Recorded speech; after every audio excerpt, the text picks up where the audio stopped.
Have I been reborn? Lin Yuan opened his eyes, overwhelmed by an excruciating headache. He distinctly recalled meeting his demise at the hands of a treacherous ally during the campaign against the abyssal demon Kongazate. Yet, as he reopened his eyes, he found himself in a place he knew all too well, his own home. Moreover, the calendar on the wall had fortuitously turned to February 7th, 2037. That is to say, it was the day before the launch of Age of Lords. At that moment, the voice from the television suddenly reached Lin Yuan's ears. Age of Lords, a groundbreaking game that integrates resource gathering, troop training, hero development, and warfare plunder among myriad gameplay mechanics. On this continent, you shall become a lord, battling to expand your territory. Only one day remains until the official public launch of Age of Lords. For GamePod orders, please call. Indeed, he was correct. Lin Yuan's thoughts rapidly crystallized.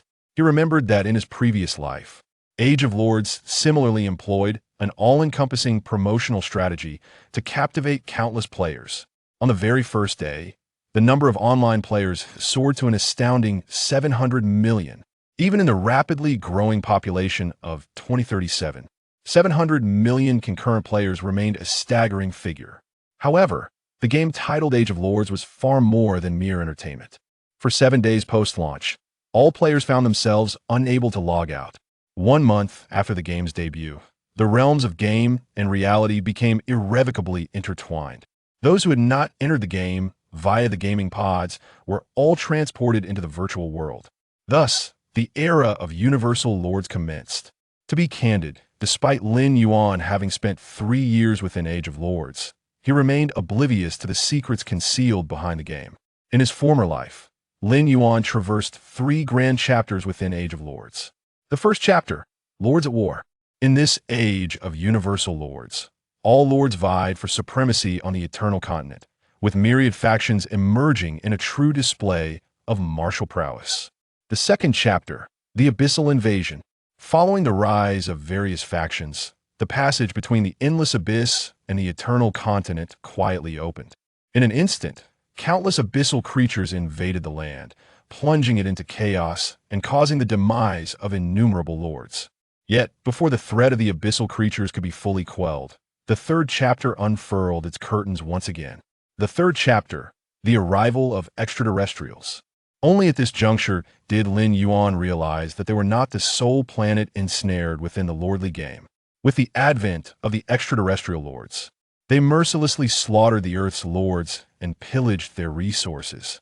Under the dual oppression of abyssal creatures and extraterrestrial lords, humanity's survival space dwindled perilously, verging on annihilation.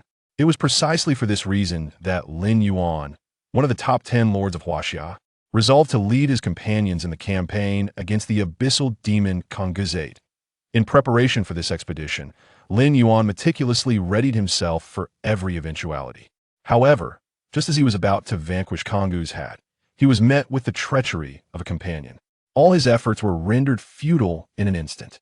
What plunged him further into despair was the realization that the one who had betrayed him was none other than his own uncle, Lin Tianke. As his life hung by a thread, he uncovered an even more infuriating secret. The car accident that had claimed his parents' lives was orchestrated by Lin Tianke himself, with the ulterior motive of seizing control of the entire Lin Corporation. The thought of Lin Tianke's contemptuous smirk while revealing this secret ignited a fierce flame of vengeance within Lin Yuan. Fortunately, fate smiled upon him, granting him a second chance at life. In this new existence, Lin Yuan was resolute in his desire to exact revenge on his enemies Lin Tianke, the abyssal demon, and the alien lord, none of whom would escape his wrath. With this determination in mind, Lin Yuan stepped into the bathroom, splashed cold water on his face, and forced himself to regain composure. He began to analyze his current advantages.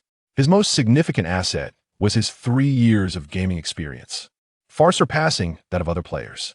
This expertise would enable him to gain an early lead in the game. As the saying goes, a single step ahead leads to multiple victories. If Lin Yuan could capitalize on this advantage, he would easily set the wheels of fortune in motion. His second advantage lay in his immense wealth.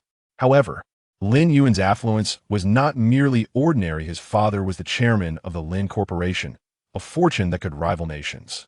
Regrettably, Lin Yuan's parents had succumbed to the tragic accident orchestrated by Lin Tianke 3 years prior.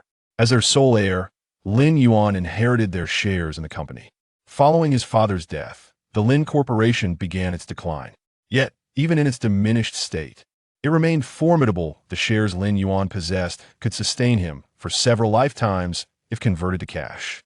After contemplating his current advantages, Lin Yuan recalled a crucial detail. The Game Lord's era permitted advance recharges. Upon its launch, presumably for the sake of fairness, each player was limited to a recharge cap of 1 million per day. However, prior to the game's launch, there were no such restrictions.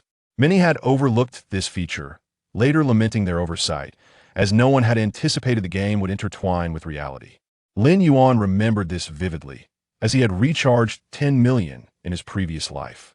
This substantial investment had propelled him ahead of his competitors, ultimately securing his position as one of the top 10 lords in China. Countless times, he had awoken from restless dreams, consumed by regret. Had he invested not merely 10 million, but 100 million at that time, his accomplishments would have soared to even greater heights. Fortunately, this time, he would not let this opportunity slip away. With this thought in mind, Lin Yuan promptly retrieved his mobile phone and swiftly dialed the number. Upon connection, a middle-aged man's voice soon resonated from the other end.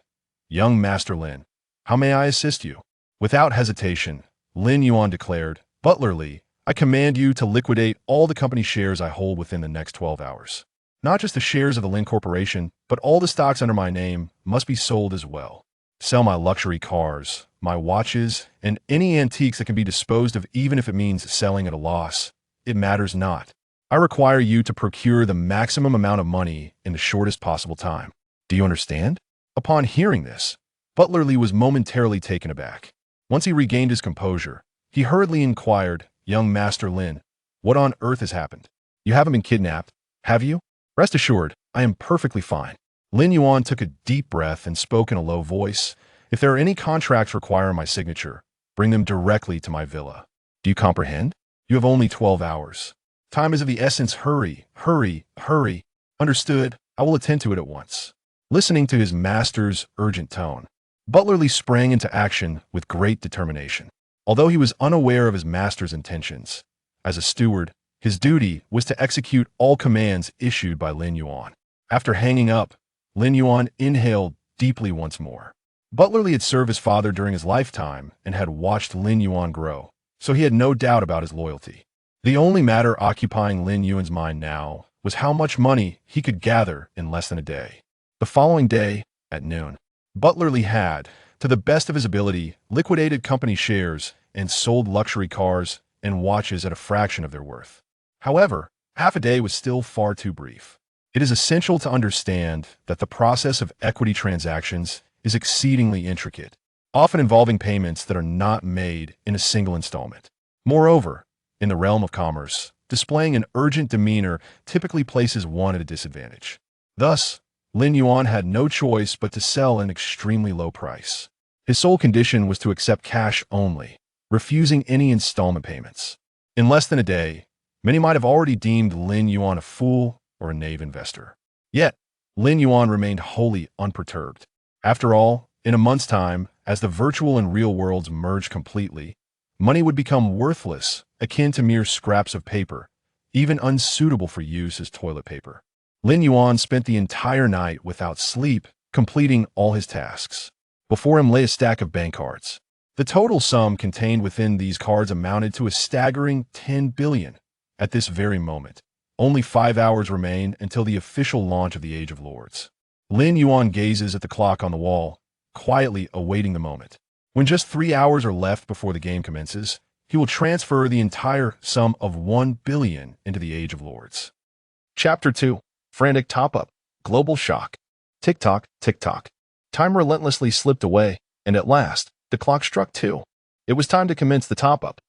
Lin Yuan took a deep breath, grasped a bank card, entered the card number and password, and promptly input the recharge amount to proceed with the transaction. The maximum limit for a single top-up was 1 million. Thus, to inject the entirety of 1 billion into the game, Lin Yuan would need to undertake this process a staggering 1,000 times. Consequently, he had allocated a generous 3 hours specifically for this task. He had deliberately chosen to time his top-ups tightly, allowing no leeway, to prevent any prying eyes from noticing his actions. It was worth noting that there existed a dedicated leaderboard for recharge amounts, ranking players based on their contributions. In this world, there was no shortage of affluent individuals. Should a certain wealthy competitor decide to engage in a spending spree, Lin Yuan's advantage would be significantly diminished. Prior to initiating his top-up, Lin Yuan took a moment to glance at the leaderboard. To his astonishment, the top spot was held by an Arab individual who had already recharged over 60 million. One could not deny the abundance of wealthy individuals in this world. Among the top 10, only 2 were from the Dragon Kingdom. One had topped up 30 million, while the other had contributed 43 million. Remarkably, these individuals had all opted to conceal their identities, revealing only their nationalities. Even before the game had officially launched, some players had already splurged tens of millions. However, these individuals remained blissfully unaware that their current actions could very well be the wisest decisions of their lives. Below the leaderboard, a comment section was ablaze with fervent discussions. Wow, the first place is an absolute tycoon. Over 60 million before the game has even launched. Of course, he sells oil. How could he not be rich? Sigh, comparing myself to others is infuriating. I'm still debating whether to add an egg to my breakfast crepe while these folks are already spending millions on a game, right? I wonder if these tycoons need a dog. Surely their pets eat better than I do. Nonetheless, have you noticed? Our Dragon Kingdom has quite a few wealthy individuals too, claiming 2 spots in the top 10. This is a testament to our nation's prestige. If we could just take down that first place, it would be even better. After a few glances at the comment section, Lin Yuan couldn't help but smirk. Little did they know, the true slaughter was about to commence. Clutching a stack of bank cards, Lin Yuan officially embarked on his top-up journey. Your recharge amount is 1 million. Do you confirm? Confirm. Please proceed with fingerprint verification. Fingerprint verification successful.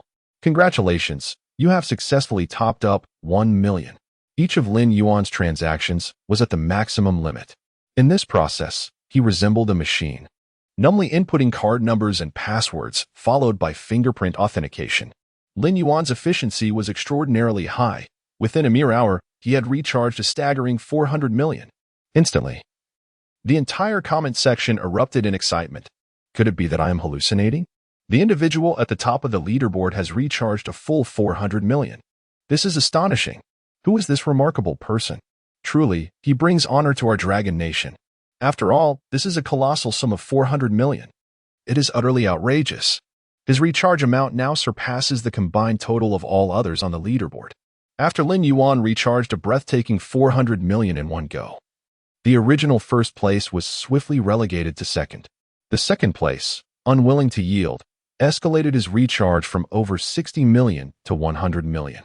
Unfortunately, in comparison to Lin Yuan's 400 million, it appeared trivial. Moreover, even at this moment, for Lin Yuan, it was merely the beginning. Another hour passed, and Lin Yuan's recharge amount soared to 700 million. Meanwhile, the second place's final recharge amount settled at 150 million, ceasing to rise further. Clearly, he must have perceived Lin Yuan as a madman and decided not to contest further. It seems that his rebirth indeed triggered a certain butterfly effect. Lin Yuan recalled that in his previous life, no one had ever recharged over 100 million in advance. Even those exceeding 50 million were a rarity. In this life, spurred by his actions, nearly all the top 10 on the recharge leaderboard had exceeded 50 million. In Lin Yuan's view, these individuals ought to express their gratitude towards him. The recharging continued, for time was of the essence. Once Lord Era officially launched, no matter how much money he had, he would be unable to recharge. Finally, at 4:55, Lin Yuan's recharge amount reached an astonishing 1 billion. At this moment, only 5 minutes remained before Lord Era officially opened. The onlookers in the comment section were almost numb with disbelief. Starting off with a recharge of 1 billion. Could this individual truly be human? This is terrifying. This is unbelievable. After 3 continuous hours of recharging, Lin Yuan felt an overwhelming fatigue coursing through his body. Without a moment's hesitation, he slid into the gaming pod. Even though he had ordered the highest tier Starlight gaming pod, The nutritional fluid within could sustain a normal person for an entire month. If all went well, this nourishment should last until the day the game and reality officially merged.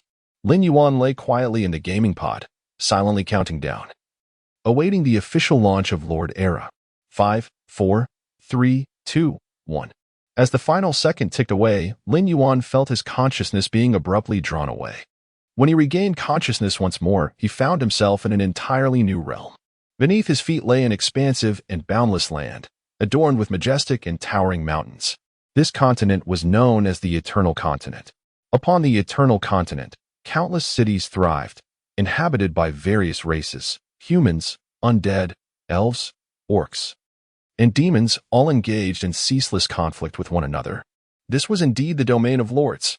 Although it was the second time Lin Yuan had beheld this epic spectacle, his heart remained profoundly moved. Next came the phase of character creation.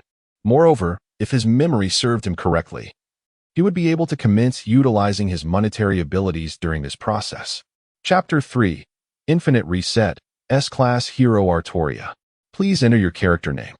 Lin Yuan hesitated for a moment before finally speaking. Lin Yuan. This game name, homophonous with his real name, had been his choice since his previous life.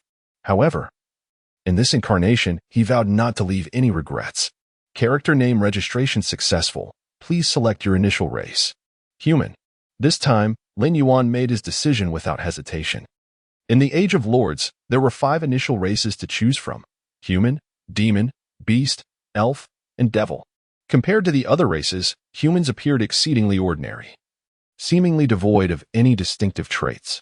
Yet, Lin Yuan, having lived a full life once before, understood that although humans might seem mediocre in the early stages, their growth potential was remarkably strong, making them one of the most formidable races in the later game. Even when compared to some hidden races, they were by no means inferior. After confirming his race, the elf before him spoke again. Would you like to draw an initial hero? Lin Yuan nodded. Draw immediately. The next moment, a flash of white light appeared before him. Ding. Congratulations, you have successfully drawn an E-Class hero, Farmer Leader, Kinlack. Upon hearing the notification, Lin Yuan's expression darkened. He had clearly not anticipated that even with a second chance at life, his luck remained abysmal. Kinlack was widely regarded as the king of useless heroes, possessing almost no combat abilities, with the sole feature of increasing crop yields by 10. Drawing such a lackluster hero felt like starting the game with a significant disadvantage. Fortunately, with just 10,000 gold coins, Lin Yuan could redraw for an initial hero. It is worth noting that the exchange rate between real currency and gold coins was 1-to-1. In other words, resetting the draw results would cost him 10,000 yuan. For an ordinary person, this would be a considerable sum. However, for Lin Yuan, who had already recharged 1 billion, it was merely a trifling amount. After spending 10,000 gold coins, a flash of white light reappeared before him. Ding! Congratulations. You have successfully drawn an E-Class hero, Marksman, Clark. Clearly, Lin Yuan's luck had not improved even after the redraw. Fortunately, what he lacked the least was money. The system's notification continued to ring in his ears. Ding!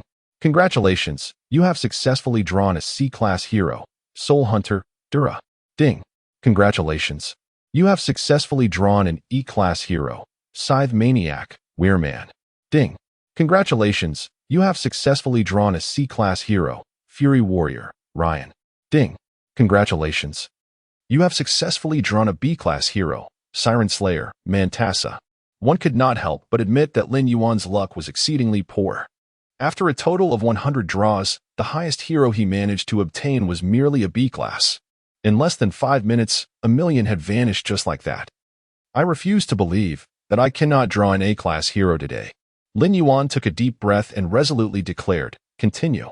10 times, 50 times, 100 times, 200 times, 500 times. It was not until the 537th attempt that a purple light finally flickered before him. At last, the moment had arrived. A glimmer of excitement involuntarily flashed in Lin Yuan's eyes. Had he not received a reward by now, it would have been a disservice to the over 5 million he had spent. Ding! Congratulations on successfully summoning A-Class hero, Soul of Flame, Re-Elvis. Lin Yuan had some recollection of this hero. If memory served him right, Rielvis performed quite admirably within the A-class category. Particularly, his initial skill was a group attack fire magic, allowing for rapid leveling in the early stages of the game. However, did he truly wish to select him as his initial hero? After a moment's hesitation, Lin Yuan ultimately made a decisive choice to forego Rielvis. Although Rielvis was indeed a commendable A-class hero, it was far from sufficient for Lin Yuan's ambitions. In his heart, there existed another initial hero he yearned to summon even more. In his past life, Lin Yuan had witnessed the immense power of that hero. If he could summon that hero this time, with that thought, Lin Yuan resolutely chose to continue summoning. After all, reattempting only cost 10,000 at this moment. He had more than enough funds. Lin Yuan was determined, believing that even if he poured 1 billion into this endeavor, he would eventually summon the hero he desired. However, after relinquishing Rielvis, it seemed as though his fortune had been exhausted. He summoned 1,000 times without encountering a single A-class hero. The best he achieved being a B-class hero. Yet, Lin Yuan remained undeterred, acutely aware of the exceedingly low probability of summoning an A-class hero. Besides, he had only spent a little over 15 million thus far. Soon, on the 1,891st attempt, another purple light flashed before Lin Yuan. Ding! Congratulations on successfully summoning A-class hero, Forest Maiden, Leah. This A-class hero did not meet Lin Yuan's expectations. The skill strength of Forest Maiden Leah was even inferior to that of Rielvis. Moreover, this hero was more adept at commanding elven troops, which did not align well with human forces. With that thought, Lin Yuan decisively chose to forego her as well. On the 2,345th attempt, he summoned A-class hero, Heart of the Desert, Sagat. On the 2,777th attempt, he summoned A-class hero, Shield of the Empire, Duragon. On the 3,444th attempt, he summoned A-class hero, Lady of Misfortune, Jean Duo. After over 3,000 summons, Lin Yuan felt himself growing increasingly numb. This was the first time in his life that he found the act of summoning cards to be so tedious and monotonous. What is most disheartening is that the A-class heroes he subsequently drew were even inferior to the initial Rielvis. At this point, Lin Yuan began to feel a twinge of regret. Had he known better, he would not have been so fastidious. The time he spent drawing heroes here might have been sufficient for other players to construct their territories. At this very moment, Lin Yuan resolved in his heart that as long as the next A-class hero he drew was usable, he would select it without hesitation. For 1,000 times. For 1,500 times, for 1,700 times, 5,000 times it seemed as though Lin Yuan had fallen under some enchantment. For he could not draw an A-class hero no matter what. Were it not for his ample resources, he might have been brought to tears by this frustrating card drawing system. Fortunately, on the 5,135th attempt, a purple light once again flashed before Lin Yuan's eyes. Ding! Congratulations! You have successfully drawn the S-class hero, Sealed Sword, Artoria. Upon hearing the system's notification, Lin Yuan was momentarily taken aback, only for a look of delight to swiftly grace his visage. After resetting over 5,000 times, he had finally drawn the A-class hero he so ardently desired, Sealed Sword, Artoria. More precisely, this hero's title should be the Sword of Victory and Sealing, for the divine artifact in Artoria's possession is currently in a sealed state. Players must complete a highly challenging hidden quest to unlock it. Upon breaking the seal, Artoria will ascend from an A-class hero to an SSS-class hero. This is precisely the reason Lin Yuan yearned so deeply to draw this hero. Chapter 4. Territory Development. Harnessing Monetary Power. Although extracting heroes has already cost over 50 million, for Lin Yuan, everything is worthwhile as long as he summons Artoria. It is essential to recognize that she possesses the potential to evolve into an SSS-grade hero. Even in his previous life, as one of the top 10 lords of Huaxia, the mightiest hero under his command barely reached SS grade. If it weren't for his currently feeble strength, Lin Yuan would be eager to undertake that hidden quest immediately to unlock the seal on Artoria's sword. Esteemed Lord, do you wish to select Sword of Sealing, Artoria, as your initial hero? Without a moment's hesitation, Lin Yuan responded, I do. Following his declaration, Artoria, clad in silver armor, knelt gracefully on one knee, raising her strikingly beautiful visage. Esteemed Lord, Artoria is at your service. Congratulations on successfully selecting your initial hero. Now, lead your hero to the eternal continent for conquest. Best of luck, esteemed lord. In the next moment, Lin Yuan's figure vanished from the spot. When he regained his senses, he discovered he was standing on an expanse of open land. Clearly, this was his initial territory. Before long, a prompt appeared before Lin Yuan. This land is fertile and suitable for territory construction. Do you wish to proceed with the construction? Without hesitation, Lin Yuan chose to build. In an instant, a wooden house sprang forth from the ground. Undoubtedly, this was the temporary lord's mansion. Though it appeared rather modest, it signified that Lin Yuan's territory finally hosted a structure. Within the lord's mansion, Lin Yuan could review his resource overview. In the realm of Lord Era, resources are categorized into 5 types: food, wood, stone, iron, and silver coins. Whether for constructing buildings or training troops, resources are indispensable. Gold, precisely speaking, does not count as a resource. Currently, as a newly appointed lord with the territory, Lin Yuan possessed a mere 100,000 of each resource. If managed carefully, these resources were entirely sufficient for the initial development of the territory. However, Lin Yuan had no intention of living frugally. After reviewing his resources, he immediately constructed his first building, a shop. The resources required to build the shop were not excessive. Lin Yuan only spent 10,000 food, 10,000 wood, and 10,000 stone to establish the shop. In the early stages of the game, constructing lower-tier buildings was quite rapid. In just a few seconds, the shop had risen within Lin Yuan's territory. The shop's function was straightforward: to sell various items to the lord. The merchandise within the shop refreshes every 24 hours. The higher the shop's level, the greater the variety and quality of items available. Subsequently, Lin Yuan opened the shop and quickly located what he desired. Beginner Resource Pack, Consumable, Introduction. Upon opening, you will receive 10,000 random resources. Price, 100 gold. Intermediate Resource Pack, Consumable, Introduction. Upon opening, you will receive 50,000 random resources.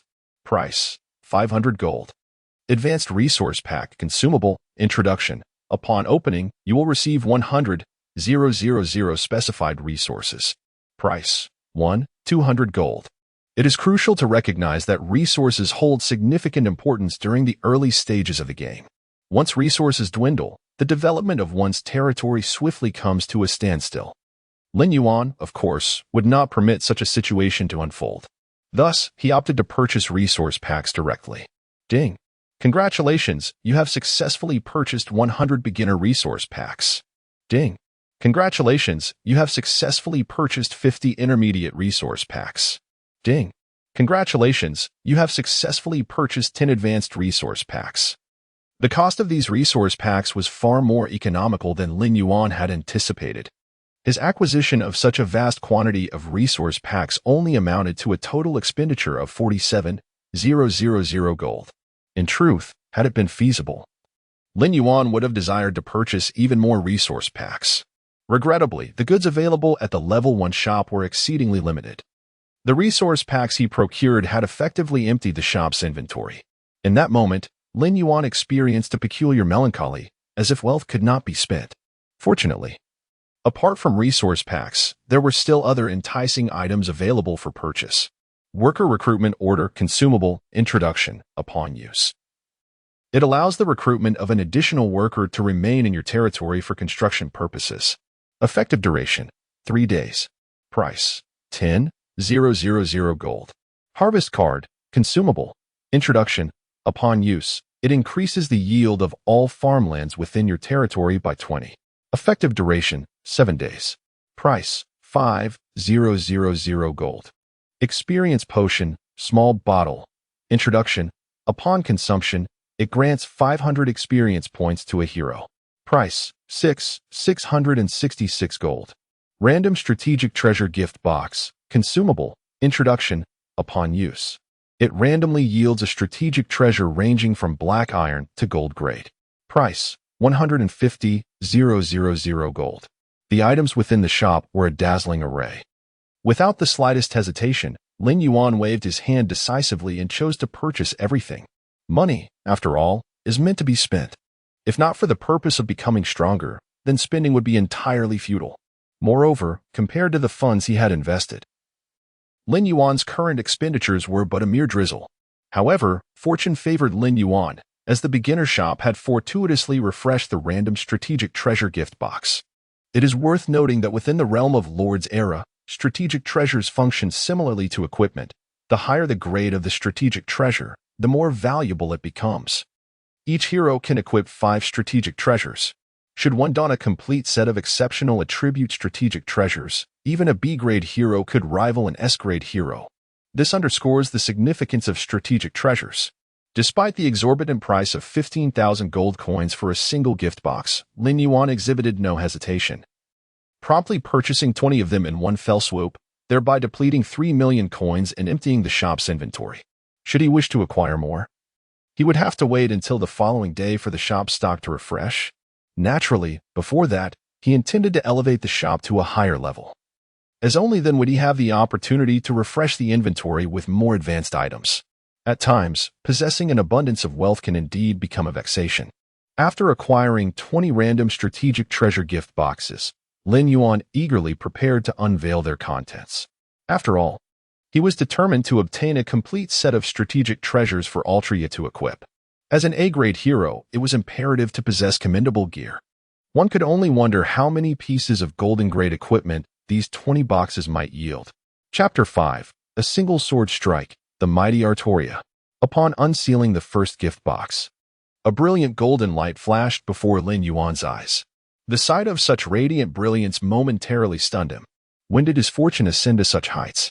To obtain a treasure on the very first attempt? As the glow dissipated, he beheld a lion-shaped pendant materializing before him. Lionheart King's pendant, quality, gold attributes, strength 25. Agility 25 additional skill, blessing of the Lionheart King upon activation. All human troops under your command receive a 15 enhancement to all attributes. Duration, 3 minutes cooldown.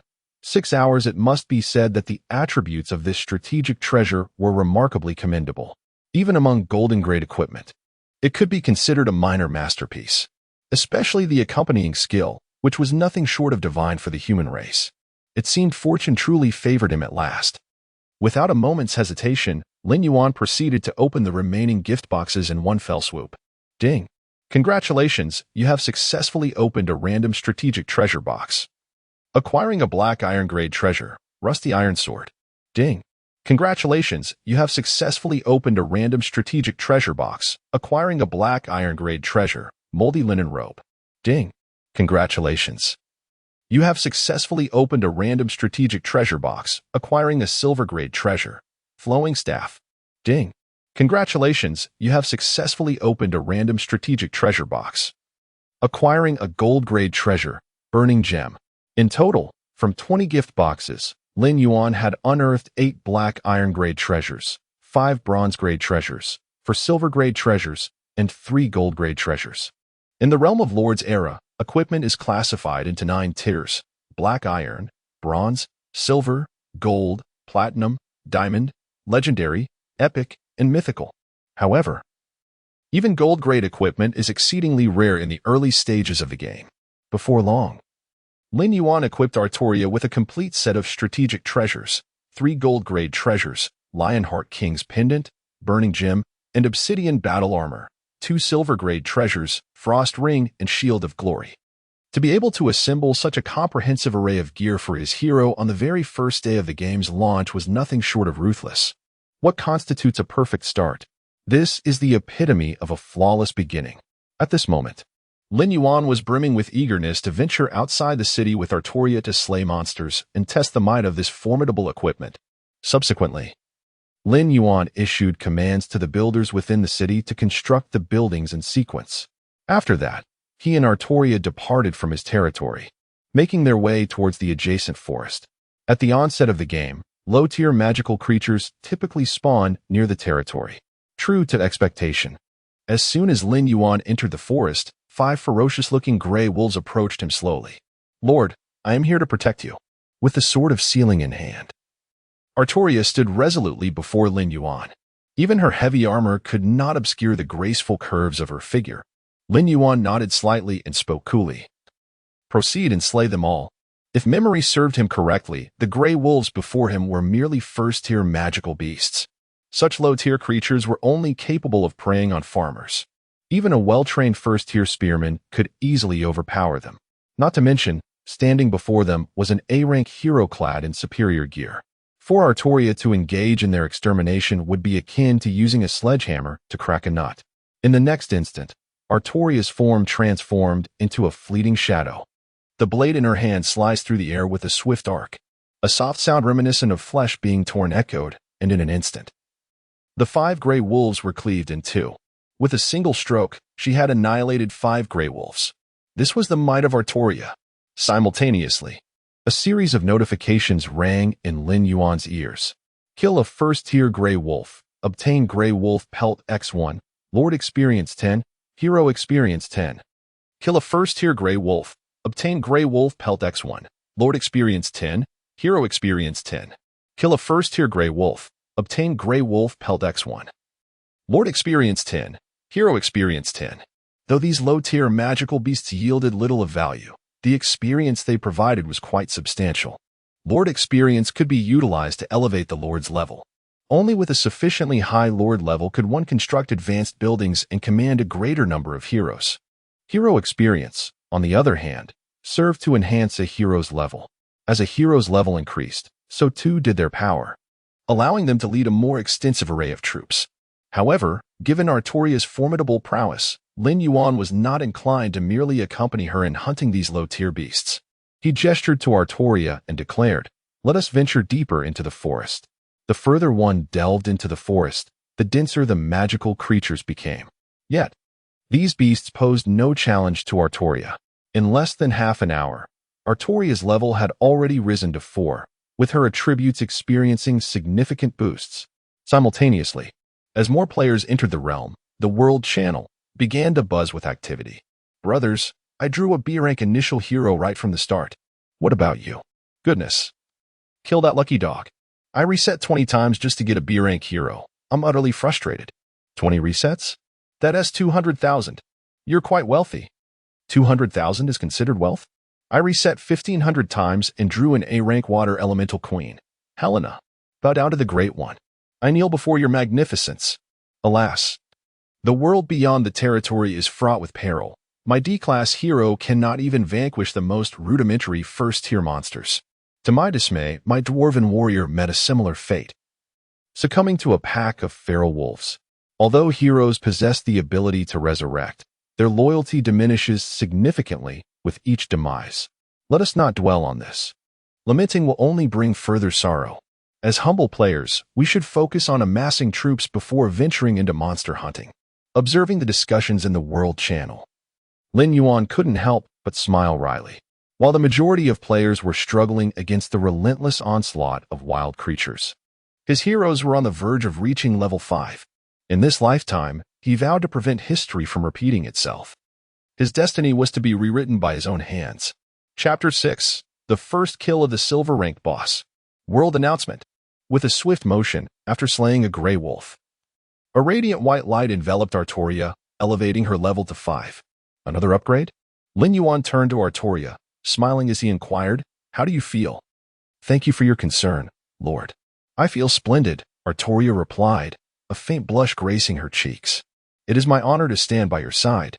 In the next moment, the system notification chimed in Lin Yuan's ears. Hero Artoria's loyalty increased by 1 point. Current loyalty stands at 81 points. Hero Artoria has successfully comprehended the skill, Holy Light Slash. In the realm of Lord's era, the loyalty of heroes is an exceptionally vital attribute. Loyalty can fluctuate at any moment.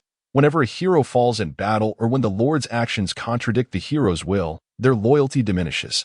Lin Yuan recalled a player from his previous life, whose misguided desires led him to attempt to force his female heroes into servitude. The result was a catastrophic drop in loyalty, culminating in the betrayal of the hero, who severed his most prized possession with a single strike. It was only after this incident that most players recognized that their heroes were not merely game NPCs. They were sentient beings, imbued with flesh and thought. Typically, heroes with loyalty above 80 are unlikely to betray their lord. Should loyalty fall below 60, In dire circumstances, the likelihood of betrayal increases significantly. Loyalty exceeding 95 can only be described as unwavering devotion. No matter how egregious the Lord's actions, these heroes will steadfastly protect him until death. However, Lin Yuan was somewhat astonished that Artoria had grasped her first skill at level 5. Truly, as an S-rank hero, her growth rate is astonishing. An A-rank hero would likely require until level 10 to acquire their first skill. Subsequently, Lin Yuan summoned Artoria's hero panel with a mere thought. Hero, Artoria, S-rank hero, title, Sword of Ceiling level, 5 health, 1500 mana, 350 attack, 240 to 430 defense, 170 strength, 160 agility, 155 intelligence, 135 skills, holy light / upon use. Artoria imbues her sword with holy light, executing 3 successive slashes. Each strike inflicts 150 damage upon foes, with double damage dealt to dark creatures. Upon observing Artoria's attributes, even Lin Yuan could not help but silently marvel at the power of an S-rank hero. Just as he continued to examine Artoria's stats, her voice suddenly resonated in his ear. "My lord, it appears that a vast horde of gray wolves has gathered ahead." Lin Yuan paused momentarily, instinctively gazing in the direction pointed out by Artoria. Indeed, a substantial number of gray wolves were visible, easily exceeding 100. The sheer density of their numbers could only signify one thing: the presence of a boss nearby. Soon, Lin Yuan's gaze fell upon the largest of the wolves.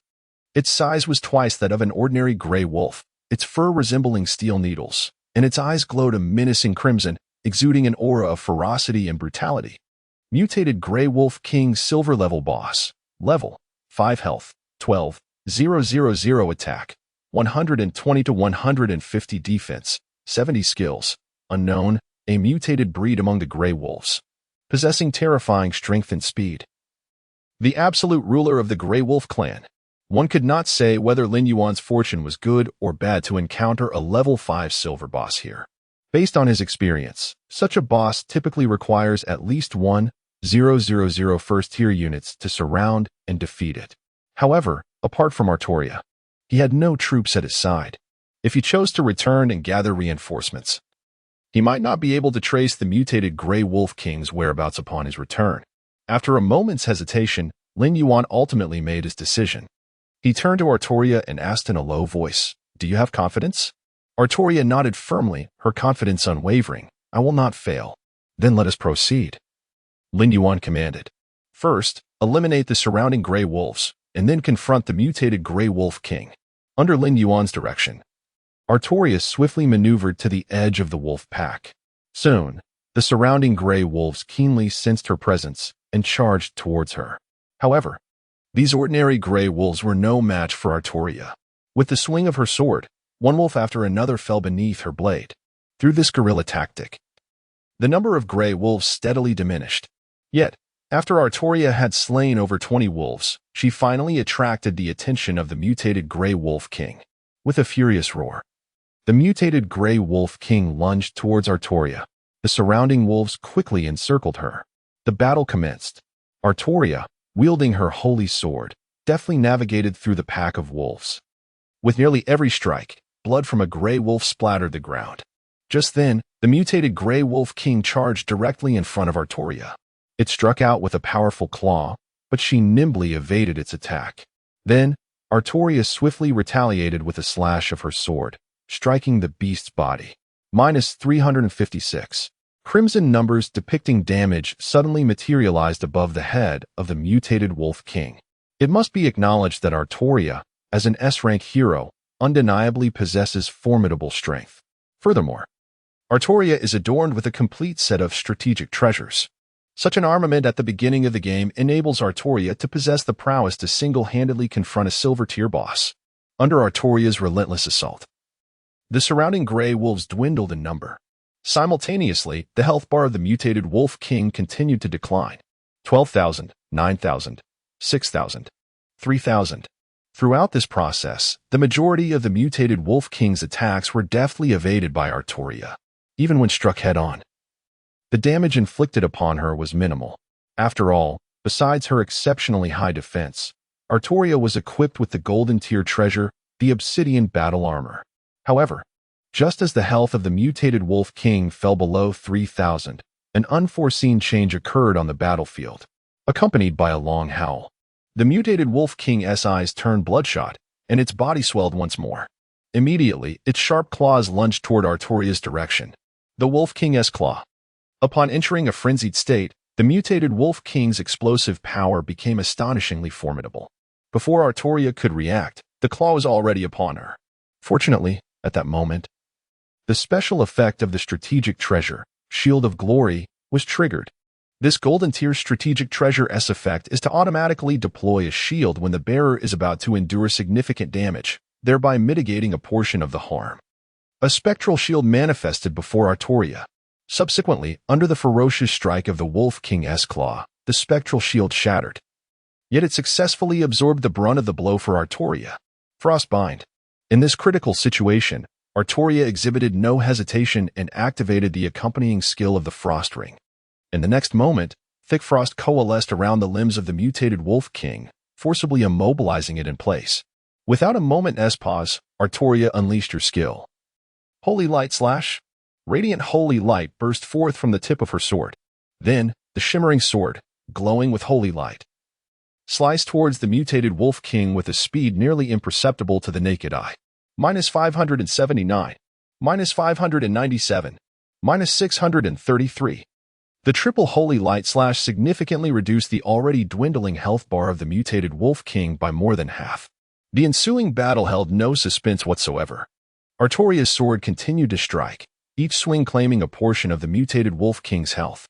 In less than a minute, the body of the mutated Wolf King collapsed to the ground, vanquished beneath the edge of Artoria's blade.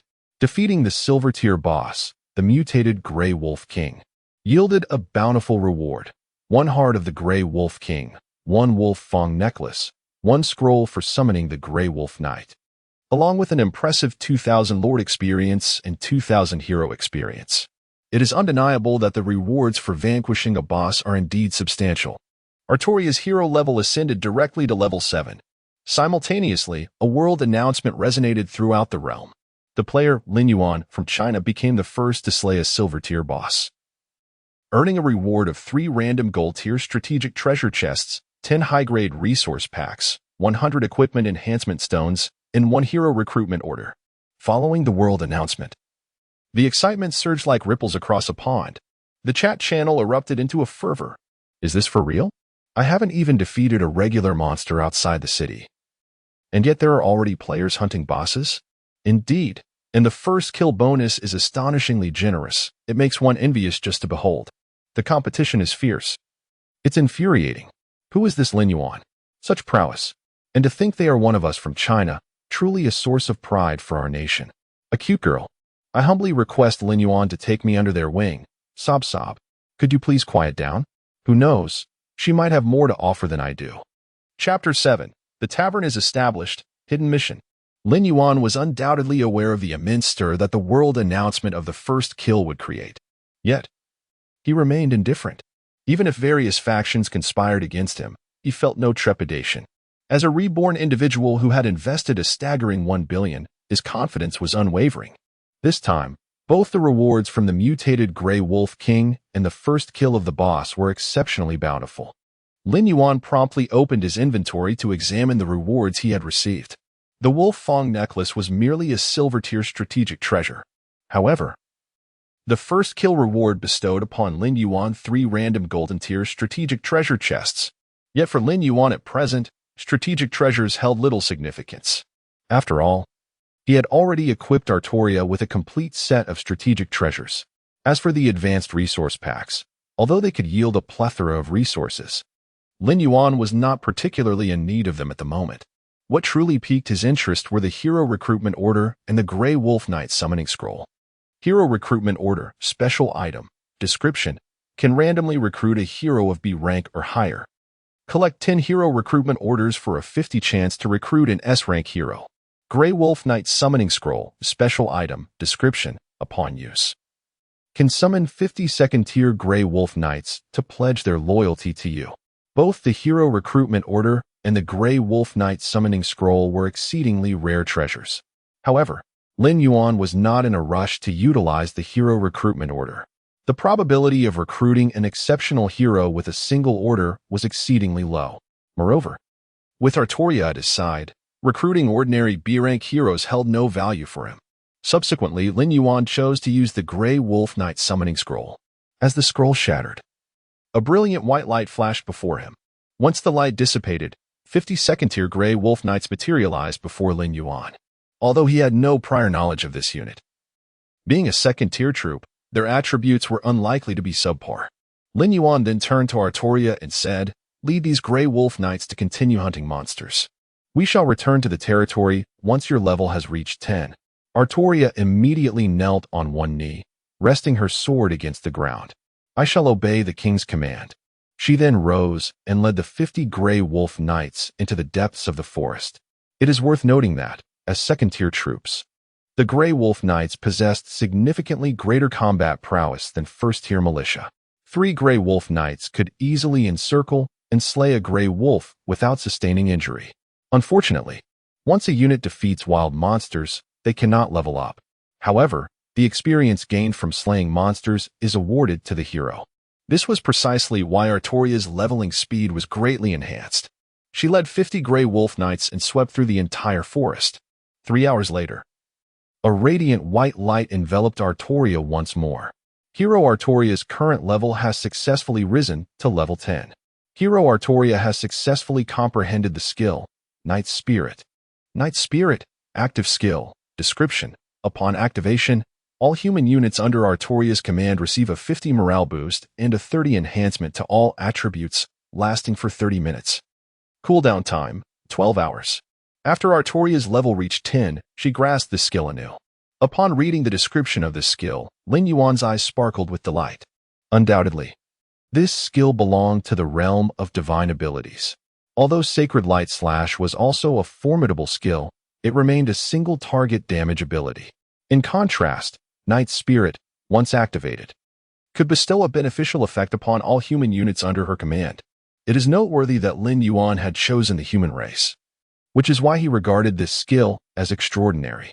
In the Age of Lords, morale holds significant importance. Almost all units, except for the undead, are influenced by morale. A decline in morale could potentially lead to desertion, while a surge in morale greatly increases the chances of consecutive strikes and critical hits. Time was of the essence. It was time to return to the territory. Lin Yuan beckoned to Artoria, preparing to lead her back. After all, there would be ample opportunity to raise the hero's level. In the early stages of the game, territory development was paramount. Soon, Lin Yuan returned to his domain, with 2 construction workers diligently at work.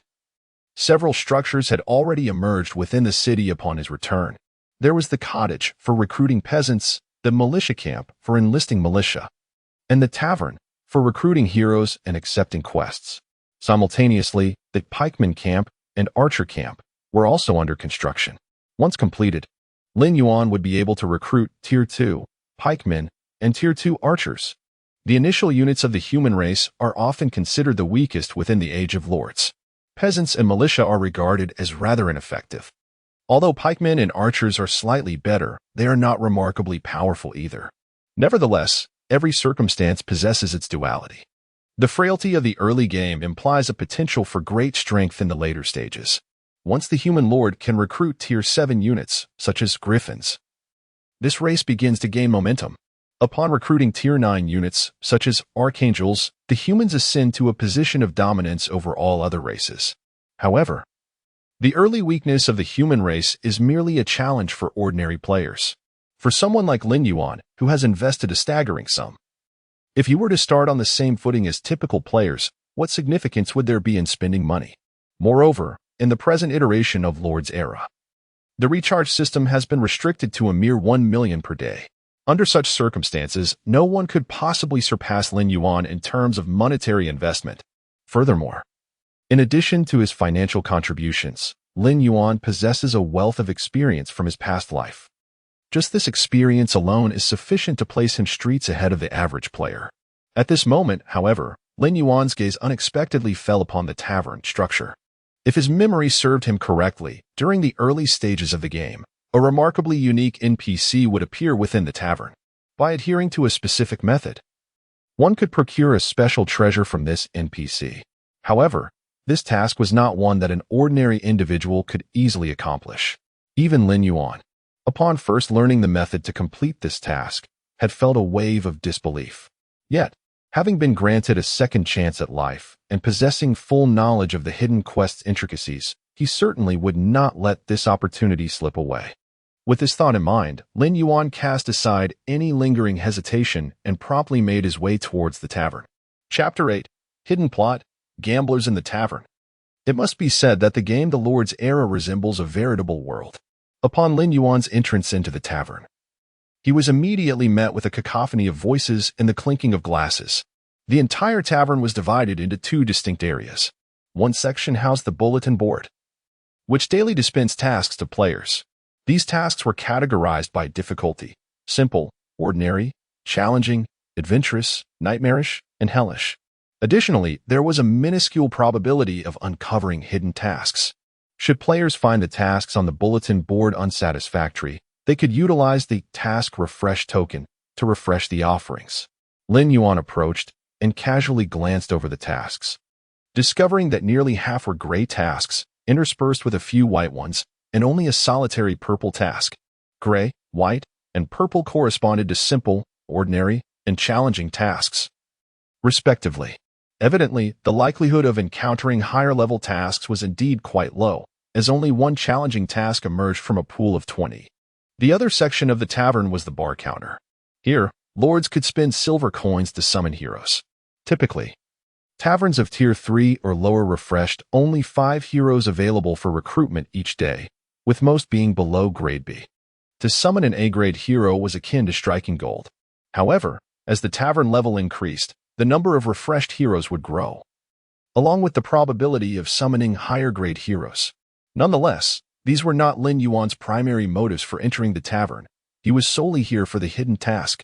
Scanning his surroundings, Lin Yuan soon fixed his gaze upon a man indulging in drink. The man appeared utterly unremarkable, with tousled brown curls that rendered him a face lost in the crowd. Yet, his eyes sparkled with an indefinable cunning. Without hesitation, Lin Yuan approached and seated himself before the brown-haired man. "Bartender, 2 glasses of rum, please. I wish to treat this gentleman to a drink." Upon hearing this, the brown-haired man lifted his head, surprise evident in his voice. "You wish to buy me a drink? Is that permissible?"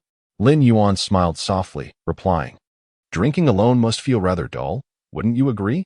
"Indeed, it is rather tedious," the brown-haired man acknowledged, downing his drink in one gulp, a grin spreading across his face. "However, merely drinking is of little interest. Why not engage in a wager instead?" At these words, Lin Yuan could not suppress a smile.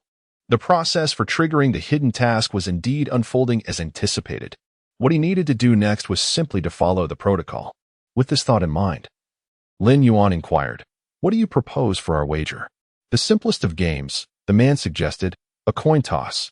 Guess heads or tails." The brown-haired man smiled and said, "If you win, I shall bestow upon you my family heirloom." "Such a significant wager?" Lin Yuan countered. "And what if I were to lose?" The man narrowed his eyes slightly, a mischievous glint sparkling within them. "Then you need only part with 1,000 gold coins." It is worth noting that within the realm of Lord's Era, the exchange rate between renminbi and gold coins is 1-to-1. 1,000 gold coins equates to 1,000 yuan, a considerable sum for an ordinary individual. Nonetheless, Lin Yuan readily agreed, for his greatest advantage lay in his wealth. With wealth, one can act without restraint. With a crisp chime, the gold coins were sent soaring into the air. As the coins descended back onto the back of the brown-haired man's hand, he swiftly placed another hand atop them.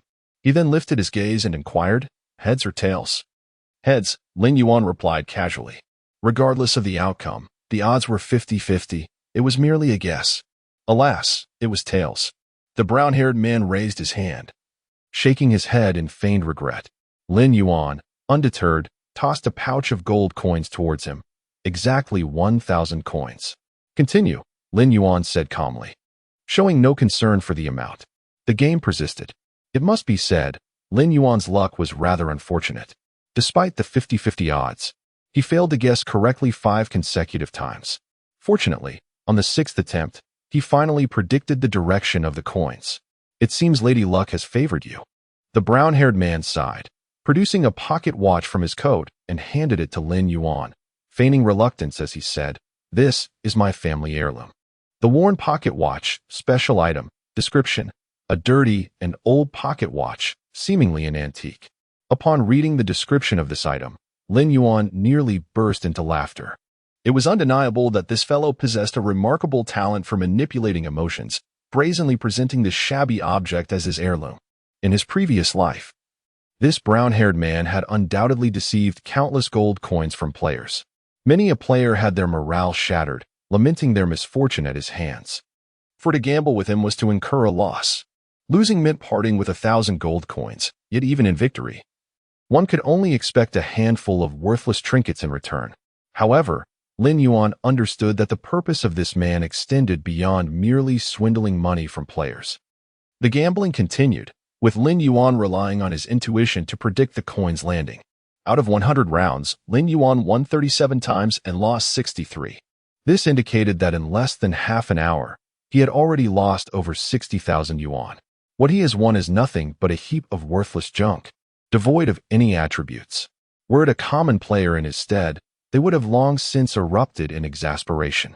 However, Lin Yuan remains as composed as ever, continuing his gamble with the brown-haired man. The 53rd time, the 72nd time, the 87th time, the 99th time. At last, Lin Yuan has triumphed a total of 99 times, although he has expended nearly 200,000 gold coins in the process for him. Acquiring that hidden treasure makes it all worthwhile. It seems you are indeed an inveterate gambler, the brown-haired man remarked with a smile. Since this is the case, why not raise the stakes? We shall still flip the coins and guess heads or tails, but this time, let us wager 1 million gold coins. What say you? Chapter 9, The Gambler's Ring, The Fraudster's Mask. 1 million gold coins. To be honest, if it were an ordinary player, the mere mention of such a figure would likely send them fleeing in terror. After all, 1 million is no trifling sum. In certain second or third-tier cities, it could suffice to purchase an entire residence. Moreover, the previous brown-haired man had offered nothing but worthless trinkets, even in defeat. What if this time, should he win, he still received naught but rubbish? Would he dare to lay hands on the NPC? In truth, this represents the second hurdle of the hidden narrative. The first hurdle is self-evident. A player must triumph in 99 rounds before they can unlock the next phase of the storyline. Throughout this ordeal, the player risks genuine wealth, while the rewards are mere scraps. This is a psychological trial for anyone involved. Yet, the true test is only just beginning. A wager of 1 million is not something everyone can bear. Ding! Accompanied by a crisp sound, the coin once again landed upon the back of the brown-haired man's hand. Heads. Regrettably, you are mistaken, it is tails. The brown-haired man smiled as he revealed the coin's orientation, which was unmistakably tails. In a mere span of seconds, Lin Yuan had lost 1 million. However, for him, this was merely the commencement. The game continued. Yet, Lady Luck seemed to have entirely forsaken Lin Yuan. In the ensuing rounds, he did not win a single game. The coin in the brown-haired man's possession appeared to mock him. Each time, its facing contradicted Lin Yuan's predictions. Consequently, within less than 10 minutes, Lin Yuan had lost a staggering 10 million gold coins. Nevertheless, even so, Lin Yuan maintained a calm demeanor. Shall we proceed? The brown-haired man chuckled, a sly glint flashing in his eyes once more. Of course, we shall continue. Lin Yuan extended his hand, deftly snatching the coin from the brown-haired man. However, from this point forth, I shall toss the coin, and you shall guess its face. Upon uttering these words, the smile of the brown-haired man faltered. At this moment, the hidden narrative had transitioned into its third phase, and Lin Yuan had officially sounded the horn of counterattack. Ding! The coin soared into the air, spinning countless times before returning to rest upon Lin Yuan's hand. Do you know the term sunk cost? It refers to the costs that have already been incurred and are irretrievable. Often, the reason individuals become ensnared deeper is that the sunk costs escalate. Much like this wager with you, the price I have paid grows ever larger, yet all I receive in return is worthless refuse. However, for me, this cost is trivial. A mere 1 million gold coins is but a pittance. Even if I were to lose this round, I would persist in gambling with you until I emerge victorious. Lin Yuan spoke slowly, a smile gracing his lips. Now, tell me, is this coin heads or tails? The brown-haired man fell silent for a moment, ultimately shaking his head in resignation and admitting, I have lost. Even if I were to win this round, I would surely lose to you in the subsequent ones. Therefore, as a wager, these 2 treasures are now yours. After uttering these words, the brown-haired man casually tossed 2 items to Lin Yuan, a mask and a ring. Mask of Deception, special item, description. Once donned, it allows the wearer to alter their appearance and race at will, without any discernible flaws. Gambler's Ring, special item, description, grants the wearer a 10 luck effect. This ring was left behind by a gambler who never lost, stained with traces of blood, and is rumored to bring good fortune. Upon observing the attributes of these 2 treasures, a glimmer of joy appeared on Lin Yuan's face. To be frank, acquiring such valuable items for just over 10 million was indeed a remarkable bargain. However, few players managed to endure until the end. Moreover, the only way to defeat the brown-haired man was to seize the coin he held, for it possessed magical properties. Should the latter toss the coin? No matter how many times the wager was made, victory would invariably belong to him. Lin Yuan recalled that in his previous life, a wealthy individual from the Middle East had spent over 50 million to uncover this particular rule. Armed with these 2 treasures, he had swiftly risen to prominence, becoming a renowned lord across the globe. Yet this time, Lin Yuan had outpaced him, acquiring these treasures first. It is crucial to note that such hidden narratives are unique in nature. From this moment forth, this NPC would no longer appear in any tavern across the player's territories. I look forward to our next encounter. As he prepared to depart, the brown-haired man clapped Lin Yuan on the shoulder, a knowing smile playing on his lips. Truth be told, even in Lin Yuan's previous life, the man's identity remained shrouded in mystery. Some claimed he was merely a swindler, and these 2 treasures were his family heirlooms. Others speculated that he was a manifestation of the god of deceit, hence possessing such precious items. Regardless of the truth, Lin Yuan had achieved his objective. After securing the 2 treasures, he promptly exited the tavern. During his time there, both the pikeman camp and archer camp had been completed. However, the level of these structures was only 1. Under these circumstances, they could only produce 20 pikemen and 10 archers each week. Furthermore, recruiting these troops required the expenditure of resources. Enlisting a single pikeman demanded 500 units of food, 500 units of iron ore, and 500 silver coins. To recruit an archer, one requires 1,000 units of grain, 1,000 units of wood, 1,000 units of iron ore, and 500 silver coins. However, for Lin Yuan, these resources are merely trifles. The 10 high-tier resource packs awarded for the first kill of a silver-level boss are already sufficient for him to acquire 5 million units of random resources. Thus, with a grand gesture, Lin Yuan opted for recruitment. After expending the resources, 20 pikemen and 10 archers joined his ranks. As for the first-tier militia, Lin Yuan could hardly be bothered to recruit them. They are nothing but worthless cannon fodder, lacking any significant combat capability. Subsequently, Lin Yuan proceeded to assign tasks to his builders. First and foremost, both the pikemen camp and the archer camp were to be upgraded, for it was imperative that he bolster his forces and expand his army. However, before that, the priority must be to upgrade the Lord's Manor. The Lord's Manor serves as the prerequisite for upgrading all other buildings. If the Lord's Manor is only at level 1, the level cap for all other structures will similarly be confined to level 1. Moreover, upgrading the Lord's Manor increases territorial tax revenue, granting the Lord a daily influx of gold and silver coins. Additionally, only when the Lord's Manor reaches a certain level can the construction permissions for specific buildings be unlocked. For instance, it is only when the Lord's Manor attains level 7 that the Lord can unlock the ability to construct the Griffin Cliff, thereby recruiting Griffin Knights. Yet, for Lin Yuan at present, a level 7 Lord's Manor is still a distant aspiration. His immediate goal is to elevate the Lord's Manor to level 3. For this will enable him to embark on constructing the auction house. Once the auction house is established, It signifies that Lin Yuan will have the liberty to trade freely with other players. It is only through this that he can fully harness his advantages to their utmost potential. Chapter 10. The Hellish Difficulty Dungeon, the Death Gold Mine. Naturally, the construction of a territory requires time. Moreover, the higher the level of the building, the longer the upgrade will take. Without the aid of construction acceleration cards, elevating the Lord S Manor to level 3 would demand at least 3 days. In such circumstances, Lin Yuan could hardly afford to linger in his territory for 3 days. Even when alone, he dared to venture into the forest with Artoria to hunt magical beasts. Furthermore, he now commanded his own troops.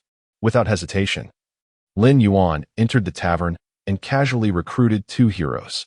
These heroes were Iron Fist, Batty, and Hawk Beauty, Ivy. Both were sea-level heroes, devoid of any extraordinary attributes or specialties. The cost of recruitment was not exorbitant, totaling only 120,000 silver coins. Lin Yuan's rationale for recruiting these heroes was straightforward. They were to scout the area. As an S-level hero and Lin Yuan S primary combat hero, Artoria could not squander time on reconnaissance. Yet, the unknown regions surrounding the territory must be explored. Thus, these ordinary heroes recruited from the tavern were perfectly suited to bear this burden, were it not for Lin Yuan's current lord level, which limited him to commanding only 3 heroes. He would have sought to recruit additional heroes, given his ample funds. Esteemed Lord, Batty is willing to serve you. Esteemed Lord, Ivy is willing to serve you. Upon being recruited by Lin Yuan, the 2 heroes knelt on one knee to express their respect. Iron Fist Batty was extraordinarily robust, towering nearly 2 meters tall, resembling a furious bear.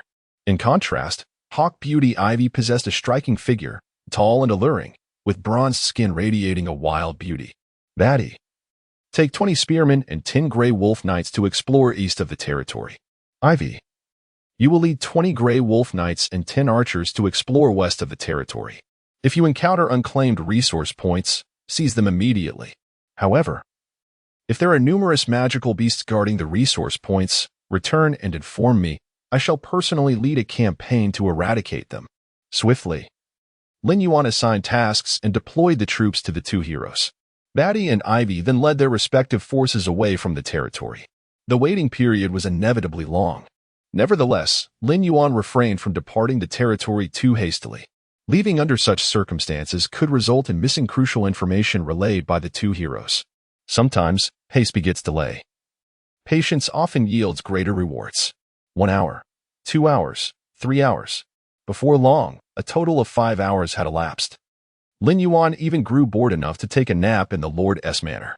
Fortunately, the protracted wait has not been in vain. After 5 long hours, both Batty and Ivy returned simultaneously. Esteemed Lord, they reported, during our exploration, we have successfully seized a preliminary lumber mill, a basic farmland, and a novice iron mine. Additionally, 50 militia and of your renown have joined our ranks. Batty knelt on one knee, conveying the fruits of their expedition to Lin Yuan. It must be said that this venture proved rather successful, having secured 3 resource points. As long as these wilderness resources remain under our control, they will continuously provide a steady stream of supplies for the Lord. The basic farmland alone can yield a minimum of 20,000 units of grain daily. The other resource points offer similar returns. In the early stages of the game, when all lords face severe resource scarcity, it is not uncommon for conflicts to arise over wilderness resource points. Typically, after capturing such points, one must station troops to defend them. Regrettably, Lin Yuan's forces are currently insufficient to garrison every resource site. However, should any indiscreet lord dare to contest for these resources, Lin Yuan would not hesitate to let them experience true despair. Turning to Ivy, Lin Yuan inquired, "And what of you? What have you discovered?" "Indeed, my lord," Ivy replied, taking a deep breath. "We have located a gold mine, but it seems to be cursed. None of the men I sent and returned alive, nor did any send word back." Lin Yuan noticed that Ivy's contingent indeed appeared to have suffered some losses. A cursed gold mine?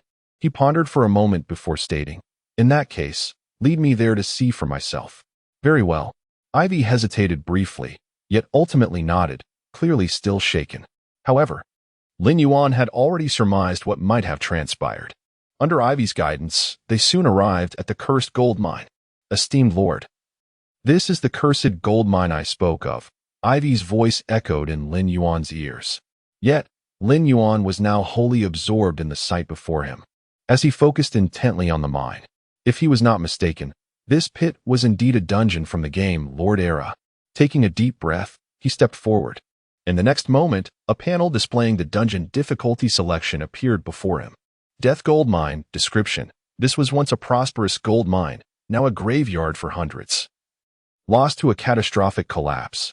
These vengeful spirits ultimately transformed into undead beings, mercilessly slaying all creatures that dared to enter the mine, ensuring that they would have company in death.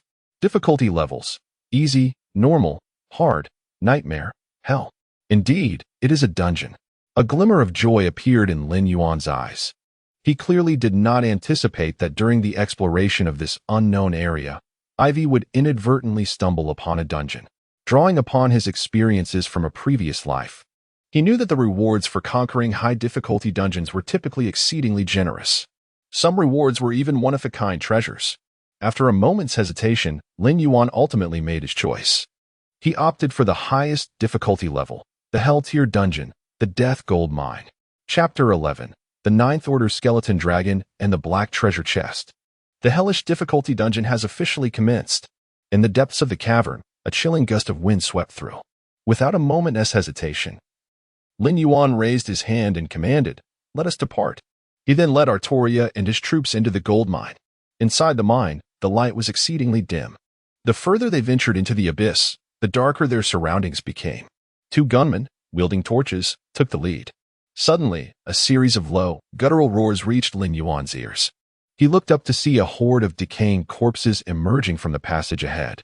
These zombies moved with excruciating slowness. Some donned minor-s helmets while others wielded pickaxes. Though classified as a second-tier unit, their combat prowess was rather limited. Artoria, brandishing her longsword, was the first to plunge into the throng of zombies. It is worth noting that her hero level had already ascended to level 10, and she was equipped with exceptional strategic gear that was considered top-tier in the early stages of the game. Slaughtering the zombies was as effortless as slicing through vegetables.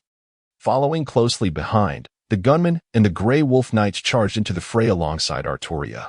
In the rear, 10 archers were continuously drawing their bows, unleashing arrows that whistled through the air, each inflicting considerable damage upon the zombies. With melee units absorbing the brunt of the assault, the archers, as ranged units, could unleash their attacks without a hint of pressure. Even Iron Fist Barty and the Eagle Maiden Ivy joined the skirmish. Though they were merely C-tier heroes, they were still heroes nonetheless. Confronting second-tier zombies posed no challenge for them. Before long, the horde of zombies was swiftly vanquished by Lin Yuan's forces. System notifications rang incessantly in his ears. Kill second-tier zombie. Obtain Rotten Heart X1. Lord Experience 30. Hero Experience 30. Kill second-tier zombie. Obtain Rotten Heart X1. Lord Experience 30. Hero Experience 30. Kill second-tier zombie. Obtain Rotten Heart X1. Lord Experience 30. Hero Experience 30. It must be said, leveling up in this dungeon was indeed a commendable choice. However, Lin Yuan was acutely aware that a hellish difficulty dungeon was far from simple. Even though the Death Mine was merely a beginner dungeon, overcoming it would not be an easy endeavor once the difficulty escalated. Lin Yuan continued to lead his troops deeper into the mine. Upon reaching the midway point, they encountered a new foe among the monsters, a ghost. The Ghost, a third-tier unit of the undead, exhibited remarkable agility and formidable attack power, though its main flaw was its low health and frail constitution. In contrast to the first-tier skeletons and second-tier zombies, Ghost had undeniably shed the status of mere cannon fodder. Under the cover of the undead, the specter advanced with remarkable swiftness, its razor-sharp claws effortlessly tearing apart the flesh and blood of the Grey Wolf Knight. However, despite the specter's formidable offensive prowess, its vulnerabilities were equally conspicuous. As a third-tier unit, the specter could scarcely withstand 2 assaults from the Grey Wolf Knight, its form as fragile as parchment. In light of this, Lin Yuan's forces inevitably sustained casualties. Yet, Lin Yuan had never been one to fear the loss of soldiers, in his eyes. Troops were meant to be sacrificed for a greater purpose. A meaningful sacrifice was intended to yield a more substantial value. Those who clung to their soldiers as if they were precious gems, desperately wishing to register each one, were the true fools. "My lord," another wave of enemies approaches, articulated Artoria, her voice resonating once more. Before Lin Yuan could fully comprehend the situation, she had already plunged back into the fray. As her sword was drawn and struck, yet another specter dissipated into the ether. Truth be told, were it not for the presence of the S-class hero Artoria, Lin Yuan's meager forces would have never reached this point. If all went as anticipated, this should be the final wave of monsters. Lin Yuan observed the battlefield, lost in contemplation. In a beginner dungeon like the Death Gold Mine, even at hell difficulty, encountering 5 waves of monsters would be considered the pinnacle of challenge. Following this, a boss battle would ensue. Lin Yuan strained to recall any information pertaining to this dungeon, yet found himself at a loss. Even as a reincarnated individual, he could not be omniscient. It was merely a basic dungeon he had traversed a handful of times when the game first launched. By the time of his demise, he had already reached the mid to late game. Thus his memories of this dungeon were rather faint. Leading his troops onward, Lin Yuan finally navigated through the narrow mine shaft. What lay before him, however, was an expansive underground cavern. Rather than a mere cavern, it resembled a grand hall.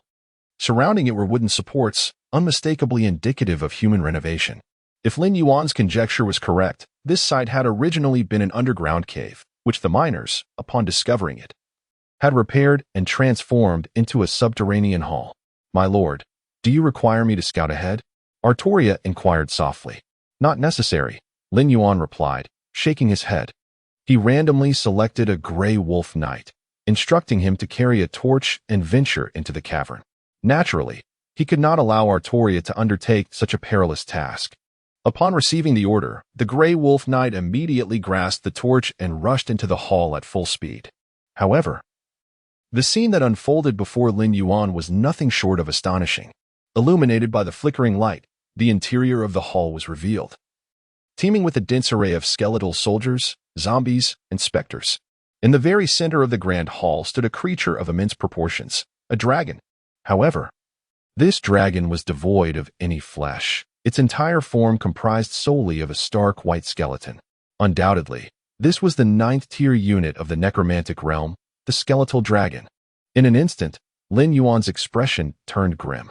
He had not anticipated that a hellish death mine would harbor such a formidable entity as a skeletal dragon. Even a solitary one was beyond his current capacity to confront. Not even Artoria could contend with a 9th-tier skeletal dragon. Just then, however, the corner of Lin Yuan's eye caught sight of something in the shadows of the hall. There, nestled in a dimly lit corner, lay a chest as black as ink, emanating a faint aura of death. Chapter 12. The Special Treasure, the Skull of the Skeleton King. The valiant Grey Wolf Knight, the first to charge forward to scout, was swiftly detected by the Bone Dragon. The dragon's eye sockets shimmered with an eerie green fire of souls. Almost immediately, it raised its colossal claw, effortlessly reducing the knight to a mere pulp of flesh and blood. The chasm between a 2nd-tier soldier and a 9th-tier soldier was indeed insurmountable. Lin Yuan turned to Altria, calmly inquiring, "Do you believe you can contend with this bone dragon?" Altria clenched her teeth and softly replied, "I am willing to engage it in battle." "There's no need." Lin Yuan shook his head. "You cannot triumph over this bone dragon." As a reborn individual, he understood well the immense power of a 9th-tier soldier. Had Altria's hero rank been slightly higher, or if she commanded a larger army, perhaps there would have been a chance to encircle and defeat the bone dragon. However, in this moment, Lin Yuan harbored no hope of victory. This hellish dungeon was currently impossible to conquer. Yet, Lin Yuan was not prepared to concede defeat. Even if he could not clear the dungeon, he must find a way to acquire some benefits. His gaze soon fell upon a black treasure chest nestled in the corner of the grand hall. His intuition told him that this chest contained something valuable. He pondered how to approach it, and then turned to Altria, speaking in a grave tone. "You must station your troops here and refrain from any rash actions. Do you understand?" "Understood," Altria nodded. Although she was uncertain of Lin Yuan's intentions, she had always obeyed her lord's commands unconditionally. Lin Yuan then opened his backpack. Retrieving the recently acquired Mask of the Deceiver, and donning it upon his face. In the next moment, his visage and form rapidly began to decay, transforming into that of a shambling corpse. Witnessing this transformation, even Altria took a startled step back. "My lord, are you all right?" "I'm fine. Pay no heed to me." Lin Yuan waved his hand. His transformation into a corpse was due to the disguise ability of the Mask of the Deceiver. In this state, even the Bone Dragon could not discern Lin Yuan's true identity. Once disguised as a corpse, Lin Yuan slowly dragged his feet towards the Grand Hall. 1 step, 2 steps, 3 steps. With extreme caution, he approached the location of the black treasure chest. It must be said that the disguise capability of the Mask of the Deceiver could only be described as seamless. The surrounding skeletons, corpses, and phantoms regarded Lin Yuan as one of their own, exhibiting no inclination to attack him. Even the Bone Dragon remained oblivious to the presence of a human among them. 15 minutes later, Lin Yuan finally arrived beside the obsidian treasure chest. The location was not far from where the skeletal dragon resided. If the dragon were to sense his presence, death would be imminent for Lin Yuan. Fortunately, at this moment, the skeletal dragon lay in slumber, utterly unaware of any disturbances. Time was of the essence. There was but one opportunity. Lin Yuan took a deep breath and resolutely chose to open the chest. Opening treasure chest. Current progress. 1. The progress bar for the chest's opening materialized before Lin Yuan's eyes. He estimated that fully opening the chest would take at least 10 seconds. Yet, those mere 10 seconds felt interminable, as if stretched to a year in his anxious mind. Opening treasure chest. Current progress. 92. Opening treasure chest. Current progress. 95. Time trickled away, second by second. Just then, the skeletal dragon finally sensed something amiss. The flames of its soul ignited within its eye sockets. Burning with fury, the frigid gaze of the dragon turned directly towards Lin Yuan. He had been discovered. A chill surged through him. Fortunately, at that very moment, a melodious system notification echoed in Lin Yuan's ears. "Congratulations. You have successfully opened the Death Treasure Chest and obtained a special item, Skull of the Skeletal King." As Lin Yuan triumphantly unlocked the chest, the dragon's claw came crashing down in his direction with a ferocious roar. Without a moment's hesitation, Lin Yuan shouted, "Exit dungeon." In the blink of an eye, he vanished from his location, reappearing outside the Death Gold Mine. Lord Lin Yuan has failed the Hell-level Dungeon Death Gold Mine Challenge. Resources deducted: 1 million food, 1 million wood, 1 million iron, 1 million silver coins. You will enter a weakened state for the next 5 hours. With hero and lord experience gained reduced by half. Such novice dungeons could be exited at any time, yet failing a challenge came at a price. This time, not only had Lin Yuan lost substantial resources, but he also found himself in a weakened state. Nevertheless, he had successfully acquired the treasure from the ebony chest. For Lin Yuan, as long as he obtained the treasure, every sacrifice was worthwhile. He then retrieved the item and examined it closely. What he had extracted from the chest was a black skull, adorned with eerie, dark patterns. Skull of the Skeletal King special item. Description: the wearer's army. Upon vanquishing enemy forces, will convert 10 of the defeated troops into Tier 1 skeleton warriors. These skeleton warriors can be further combined into more advanced forms. Skeleton Warrior, Skeleton Soldier, Heavy Armored Skeleton Soldier, Skeleton Knight, Heavy Armored Skeleton Knight, Dark Skeleton Knight, Skeleton King, Hell Skeleton King, Skeleton Emperor. Additionally, the skeleton troops under the wearer's command will receive a 30 boost to all attributes. Gazing upon the description of this treasure, a flicker of astonishment passed through Lin Yuan's eyes. He finally recalled, if memory served him correctly, in his previous life, this treasure was acquired by a necromancer lord from North America. Known as Black Hill, this Lord, Black Hill, was not only one of the 10 most formidable lords in North America but was also referred to as the Skeletal Emperor. His army consisted solely of skeletons, a rather singular and simplistic variety. However, the skeletons under his command were far from mere cannon fodder. Although Lin Yuan had never encountered him, he had heard tales of how his skeletal warriors could effortlessly surround and annihilate even 9th-tier units.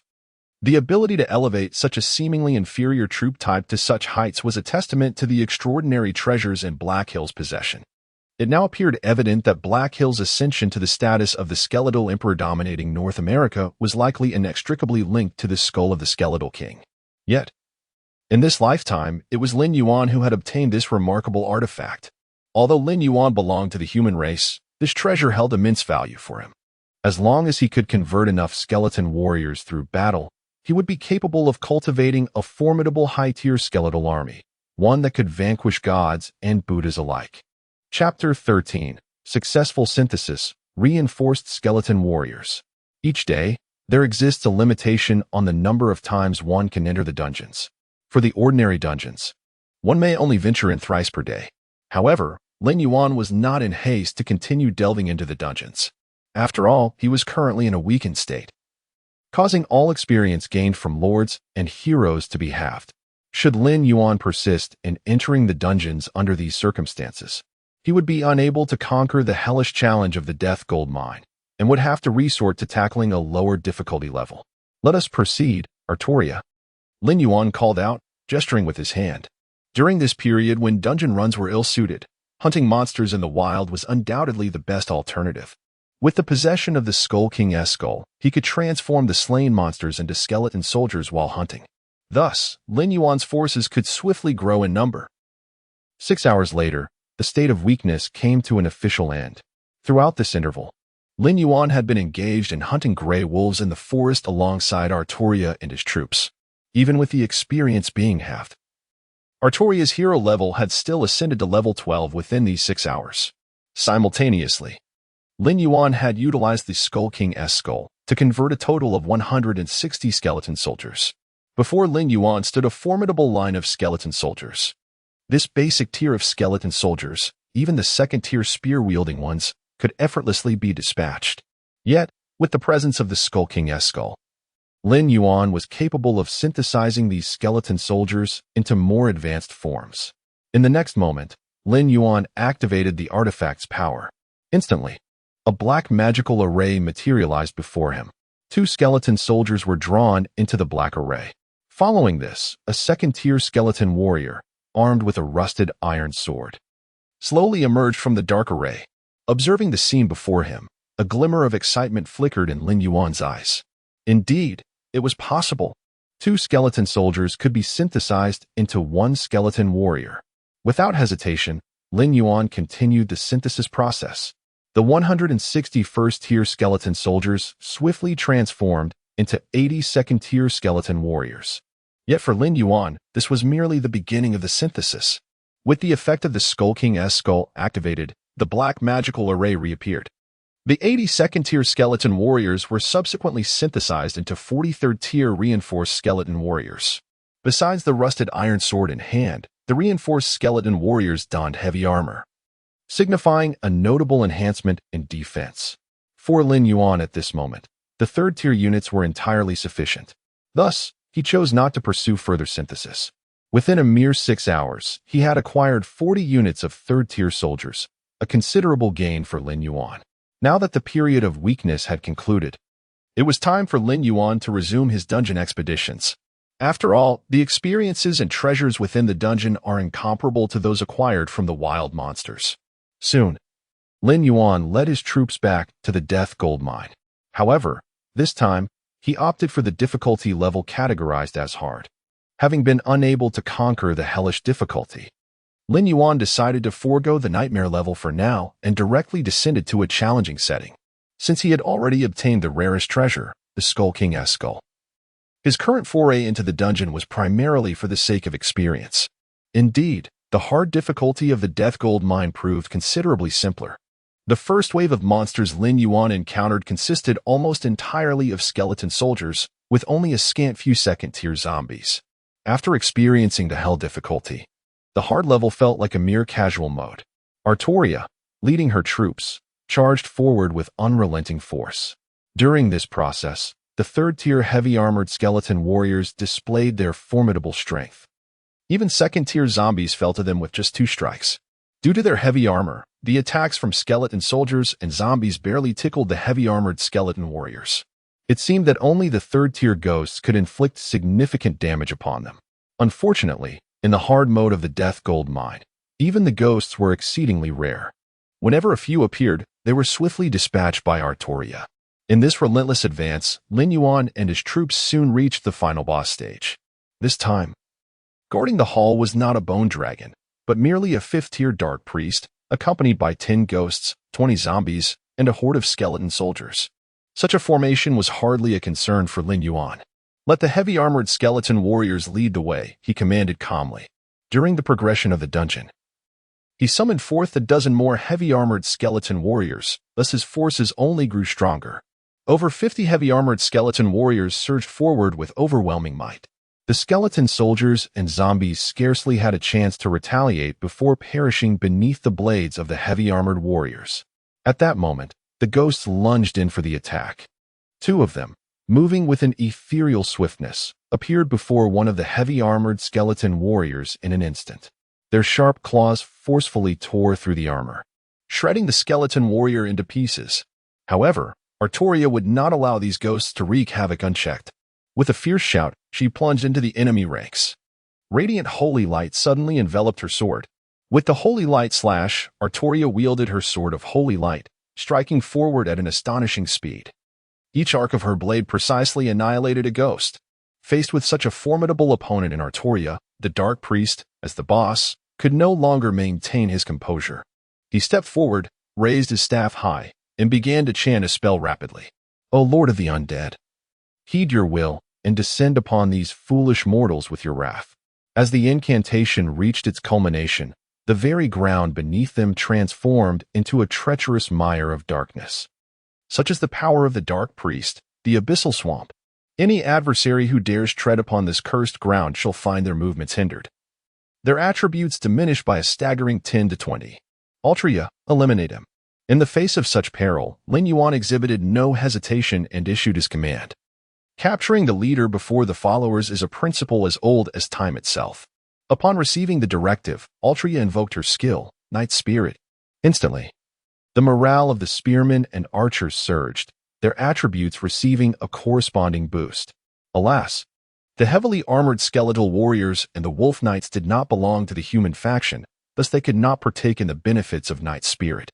This highlights the paramount importance of the synergy between heroes and their troops.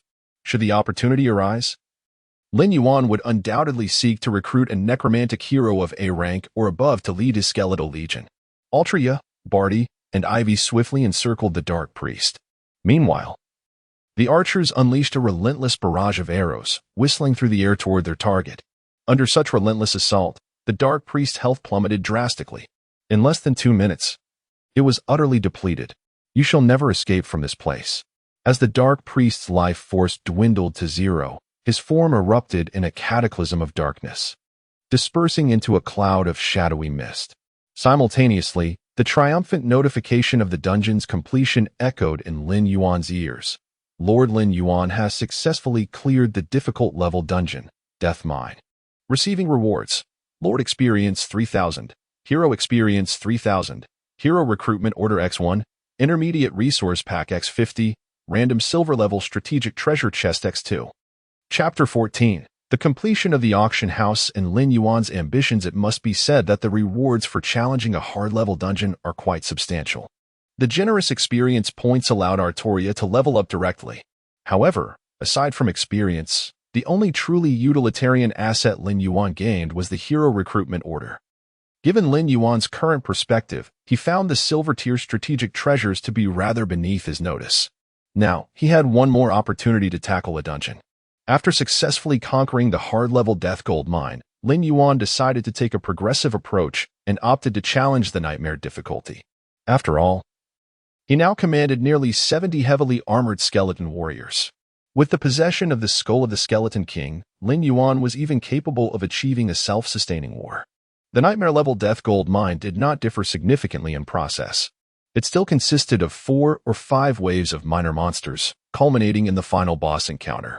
However, the Nightmare-level boss was neither a 9th-tier Bone Dragon nor a 5th-tier Dark Priest, but rather a 6th-tier Ghost Eye Spider. Surrounding this Ghost Eye Spider were several spiders of varying colors: black, green, red, and white. Among them, the black spider was exceptionally fierce, boasting high attack power. The green spider's attacks were laced with toxins. The red spider could self-destruct, inflicting damage on nearby foes. The white spider had the ability to spin webs, hindering the movement of enemies. Fortunately, These spiders were not of a high tier, equivalent to merely third-tier units, albeit in greater numbers. In this scenario, despite incurring some casualties, losing almost half of his heavily armored skeleton warriors, Lin Yuan ultimately triumphed in the boss battle. Under Artoria's radiant strikes, the 6th-tier Ghost Eye Spider was finally vanquished by her blade. Lord Lin Yuan successfully cleared the Nightmare-level dungeon, Death Gold Mine, receiving rewards, Lord Experience 7,000, Hero Experience 7,000. Hero Recruitment Order X2, Intermediate Resource Pack X150, Random Gold Tier Strategic Treasure Box X2. The rewards for the Nightmare-level dungeon were significantly superior to those of the hard level. Before Lin Yuan could even begin to tally his spoils, the world announcement echoed once more. World announcement. The Chinese player, Lin Yuan, has become the first lord to clear the Nightmare-level dungeon, Death Gold Mine, receiving rewards. Random Platinum Tier Strategic Treasure Box X1. Advanced Resource Pack X20, Hero Experience Storage Jar X1, Hero Recruitment Order X2. Upon the revelation of the world announcement, the chat channel erupted in astonishment. Wow, Lin Yuan has even cleared the Nightmare-level dungeon? This is astonishing. I spent 40 to 50,000 and can barely manage even the easiest dungeons, hugging myself in despair. Don't even mention it. I haven't even found where the dungeons are located. Alas, it's absurd. With my meager army, I can't even defeat monsters in the wild. It's just too difficult. The allure was undeniable. The reward was simply extraordinary. A true platinum-level strategic treasure. Lin Yuan couldn't help but admire the foresight of the great master Lin Yuan, who consistently stayed ahead of the game. To be frank, upon hearing the global announcement, even Lin Yuan was momentarily dazzled. A platinum-level strategic chest. Even for him, such strategic treasures of platinum rarity were quite precious. Without a moment's hesitation, Lin Yuan chose to open the chest. Ding! Congratulations on successfully opening a random platinum-level strategic chest. You have obtained a platinum-level strategic treasure, the Sword of Dawn. Sword of Dawn, quality, platinum attributes, strength 75, agility 45, Constitution 20. All human troops under your command gain 10 to all attributes. Attached skill, Dawn's Battle upon use. It increases the attack speed of all melee troops under your command by 30, critical hit rate by 20, and lifesteal by 10, lasting for 15 minutes. The attributes of this platinum-level strategic treasure were quite impressive. Not only were the attributes remarkable, but the attached skill was also exceedingly powerful. Lin Yuan immediately handed the Sword of Dawn to Artoria, saying, "Equip this, it is yours now." "Thank you, my lord." Artoria's beautiful eyes sparkled as she accepted the long sword. The loyalty of Hero Artoria has increased by 1 point. Current loyalty is 82 points. Clearly, Artoria was very pleased with the Sword of Dawn. After equipping this platinum-level strategic treasure, her attributes saw a notable increase.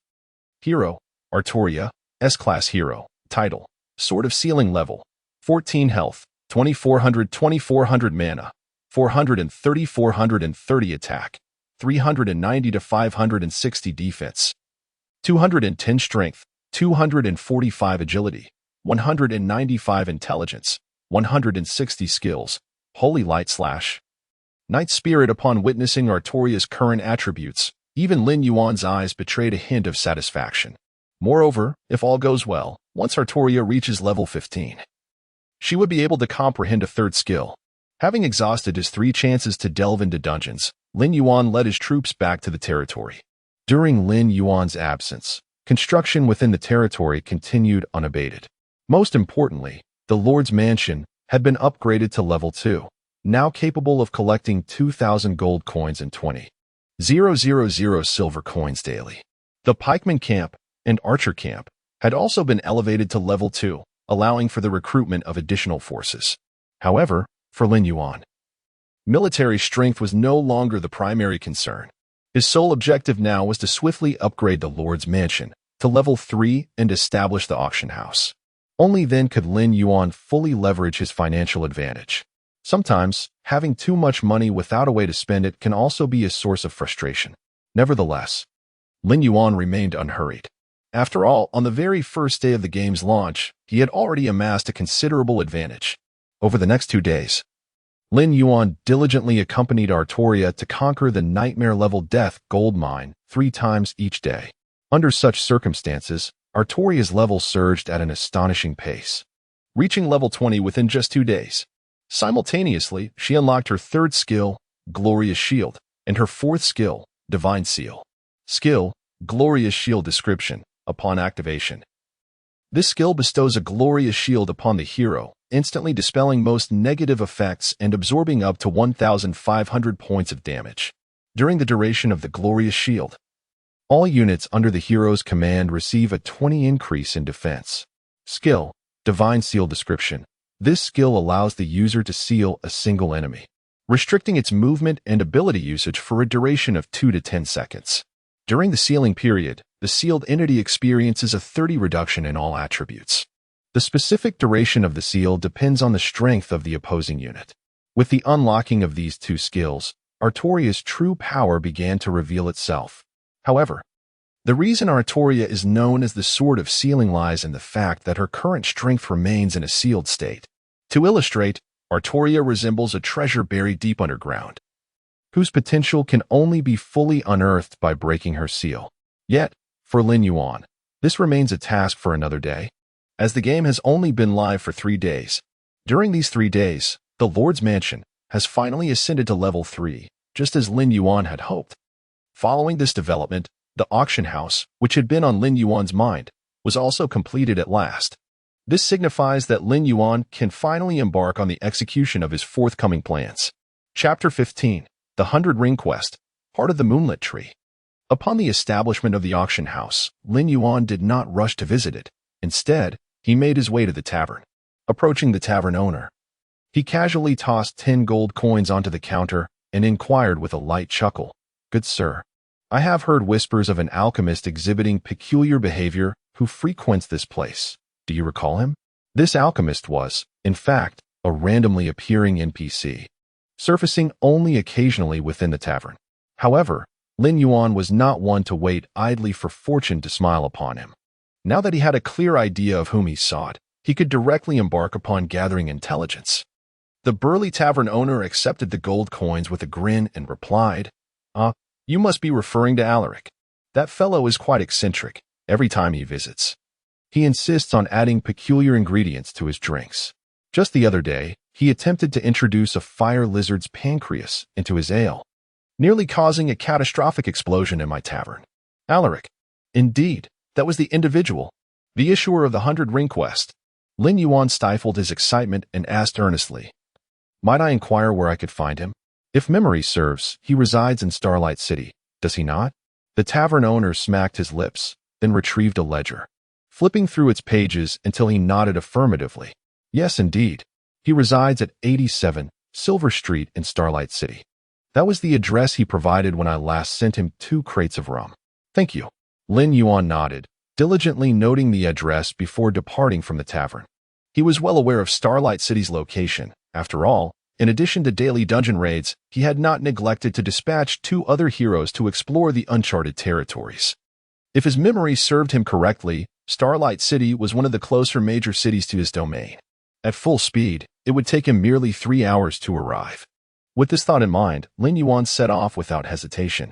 3 hours later, Starlight City, 87 Silver Street. Lin Yuan successfully navigated to the location indicated by the tavern owner. To be candid, Starlight City was far more prosperous than his own territory. In comparison, his domain seemed almost rustic, akin to a mere cottage. Yet, the development of a territory is inherently a journey from nothing to something. Lin Yuan firmly believed that one day, his Lin Yuan City would surpass Starlight City in grandeur. He approached the door and rapped upon it. Moments later, the door creaked open, revealing a disheveled man peering out, his expression one of confusion. "Whom do you seek?" he asked. "Mr. Alaric. I have come specifically to pay you a visit." "To visit me?" Alaric appeared even more perplexed. "Do we know each other?" "I have heard of your esteemed name, an exceptionally talented master of alchemy." Lin Yuan chuckled lightly and inquired, "I have heard that you were recently collecting some peculiar monster materials. Is that true?" Given that he was here to undertake a task, it was only fitting that he maintained a respectful demeanor. He humbly remarked that he was not yet a master, for the vast realm of alchemy was like an ocean, and he was merely at the threshold of discovery. Araki, looking somewhat embarrassed, scratched his head and replied, "Indeed, I am currently searching for some unique monster materials. If you could assist me in procuring them, I would be immensely grateful. Would you like to accept the task, Araki's commission?" Without a moment's hesitation, Lin Yuan chose to accept. The 100-ring task was finally in his grasp. Following the acceptance of the task, Araki presented his request. "For my recent alchemical experiments, I require 50 wolf hearts. Would you be able to procure them for me?" Wolf hearts? Lin Yuan had an abundance of those. After all, in recent days, the number of wolves that had perished at his hands was certainly in the thousands, if not tens of thousands. He promptly chose to fulfill the task. Lord Lin Yuan has successfully completed the task Araki's commission and received rewards. Lord Experience 500, Hero Experience 500, Basic Resource Chest X5. To be frank, the rewards for the task were not particularly generous. They were rather meager. However, the reason this task was dubbed a 100-ring task was due to its intricate and tedious nature, consisting of a total of 100 phases. Throughout this process, Araki would request players to gather an assortment of rare and bizarre alchemical materials. The majority of players, disheartened by the task's complexity and the paltry rewards, would often choose to abandon it midway. Only Lin Yuan understood the true bounty that awaited those who completed the 100-ring task. Moreover, the first player to accomplish this feat would receive a unique special reward. Araki's second phase task required Lin Yuan to collect the venom sacs of poisonous spiders. Fortunately, Lin Yuan possessed this material as well, having encountered them during his battles with the nightmarish Death Mine's ultimate boss, the Ghost Eye Spider. Upon completing the task, he once again earned 500 Lord Experience, 500 Hero Experience, and an additional 5 basic resource chests. The third phase task demanded that Lin Yuan gather 200 black-tailed snake scales. Regrettably, he did not have this material on hand. Yet, for him, there was nothing that money could not procure. Without a moment's hesitation, he opened the auction house. Once the auction house building was established within his territory, the Lord could access it at any time. Soon, Lin Yuan accessed the auction house and quickly located black-tailed snake scales being consigned by other players. In the early stages of the game, materials were still quite precious, with the price of a single black-tailed snake scale fluctuating between 100 to 150 gold coins. However, for Lin Yuan, this was but a trifling sum. Even the cost for 200 black-tailed snake scales was merely 20 to 30,000 gold coins. Lin Yuan acted without a moment's hesitation, promptly purchasing 200 black-tailed snake scales and immediately opting to fulfill the task. The Lord Lin Yuan successfully completed the task Araki's commission, earning rewards: Lord Experience 500, Hero Experience 500. Junior Resource Chest X5. 1 ring, 5 rings, 10 rings, 20 rings.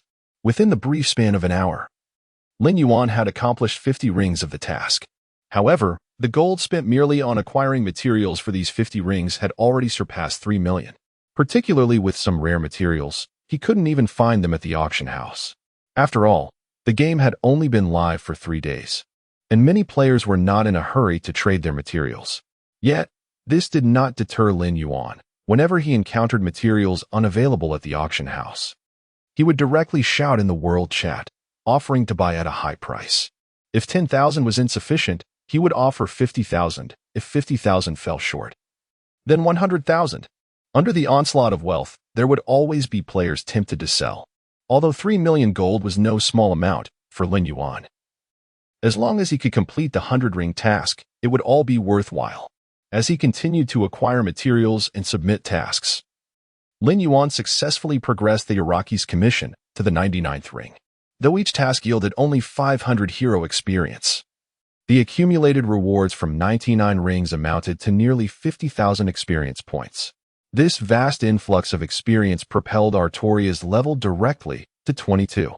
Now, only the final ring of the task remained.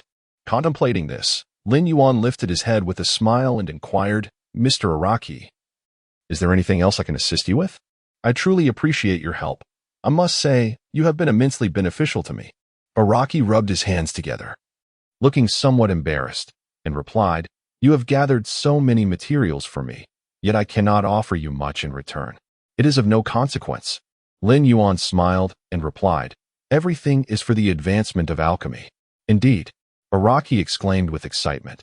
"Trust me, I will surely make significant contributions to the field of alchemy. However, thus far in my research, I am still lacking one crucial material. If you could help me acquire it, it would be most splendid." Lin Yuan nodded and asked, "What is it that you require, Lord Araki?" "The heart of the Dark Moon Tree." Araki inhaled deeply and spoke in a hushed tone. "Within the Dark Moon Forest outside of Starry Moon City, there lies a millennia-old tree. I require the heart of that ancient tree. However, be warned, there exists a group of dark elves within that forest, so please exercise utmost caution." Chapter 16. The Dark Elf Sword Sect, the Sacred Seal. The final component required for the last ring was indeed the heart of the Dark Moon Tree. While the materials for the preceding 99 rings could be procured from other players, the heart of the Dark Moon Tree was an exception. This particular material could only be obtained by conquering the Dark Moon Forest dungeon. However, if Lin Yuan recalled correctly, the difficulty of the Dark Moon Forest dungeon was exceedingly high. In fact, during his previous life, it was not until 10 days after the server's launch that the First Lord emerged victorious from the Dark Moon Forest. Nevertheless, Lin Yuan felt no inclination to retreat. After all, as a reborn individual, the essence of his existence lay in achieving the seemingly impossible. Otherwise, how could he ever hope to alter his fate? Upon accepting the quest, Lin Yuan promptly set off towards the Dark Moon Forest, accompanied by Artoria and his assembled forces. 2 hours later, a sinister and shadowy forest loomed before him. Undoubtedly, this forest was the Dark Moon Forest that Alaric had spoken of.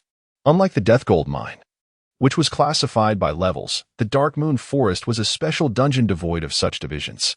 "Would you like to enter the dungeon Dark Moon Forest?" As the system prompt appeared, Lin Yuan immediately selected Confirm.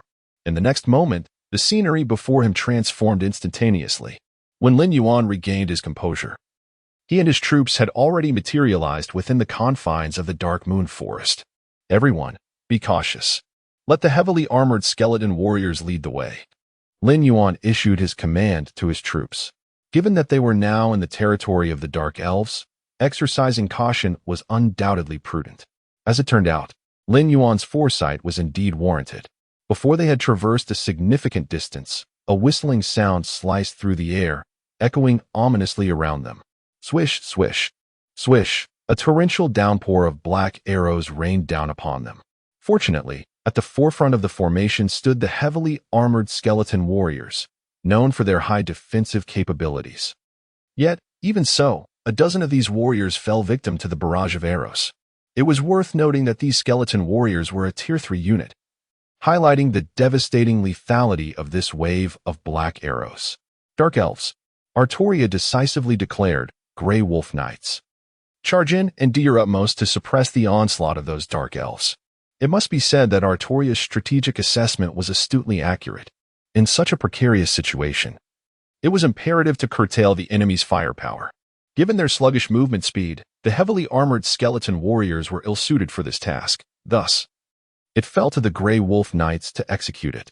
Though their rank was not particularly high, the mobility of this unit was undeniably formidable. Even amidst the forest, they maneuvered with remarkable ease. As the Grey Wolf Knights surged into the fray, the intensity of the arrow storm noticeably diminished.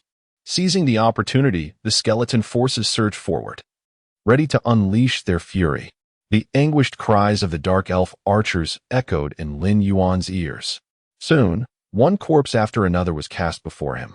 A total of 30 Dark Elf archers had been dispatched by Lin Yuan's forces. If Lin Yuan recalled correctly, this troop belonged to the 3rd tier. Its characteristics included exceptionally high attack power and an extensive range, yet its physique was remarkably frail, even weaker than that of 2nd-tier troops, particularly when engaged in close combat. They were as vulnerable as fish on a chopping board, easily manipulated. However, it must be acknowledged that the ease with which victory was achieved, without significant casualties, was entirely attributed to Artoria's strategic decisions. "Well done," Lin Yuan remarked with a sly smile, before intending to transform the corpses before him into skeletal soldiers.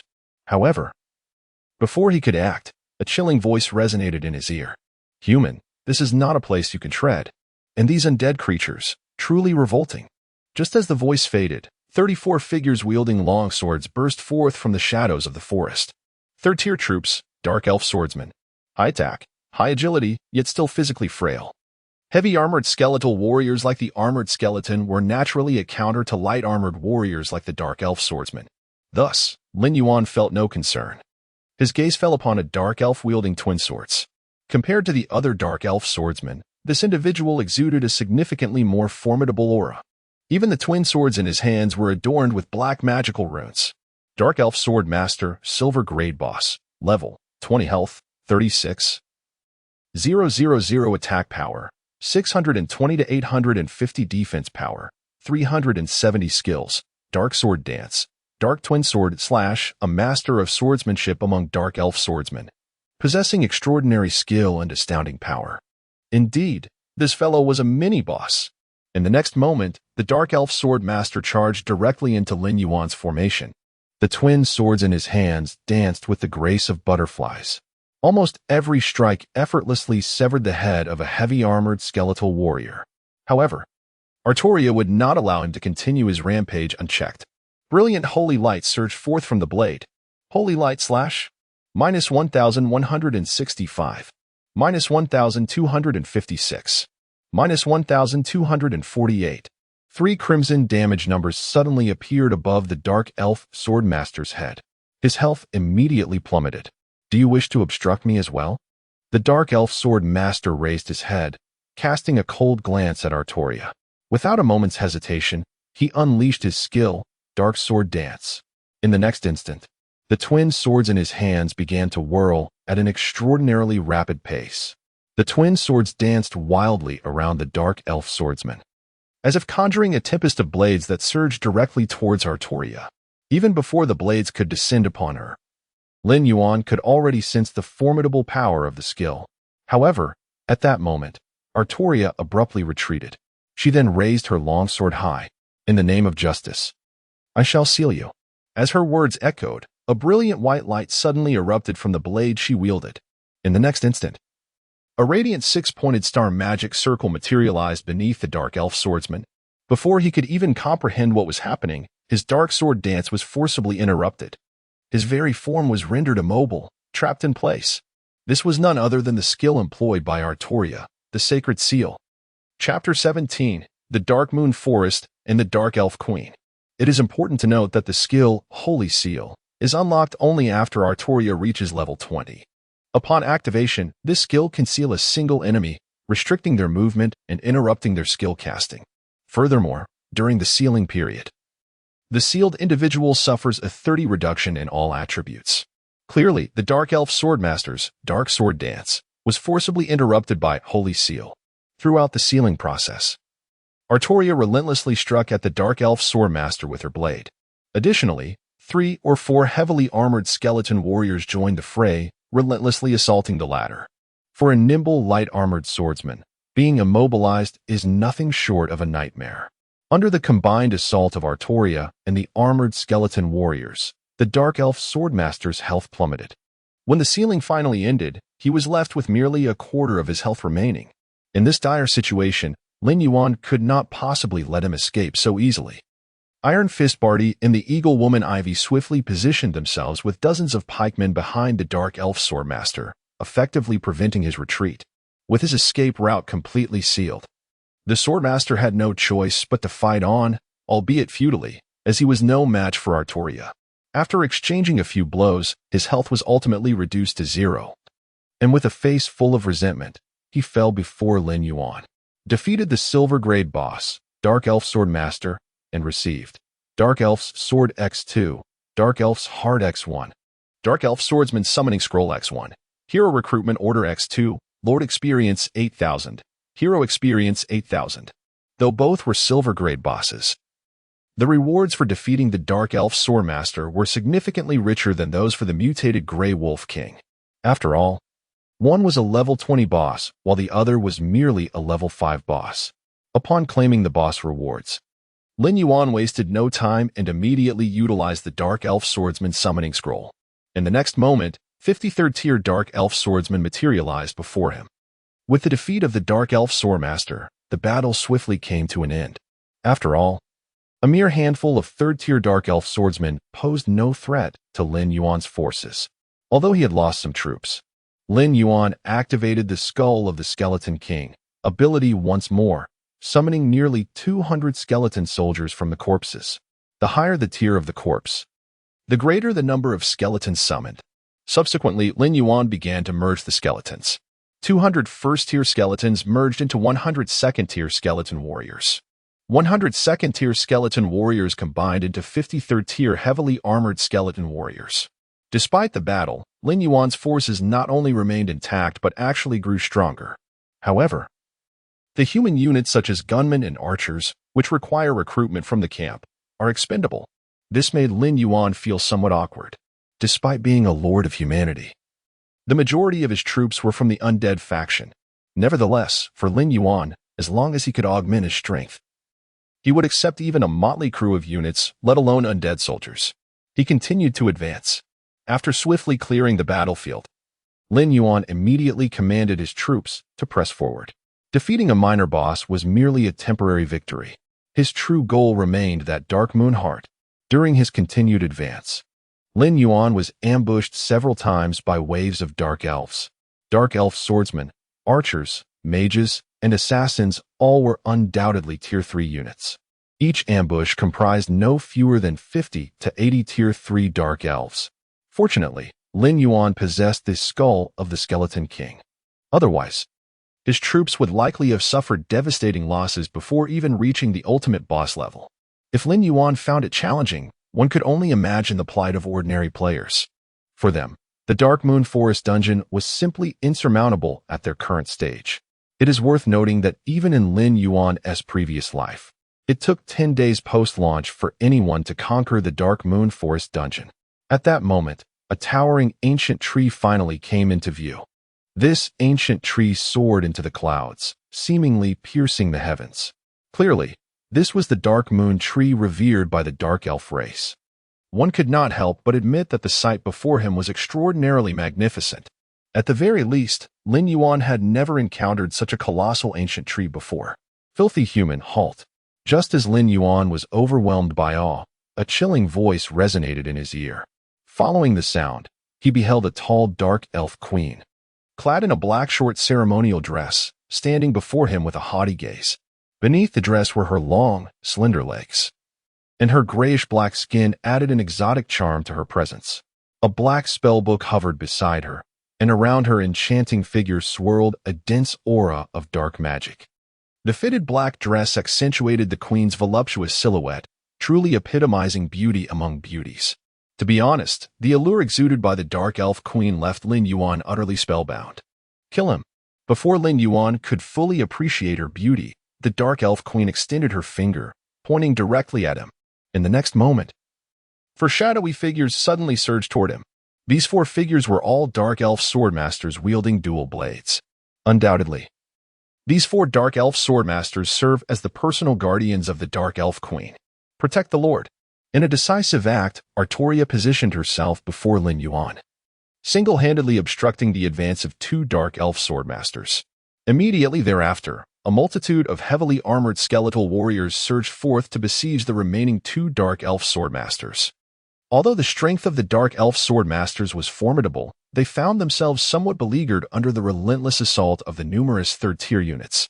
The count of Lin Yuan's heavily armored skeletal warriors had become impressively substantial. It is no exaggeration to assert that the skeletal sea tactic had begun to take shape. Even a level 20 silver tier boss would struggle to withstand the onslaught of dozens of heavily armored skeletal warriors. The battle before them intensified. Artoria, through sheer determination, held her ground against the 2 Dark Elf swordmasters. Meanwhile, the health of the other 2 Dark Elf swordmasters continued to dwindle under the relentless barrage of skeletal warriors. The current situation was undeniably advantageous for Lin Yuan. However, to this moment, the Dark Elf Queen showed no inclination to intervene. Chapter 18. The Final Blow, Dark Life Drain. Protect the Queen. At that moment, a clamorous shout suddenly echoed in Lin Yuan's ears. Following this, a multitude of Dark Elves emerged from behind the Elf Queen, surging towards Lin Yuan's army. Dark Elf swordsmen, Dark Elf Archers, Dark Elf Assassins. Soon, Lin Yuan's skeletal army clashed head-on with the Dark Elf forces. The ultimate boss battle was, of course, extraordinarily arduous. Only by vanquishing this wave of Dark Elves could Lin Yuan formally declare war on the Dark Elf Queen. For our lord. At once, Artoria raised the Dawn Sword high, resolutely activating its special ability, Dawn's Battle. In that instant, the Dawn Sword erupted with a radiant, holy light. This skill, once unleashed, would enhance all melee units under Lin Yuan's command with a 30 increase in attack speed, a 20 boost in critical strike rate, and a 10 life steal, lasting for 15 minutes. It must be said, the power of a platinum-grade artifact is indeed formidable. Under the augmentation of Dawn's Battle, all units in Lin Yuan's army experienced a significant enhancement. Immediately thereafter, a series of system alerts rang in Lin Yuan's ears. Defeated the silver-grade boss, Dark Elf Swordmaster, and received Dark Elf Sword X2, Dark Elf's Heart X1, Dark Elf Swordsman Summoning Scroll X1, Hero Recruitment Order X2, Lord Experience 8000, Hero Experience 8000. For consecutive system alerts resounded, indicating that the 4 Dark Elf Sword Masters had fallen to the onslaught of Artoria and the heavily armored skeletal warriors. Without hesitation, Artoria brandished her sword and charged into the ranks of the Dark Elves. Such third-tier units were no match for her. Under her sweeping swordsmanship, Dark Elves fell one after another beneath her blade. Witnessing her kin perish before her eyes, the Dark Elf Queen could not help but furrow her brow. Despicable human, you shall pay for your actions. Stepping forward, the Dark Elf Queen summoned her dark grimoire, which began to flip through its pages with haste. Instantly, dark magical energy coalesced into dozens of dark magic orbs, raining down upon Lin Yuan's forces. Boom, boom, boom, accompanied by a cacophony of thunderous roars. A considerable number of heavily armored skeletal warriors fell beneath the onslaught of the dark magic orbs. As the final boss of this dungeon, the Dark Elf Queen demonstrated formidable power. Ordinary third-tier units were no more than cannon fodder in her presence. Meanwhile, the attributes of the Dark Elf Queen appeared before Lin Yuan. Dark Elf Queen, Platinum Boss, level, 25 health points, 100,000 magic attack power, 220 to 1, 650 defense, 300 skills, Dark Magic Bolt, Shadow Blade, Dark Elf Summoning, Dark Life Drain. The queen among the Dark Elf clan. She wields the power of darkness and commands the entire Dark Elf tribe within the moonlit forest, possessing immense prestige. Upon witnessing the attributes of the Dark Elf Queen, even Lin Yuan's eyes flickered with a hint of astonishment. Truly, as a platinum boss, her attributes are terrifying. Alone, even Altria may not stand a chance against the Dark Elf Queen. Fortunately, Altria is not alone in this battle. As long as they can overcome the Dark Elf Queen before them, Lin Yuan would not hesitate to sacrifice his entire army. Without a moment's hesitation, Lin Yuan tore open 4 Dark Elf Swordsman Summoning Scrolls. It is noteworthy that these scrolls were just acquired from the Dark Elf Sword sect, and he did not expect them to be of use so soon. In an instant, 200 units of Dark Elf Swordsmen joined the battlefield. Observing the unfolding scene, the Dark Elf Queen's fury escalated. You dare betray me for a mere human. You are a disgrace to the Dark Elf clan. Just as her words faded, a surge of dark energy erupted from the dark magic tome. This dark energy coalesced into the shapes of blades, striking out violently in all directions. These dark magic blades were incredibly sharp, capable of cleaving through heavily armored skeleton warriors in an instant. Faced with the full fury of the Dark Elf Queen, Altria chose not to hold back any longer and immediately activated her skill, Glory Shield. This skill not only grants the hero a protective shield that absorbs 500 points of damage but also eliminates most negative effects upon casting. Simultaneously, during the duration of the Glory Shield, the defense of all units under this hero's command is increased by 20. With the dual enhancements of Dawn of War and Glory Shield, Lin Yuan's forces surged forward with unyielding momentum. Even Altria, fortified by the shield, withstood the Dark Elf Queen's onslaught, unleashing a series of holy light slashes. -1, 648. -1, 754. -1, 654. Although the Dark Elf Queen, as a Platinum boss, possesses incredibly formidable skill damage, she is ultimately a mage-type entity. The inherent weakness of mages is their low defense and fragile health. With just one Holy Light slash, Altria inflicted nearly 5,000 points of damage. The Dark Elf Queen's health plummeted significantly. Immediately following this, the archers at the rear, leveraging their range advantage, unleashed a volley of arrows at the Dark Elf Queen. -175, -168, -144, -258. Although the damage inflicted by second-tier archers is not particularly high, under circumstances where efforts accumulate, the damage from a volley remains exceedingly impressive. In the realm of Lord's era, relying solely on the might of heroes or sheer numbers of troops proves futile. Only by harmonizing the strengths of heroes and units can one unleash their utmost power. Artoria continually maneuvered alongside the Dark Elf Queen, poised to strike at the opportune moment. Meanwhile, the heavily armored skeleton warriors bravely held the front line, undeterred by the prospect of being easily shattered by dark magic bolts.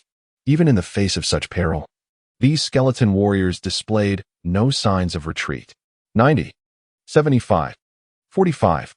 The Dark Elf Queen's health steadily dwindled, finally plummeting below the critical threshold of 20. Despite this seemingly favorable situation, Lin Yuan remained vigilant, for convention dictates that the more wounded a boss becomes, the greater the danger. As anticipated, when her life force dwindled to a mere fifth, the Dark Elf Queen's form ascended, and dark energies surged around her, akin to writhing black flames. With a slight nod, the Dark Elf Queen's demeanor was frigid, reminiscent of a sovereign reigning supreme. Those who desecrate this land shall face the wrath of the Dark Moon. Dark Life Drain. Chapter 19. The Conquest of the Copy. The heart of the Dark Moon secured. Countless strands woven from dark energy began to spread outward, connecting to the forces under Lin Yuan's command. In a chilling moment, Lin Yuan witnessed one of these black threads ensnare a soldier, draining him to the point of lifelessness. Simultaneously, the bloodline of the Dark Elf Queen surged, evidently benefiting from this dark ability that siphoned the vitality of others to replenish her own. As he observed the steadily rising health of the Dark Elf Queen, Lin Yuan clenched his teeth and resolutely declared, "Focus all fire on her. We must not allow her to regain health." Following his command, Artoria was the first to charge into battle. Despite being drained of life energy by the dark strands, a look of unwavering determination graced her features. The troops under Lin Yuan's command mirrored her bravery, fearlessly surrounding the Dark Elf Queen. In this dire situation, even though the Dark Elf Queen could recover through the absorption of life energy, her regeneration could not keep pace with the damage inflicted upon her. Watching the boss's health decline steadily, Lin Yuan felt a wave of relief wash over him. It seemed his decision had indeed been the right one. In moments like these, one must possess the courage to sink or swim. Hesitation could easily allow the Dark Elf Queen to recover her strength, complicating the battle further. With a decisive thrust, Artoria's longsword pierced the heart of the Dark Elf Queen, effortlessly extinguishing the last vestige of her life. "I could not protect you, my kin." With a mournful cry, the Dark Elf Queen sank slowly to her knees. At that moment, a system notification resounded. The Lord of Huaxia, Lin Yuan, has successfully slain the Platinum boss, the Dark Elf Queen, and has obtained the Platinum-level strategic treasure, the Heart of the Dark Moon. Received Dark Elf Queen's Spellbook X1, Dark Elf Swordsman Summoning Scroll X4, Dark Elf Archer Summoning Scroll X4, Dark Elf Assassin Summoning Scroll X4, Hero Recruitment Orders X5. Lord Experience 38,000. Hero Experience 38,000. Upon hearing the rewards, a glimmer of exhilaration flickered in Lin Yuan's eyes. The bounty for slaying a Platinum boss was undeniably generous. The 12 summoning scrolls alone amounted to 600 units of Tier 3 troops. Despite suffering significant losses in this battle, he could effortlessly replenish his forces now. However, the rewards from defeating the boss were merely a fraction of what lay ahead.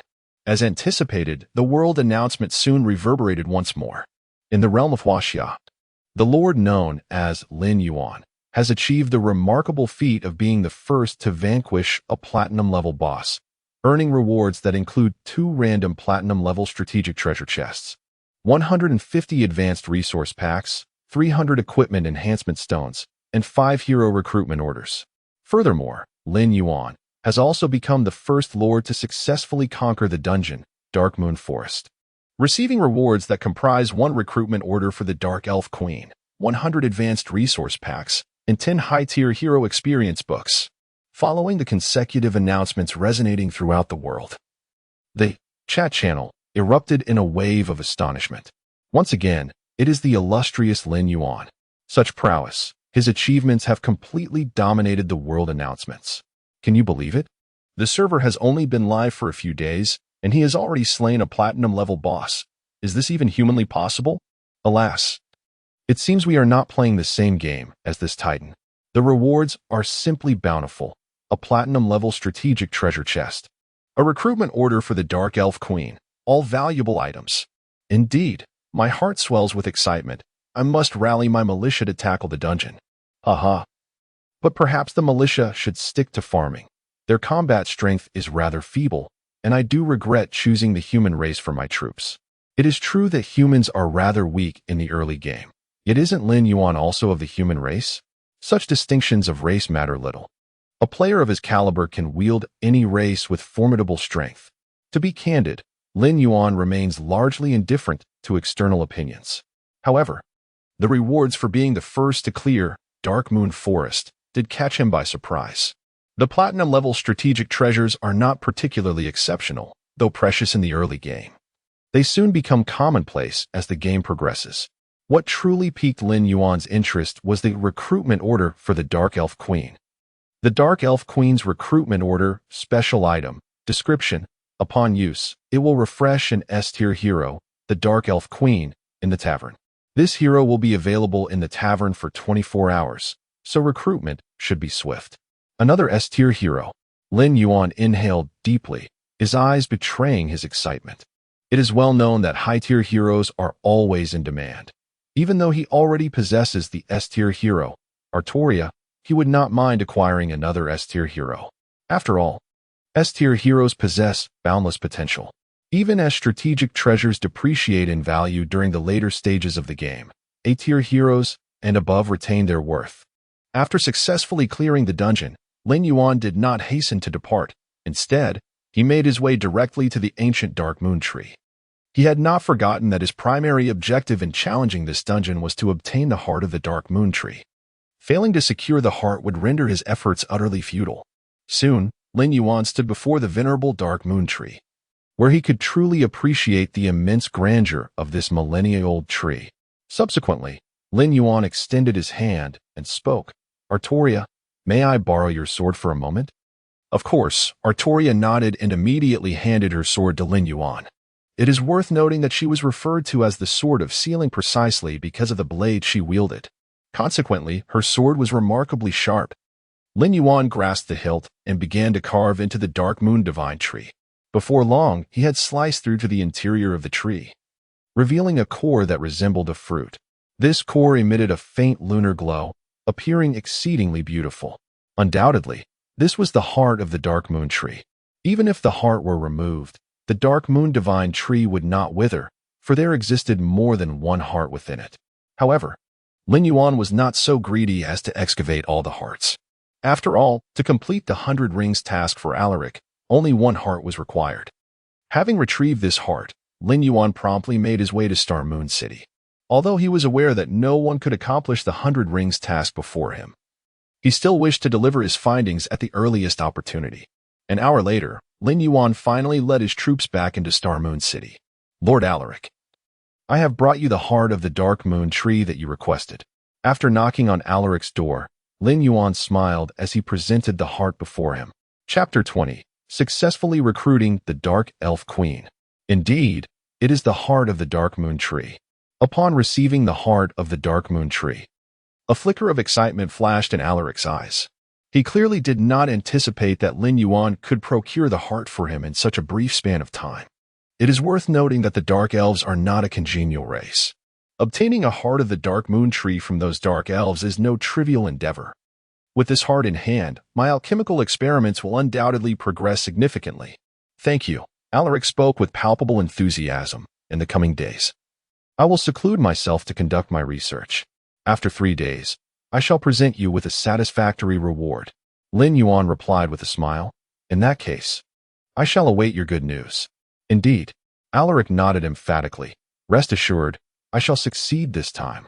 The final reward for the 100 Rings quest could only be claimed after a waiting period of 3 days, as this reward was directly related to Alaric's impending alchemical experiment. Therefore, Lin Yuan chose not to squander any more time and promptly returned to his territory. Upon returning, Lin Yuan immediately entered the tavern. He was now eager to summon the Dark Elf Queen. Upon stepping into the tavern, Lin Yuan swiftly retrieved the summoning scroll from his backpack and decisively chose to use it. Consequently, the option to summon the Dark Elf Queen appeared on the hero recruitment list within the tavern. However, to summon the Dark Elf Queen, one would require a staggering 20 hero recruitment tokens. It must be said that such a design is indeed quite burdensome. After using the summoning scroll, players are granted only 24 hours to complete the recruitment. Should they fail to gather the requisite 20 tokens in advance, they would effectively miss this opportunity. Fortunately, since the game's launch, Lin Yuan had accumulated a considerable number of hero recruitment tokens. Even if he were a few short, he could simply purchase the remainder at a premium from the auction house. Although these tokens are exceedingly rare, anything, no matter how scarce, could be acquired for the right price, as there will always be someone willing to sell. With this thought in mind, Lin Yuan promptly opened the auction house to check the prices of hero recruitment tokens.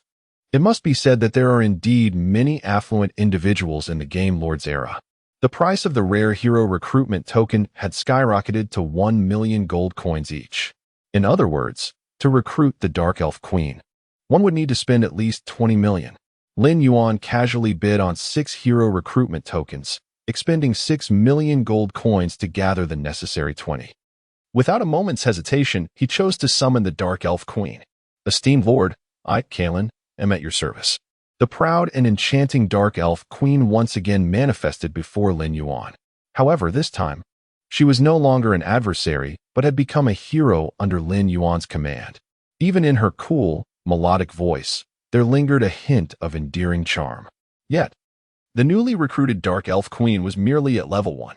Fortunately, Lin Yuan possessed 10 advanced hero experience tomes, each capable of bestowing a remarkable 20,000 experience points upon a hero. Thus, with these 10 tomes, he had a total of 200,000 experience points to allocate. Without hesitation, Lin Yuan applied all 10 advanced experience tomes to Kalen. Immediately, waves of radiant white light enveloped her as she ascended through the levels. The system's notifications echoed in Lin Yuan's ears. Hero Dark Elf Queen. Kalen's level has risen to level 12. Hero Dark Elf Queen. Kalen's loyalty has increased by 1 point. Current loyalty is 81 points. Hero Dark Elf Queen. Kalen has successfully learned the skill, Dark Magic Missile. Hero Dark Elf Queen. Kalen has successfully learned the skill, Summon Dark Elves. Upon Lin Yuan's declaration, Kalen's attributes materialized before him.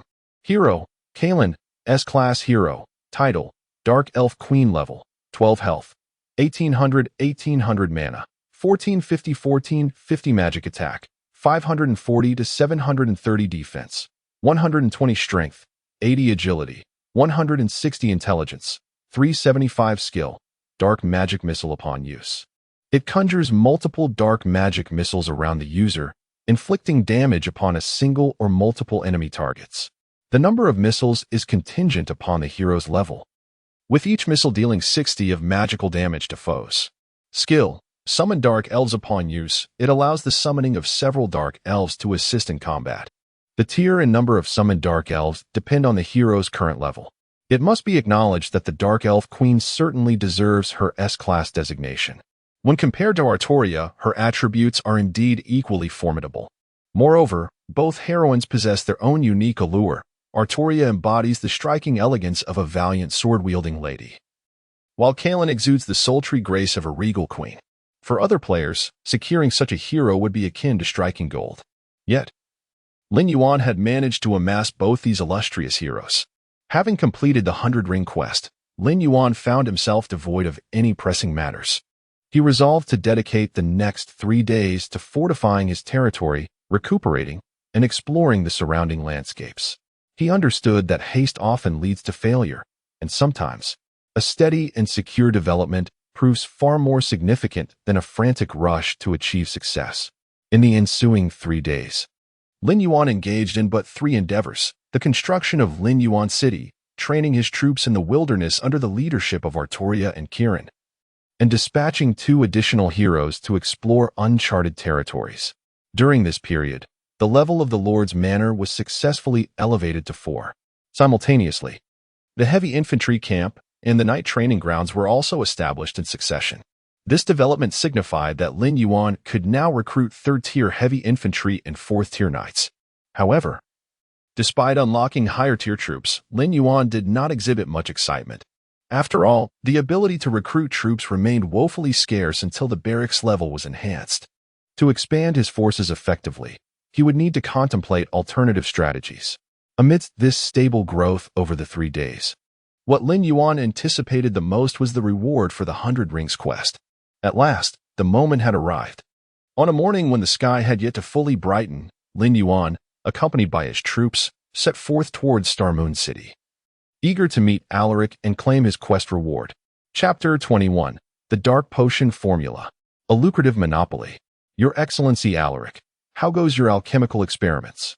Before Lin Yuan, Alaric appeared haggard, his eyes sunken, clearly having endured 3 sleepless days. Yet, beneath his weary exterior, a spark of excitement still glimmered in his gaze. Thanks to your support, the experiment was a resounding success. Subsequently, Alaric solemnly produced a scroll of parchment from his bosom, stating, I have nothing of great value to offer you, so I present this as a token of reward.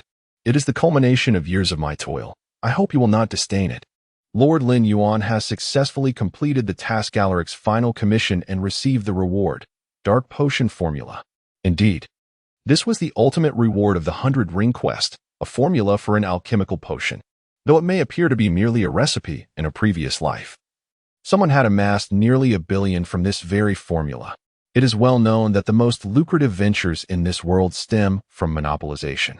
Furthermore, the final reward of the 100 Ring quest is unique, meaning that the formula for the Dark Potion is possessed solely by Lin Yuan.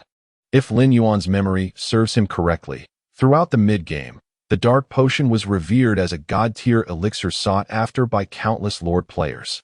The cost to concoct a Dark Potion is a mere 200 gold coins, while its selling price can soar to 2,000 gold coins, a profit margin nearing tenfold.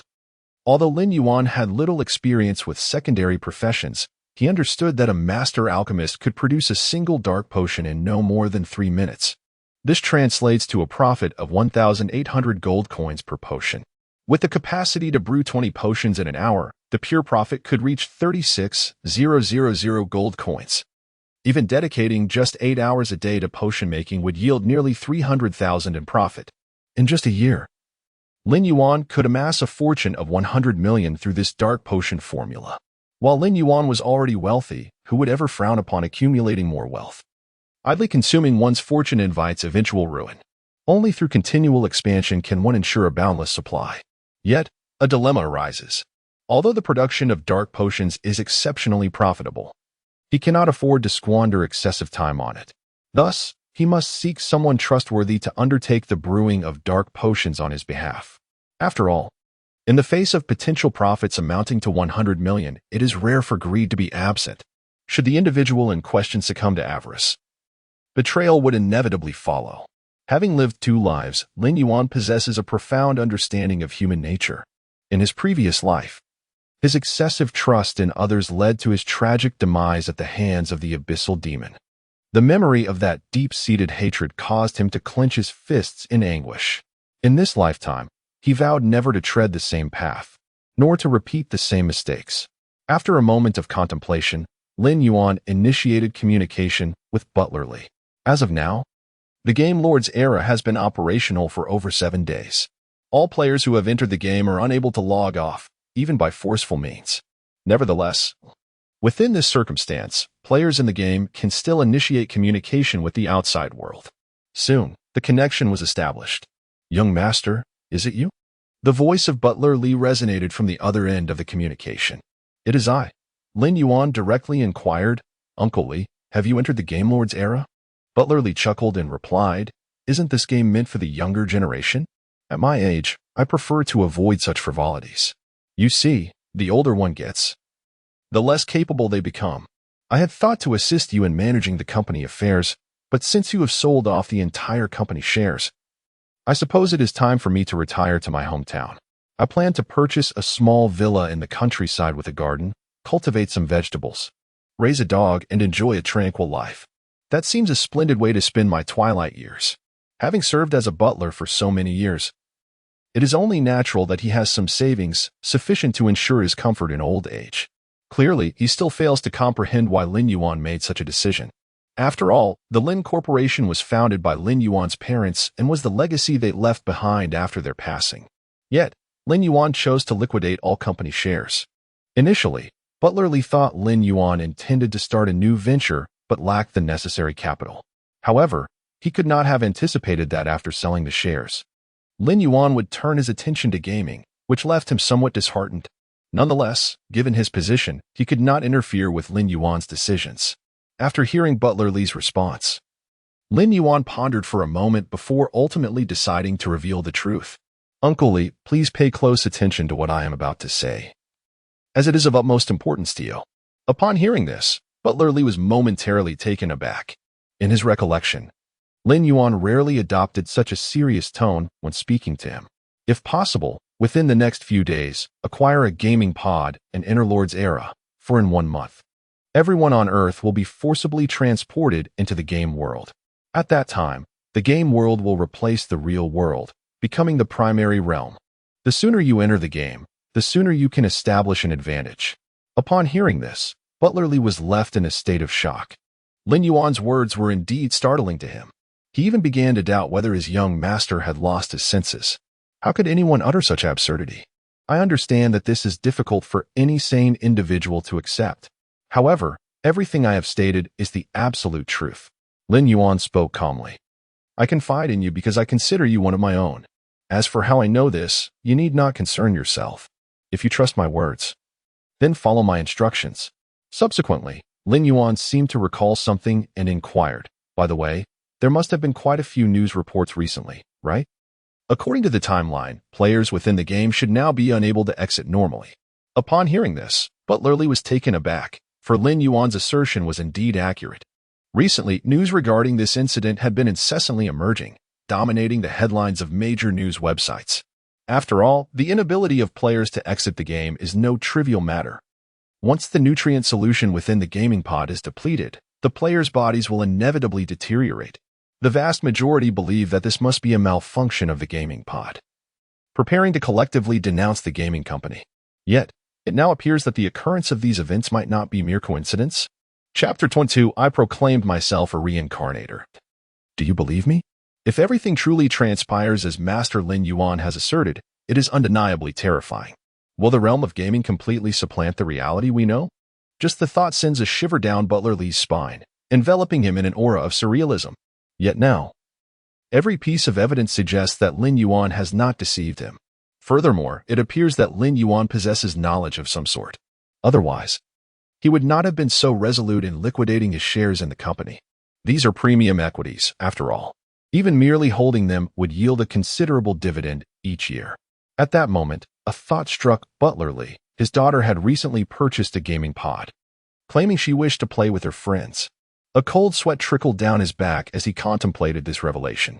"Master Lin Yuan, I shall contact you shortly. It appears my daughter may have also entered the game. I must inquire with her." With that, Butler Lee hastily ended the call. Lin Yuan suddenly recalled that Butler Lee indeed had a daughter. If memory served him correctly, in his previous life, she was a somewhat renowned lady lord who had founded a guild named Thorned Rose, thanks to the protection afforded by Lin Yuan and his daughter. Even though Butler Lee entered the game a month late, he was scarcely subjected to bullying. Moreover, within the game, Butler Lee had effectively showcased his talents, aiding his daughter in managing the guild with remarkable organization. A managerial talent such as Butler Lee was one he would certainly not let slip away. Furthermore, if possible, he wished to recruit his daughter as well. Having absorbed the lessons from his past life, Lin Yuan understood that relying solely on individual strength was ultimately limited. To secure a foothold in this world, One must establish a personal faction. Soon, Butler Lee, with an anxious heart, dialed his daughter's number. Hello, Bing-Chu? Are you in the game? Yes, Dad. What's up? Li Bing-Chu replied, simultaneously commanding her troops to encircle and eliminate the skeletal general before her. She was in a dungeon known as Land of Bones, nearing the completion of this instance, all while challenging it at the hard difficulty. Clearly, the success of any lord is no mere coincidence. Despite the server having only opened for a few days, Li Bing-Chu had already outpaced the vast majority of players. Upon hearing his daughter's voice, Butler Lee exhaled in relief. He quickly inquired, Bing-Chu, did you purchase the gaming pod to play that game called Lord Era? Yes. Why? Nothing much. I just wanted to ask. Have you attempted to log out of the game recently? I've tried, but I can't exit, Li Bing-Chu replied calmly. However, it seems I am not alone in this predicament. Butler Lee paused momentarily before asking, aren't you the least bit concerned? What good is worry? In any case, no one can escape the game. Li Bing-Chu spoke. Even if we must perish, let us do so together. Even Butler Lee had to admit that his daughter was remarkably open-minded and carefree. As a woman, she possessed the fortitude to remain unflinching even in the face of calamity. With such a disposition, it is no wonder she could rise so forcefully in the brutal world of the Age of Lords. After a moment of hesitation, Butler Lee ultimately conveyed to Li Bing-Chu the matters Lin Yuan had shared with him. To be honest, deep down, he still believed in Lin Yuan. Yet the situation was so fantastical that he could not judge it alone. Do you think this could be possible? It is not impossible. Li Bing-Chu pondered for a moment before speaking. The authenticity of this game has far exceeded the current technological capabilities. In other words, it is quite likely to be true. This game is far more complex than we had imagined. However, if, in a month's time, the game world truly supplants the real world, then our foremost priority must be to establish an advantage within the game as swiftly as possible. It must be said, Li Bing-Chu's capacity for acceptance was indeed remarkable. Even under such circumstances, she maintained absolute composure. After hearing his daughter's analysis, Butler Lee nodded thoughtfully. He then said, in that case, I will find a way to enter the game as soon as possible. By the way, I will provide you with Master Lin Yuan's contact information shortly. If you encounter any difficulties in the game, remember to seek him out. Li Bing-Chu nodded, all right. Before long, Lin Yuan received a friend request from Li Bing-Chu. Lord Bing-Chu requests to add you as a friend. Do you accept? Without a moment's hesitation, Lin Yuan promptly accepted the request. Once successfully added, Li Bing-Chu's first message arrived swiftly. You are Lin Yuan. Her tone was clearly tinged with astonishment. The name Lin Yuan was extraordinarily illustrious. In the few days since the game's launch, 2/3 of the world announcements had been dominated by him. For the vast majority of players, Lin Yuan was a legendary lord, standing atop the pyramid of power. It would not be an exaggeration to call him the foremost lord in contemporary China. Li Bing-Chu had just realized that Lin Yuan was indeed Lin Yuan. Such a close resemblance in names. She should have connected them sooner. Lin Yuan responded with a smile. What's the matter? Am I not worthy of it? That's not what I meant. Li Bing-Chu chuckled shyly. I simply didn't connect the two of you. It's fine. Knowing now is not too late, Lin Yuan replied nonchalantly. I assume your father has shared everything I discussed with him? He conveyed it to me. What are your thoughts on this? Do you wish to believe it, or do you think I am jesting? I trust your words, Li Bing-Chu declared resolutely. This game is indeed extraordinary. However, I am quite curious. How did you come by this knowledge? Lin Yuan chuckled lightly and replied, do you believe me if I say I am a reborn individual? Li Bing-Chu pressed her lips together and responded, since you are unwilling to share, then so be it. Everyone harbors secrets. I shall not insist. Lin Yuan. In this day and age, it seems no one believes in honesty anymore. Chapter 23. Our first encounter. As familiar as old friends, never mind. Since you do not believe me, let us not linger on this matter, Lin Yuan remarked. You should understand why I chose to disclose such a significant issue to your father, do you not? It is because you trust him implicitly. Indeed, Lin Yuan continued. But beyond that, there is another reason. I hope he can assist me. I comprehend, Li Bing-Chu interjected. You require support. You need him to manage affairs within the game.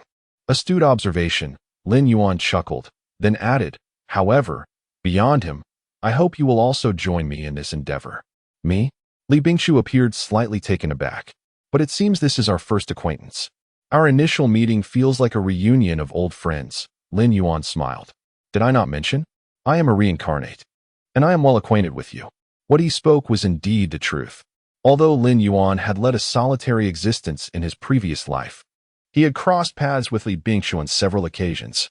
He held a reasonable understanding of her character, which made her a person of absolute trustworthiness, even as a friend. Moreover, the association with Butler Li provided an additional layer of assurance. Lin Yuan was confident that if he could enlist Li Bingshu by his side, she would undoubtedly remain loyal. Given that, I shall consider your proposal, Li Bingshu replied, not immediately acquiescing to Lin Yuan. For her, this decision was of great importance and warranted careful contemplation. Lin Yuan did not press her. He understood that individuals like Li Bingshu could not be coerced. If you are willing to work for me, I can offer you a monthly salary of 1 million gold coins, Lin Yuan stated. Additionally, I will provide you with game strategies to ensure you remain ahead of the majority of players. 1 million gold coins, even when converted into real-world currency, represented a substantial sum. Furthermore, once the gaming realm fully supplanted reality, the currency of the real world would be rendered worthless, mere scraps of paper.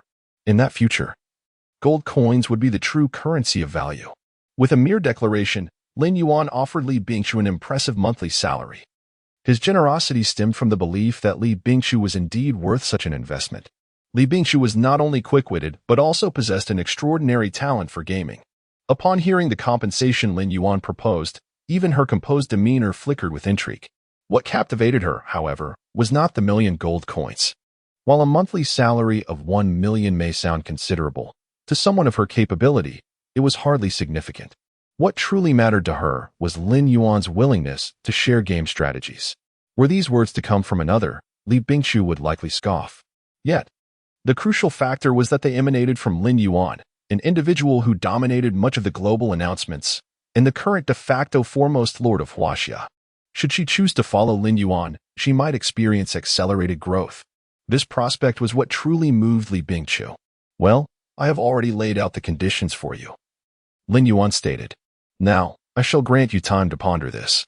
However, just as he was about to terminate the communication, Li Bingshu suddenly spoke up. I accept your proposal. Upon hearing these words, a smile crept onto Lin Yuan's face. In that case, from this moment forth, we shall be comrades in arms. Although Lin Yuan had anticipated that Li Bingshu would likely agree, the moment she did so brought him genuine joy. For this signified that he had gained 2 more allies, Butler Li and Li Bingshu. For Lin Yuan, this was undoubtedly a tremendous boon. Adhering to the principle of trusting those he employed, Lin Yuan promptly shared information about the dark potions formula with Li Bingshu following her agreement. He emphasized the immense value of this formula. Even Li Bingshu, with her temperament, was taken aback after hearing Lin Yuan's introduction. After all, this represented a net profit of 100 million each year, an absolute monopoly, an undeniable fortune. Subsequently, Li Bingshu inquired, "What do you expect me to do?" "It's quite simple," Lin Yuan replied. "I would like you to assist me in locating a suitable candidate to study this formula and become a dedicated pharmacist. Rest assured, I shall not shortchange you in terms of remuneration. However, I have but one requirement: absolute loyalty. I do not wish for the pharmacist I painstakingly cultivate to ultimately become someone else's pawn." "I understand," Li Bingshu replied, fully grasping Lin Yuan's intentions. In reality, the pharmacist was merely a vessel. The true value lay within the formula itself. This was precisely why Lin Yuan sought someone who would not betray him. After a moment's hesitation, Li Bingshu continued, "Actually, I do have a commendable candidate in mind. I am acquainted with a young girl, a scholarship student whom my father supported through university. She has since entered the workforce. Her character is admirable. She is quite resilient and rarely asks for money unless absolutely necessary. Since starting her job, she has consistently sent a portion of her earnings to my father each month and visits him during festive seasons." Upon hearing this, Lin Yuan nodded. It seemed this young lady possessed commendable qualities, at the very least demonstrating gratitude. Furthermore, the monotonous task of potion preparation indeed required a character capable of enduring solitude. Nonetheless, This was no longer Lin Yuan's concern. Having chosen to trust Li Bingqiu, he would delegate the entire matter to her. Lin Yuan immediately spoke. Since you have already identified a suitable candidate in your heart, I trust that you will devote more attention to this matter. Shortly, I will transfer the potion formula and 5 million gold coins to you, of which 1 million is your salary. And the remaining 500,000 is allocated for purchasing the materials needed for potion preparation. In the initial stages, the failure rate in concocting potions will be quite high. However, that is of no concern. Every endeavor requires an initial investment, and proficiency will come with practice. Very well. Li Bingqiu nodded in acknowledgement, her heart brimming with uncontainable excitement. She could sense Lin Yuan's trust in her. The potion formula, worth billions, was entrusted to her without hesitation. And he had even advanced her salary for a month. Undoubtedly, she would not betray this trust. Just as Lin Yuan stated, they were now comrades fighting side by side. Li Bingqiu had never considered herself a delicate flower of a noble family. She harbored her own aspirations and ambitions. From this moment onward, however, her ambitions were irrevocably intertwined with Lin Yuan's. Chapter 24. The Most Wretched NPC, Master Builder Brait. Having identified a suitable candidate to manage his affairs, Lin Yuan cast aside his distractions and began to devise his forthcoming plans. At present, Lin Yuan possessed formidable strength, with the number of his Tier 3 troops exceeding 1,000 with ease. However, the majority of these Tier 3 units were heavy armored skeleton warriors, transformed from corpses. A portion of them had been summoned using dark elf summoning scrolls. The proportion of true human troops was rather limited. Nonetheless, as long as his own power was sufficient, Lin Yuan was not overly concerned with the purity of his forces, regardless of whether they were black cats or white cats, as long as they could catch mice. They were good cats indeed. Moreover, Lin Yuan not only had an abundance of troops but was also bolstered by the immense strength of 2 S-tier heroes. After the Dark Elf Queen had risen in level, Lin Yuan equipped her with a suitable set of strategic treasures, 2 platinum grade and 3 gold grade items, which significantly enhanced her attributes. With such power, Lin Yuan was fully prepared to embark on his upcoming endeavors.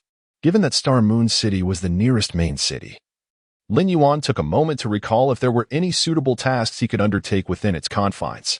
In the end, a particularly unique quest surfaced in his memory, the commission from Master Builder Brait. Thanks to his past life's recollections, Lin Yuan swiftly located Master Builder Brait within Star Moon City. The man before him bore sunken eyes and a tobacco-stained mouth, presenting the visage of a disheartened, middle-aged individual. Yet, his true identity was that of Brait, the chief architect of Star Moon City.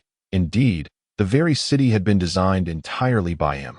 Logically, with such a high status, one would expect Brait to lead a fulfilling life. However, the man appeared utterly defeated, akin to a soulless shell. Upon spotting Lin Yuan, Brait furrowed his brow and gestured towards the door, exclaiming, "Leave. How many times must I say it? Do not disturb me while I am sketching." In response to the man's brusque demeanor, Lin Yuan remained unperturbed and calmly replied, "Mr. Brait, I am here to accept your commission. The orc band outside Star Moon City has recently become restless. If you require assistance, I can eliminate them for you." Upon hearing this, Brait paused momentarily, his eyes suddenly glistening with moisture as he wept. "Annie, my dear Annie." After a brief moment, he seemed to regain his composure, wiping the tears from his eyes with a handkerchief. Taking a deep breath, he spoke with a fierce intensity, "If possible, I hope you can eradicate those damned orcs, leave not a single one alive." His tone was ferocious, reminiscent of a beast driven to desperation. Lin Yuan nodded and spoke, "Rest assured, I shall eradicate all those orcs for you." "Excellent," Brait replied. "I swear by my honor, if you truly accomplish this, I shall not treat you poorly. You have successfully accepted the quest, Brait's commission." To be candid, anyone familiar with Brait's backstory would understand the depth of his aversion towards the orcs. In the eyes of most players, Brait is regarded as one of the most tragic NPCs in Age of Lords. He possessed extraordinary talent in architecture, achieving success at a young age and brimming with ambition. At the age of 28, he fell in love with a noble woman named Annie. They were a match made in heaven, soon swept away by the tides of love. However, lost in the throes of passion, Brett was oblivious to the fact that this was merely the beginning of his tragic existence. Annie was vivacious and adored nature, prompting Brett to decide to take her on a journey outside the city after their marriage, intending it to be their honeymoon. Yet, this ill-fated decision would haunt him for the rest of his days. To ensure their safety during the trip, Brett employed a mercenary team. However, despite these precautions, disaster struck. A mere 30 miles from Xingyue City, they were ambushed by a horde of orcs, numerous and ferocious. The mercenaries hired by Brett were swiftly annihilated by these savage beasts. Consequently, Brett and Annie found themselves captives of the orcs. In the wake of their overwhelming victory, the orcs erupted into frenzied celebration. They hung the corpses as trophies upon trees, tearing flesh from bone to devour, while smearing blood upon their bodies, emitting guttural roars akin to wild beasts. Witnessing this nightmarish spectacle, Brett was engulfed by an abyss of terror, his stomach churning, forcing him into fits of dry heaving. Yet, the true nightmare was only just beginning. The exhilarated orcs soon turned their predatory gaze upon Annie. It is crucial to note that the orcs possessed intellect akin to that of a child, often driven by primal instincts. Thus, before Brett's very eyes, they used Annie as a mere tool for their base desires. In the presence of the burly orcs, Annie, a noble woman, was reduced to a mere plaything, utterly powerless to resist, her cries echoing in desperation. Listening to the anguished wails, Brett felt as if his heart were bleeding. Eventually, the cries faded into silence. The satiated orcs callously discarded Annie's lifeless body, however, in the blink of an eye. He found himself ensnared in the depths of hell. Yet, this band of orcs showed no concern for how desperate Blight felt. Innately savage, they swiftly discovered alternative means of amusement. One of the orcs approached Blight, babbling incoherently, then, with a sinister grin, tightened his grip on a wooden club and brought it crashing down between Blight's legs. The anguished cry of Blight echoed hauntingly above the orc encampment. Fortunately, fate was on Blight's side. Before the orcs could finish him off, the Imperial Knights of Star Moon City arrived. They drove away the orcs and successfully rescued Blight. However, what was lost could never be reclaimed. In this tragic ordeal, not only had his newlywed wife been brutally ravaged to death by the orcs, but he himself had been rendered utterly inhumane. This incident left an indelible shadow on Blight's heart. It is precisely for this reason that he harbors such intense hatred for orcs. Chapter 25. Hellish Difficulty, Orc Encampment. Even Lin Yuan had to concede that Bright was remarkably resilient. Had it been anyone else, even if they had been rescued, their spirit would likely have shattered long ago. However, Lin Yuan's decision to accept Bright's quest was not motivated by the latter's tragic backstory. He was a pragmatic individual, driven solely by the prospect of rewards associated with the task. Upon accepting the mission, Lin Yuan wasted no time and immediately set off towards the direction of the orc encampment. Fortunately, his memory served him well, as he recalled the general location of the orc camp, thereby saving him considerable time. Under these circumstances, Lin Yuan swiftly led his forces to the site of the orc encampment. Orc encampment. Description: this location is inhabited by a multitude of ferocious orcs, who mercilessly tear apart any intruders. Difficulty selection: easy, normal, hard, nightmare, hell. The orc encampment, like the Death Gold Mine, is a dungeon where one can choose the difficulty level. Even without undertaking Bright's quest, one could still engage in the challenge.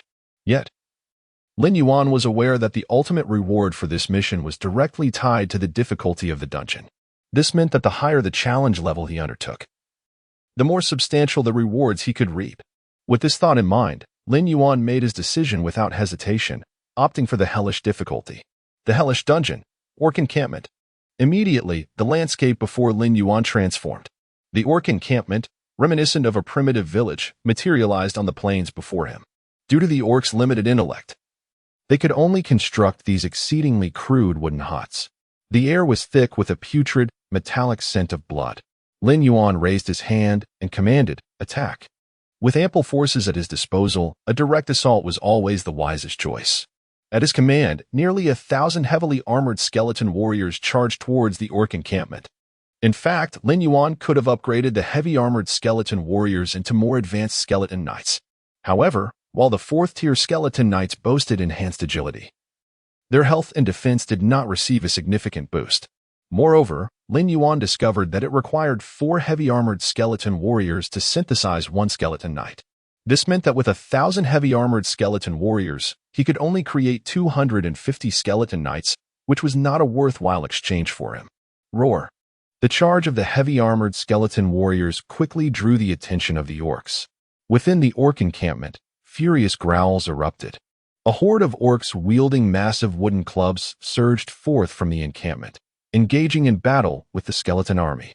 Given that Lin Yuan was challenging the hellish difficulty of the orc encampment, even the most ordinary orc possessed attributes comparable to third-tier units.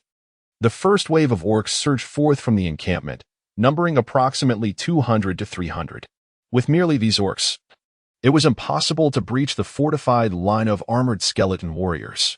Moreover, with the frontline troops holding firm, the archers and dark elves positioned behind could unleash their volleys of arrows with ease. Under such circumstances, within a mere 10 minutes, the more than 200 ordinary orcs were utterly annihilated by Lin Yuan's forces. On Lin Yuan's side, only a handful of armored skeleton warriors had been lost. Despite such a resounding victory, Lin Yuan's demeanor remained composed, for he understood that a hellish orc encampment would not yield so easily. As anticipated, before Lin Yuan's troops could press their advance, another formidable horde of orcs emerged from the encampment. These orcs were clad in bronze armor and wielded massive axes.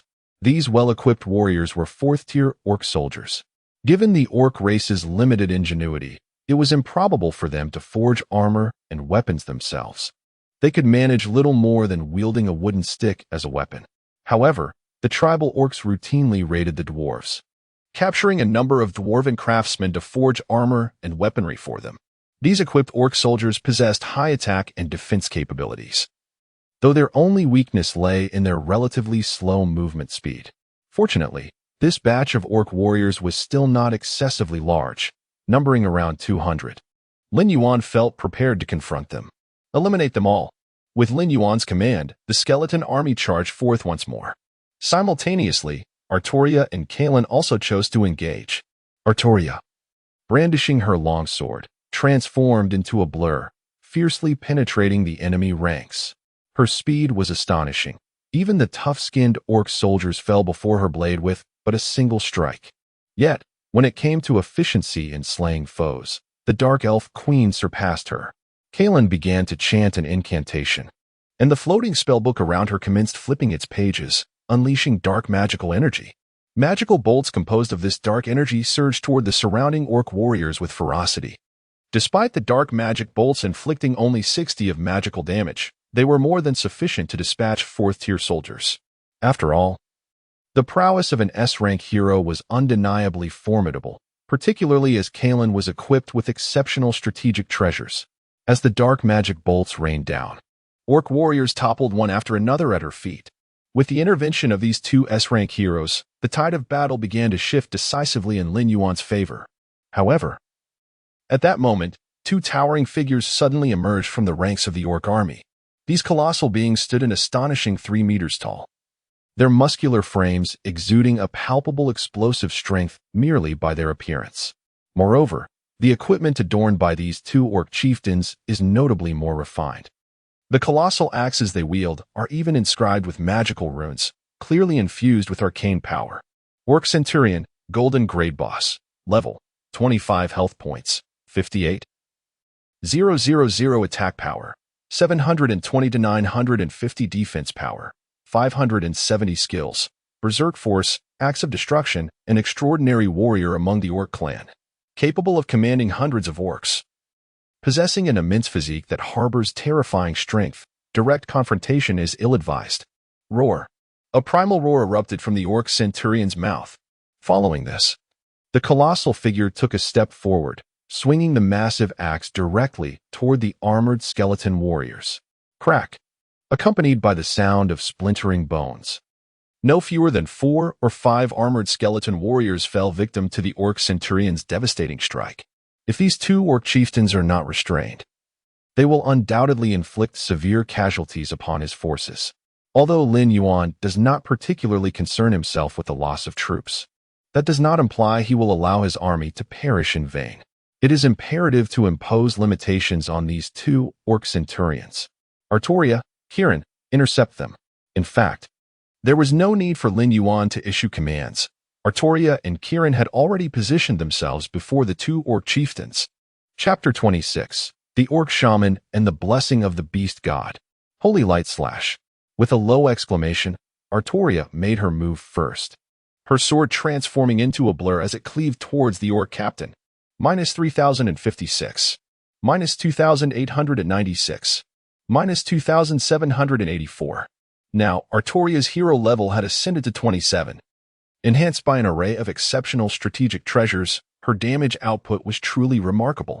With just a single Holy Light Slash, she had dealt nearly 10,000 points of damage to the orc captain. It is worth noting that the orc captain's total health was merely 58,000. Clearly, Artoria was more than capable of engaging him without any strain. Subsequently, Lin Yuan shifted his gaze to another scene. Here, the Dark Elf Queen was also confronting an orc captain. However, due to her later recruitment, Chiron's hero level was only 21. The orc captain surveyed Chiron from head to toe, unable to suppress a lick of his lips, his eyes gleaming with primal desire. Despite the orc's lack of intellect, they could still discern beauty from ugliness. The next moment, the orc captain let out a furious roar, his eyes instantly turning blood red, clearly entering a state of frenzy. Upon activating Fury, all his attributes received a significant boost. Yet, Chiron exhibited no signs of fear. Instead, a hint of disdain flickered in her gaze. Filthy fool, Chiron uttered coldly, immediately commencing her incantation. A dark magical circle materialized before her, summoning nearly 50 dark elf swordsmen who surrounded and protected her. This was Chiron's skill, summon dark elves. Although she was a fragile mage, she could safeguard herself with the summoned dark elves. Before the frenzied orc captain could react, he was encircled by the dark elf swordsmen. Following that, numerous dark magic missiles whistled through the air, striking heavily against his form. A few minutes later, the two orc captains collapsed with a thunderous crash. The 204th-tier orc warriors were completely annihilated by Lin Yuan's forces. If all went as expected, the final battle against the boss would soon commence. Thud, thud, thud. At that moment, the ground beneath Lin Yuan trembled violently. A colossal shadow, as imposing as a mountain, emerged from the orc encampment, exuding an overwhelming sense of dread before them. Orc Commander, Platinum Level Boss, Level, 30 Health, 200. 000 Attack Power, 1020 to 1550 Defense, 750 Skills, Beast Blood Fury, Giant Axe Rage, Barbaric Charge, the absolute ruler of the orc tribe, commanding the entire orc race. Endowed with terrifying brute strength capable of tearing steel apart with bare hands. Before Lin Yuan stood an orc chieftain, towering nearly 4 meters tall. With an extraordinarily robust physique adorned with explosive muscles and marred by gruesome scars, a clear testament to his extensive battle experience. Accompanying the chieftain were 304th-tier orc warriors and 603rd-tier ordinary orcs. Such a formidable assembly posed a considerable challenge, even for Lin Yuan. However, what vexed him most was not merely the formidable warriors before him. His gaze transcended the chieftain, resting instead upon the figures lurking behind him. There, he beheld 2 hunched, grotesque orc shamans, each wielding an oak staff. Among the orc race, shamans were among the few endowed with genuine intellect. These 2 shamans, akin to the orc centurion, were also formidable golden bosses at level 25. Underestimating them would come at a dire cost. A lesson learned by countless lords who had previously dared to challenge the orc encampments. The orc shamans possessed but a single skill, known as Blessing of the Beast God, which bore 2 significant effects. It could enhance the orc warriors within a designated area, granting them an 80 boost to all attributes, or it could augment the orc chieftain, bestowing a 30 increase to all attributes while granting him immunity to 50 of damage. Lords unaware of the shaman's capabilities often faced devastating losses upon their initial foray into orc territories. After all, the orc chieftain, being a level 30 platinum boss, was already a formidable adversary. With the addition of the Blessing of the Beast God, the chieftain could indeed be likened to a deity, impervious to any opposition. Alone, even Altria could not hope to thwart him. Moreover, it was crucial to note that the shamans could bolster not only the chieftain but also the orc warriors. Thus, the two orc shamans emerged as the primary targets for elimination. With this realization, Lin Yuan made a swift decision. All ranged units were to prioritize attacking the orc shamans. The heavily armored skeletal warriors would stand at the forefront, paving the way for the dark elf assassins. Under Lin Yuan's command, his forces moved with the precision of a well-oiled machine, executing their strategy with seamless coordination. A torrential rain of arrows erupted forth, hurtling toward the orc shaman's location. The densely packed heavy skeletal warriors charged fearlessly into the fray, bracing against the onslaught of the orc warriors. Meanwhile, the dark elf assassins, employing their remarkable speed and stealth techniques, darted across the battlefield, inching ever closer to the shamans. No matter the cost, the two orc shamans had to be eliminated. Altria, clearly attuned to Lin Yuan's intentions, surged forth at her utmost speed toward the shaman's position. However, at that moment, the massive figure of the orc chieftain abruptly obstructed her path. The giant axe, inscribed with magical runes, swung down towards her with deadly intent. The fury of the axe was unleashed. Human, perish. The orc chieftain opened his mouth, emitting a series of profoundly ominous syllables. Faced with his full-force strike, Artoria dared not hesitate for a moment and promptly activated her skill, the Shield of Glory. In an instant, a shimmering shield appeared before her, forcefully blocking the impending blow. -944. One must admit, the damage inflicted by the orc chieftain was indeed astonishing. With but a single swing of his axe, the Shield of Glory bore numerous cracks.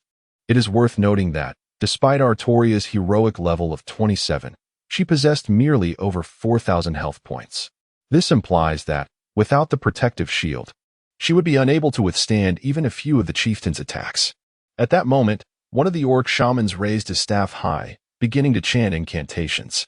Observing this scene, Lin Yuan felt a chill creep over him, for he already knew what was to come.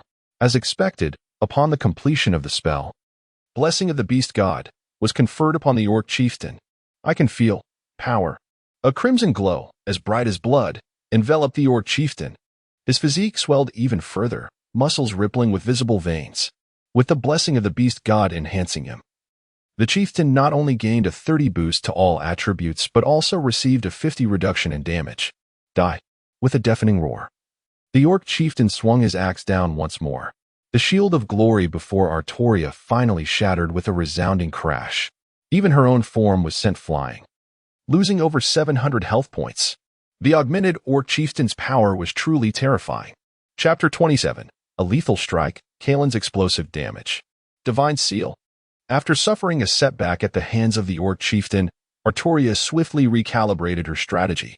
Her objective was no longer to confront this foe head-on, but rather to restrain it as much as possible. Only in doing so could her companions hope to eliminate the orc priest. Upon the activation of Divine Seal, a radiant light erupted from the blade of Artoria's sword, swiftly sealing off the area where the orc chieftain resided. However, Artoria remained uncertain about the duration for which this skill could confine the orc chieftain. Regardless, she resolved to give her utmost effort. With that thought, Artoria raised her longsword once more and activated the accompanying skill of Sword of Dawn. Dawn's Battle. This skill, upon activation, enhanced the attack speed of all melee troops under her command by 30, critical hit rate by 20, and lifesteal by 10 for a duration of 15 minutes. As the skill took effect, Lin Yuan's melee forces experienced a significant boost, instantly altering the dynamics of the battlefield. Yet, the orc priest would not remain passive. Another orc priest sneered and began to chant softly. With the final syllable uttered, the orc warriors within its vicinity were imbued with blessing of the beast god, receiving an 80 enhancement across all attributes. It is worth noting that orc warriors are already a 4th-tier unit, with such a substantial increase. Their attributes were now comparable to that of 5th-tier units. The empowered orc warriors charged forth like rampaging bulls, quickly tearing a gap in Lin Yuan's formation. If they did not find a way to eliminate one of the orc priests soon, even if Lin Yuan managed to prevail, it would be a hollow victory. Such an outcome was clearly unacceptable to Lin Yuan. Fortunately, he still had a backup plan. After all, Kalen had yet to make her move. The dark grimoire surrounding her began to flip through its pages, conjuring dark magic orbs that coalesced around her. With measured steps, Kaelin approached the orc priest. The surrounding orc warriors rushed into attack, yet the dark elf warriors steadfastly shielded Kaelin. Under the protection of the dark elves, Kaelin soon stood before one of the orc priests. Upon sensing the oppressive aura emanating from her, a flicker of fear crossed the orc priest's eyes. However, no one could rescue it now. Moonlight of darkness. Kaelin unleashed her skill. A crescent moon appeared in the heavens above. Subsequently, a beam of dark moonlight descended abruptly, enveloping the orc priest in its glow. -345. -377. -455. Beneath the ethereal glow of the dark moon, the orc shaman found himself not only subdued but also suffering from incessant damage that erupted above his head. This ability, known as Dark Moonlight, was not a gift bestowed upon Kaelin through her ascension, but rather an attribute conferred by the relic, part of the Dark Moon. This platinum-grade strategic artifact was acquired by Lin Yuan upon vanquishing the Dark Elf Queen, perfectly complementing Kaelin's prowess. The effect of this skill was straightforward. It suppressed the enemy while continuously inflicting harm. Once the orc shaman was forcibly subdued, Kaelin seized the opportunity to strike again. The dark spheres of magic swirling around her suddenly shot forth at blinding speed towards the orc shaman. -1126. -1345. -895. A cascade of crimson damage figures erupted from above the shaman's head. Yet, this was just the beginning. Kaelin chanted another incantation, harnessing the dark energy surging from her grimoire to conjure a shadow blade out of thin air. This could be deemed her most potent single-target damage skill thus far. With a shrill whistle slicing through the air, the shadow blade cleaved downwards. -7754. An astonishingly high damage figure materialized above the orc shaman's head, and his severed head soon followed suit, plummeting to the ground. Kaelin executed a full suite of skills, effortlessly eliminating the orc shaman in an instant. At that moment, even Lin Yuan was astounded by the terrifying burst of power exhibited by the Dark Elf Queen. It was akin to a spellcasting machine gun. While Artoria was undoubtedly powerful, her strength was more balanced. She could not compare to Kaelin in terms of explosive damage. The two S-rank heroes were treading distinctly different developmental paths. With the death of the orc shaman, the blessings upon the orc chieftain dissipated, significantly alleviating the pressure on Artoria. Although the chieftain was of a higher level, in a fair contest, she could still hold her ground. Moreover, her current objective was merely to delay him until Kaelin could join forces with her to confront the orc chieftain together.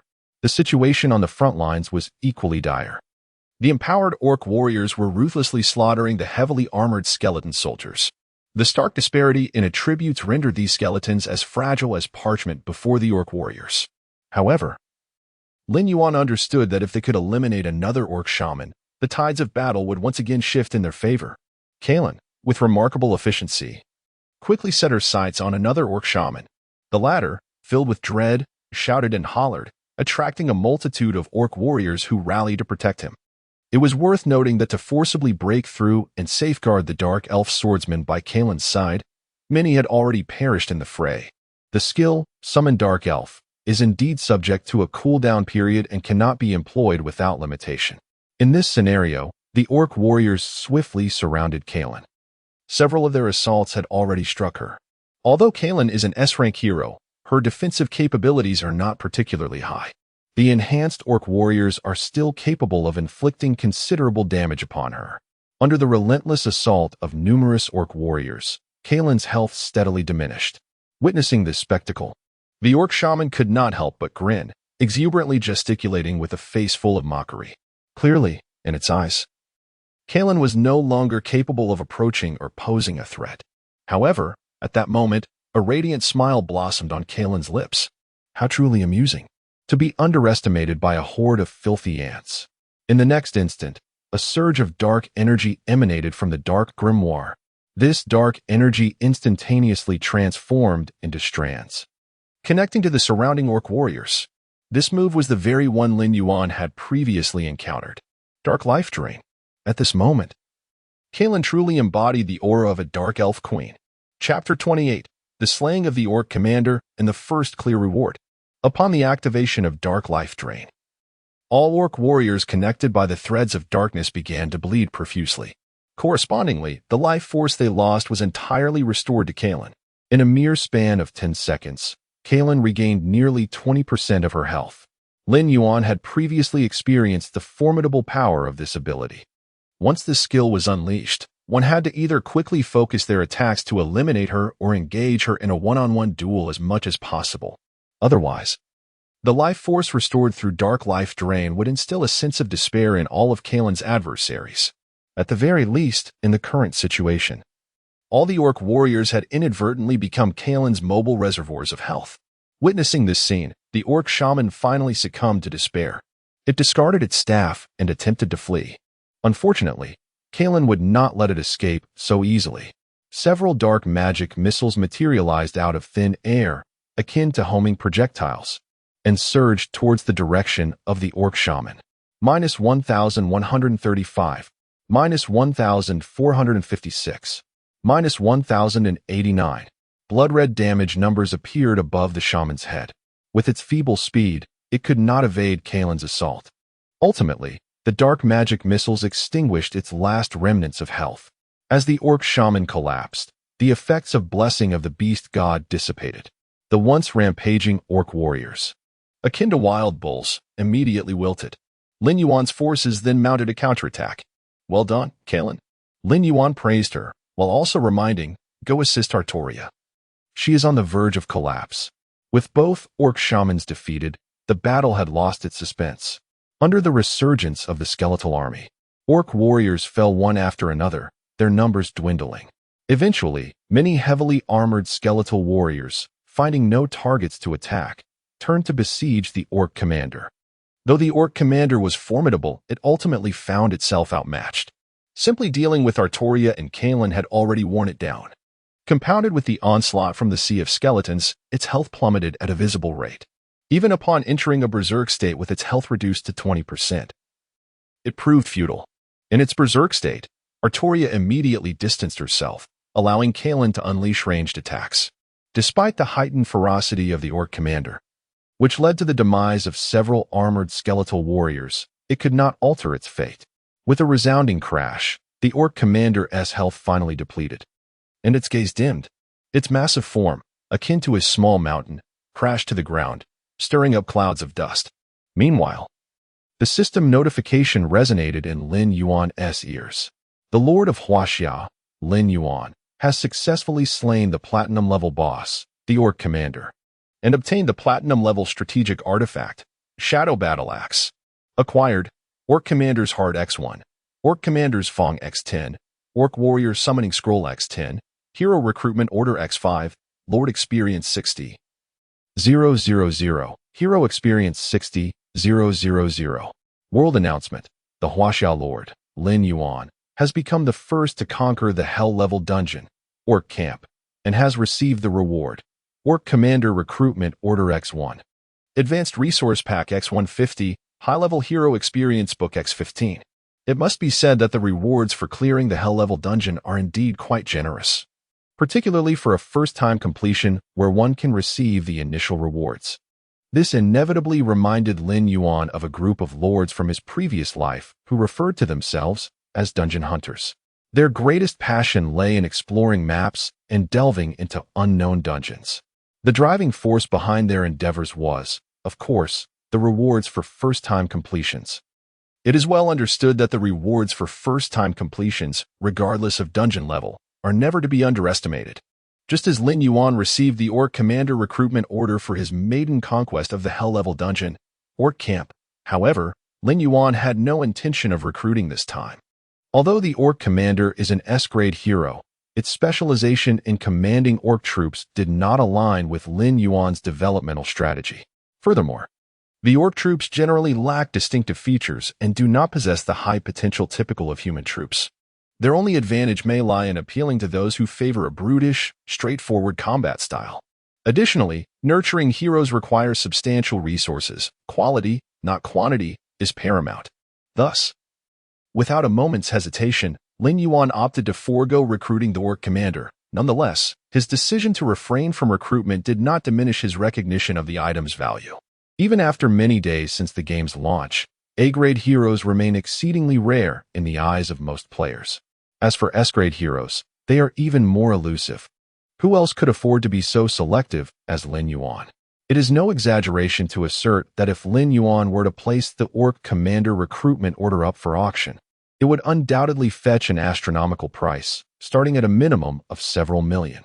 Yet, such thoughts were merely hypothetical. Lin Yuan had no need for money and did not require this item as a means of exchange.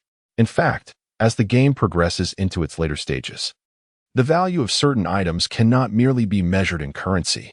By that time, trades among players will predominantly involve bartering, each party seeking their own needs. This fierce battle had cost Lin Yuan nearly 700 heavily armored skeleton warriors, with the casualty rate approaching 2/3. This illustrates just how brutal the conflict truly was. Fortunately, Lin Yuan was able to utilize the Skull King's cranium, a remarkable artifact, to transform all the corpses on the battlefield into skeletal soldiers. Soon, the remains of the orcs were amassed into a towering heap of cadavers. Lin Yuan promptly extracted the skull and activated the artifact's power. A chilling gust swept through, and with it, the successful invocation of the Skull King's cranium yielded 248 first-tier skeletal soldiers. The emergence of over 6,000 skeletal warriors indicated that Lin Yuan could subsequently forge nearly 1,500 heavily armored skeletal warriors. Despite the fierce battle endured, the ranks of Lin Yuan's forces not only remained intact but flourished. This exemplified the power of the artifact. Subsequently, Lin Yuan severed the head of the Orc commander, stowed it in his backpack, and hastily made his way to Star Moon City, eager to fulfill his quest. Chapter 29. The Fifth Tier Mage, Hidden Troops. Within the confines of Star Moon City, Lin Yuan approached Brait directly, presenting before him the severed head of the Orc chieftain.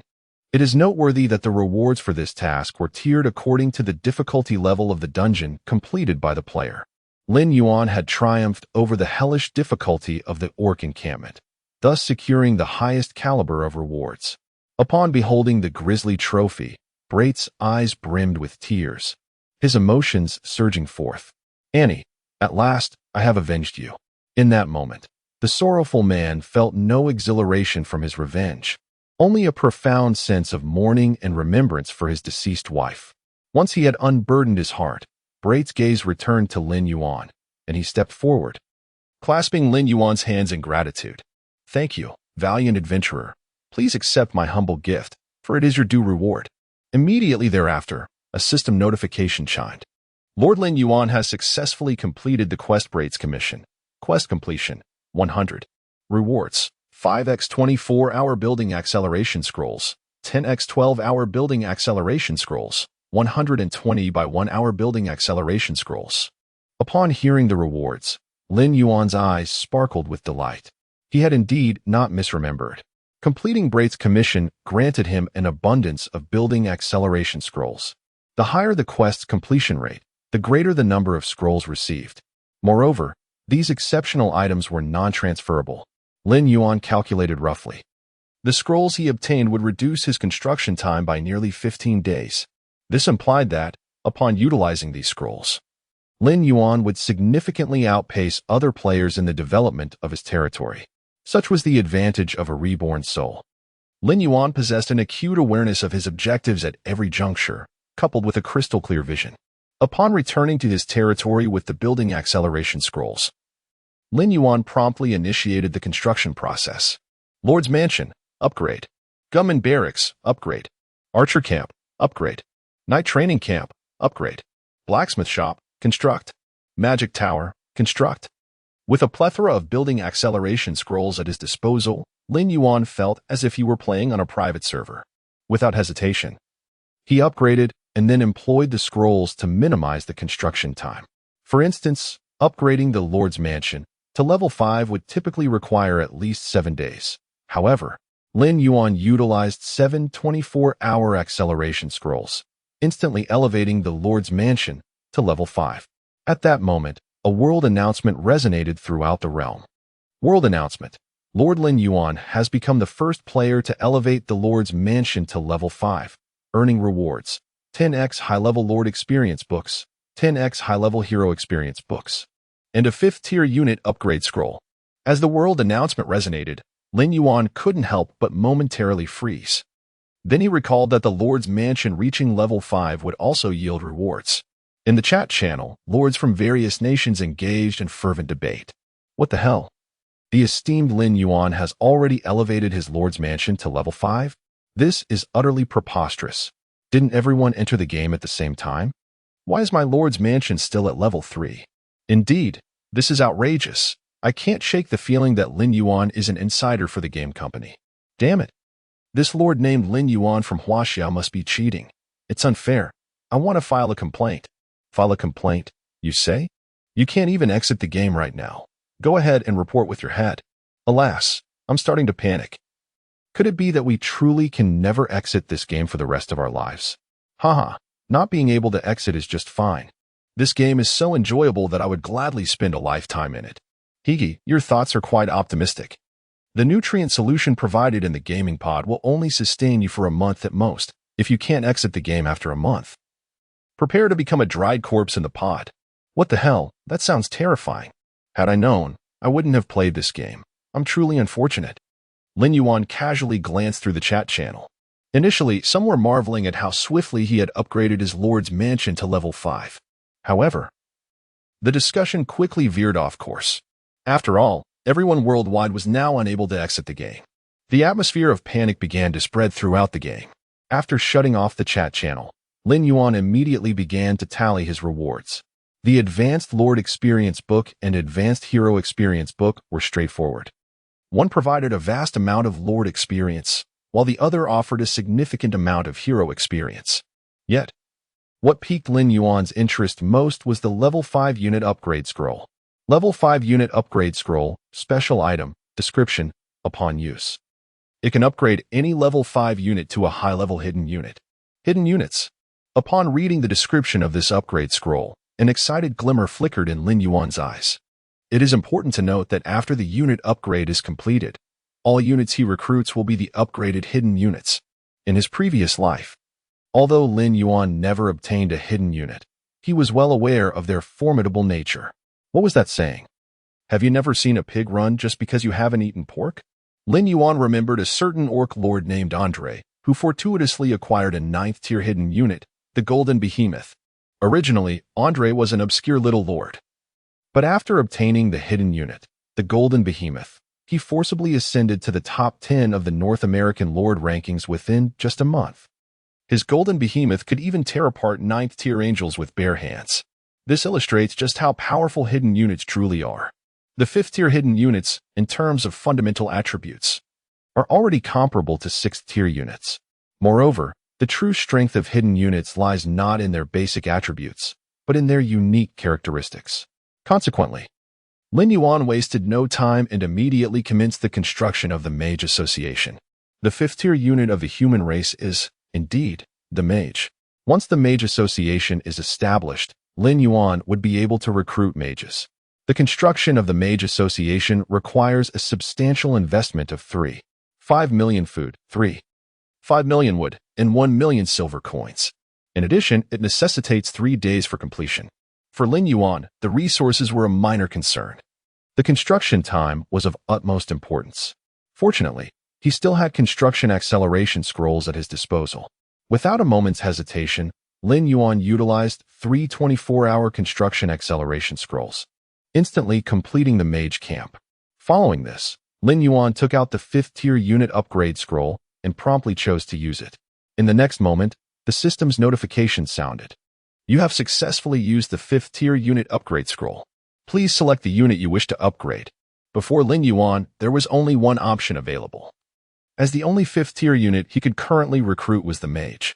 After selecting mage, 3 upgrade paths materialized before him. Please select an upgrade route. Frost Mage, Flame Mage, Wind Spirit Mage. Upon seeing these choices, Lin Yuan couldn't help but pause in surprise. The hidden units. Could one truly select their evolution path? Chapter 30, Dark Elixirs, the Green Dragon's Lair. After a moment of hesitation, Lin Yuan ultimately made his choice. He decided to evolve the mage into a Flame Mage. If all goes as expected, the three evolutionary paths should represent three distinct characteristics of troop types. The Frost Mage leans toward control, the Wind Spirit Mage favors support, while the Flame Mage is predominantly focused on offense. To be frank, the control and support troop types were not particularly significant for Lin Yuan. What he truly needed was unparalleled damage output. It was precisely for this reason that he opted for the Flame Mage. Upon completing the troop evolution, Lin Yuan immediately upgraded the Mage Camp to its highest level and subsequently recruited a cadre of Flame Mages. He was eager to witness the formidable prowess of the hidden troop type, the Flame Mage. After expending considerable resources, 60 Flame Mages appeared before Lin Yuan. These Flame Mages stood tall, adorned in crimson magical robes, resembling walking infernos. Lin Yuan then arranged 10 of the Flame Mages in a line and instructed Artoria to activate the Glory Shield. Now, unleash your full power. Let me observe your strength. At Lin Yuan's command, the 10 Flame Mages simultaneously began to chant incantations. It must be said, the casting speed of the Flame Mages was astonishingly rapid. While ordinary mages typically required at least 4 to 5 seconds to conjure a magical projectile, these Flame Mages manifested several explosive fireballs after merely 1 or 2 seconds of guidance, hurling them toward Artoria's direction, with a series of resounding booms. The explosive fireballs collided with the Glory Shield. In just 1 second, the shield, capable of absorbing 500 points of damage, shattered spectacularly. Observing this scene, Lin Yuan's eyes reflected a flicker of astonishment. He had indeed made the right choice. The damage output of the Flame Mage was undeniably explosive. Even 6th-tier troops might not achieve such terrifying damage. Lin Yuan was immensely satisfied with the performance of the Flame Mages. Just then, his communication list suddenly chimed. Checking the notification, he saw it was a message from Li Bingchu, and he promptly answered. "What is it?" "Boss, I have found the person for you," Li Bingchu said. Moreover, she has already produced the first batch of dark elixirs based on the formula. Lin Yuan was taken aback. Such efficiency? He had not anticipated Li Bingchu would act with such decisiveness and swiftly accomplish the task. Li Bingchu then inquired, "Boss, how do you intend to handle this first batch of dark elixirs? Will you sell them or keep them for personal use? How many portions were prepared in total?" "The quantity is not large, merely 50 portions. Lin Yuan pondered for a moment and then said, "Please send them all to me." "There is no rush to sell them externally." "Understood," Li Bingchu nodded. "I will have her mail the prepared dark potions shortly." Lin Yuan naturally intended to utilize the dark potions for profit, but not at this moment. The game had only recently launched, and most players were still in the initial exploration phase.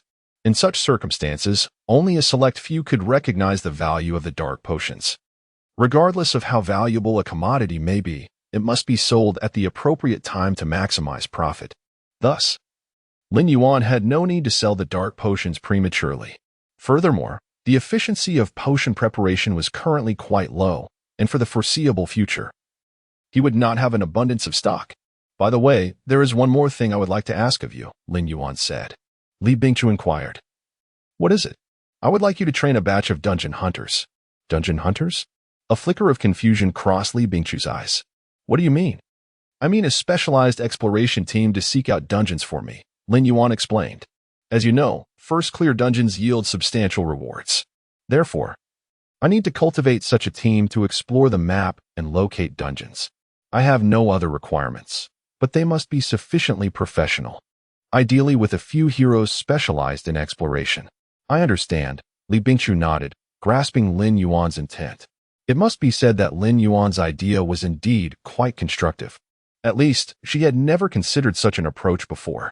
At that moment, Li Bingchu suddenly remembered something and spoke up. "By the way, I recently discovered a dungeon. Given my strength alone, it may be insufficient. Are you interested in teaming up with me?" "What dungeon?" "The Green Dragon's Lair." Upon hearing those 4 words, Lin Yuan couldn't help but be taken aback.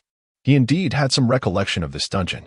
It is well known that within the realm of Lord's Era, dragons are at the pinnacle of the biological hierarchy. Not to mention true dragons, even creatures with dragon in their name are at least 6th-tier beings. If Lin Yuan recalled correctly, this dungeon was a special one with uniqueness, meaning that once a player cleared it, the dungeon would vanish entirely.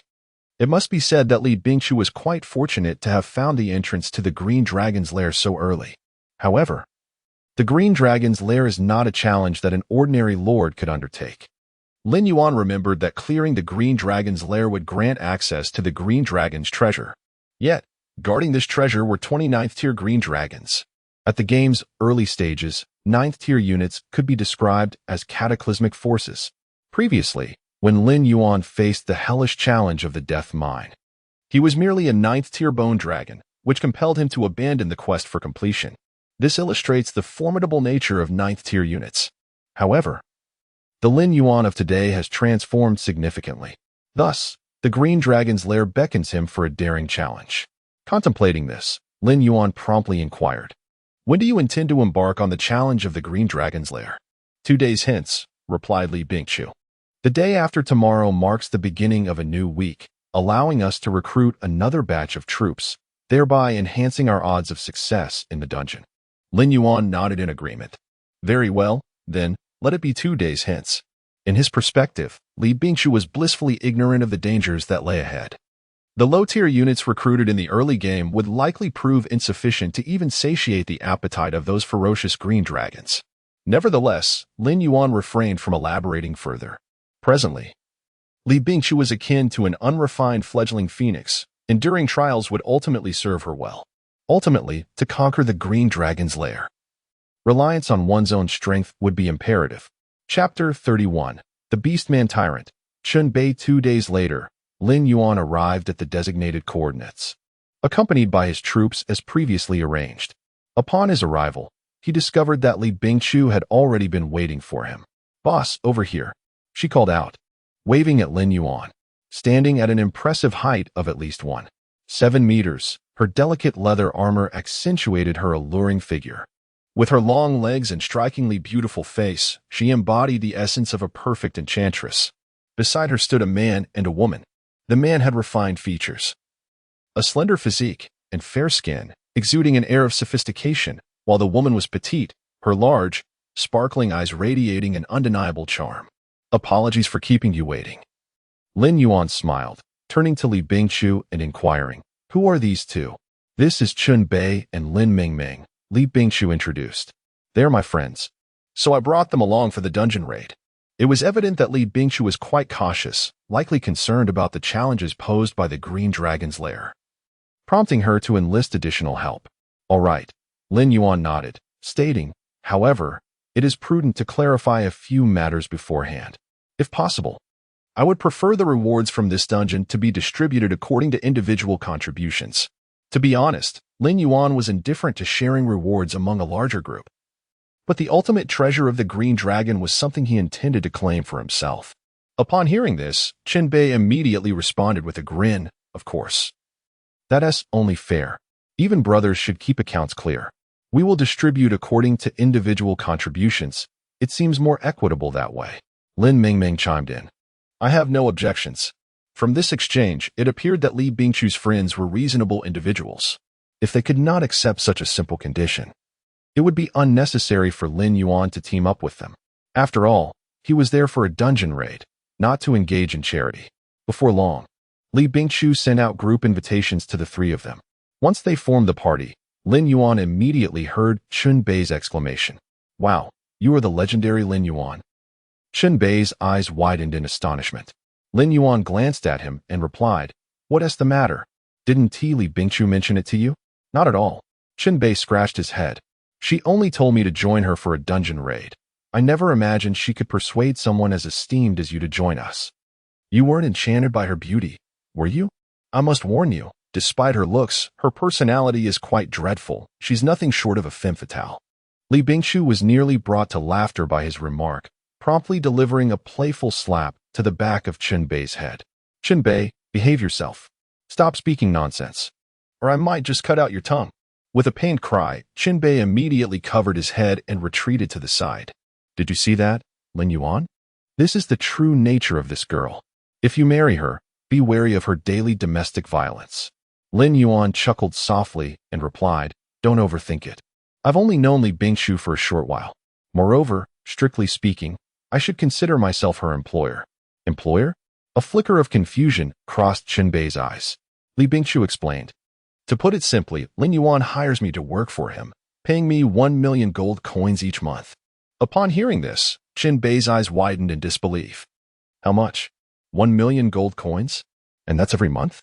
Instantly, he turned to Lin Yuan, excitement radiating from him as he rubbed his hands together. Boss, do you need another assistant? I'm quite capable too. Whatever Li Bingqiu can do, I can do as well. Although I might not have her physique, I am obedient. And I'm cheaper. Just 500,000 a month will suffice. Lin Yuan couldn't help but chuckle at the absurdity of it all. This guy was really trying to compete. Even Lin Miming couldn't resist kicking Qinbei lightly. Enough of that. Don't embarrass yourself. Let us hurry and dive into the dungeon. Qinbei shot her a sidelong glance. What do you know? I'm building rapport with the boss here. All right, if everyone is ready, I shall initiate the dungeon now. Li Bingqiu stepped forward and chose to lead the entire team into the Green Dragon's Lair dungeon. In the next moment, the surroundings transformed dramatically. Before they could fully grasp what was happening, they found themselves in a dense forest. Notably, the trees were not only lush, but also towering, most exceeding 10 meters in height, many of which were ancient, having grown for over 100 years. After entering the dungeon, everyone summoned their respective heroes and troops. Even the previously jovial Qinbei adopted a serious demeanor. When Artoria and Kiran appeared beside Lin Yuan, everyone present couldn't help but pause in astonishment. Even Qinbei swallowed hard, unable to contain his awe. The aura emanating from these two heroes was overwhelmingly powerful. And both female heroes were extraordinarily beautiful, one exuding noble elegance and the other radiating a fiery, haughty allure. The charm they possessed was likely irresistible to most men. Li Bingqiu quietly inquired, Your two heroes must have high ranks, right? Indeed. Lin Yuan nodded, unabashedly admitting, they are both S-rank heroes. Upon hearing Lin Yuan's response, the three of them gasped in shock once more. S-rank heroes. And two of them. Is there no justice in this world? Moreover, Lin Yuan not only possessed two S-rank heroes, but also commanded a force far beyond their expectations. The military strength of Lin Yuan alone surpasses the combined forces of the three of them. Furthermore, within Lin Yuan's army, there exists a multitude of troop types that they have never even encountered. It is worth noting that the three of them belong to the more formidable class of lords, ranking at least within the top 10% in Huaxia. However, when compared to Lin Yuan, they appear utterly insignificant. All three of their heroes are classified as A-grade. Li Bingqiu, belonging to the human race, commands the A-grade Rose Knight. Kiran, a remarkably powerful female hero during the early stages of the game. Lin Mingming, an elf, possesses the A-grade Elven Priestess, Amy, who leans more towards a supportive role. The only surprising choice is Qinbei, who, despite his seemingly gentle demeanor, has opted for the brutish orc race. His hero is the bull tyrant, Huangshan, a towering, muscular minotaur wielding a colossal axe. At that moment, Lin Yuan suddenly recalled that in his previous life, within the guild, Thorned Rose, founded by Li Bingqiu, there indeed existed an orc lord. The reason this memory lingered was not without merit. The leadership of Thorned Rose was composed entirely of female lords, making the orc lord a notable exception. It was said that this individual was exceedingly powerful, earning the title of Orc Tyrant. His orc legion was known for its overwhelming brutality, achieving victories with unyielding force against any opponent. Now, it appears that the orc lord spoken of in the past must indeed be Qinbei before him. This realization suggests that Qinbei possesses significant potential. If necessary, it might be worthwhile to invest in him and recruit him into his ranks. However, given Qinbei's current demeanor, Lin Yuan finds it challenging to associate him with the fearsome reputation of the Orc Tyrant from his past life. Chapter 32, The Sixth Order Troop. The Green-Scaled Dragon Lizard. Be cautious. This dungeon is not as simple as you might imagine, Lin Yuan cautioned before they commenced their exploration. Understood, the group nodded in agreement. With Lin Yuan's warning, it was prudent to exercise caution. Suddenly, rustling sounds emerged from the thicket before them. Upon hearing the unusual noise, everyone heightened their vigilance. Soon, a pair of dark golden eyes flickered to life deep within the jungle. These ominous eyes radiated ferocity and brutality, signaling that the newcomers bore ill intent. With a piercing shriek, dozens of shadowy figures surged forth from the foliage. A mere glance allowed Lin Yuan to instantly identify these creatures. They were the green-scaled dragon lizards. The green-scaled dragon lizard, a sixth-order troop. Any entity associated with dragons in its nomenclature is at least of sixth order or higher. Indeed, the green-scaled dragon lizard exemplified this. Throughout the ages, dragons have interbred with other beings, giving rise to hybrid species of impure bloodlines. Although these hybrids lack the pure lineage of true dragons, their power is not to be underestimated. The green-scaled dragon lizard before them was a product of the union between the green dragon lineage and the giant lizard clan.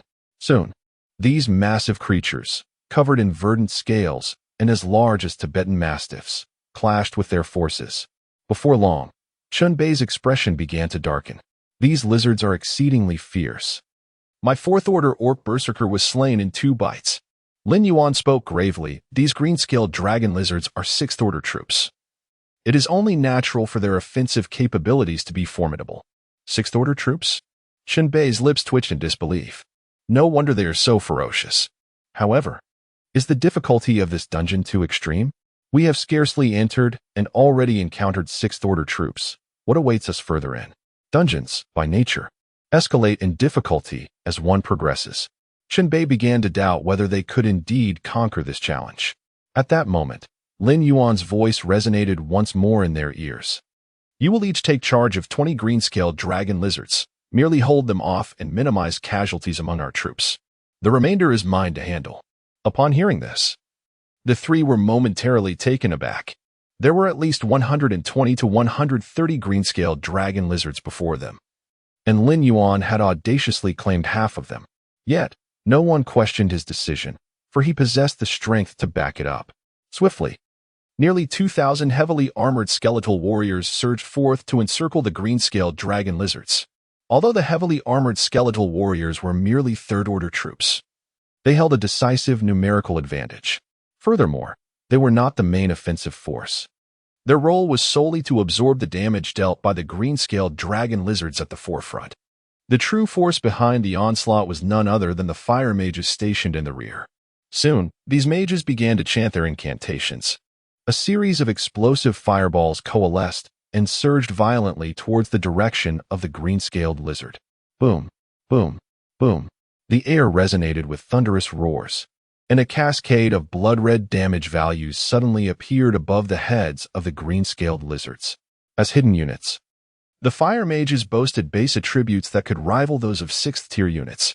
This was precisely why the impact of the explosive fireballs on the green-scaled lizards was astonishing. Each fireball was capable of inflicting nearly 1/3 of a lizard's health and damage. Witnessing the fire mage's devastating attack left everyone in stunned silence. Lin Mingming exclaimed, "Are the human units really that formidable? The damage dealt by this mage is utterly outrageous." Chunbei couldn't help but swallow hard, saying, "Had I known humans were so powerful, I would have chosen them too." However, Li Bingchu shook his head. "No, that's not right. The basic mage units are not like this at all. If I am not mistaken, these must be hidden units." Hidden units? Chunbei gasped, his eyes shining with envy. It is worth noting that hidden units are even rarer than high-tier heroes. It was no wonder these mages, clad in crimson robes, possessed such incredible damage. "All right. Let us not be dazed any longer," Lin Mingming declared. "Lin Yuan is formidable. We must not hold him back." Upon finishing her statement, she immediately commanded the elven priestess to bestow blessings upon all their troops. A verdant glow enveloped everyone, the blessing of the forest goddess. All units bathed in the forest light received a 10 increase in attack speed, movement speed, and damage immunity.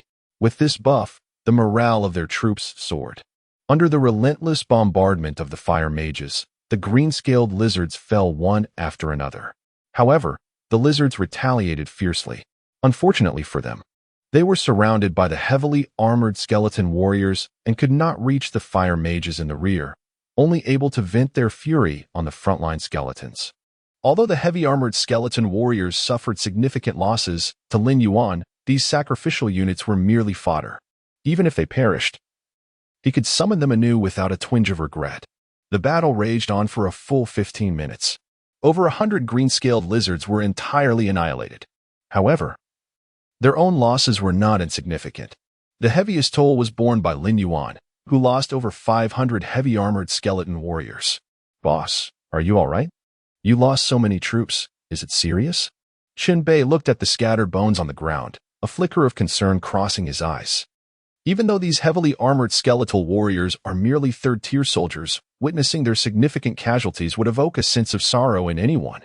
Nevertheless, Lin Yuan remained unfazed and calmly remarked, "It's nothing. If you truly wish to assist me, please gather all the corpses of the green-scaled dragon lizards together." Huh? Qin Bei was momentarily taken aback, clearly perplexed by Lin Yuan's intentions. Fortunately, being a clever individual, he refrained from further questioning. Since Lin Yuan had instructed him to carry out this task, he complied without hesitation. Before long, the bodies of the green-scaled dragon lizards had amassed into a small mountain before Lin Yuan. Without the slightest hesitation, he activated the power of the Skull King's skull. Chapter 33. The Final Challenge, the Ninth Order Green Dragon. In the next moment, a dark magical array materialized, resembling a black hole that consumed all the corpses of the green-scaled dragon lizards. Subsequently, one lowly skeleton soldier after another emerged from the abyss of the dark magical array. Witnessing this spectacle, a flicker of astonishment illuminated the eyes of all present. They had evidently not anticipated that the skeleton soldiers under Lin Yuan's command had come into being in such a manner. No wonder he seemed utterly unconcerned about the demise of those skeletal warriors. However, the skeleton soldiers before them appeared to be nothing more than the most basic first-order skeletons, markedly distinct from heavily armored skeletal warriors. Yet, Lin Yuan swiftly began to utilize the treasure in his possession to synthesize the skeleton soldiers before him. 2 skeleton soldiers combined to form 1 skeleton warrior, and 2 skeleton warriors merged into a single heavily armored skeleton warrior. Thus, through the corpses of the green-scaled dragon lizards, the summoned skeleton soldiers transformed directly into 400 heavily armored skeleton warriors. This meant that in the recent battle, Lin Yuan had effectively lost only a little over 100 heavily armored skeleton warriors. Such losses were entirely acceptable. Qin Bei could not help but exclaim, "This treasure is extraordinarily formidable. With it in hand, one need not worry about a lack of troops." Lin Mingming replied with a smile, "No matter how powerful the treasure, it ultimately depends on the wielder. If it were in your hands, it would likely be rendered useless, producing only a few lame skeletons at best." Don't underestimate me," Qin Bei retorted without hesitation. "Once my orc army matures, it will be unstoppable, slaying gods and Buddhas alike. As for your elves, they can merely serve to heal me. Not a chance. Who would want to heal you?" Lin Mingming made a playful face, mocking, "Orcs are so hideous that even dogs won't play with them. You're bound to be single, you hopeless straight man." It must be said, these two were indeed a pair of adversaries, engaging in playful banter without restraint. However, Lin Yuan could easily discern that their relationship was quite amicable. Otherwise, such jesting would not be possible. After incorporating the newly transformed heavily armored skeleton warriors into the ranks, Lin Yuan continued to lead the group forward. Soon after, they encountered 3 waves of green-scaled dragon lizards, each wave comprising over 100 beasts. Clearly, this dungeon, known as the Green Dragon's Lair, was far beyond the capabilities of their current leader. Their ability to reach this point was solely due to Lin Yuan's formidable prowess.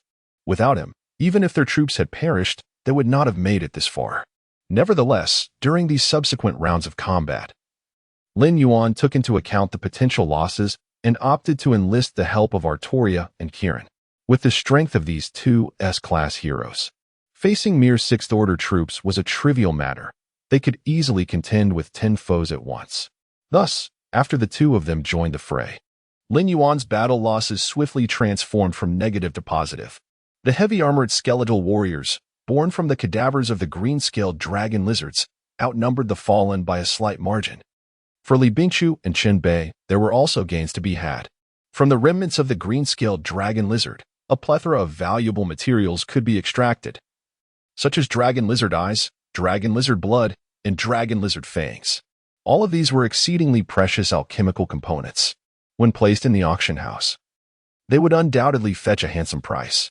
Moreover, the most prized among them were the scales of the dragon lizard. If Lin Yuan's memory served him well, Accumulating a sufficient quantity of these scales might allow him to commission a blacksmith to forge a platinum-level strategic treasure, the dragon lizard armor. Although for Lin Yuan, a platinum-level strategic treasure was no longer of great significance, for Li Bingqiu and the others, it was an absolute boon. After all, they had yet to assemble even a complete set of golden-level strategic treasures. If all went according to plan, the final showdown was imminent. Lin Yuan surveyed the surroundings and calmly stated, "Everyone, prepare yourselves, for this decisive battle may prove far more arduous than you anticipate. The guardians of the final stronghold are 29th tier green dragons." Upon hearing this, a look of horror inevitably flickered in everyone's eyes. 29th tier green dragons? What a jest! Qin Bei exclaimed in disbelief. This dungeon is utterly absurd. It seems intent on preventing our success. Lin Mingming, curious, inquired, "How do you know this? If memory serves, you should be experiencing this dungeon for the first time, just like us?" Lin Yuan smiled gently and replied, "Indeed, this is my first venture into this dungeon. However, prior to entering the game, I acquired a substantial amount of internal game information through a special channel. Otherwise, do you think I could have outpaced you all from the very beginning?" It must be said that Lin Yuan's explanation was quite reasonable. At the very least, Lin Mingming chose to believe him. Qin Bei, on the other hand, immediately clung to Lin Yuan's leg, as expected of the great Lin Yuan. Even managing to obtain internal game data, truly impressive. From now on, when the Great One directs me east, I shall never venture west. When the Great One commands me to chase dogs, I shall never scold chickens. Even if the Great One tells me to eat excrement, I would only inquire whether it is solid or liquid. Qin Bei's face was filled with unwavering determination, clearly ready to embrace his role as a devoted follower. Lin Yuan couldn't help but twitch his lips. Honestly, he found it hard to fathom that this individual would become the future Beast Tribe tyrant and the second-in-command of the Thorned Rose Guild. Nevertheless, despite this peculiar character, there was still a necessity to cultivate a bond with him. Although Lin Yuan held little interest in forming a faction, the future landscape would undoubtedly require more than his solitary strength to alter it. Among the trio, only Li Bingqiu remained silent. She gazed quietly at Lin Yuan, her beautiful eyes shimmering slightly. Previously, when Lin Yuan confided in her about being a reincarnated soul, she had been skeptical. Yet now, her conviction began to waver. Although the explanation of having acquired game information in advance seemed plausible, Li Bingqiu couldn't shake the feeling that it was merely a fabricated excuse conjured by Lin Yuan. Could it be that this fellow truly is a reincarnated being? Just as Li Bingqiu pondered this, the final stage of the Green Dragon's lair loomed before them. Before their eyes stood dozens of towering ancient trees, reaching skyward. The canopies of these colossal trees were lush and intertwined, creating a veritable sea of foliage high above the heavens. Amidst this verdant expanse, the silhouette of a green dragon could be faintly discerned. It was evident that Lin Yuan had not deceived them. Above this canopy of trees rested 20 legendary beings, dragons. Chapter 34. Lin Yuan's Tactics, a Strategy of Diversion. Soon, from the verdant expanse of the treetops, a colossal emerald dragon's head emerged. Its dark golden eyes swiftly fixed upon them, and without delay, the dragon raised its head and unleashed a thunderous roar. It was evident that this majestic creature regarded them as intruders. Upon hearing the dragon's roar, Qin Bei instinctively staggered backwards, a mixture of fear and exhilaration surging through him at the sight of such a formidable beast for the first time. Regaining his composure, he offered an awkward smile, attempting to explain his reaction. However, Lin Mingming unrelentingly called him out. "Just admit you were scared. No one will mock you." At that moment, Lin Yuan interjected, "There are a total of 29th tier green dragons. Each of you must hold off 3. Can you manage that?" "It should be feasible," Li Bingqiu nodded. "But what about you?"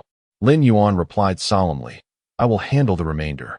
To vanquish this horde of dragons, they must be defeated one by one." It was crucial to acknowledge that neither Li Bingqiu nor Qin Bei and Lin Mingming commanded troops higher than the 4th tier, with a 5-tier disparity. Lower-tier units would inflict minimal damage upon the green dragons, who could easily annihilate their forces. Their only means of temporarily distracting the dragons was to sacrifice themselves to draw their ire. "Be cautious," Li Bingqiu whispered, "if it becomes too perilous, we should withdraw from the instance." Even if it incurs some penalties and resource deductions, it is preferable to total annihilation. Lin Yuan nodded, his demeanor calm. Rest assured. I have a plan. Lin Mingming, instruct your hero to bestow buffs upon everyone.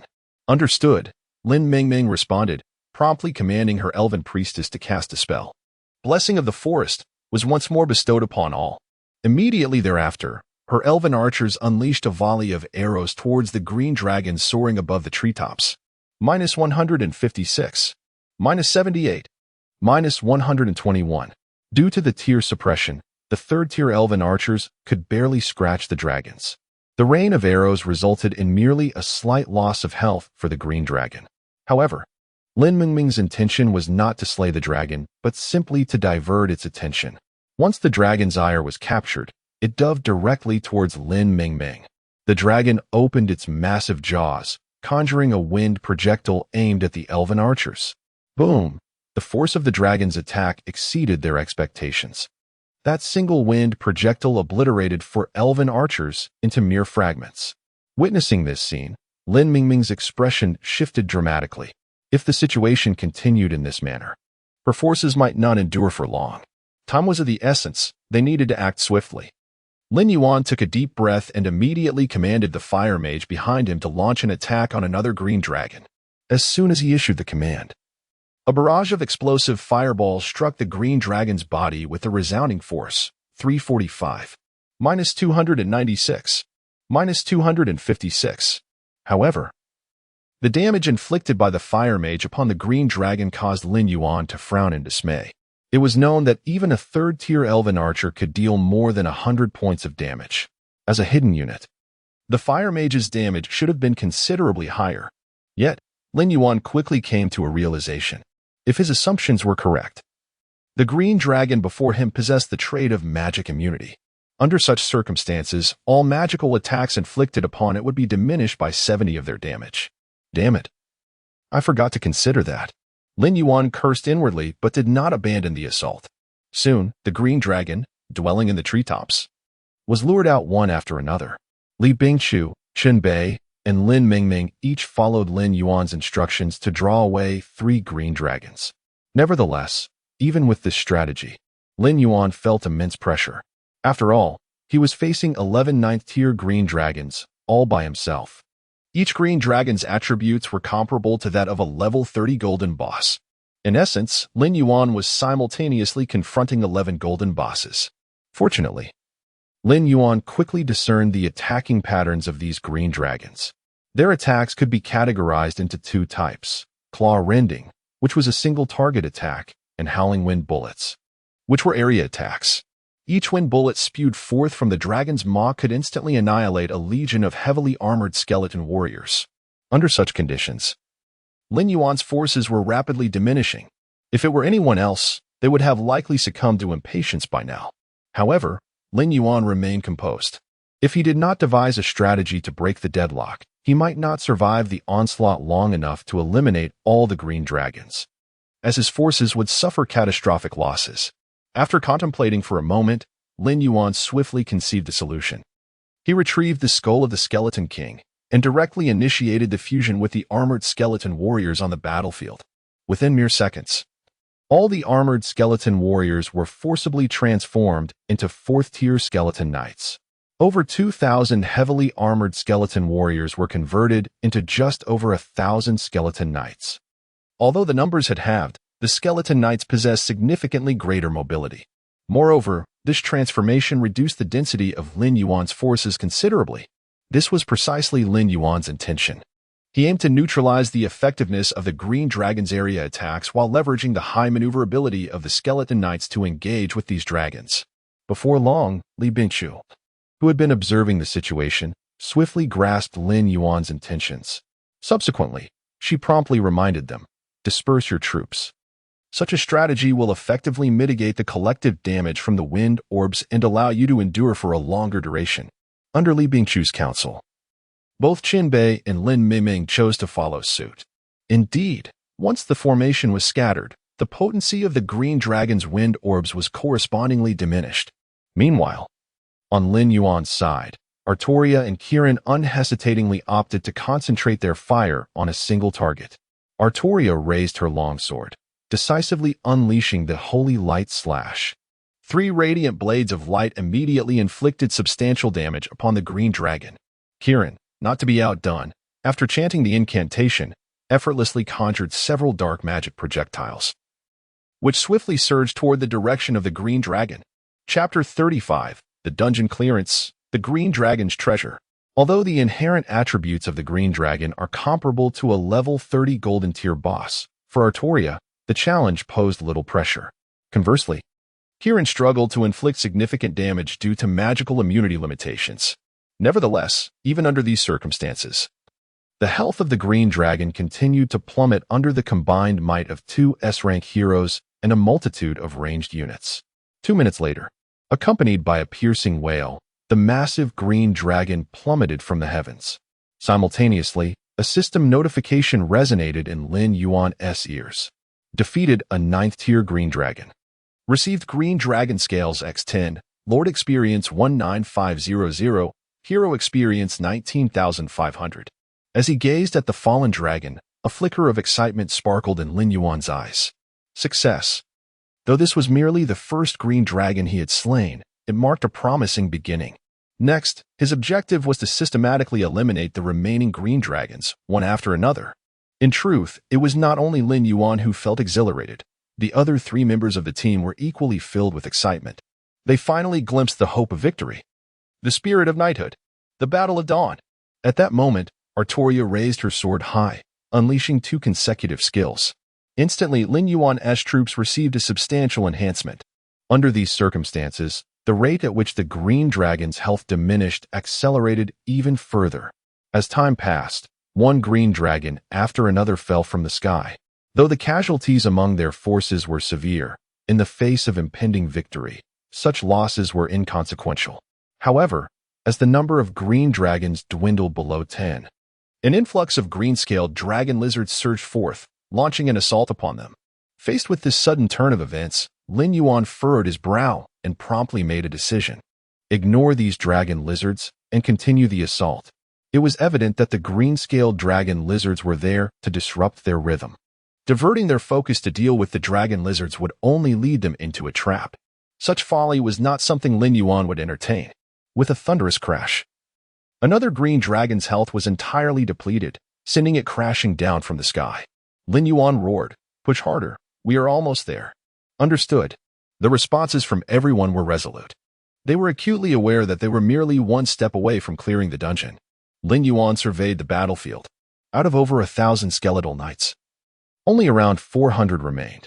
Although these skeletal knights possessed remarkable mobility, they too struggled against the green dragon's assaults. Yet, for Lin Yuan, this level of loss was entirely acceptable, as long as they could clear the green dragon's lair and seize the dragon's treasure. He would gladly sacrifice the entire battalion of skeletal knights. However, considering the current situation, it seems unlikely that it would come to that. At long last, the final green dragon succumbed under the concentrated fire of Lin Yuan's forces, depleting its entire health. With the demise of all the green dragons, the green-scaled lizard men scattered in panic like frightened mice. The dungeon was finally cleared. Lin Yuan took a deep breath, and the tension that had gripped his mind finally dissipated. Soon, the system notification chimed in.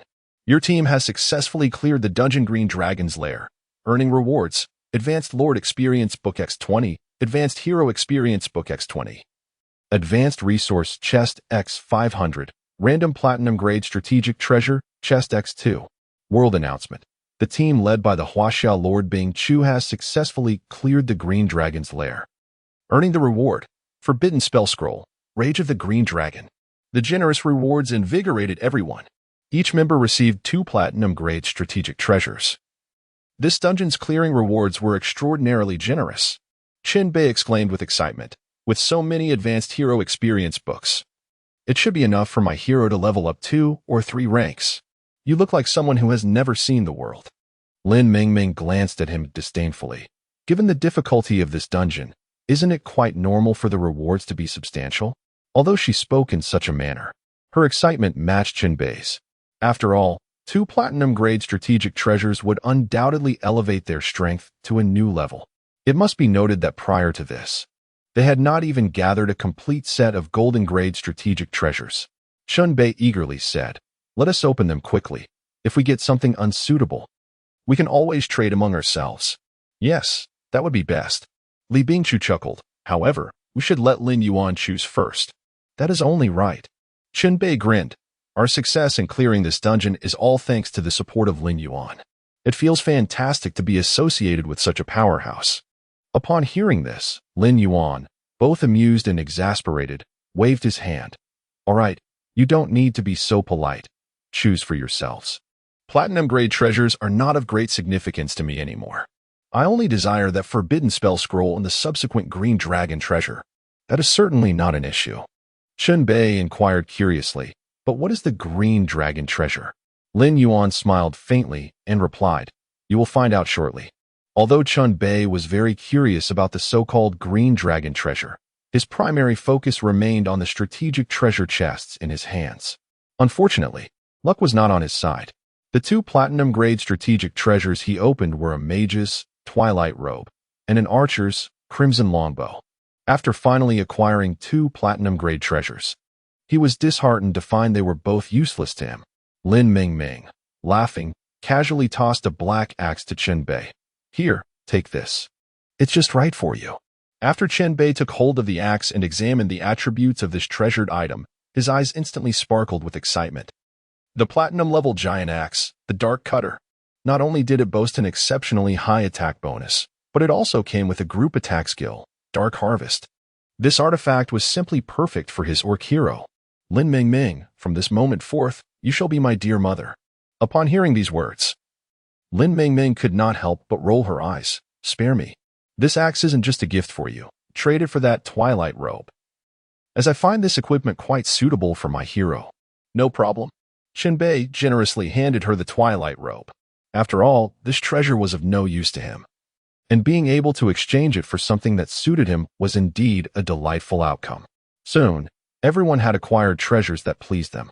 Although Lin Yuan's two platinum-level treasures were not particularly fitting for his hero, he managed to trade for a pair of Cloudflow boots from Li Bingchu, which he promptly equipped on Artoria.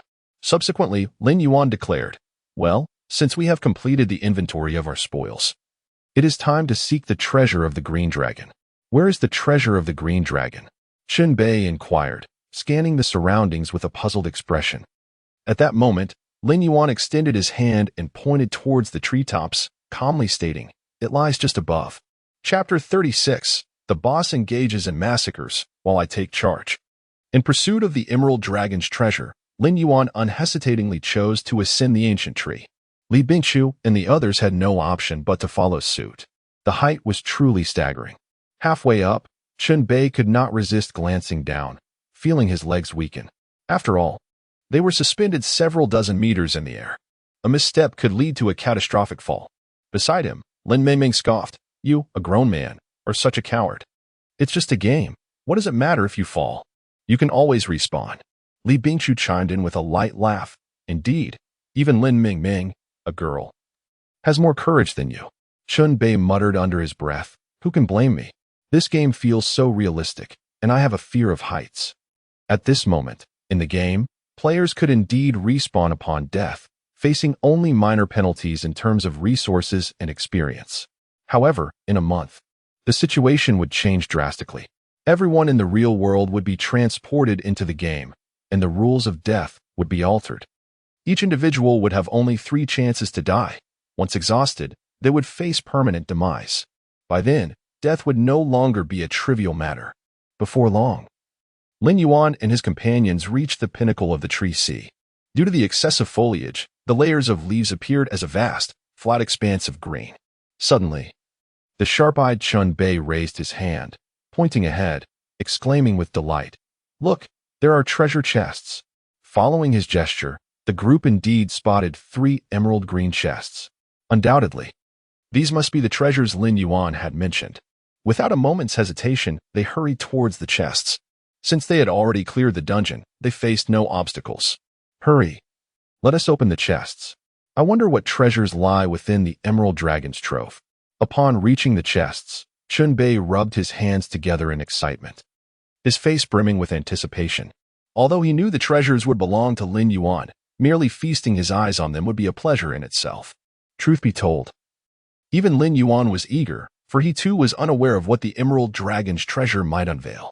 The individual who had previously discovered the trove had only revealed its location, withholding any details about its contents.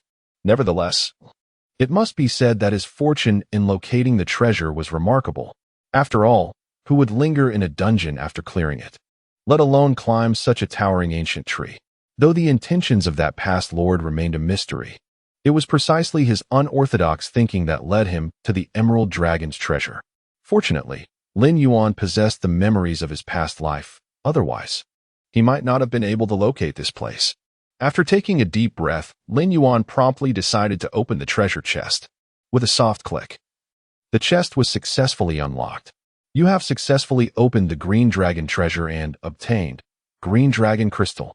You have successfully opened the Green Dragon treasure and obtained Diamond Grade Treasure, Green Dragon Armor.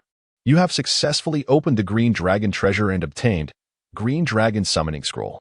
The 3 chests each contained a treasure. With a mere thought, Lin Yuan began to examine the descriptions of these artifacts one by one. Green Dragon Crystal, Special Item, Description. When embedded in armor, it provides 30 magic immunity. Green Dragon Armor Quality, Diamond Attributes, Strength 230, Constitution 350, Agility 170, Defense 500. Magic Immunity 20 Additional Skill, Roar of the Green Dragon. Upon activation, the roar of the Green Dragon will resonate through the surroundings. All enemies who hear this roar will succumb to the oppressive might of the dragon, experiencing a reduction in all attributes ranging from 10 to 35, and will suffer an increase in damage taken by 20. The precise reduction values depend on the strength of the adversaries. Duration: 5 minutes cooldown, 120 minutes. Green Dragon Summoning Scroll, Special Item. Description: upon use, it can summon 10 green dragons to join your army. After perusing the descriptions of the 3 treasures, a glimmer of astonishment flickered in Lin Yuan's eyes. Each of these artifacts was of immeasurable value. The Green Dragon Armor, needless to say, was likely the world's foremost diamond-grade strategic treasure. Not only did this armor boast exceptionally high base attributes, but its accompanying properties were also extraordinarily powerful. The roar of the Green Dragon could forcibly suppress enemies across a wide area. Such a widespread suppression skill could be pivotal in altering the tide of battle. As for the Green Dragon Crystal, despite its sole attribute being a 30 increase in magic immunity, this attribute alone determined the artifact's worth. Moreover, the Green Dragon Crystal and the Green Dragon Armor complemented each other remarkably well. Consider that the Green Dragon Armor inherently provided 20 magic immunity. When combined with the Green Dragon Crystal, it would result in a total of 50 magic immunity.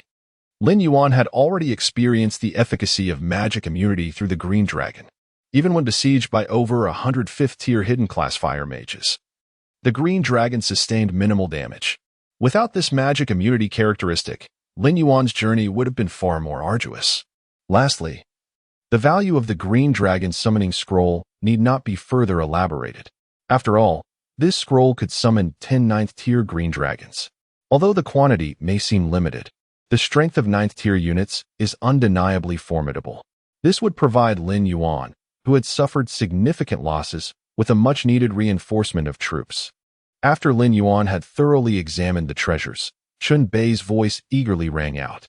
"Master, what remarkable items have you uncovered? Please reveal them, so we too may indulge our eyes." Lin Yuan smiled, opting not to conceal anything, and directly presented the introductions of the 3 treasures before them. Moments later, the trio could not help but gasp in astonishment. Diamond-grade strategic treasures? Good heavens, this is truly extraordinary. Qin Bei's face was awash with envy. It would be disingenuous to claim he was not covetous. Nevertheless, he was acutely aware that regardless of how exceptional the attributes of these treasures might be, they ultimately belonged to Lin Yuan. Indeed, they were all magnificent items. Li Bingqiu spoke up. If we were to embed this Green Dragon Crystal into the Green Dragon Armor, the 50 magical immunity would be a nightmare for any mage hero. It must be said, Li Bingqiu had a discerning eye. Immediately recognizing the true power of this strategic treasure, Lin Yuan replied, "Yes, that is precisely my intention. I plan to equip this armor on Artoria. With this, she will truly become a bane to mages. Previously, Artoria's strength was comparable to Kaelin's. After all, while Kaelin was a fragile mage, her abilities to summon dark elves and siphon life were formidable. For Artoria to forcefully advance upon her would not be an easy task. However, donning the green dragon armor would change the scenario entirely. Under the 50 magical immunity, Kaelin would appear as a mere lamb before Artoria, easily manipulated. More accurately, all mage heroes would become lambs awaiting slaughter in Artoria's presence. Having acquired the treasures of the green dragon, there was no longer a need for the group to linger in the dungeon. As the captain, Li Bingqiu promptly led the team to exit the instance. Upon their successful completion, the entrance to the green dragon's lair vanished. After all, this was a unique dungeon, and once it had been cleared, it would naturally cease to exist. What are your plans next? Lin Yuan inquired, surveying the group. Lin Mingming hesitated for a moment before responding. As for me, I shall return to recuperate for a while. After all, we lost quite a few soldiers this time and need time to replenish our ranks. Yes, I feel the same. Li Bingqiu nodded in agreement. I will also take this time to scout for potential candidates for dungeon hunters for you.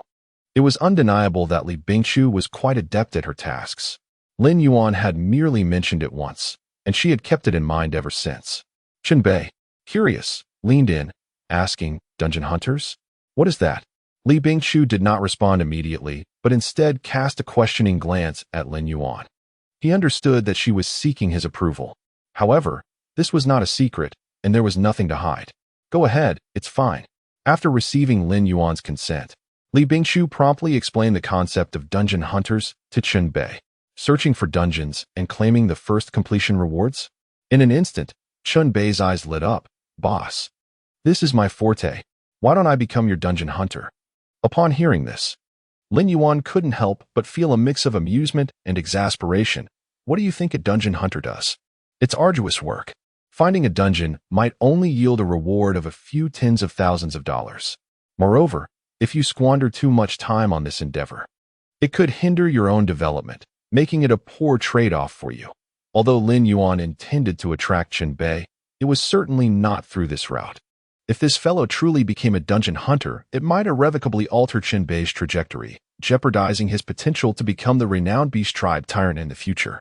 After contemplating Lin Yuan's advice, Qianbei nodded thoughtfully. You are right. I cannot afford to waste time on this. He then shifted the conversation. However, when you complete a dungeon, could you perhaps take me along? We could wreak havoc together. You handle the chaos, and I'll provide the frenzy. Lin Yuan. This fellow truly is a comic relief.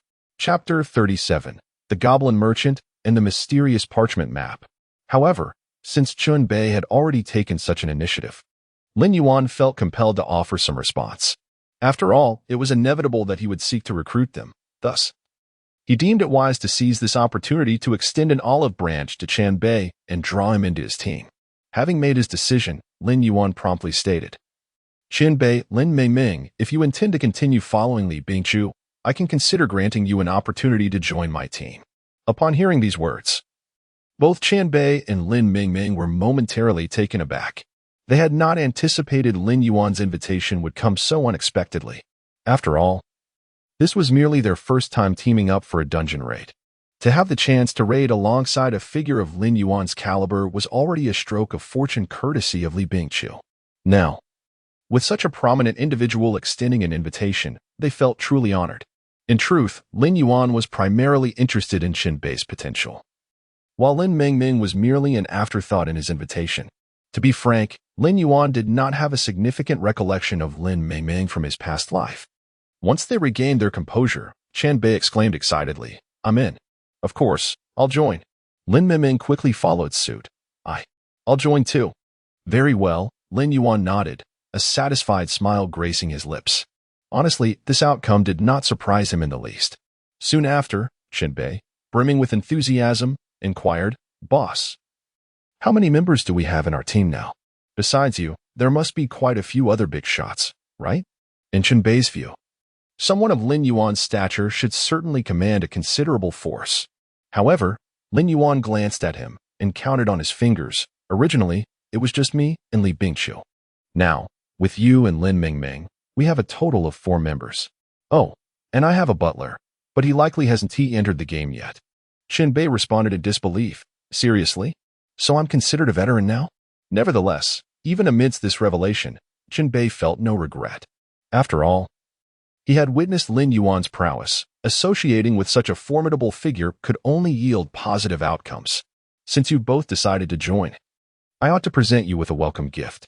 With that, Lin Yuan retrieved 2 items from his backpack and handed them to Qinbei and Lin Mingming. He was never stingy with his own people. The gift for Lin Mingming was a platinum-level mage's staff, aptly named Dream of Pure White, perfectly suited for an elven mage. As for Qinbei, he received the token he had obtained earlier. Thank you, boss. Lin Mingming expressed her gratitude politely upon receiving her gift. Meanwhile, Qinbei immediately examined the token in his hand. Moments later, he could not help but widen his eyes in astonishment, exclaiming, "This is an S-rank hero's recruitment order." As soon as he uttered those words, he captured the attention of both Lin Mingming and Li Bingqiu. They were evidently taken aback by Lin Yuan's remarkable generosity. So much so that he casually offered an S-rank hero's recruitment order. Lin Yuan explained nonchalantly, "I obtained this when I first cleared the Hell-level Orc camp. It allows for the recruitment of an S-rank Orc commander. To be frank, this hero's potential is merely mediocre among S-rank heroes and does not quite suit my needs. However, it would be perfectly fitting for you, so consider it a token of our meeting." In that moment, an overwhelming joy nearly clouded Qinbei's mind. After all, he was fully aware of the value of an S-rank hero. Such a treasure could easily fetch tens of millions in the market. Yet, even then, it remained a rarity. Moreover, the S-rank hero Lin Yuan bestowed upon him was ideally suited to his chosen race. At that instant, only one thought lingered in his heart. He had certainly not erred in following Lin Yuan. From this day forth, even if Lin Yuan commanded him to face perilous trials, he would not hesitate for a moment. "Boss, I won't indulge in pleasantries," Qinbei declared earnestly. "From now on, whatever you ask of me, I shall comply without question." Lin Yuan had no doubts regarding Qinbei's character. Although the S-rank hero was immensely valuable, if he could exchange this Orc commander's recruitment order for Qinbei's loyalty, it would be an exceptionally wise bargain for Lin Yuan, who was never in need of wealth. At that moment, Qinbei seemed to recall something and promptly retrieved a scroll of parchment from his backpack, presenting it to Lin Yuan. "What is this?" Lin Yuan inquired as he accepted the parchment, noticing it appeared to depict a map. "I'm uncertain. It seems to be a treasure map," Qinbei elucidated. "I acquired this parchment from a goblin merchant. While I was guiding heroes in battle, I happened to encounter this goblin trader. My curiosity about such outdoor NPCs led me to initiate a conversation, hoping it might yield a hidden quest or something of the sort. However, the goblin was exceedingly greedy, insisting on a trade. After several exchanges, I spent a considerable amount of silver coins, only to receive worthless trinkets in return. Frustrated, I had my orcs teach it a lesson. To my surprise, the goblin, being rather feeble, begged for mercy after being thoroughly beaten and offered this parchment map in exchange for its life. Even now, I remain unaware of its true purpose. It merely resembles a treasure map." Feeling slightly embarrassed, Qinbei scratched his head and added, "Since you have been so generous to me, I cannot be stingy in return. Although I possess little of value, this parchment may hold some worth, so consider it my gift to you, boss." One cannot help but acknowledge that Qinbei is indeed a person of loyalty. Even though he possesses little of value, he still presented the sheepskin map he fortuitously acquired. Upon hearing Qinbei's explanation, Lin Yuan was momentarily taken aback. For in his previous life, he seemed to recall a hidden storyline involving a goblin merchant. If his memory served him correctly, that lord from his past, much like Qinbei, encountered the goblin merchant in a forest, only to be swindled out of a considerable sum of silver coins, leading to a fit of rage where he intended to eliminate the merchant. The sole distinction, however, lay in the fact that the lord received not a sheepskin map, but rather a magnificent platinum-tier treasure from the goblin merchant. Chapter 38. The Wilderness Boss. The Bone Spirit Mage. Lin Yuan made a concerted effort to recall the sequence of events, and soon enough, the details began to resurface in his mind.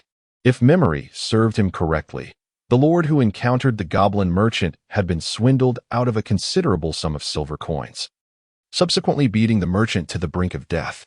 In a desperate plea for mercy, the goblin merchant presented a sheepskin map, yet the Lord remained unconvinced, believing the merchant to be attempting to deceive him, and thus chose not to relent. Ultimately, to save his own life, the goblin merchant surrendered a platinum-grade treasure, which finally compelled the Lord to spare him. In the early stages of the game, platinum-grade treasures were exceedingly rare. This unexpected windfall was undoubtedly a stroke of fortune for the Lord. However, as time passed, he began to harbor increasing regret, convinced that the real treasure lay within the sheepskin map possessed by the goblin merchant. Alas, some opportunities, once missed, are irrevocably lost. Even if you returned to that forest, the goblin merchant's whereabouts would remain elusive. Upon reflecting on the entirety of the incident, Lin Yuan's gaze towards the sheepskin map in his hand underwent a profound transformation. It appeared that his rebirth had indeed triggered a butterfly effect, altering numerous circumstances. What was once someone else's fortune had now serendipitously found its way into Chun Bei's possession, subsequently landing in his hands. He could only speculate as to what level of treasure might be unearthed by following the markers on this sheepskin map. "Thank you for your kindness," Lin Yuan said, not one to hesitate, promptly stowing the sheepskin map away. Soon after, the group bid each other farewell and returned to their respective territories. Upon reaching level 5 in the Lord's Mansion, the time required for upgrading various buildings began to lengthen considerably. Naturally, the construction duration increased with the level of the buildings, a reasonable expectation.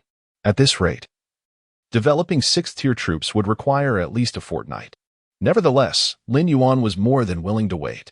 Having advanced rapidly for so long, it was time for him to consolidate his gains. Moreover, with the presence of the hidden troop, the Flame Mage, even the introduction of 6th-tier troops would not significantly augment Lin Yuan's power. 7 days later, with the onset of a new week, the available troops for recruitment at various camps refreshed. Without a moment's hesitation, Lin Yuan recruited every available unit, leaving not even the 1st-tier militia behind. His resources were abundant, and it would be foolish not to recruit. Even if his resources were depleted, he could always invest some gold to replenish them. Throughout that week, Lin Yuan engaged in 3 primary activities: delving into dungeons, hunting wild monsters, and developing his territory. The hero, Artoria, had ascended to level 33, while Chiron had steadily caught up, reaching level 30. However, Lin Yuan's excursions into the wild with them were not solely for the purpose of leveling up. A significant part of his objective was to expand his forces. After all, since the last battle at the Green Dragon's Lair, the skeletal army under Lin Yuan had dwindled to a mere remnant. Fortunately, through 7 days of relentless effort, Lin Yuan had managed to resurrect 1,000 units of heavily armored skeletal knights. Although 1,000 units may seem modest, these heavily armored knights represented a 5th-tier unit. In essence, it would require at least 16,000 1st-tier skeletal soldiers to yield 1,000 of these formidable warriors. This unit not only possessed the high mobility characteristic of skeletal knights but also boasted exceptional defensive capabilities, rendering it exceedingly powerful in combat. At this juncture, Lin Yuan's forces had grown significantly. He commanded 10 9th-tier green dragons, 200 5th-tier flame mages, and 1,000 heavily armored skeletal knights. These constituted his principal military strength. In addition to these formidable troops, Lin Yuan's army also included several spearmen, archers, knights, dark elf swordsmen, dark elf archers, and dark elf assassins. In fact, merely these auxiliary troops were sufficient to decisively overpower many ordinary lords. Suddenly, Lin Yuan's communication device emitted a beep, signaling an incoming call. Upon answering, the voice of Li Bingqiu swiftly resonated from the other end. "Boss, are you interested in a wild boss?" During these past few days, Li Bingqiu had not been idle. She had devoted considerable effort to assembling a dungeon hunting team for Lin Yuan. This team comprised 5 members, all meticulously selected by her. Each of these members not only possessed extensive gaming experience, but also wielded heroes specialized in reconnaissance. Lin Yuan had offered them an enticing remuneration package, a base salary of 20,000 per month, supplemented by additional bonuses for every unexplored dungeon they uncovered. A reward of 50,000 would be granted. Such compensation could be deemed exceedingly generous. Initially, Lin Yuan anticipated that Li Bingqiu was contacting him regarding a newly discovered dungeon.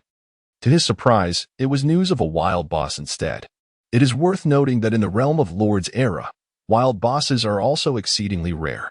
The rewards for defeating a wild boss are scarcely inferior to those obtained from completing a new dungeon. With this thought in mind, Lin Yuan promptly inquired, "What level is the wild boss? If it is too low, then I shall pass. I have no interest in it. A low-level boss would be trivial for me to handle alone." Li Bingshu responded, "It is a level 40 platinum grade boss, the Bone Spirit Mage Gulta, located deep within the Bone Forest. The coordinates are, if you wish to come, I am currently waiting for you at the entrance of the Bone Forest." Upon hearing the coordinates, Lin Yuan glanced at the map and realized that the Bone Forest was not far from his position. He estimated it would take him approximately an hour and a half to reach. Consequently, Lin Yuan made a decisive choice. "Very well, I shall head over immediately." The level 40 platinum boss is unlikely to yield disappointing rewards, making this journey worthwhile. Lin Yuan's pace exceeded his own expectations, and within just over an hour, he arrived at the entrance of the Bone Forest. Upon seeing Lin Yuan, Li Bingshu waved enthusiastically, "Boss, over here." Lin Yuan approached and spoke directly. "Let us go find the boss." "All right," Li Bingshu nodded, then added, "However, we must hurry. I just spotted another party of elite players entering the Bone Forest. Judging by their team composition, they are likely also aiming for that wild boss." Chapter 39. I can handle this alone in response to Li Bingshu's concerns. Lin Yuan appeared unfazed. "Rest assured, no one can seize the boss from my grasp," he declared confidently. He then instructed Li Bingshu to lead the way as they ventured into the Bone Forest in search of the Bone Spirit Mage. It was evident that Li Bingshu had prepared well. She was intimately familiar with the terrain of the Bone Forest. In less than half an hour, she guided Lin Yuan deep into its heart. The monsters they encountered along the way were effortlessly dispatched by Lin Yuan's forces. Most of the creatures inhabiting the Bone Forest were third-tier skeletal wolf monsters, with the occasional fourth-tier skeletal bear making an appearance. Such foes posed no threat to Lin Yuan whatsoever. In fact, there was no need for heroes like Artoria and Chiron to intervene.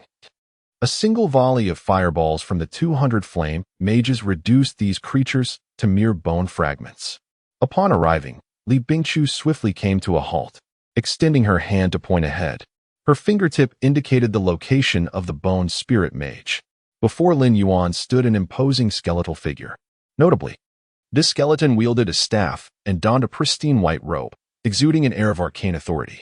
According to the background lore, this Bone Spirit Mage had become consumed by his obsession with necromancy, ultimately transforming himself into a skeleton. After undergoing this transformation, he was deemed an outcast among mages, swiftly expelled from the Mage Association, and even hunted by major cities for conducting experiments on the living. Nevertheless, despite his dire circumstances, the Bone Spirit Mage chose not to turn back.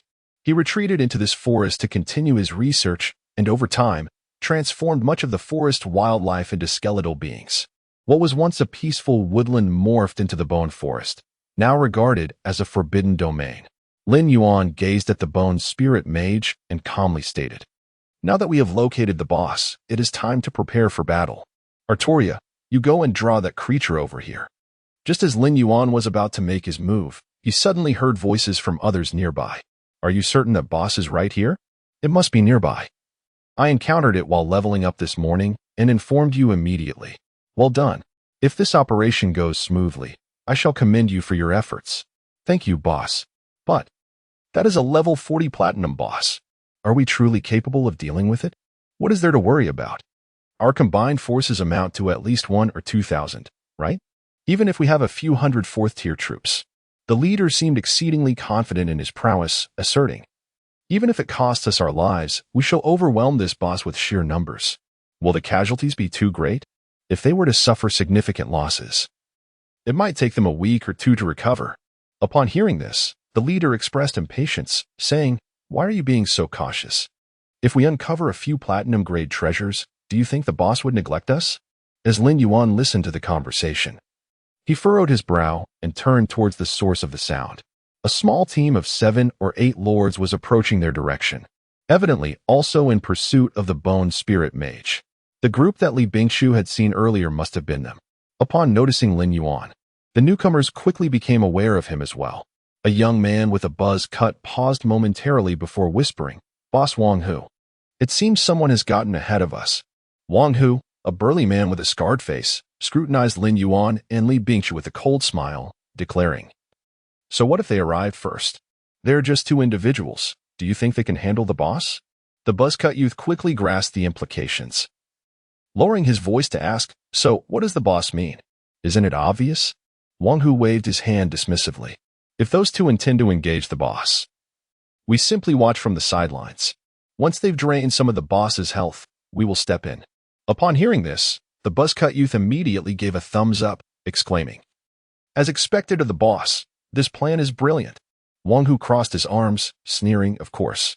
If there are fools willing to take the brunt of the fight, let them do just that." Meanwhile, Li Bingchu, observing Wang Hu and his group stop in their tracks, frowned. "It seems they have no intention of teaming up with us." "Teaming with me? They lack the qualifications." Lin Yuan responded coolly. "From their demeanor, it appears they are hoping to profit from our efforts." Li Bingchu's expression darkened. "What should we do? Do you want me to negotiate with them?" "Negotiate? That is unnecessary," Lin Yuan replied calmly. "Isn't it simple? If they dare to strike, I will take them down without hesitation." There was a chilling certainty in Lin Yuan's composed tone. He believed that mercy towards one's enemies was cruelty towards oneself. He had long understood this truth from his past life. Upon hearing his words, Li Bingchu's heart quivered, fully aware that Lin Yuan was not jesting. However, since entering the game, this was her first encounter with conflict among players. Though she had faced numerous battles, this was her initial clash with other lords. "Very well. Keep a close watch on them," Lin Yuan instructed. Lin Yuan spoke indifferently, "I shall venture forth to confront the boss alone. Should this group make any move, do not hesitate. Act decisively." "Understood."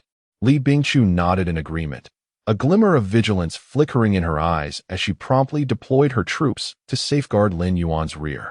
However, in truth, Lin Yuan regarded this group with utter disdain. Had they not refrained from initiating an attack, he would have likely taken action to eliminate them without mercy. As for the level 40 boss, the Bone Mage, Lin Yuan felt no need for Li Bingchu's assistance. He was fully prepared to engage it solo. Chapter 40. The Blood-Red Skull and Wang Hu's thoughts. Artoria raised the Holy Sword high, activating the Glory Shield, and charged towards the Bone Mage's position. With astonishing speed, she swiftly appeared before the Bone Mage and unleashed a series of holy light slashes. -2134. -2014. -2256. 3 blood-red damage values materialized above the Bone Mage's head. Simultaneously, the attributes of the Bone Mage were revealed before Lin Yuan. Bone Mage Platinum Level Boss. Level 40 Health, 220,000 Magic Attack, 1560 to 2580 Defense, 550 Skills, Summon Bone Wolf. Soul Annihilation, Bone Arrow Rain, Bone Magic Shield. A necromancer who has fallen into darkness, wielding the terrifying magic of bone manipulation. The Bone Mage's defense was relatively low. Artoria's combination of holy light slashes dealt over 6,000 points of damage. Just as Artoria prepared to strike again, the Bone Mage began to chant an incantation. In the next moment, a spectral white bone magic shield appeared before the Bone Mage, forcefully blocking Artoria's attack. Crack, crack. Following this, the Bone Mage chanted yet another spell, summoning waves of bone magic wolves that charged at Artoria. These bone magic wolves were at least 4th-tier creatures and possessed considerable lethality. It must be acknowledged that, as a platinum-level boss, the Bone Mage wielded formidable power. Within mere seconds, over 100 bone magic wolves surrounded the Bone Mage. However, despite the Bone Mage's cunning tactics, Lin Yuan remained unperturbed. Heavy-armored skeleton knights, charge and crush them. With Lin Yuan's command, a tide of heavy-armored skeleton knights surged forth, assaulting the bone magic wolves. It is worth noting that the heavy-armored skeleton knights were 5th-tier units. Their attack power, defense, and mobility all conformed to the standards of 5th-tier beings. Before the heavy-armored skeleton knights, the bone magic wolves appeared as fragile as paper. Moreover, the number of heavy-armored skeleton knights far exceeded that of the bone magic wolves. Witnessing this spectacle, the members of Wang Hu's team could not help but widen their eyes in astonishment. Goodness, this guy is incredibly powerful. Is he attempting to solo the Bone Mage? He chose the initial race of the Ghost Clan? But I've never seen ghostly skeleton soldiers on horseback before. I've never encountered such formidable skeleton warriors. Those are fourth-tier bone magic wolves, and he dispatches them with ease. His hero is remarkably strong as well, consistently taking out half of the boss's health. Amidst the whispers of awe, Wang Hu felt a bit embarrassed. He furrowed his brow and spoke coldly, "What's so surprising about this?" The ease with which this individual operates only serves to illustrate the weakness of this boss. If we were to take action, we might find the task even simpler. At this moment, a buzzcut youth readily concurred. What the leader says is indeed correct. Had we known this boss was so feeble, we should have acted sooner. Wang Hu's eyes glinted as he coldly remarked, "No matter, we will make our move shortly. It is not too late. Once this fellow has depleted the boss's health to below 20%, we shall strike and seize the boss for ourselves. Moreover, given this individual's substantial hero damage, he likely possesses exceptional strategic treasures. If we eliminate him, we might just acquire one or two. The rules of the game Lord's era dictate that if one lord kills another, there is a guaranteed drop of 1 to 2 strategic treasures. Furthermore, upon the official transition of the game world supplanting reality, should a lord exhaust all 3 resurrection opportunities and perish completely, all strategic treasures in their possession will be relinquished." Following Wang Hu's declaration, the buzzcut youth's eyes sparkled with excitement as he licked his lips. The leader is right. There is no notion of precedence with the boss. Whoever seizes it first claims ownership. Unfortunately, heroes cannot be captured, otherwise I would undoubtedly make his hero mine. That visage, that physique, is the epitome of beauty. At this moment, Lin Yuan remained oblivious to Wang Hu and his companion's intentions toward him. In truth, even if Lin Yuan were aware, he would scarcely care. For in his eyes, these individuals were akin to mere ants. Under the relentless onslaught of the heavily armored skeletal knights, the Bone Spirit Mage's health continued to dwindle. To expedite the process, Lin Yuan commanded Kirin to join the fray. It is noteworthy that, against a boss like the Bone Spirit Mage, which lacks magical immunity, Kirin's output far surpasses that of Artoria. In a secure position, Kirin functioned as a spellcasting machine gun, merely needing to unleash a continuous barrage of firepower. What appeared to be a formidable platinum-grade boss to others was effortlessly manipulated by Lin Yuan. Finally, as the health dropped to 20%, the Bone Spirit Mage unleashed its ultimate move. Rise, O restless bones of the earth. No sooner had the incantation left its lips than a blood-red skeletal hand emerged from the ground. Following this, a half-formed blood-red skeleton gradually crawled forth, materializing before Lin Yuan. Yet, this was merely the beginning. As the first blood-colored skeleton breached the surface, a second, third, and an increasing number of blood-red skeletons followed suit. These skeletal apparitions, wielding rusted iron swords, exuded an ominous aura. At that moment, one of the blood-red skeletons charged forth, cleaving towards the armored skeletal knight before it with a swing of its sword. Clang, accompanied by the sound of metal striking metal. The armor of the heavily armored skeletal knight was cleaved asunder, and its health plummeted by half in an instant. It is evident how astonishingly formidable the attacking power of these blood-colored skeletons is. Lin Yuan surveyed his surroundings and discovered that there were as many as 200 to 300 blood-colored skeletons summoned by the Bone Spirit Mage. Under such circumstances, even if Lin Yuan's forces could eradicate these skeletal foes, they would undoubtedly suffer considerable losses. Thus, given the current situation, the most prudent course of action would be to concentrate their fire on the Bone Spirit Mage until it is vanquished. Once the Bone Spirit Mage falls, these blood-colored skeletons will naturally dissipate as well. Meanwhile, a flicker of excitement involuntarily flashed in Wang Hu's eyes. For them, this was undoubtedly the prime opportunity. If they could eliminate Lin Yuan now, would not the boss become theirs for the taking? With this thought, Wang Hu could not help but break into a sinister grin, exclaiming, "Brothers, prepare to strike." Chapter 41. The ant tries to shake the tree, unaware of its limitations. Lin Yuan, be cautious. Those individuals are about to make their move. At the very moment when Wang Hu and his cohorts were poised for action, Li Bingchu, who had been observing them intently, swiftly detected the anomaly.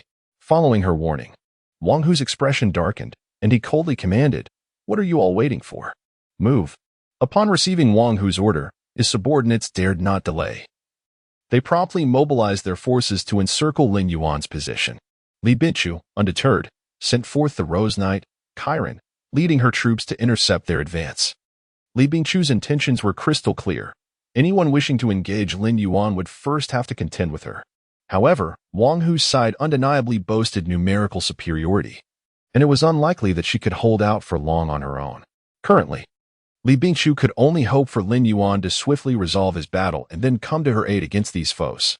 Before long, the Rose Knight Chiron clashed with a horned demon hero of the enemy faction. After conquering the Green Dragon's lair alongside Lin Yuan, Li Bingqiu had reaped considerable rewards. Consequently, Chiron was now equipped with 2 platinum-grade strategic treasures. With her full might unleashed, she soon began to suppress the horned demon before her. Witnessing this scene, Wang Hu furrowed his brow. An S-grade hero? This horned demon, Azazel, was an A-grade hero that I had spent a fortune to acquire. With this hero, he had enjoyed considerable success in the early stages. Yet, at this moment, Azazel was being forcefully subdued by the opposing hero. No, that couldn't be right. If it were truly an S-grade hero, such a level of suppression would be inconceivable. I see now, it must be the strategic treasures. This hero undoubtedly possesses exceptional strategic artifacts. Wang Hu's eyes flickered as he quickly revised his earlier assessment and arrived at this conclusion. He had not anticipated that, aside from Lin Yuan, who could single-handedly defeat bosses, Li Bingqiu would also possess extraordinary treasures. With this realization, he immediately declared, "Young lady, I offer you an opportunity. Surrender 2 platinum-grade treasures, and I shall spare you." He continued, "Otherwise, we will utterly annihilate your forces, leaving you to start anew from scratch." To be honest, if Li Bingqiu were willing to comply, it would be ideal. After all, should a conflict arise between them, many of his own troops would inevitably fall. If Li Bingqiu agreed to his terms, it would amount to acquiring 2 platinum-grade treasures without any effort. Unfortunately, Li Bingqiu showed no inclination to compromise. She lifted her head, her gaze icy as she stared at Wang Hu, and scornfully retorted, "Are you dreaming? Someone as shameless as you has no right to exist in this world." At that moment, Li Bingqiu's heart brimmed with unrestrained fury. Before them stood a group of individuals who not only sought to usurp their boss, but also coveted the treasures adorning their bodies, a display of utter shamelessness. Since you have chosen to court your own demise, do not blame me for the consequences. Wang Hu let out a cold snort and commanded, "Eliminate her entire unit." Huh? Eliminate? Such audacity. A figure slowly emerged from behind Li Bingqiu, casually retorting, "Did you seek my permission to eradicate my people?" Upon the appearance of this figure, everyone in Wang Hu's team widened their eyes in disbelief, as if they had seen a ghost. The person before them was none other than Lin Yuan. But what was the meaning of this? Had this fellow just been embroiled in a fierce battle with the Bone Spirit Mage? If memory served correctly, the boss had still possessed at least 20% of its health. How much time had passed? A minute? Half a minute? Perhaps even less. How had he accomplished this? Had he truly managed to slay the severely wounded boss in such a brief span? Before they could fathom the situation, Lin Yuan had already launched his assault. A horde of heavily armored skeletal knights charged towards them. "Damn it, block those skeletal soldiers." Wang Hu's expression shifted dramatically. He had witnessed the prowess of these heavily armored skeletal knights firsthand. Their own ranks boasted no higher than 4th-tier troops. Yet even 4th-tier units would stand no chance against the onslaught of the skeletal cavalry. With a swift thrust, a 4th-tier hellhound was pierced through its body by a skeletal knight wielding a spear, subsequently lifted into the air. Moments later, several spears simultaneously penetrated, instantly extinguishing the life of the hellhound. "Do not despair, we still have a chance." Wang Hu clenched his fists and spoke with a grave tone. "We outnumber them, and our forces are more abundant. We shall wear them down." Boss is right. Fallen soldiers can be replaced. As long as we eliminate those 2, their treasures will belong to us. Though the buzz-cut youth felt a pang of sorrow for his fallen troops, he steeled himself in this dire circumstance. "Yes, we shall wear them out. Do not fear death. Charge. The more of us that fall, the more treasures we shall claim from these 2. They also believed the boss's loot would still be unclaimed by Lin Yuan. They were eager to dispatch him quickly. The group shouted with excitement. Unsure if they were bolstering Tich one by one, fiery orbs pulsating with intense heat coalesced around the fire mages. These fire mages epitomized the sheer terror of overwhelming destructive power. The reason Lin Yuan was able to swiftly eliminate the Bone Spirit Mage was precisely due to the prowess of this group of fire mages. Before foes devoid of magic immunity and fire elemental resistance, the output of these fire mages was nothing short of a nightmarish existence. Now, witness what true devastation truly means. Lin Yuan's tone was remarkably calm. Simultaneously, hundreds of explosive fireballs surged towards the ranks of Wang Hu and his companions, resembling a celestial shower of meteors. Chapter 42. Crushing Defeat. The battle concludes. Boom, boom, boom, boom, boom. Countless explosive fireballs plummeted from the heavens. The dazzling flames erupted before the eyes of the onlookers. The damage inflicted by the fire mages was no trifling matter. For any fragile unit below the 4th tier, a single explosive fireball was sufficient to obliterate them instantly. Only lightly armored or heavily armored troops could withstand more than 2 explosive fireballs. However, the challenge lay in the fact that behind Lin Yuan stood 200 fire mages. A concentrated volley would unleash 200 explosive fireballs. As the flames dissipated, the sight before Lin Yuan was one of devastation, with corpses strewn across the battlefield. In less than half a minute, nearly a quarter of Wang Hu's troops had perished. Meanwhile, Lin Yuan had yet to lose a single soldier. Such a disparity in casualties left everyone in Wang Hu's squad steeped in despair. For them to secure victory in this battle, they had to eliminate the fire mages. Yet, the heavily armored skeletal warriors blocking their path were not to be underestimated. Attempting to circumvent these formidable foes to launch a surprise attack on the fire mages was utterly impossible. Lin Yuan raised his gaze towards Wang Hu and his companions, speaking in a calm tone. Now, will you disband your forces voluntarily, or shall I take matters into my own hands? From the very beginning, he had no intention of sparing these individuals. At that moment, Wang Hu finally grasped the disparity in strength between the two sides. His expression turned cold, and he spoke in a low voice. Kid, do not overstep your bounds. If you let me go today, we can be friends. Otherwise, prepare to face the full wrath of the Lin Group. Lin Yuan looked at him in surprise and inquired, Are you affiliated with the Lin Group? Upon hearing Lin Yuan acknowledge the Lin Group, Wang Hu's pride returned. So what? Let me tell you, my boss is Lin Tianke, the head of the Lin Group. Wang Hu sneered. Now you know. I'm not someone you can afford to offend, right? After he uttered these words, Li Bingchu, standing nearby, couldn't help but display a peculiar expression. She clearly did not anticipate that he would invoke the Lin Group as leverage. To take a step back, even if Wang Hu's boss were indeed Lin Tianke, he was merely a pawn under Lin Tian's command. However, the Lin Yuan before her was the legitimate heir of the Lin Group.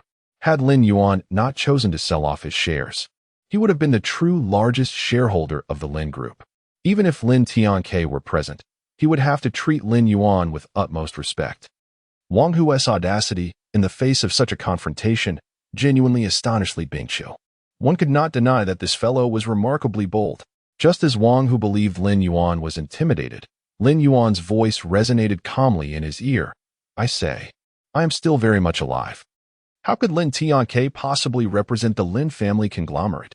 Upon hearing this, Wang Hu was momentarily taken aback, and his realization dawned. A flicker of astonishment flashed in his eyes. Although he was unaware of Lin Yuan's true identity, the mere utterance of such words indicated that he had encountered formidable resistance. Following this declaration, Lin Yuan raised his hand decisively and commanded coldly, eliminate them all. With Lin Yuan's order, over 1,000 heavily armored skeletal knights charged forward once more. The fire mages stationed at the rear also began to chant their incantations, conjuring hundreds of explosive fireballs. The forces under Wang Hu's command stood no chance against such a relentless onslaught. In a matter of mere seconds, the enemy ranks were utterly obliterated. This battle could only be described as a complete rout. The casualties on Lin Yuan's side were negligible. Once the enemy forces had been vanquished, an assault on the Lord could commence. In an instant, Artoria transformed into a blur, swiftly appearing before Wang Hu, and with a single stroke, severed his head from his shoulders. The few lords who accompanied him met a similar fate, pierced through by Chiron's dark magic projectiles. In their final moments, these individuals remained wide-eyed, undeniably filled with bitterness.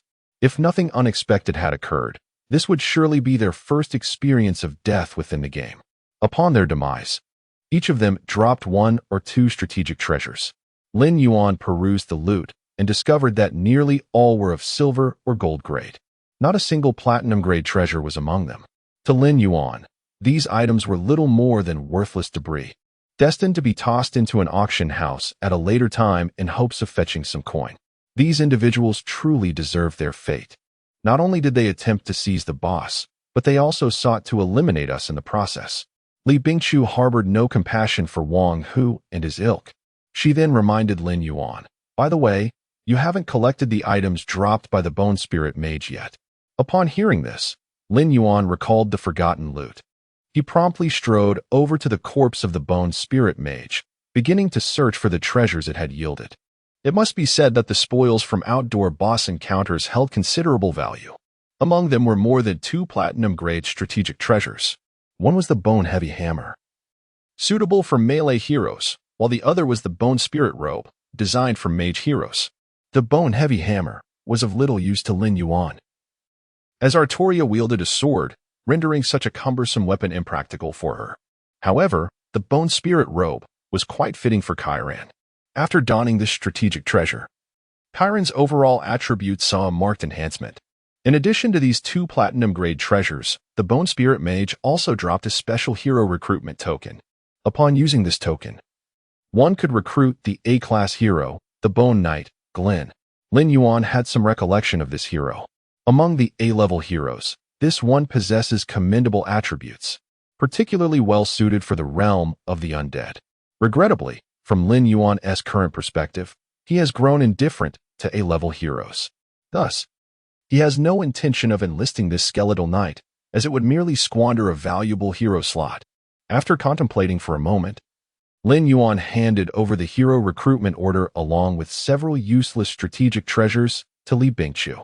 He then spoke, "You may take charge of disposing of these items, evaluating them according to market value. However, if possible, I would prefer you to exchange these for some unique items, as I am not particularly in need of money." Chapter 43. This domain of lords is the true future. Li Bingqiu nodded in affirmation, responding, "I understand." She was well aware that wealth held little significance for Lin Yuan. Rather, it was those extraordinary artifacts that might prove beneficial. With the boss defeated and the adversaries vanquished, it was time for their return. Upon uttering these words, Lin Yuan promptly turned, preparing to depart from the Forest of Bones. Li Bingqiu quickly followed, inquiring, "By the way, those individuals earlier were likely your uncle Lin Tiang's subordinates, correct? This matter won't adversely affect you, will it?" Lin Yuan cast a glance at her and asked, "Are you concerned that my uncle might turn against me?" "One must always be cautious, even if it concerns one's uncle," she replied. After a moment's hesitation, Li Bingqiu chose to voice her thoughts. "I have heard my father mention that your uncle is a man of profound depth. Thus, I fear he might harbor resentment towards you over this incident." At her words, Lin Yuan couldn't help but chuckle. "What is amusing?" Li Bingqiu questioned, puzzled. "I find your understanding of my uncle to be quite lacking," Lin Yuan calmly responded. To him, individuals like Wang Hu are hardly more than mere dogs. He would not stoop to retaliate over such trivial matters. In fact, he might even greet me with a smile and offer an apology. That is simply his nature. Either he refrains from action or he acts decisively. Even in the moment before he intends to strike, he might still jest with you. However, he conceded, "You are not entirely incorrect. He undoubtedly wishes to see me dead. Only then can he legitimately seize control of the Lin Group."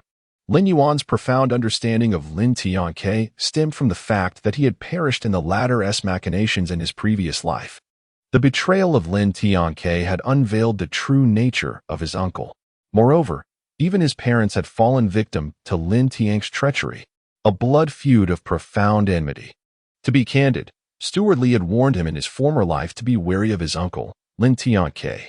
Yet, Lin Yuan had paid little heed. After the demise of his parents, Lin Tianke had become one of the few remaining relatives and elders in his life.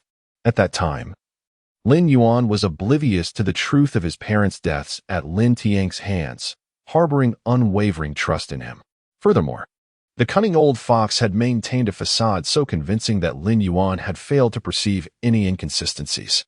Only upon discovering the truth did Lin Yuan realize the depths of his naivety. Pain, regret, vexation, fury, despair. These emotions intertwined, ultimately igniting a fervent flame of vengeance within his heart.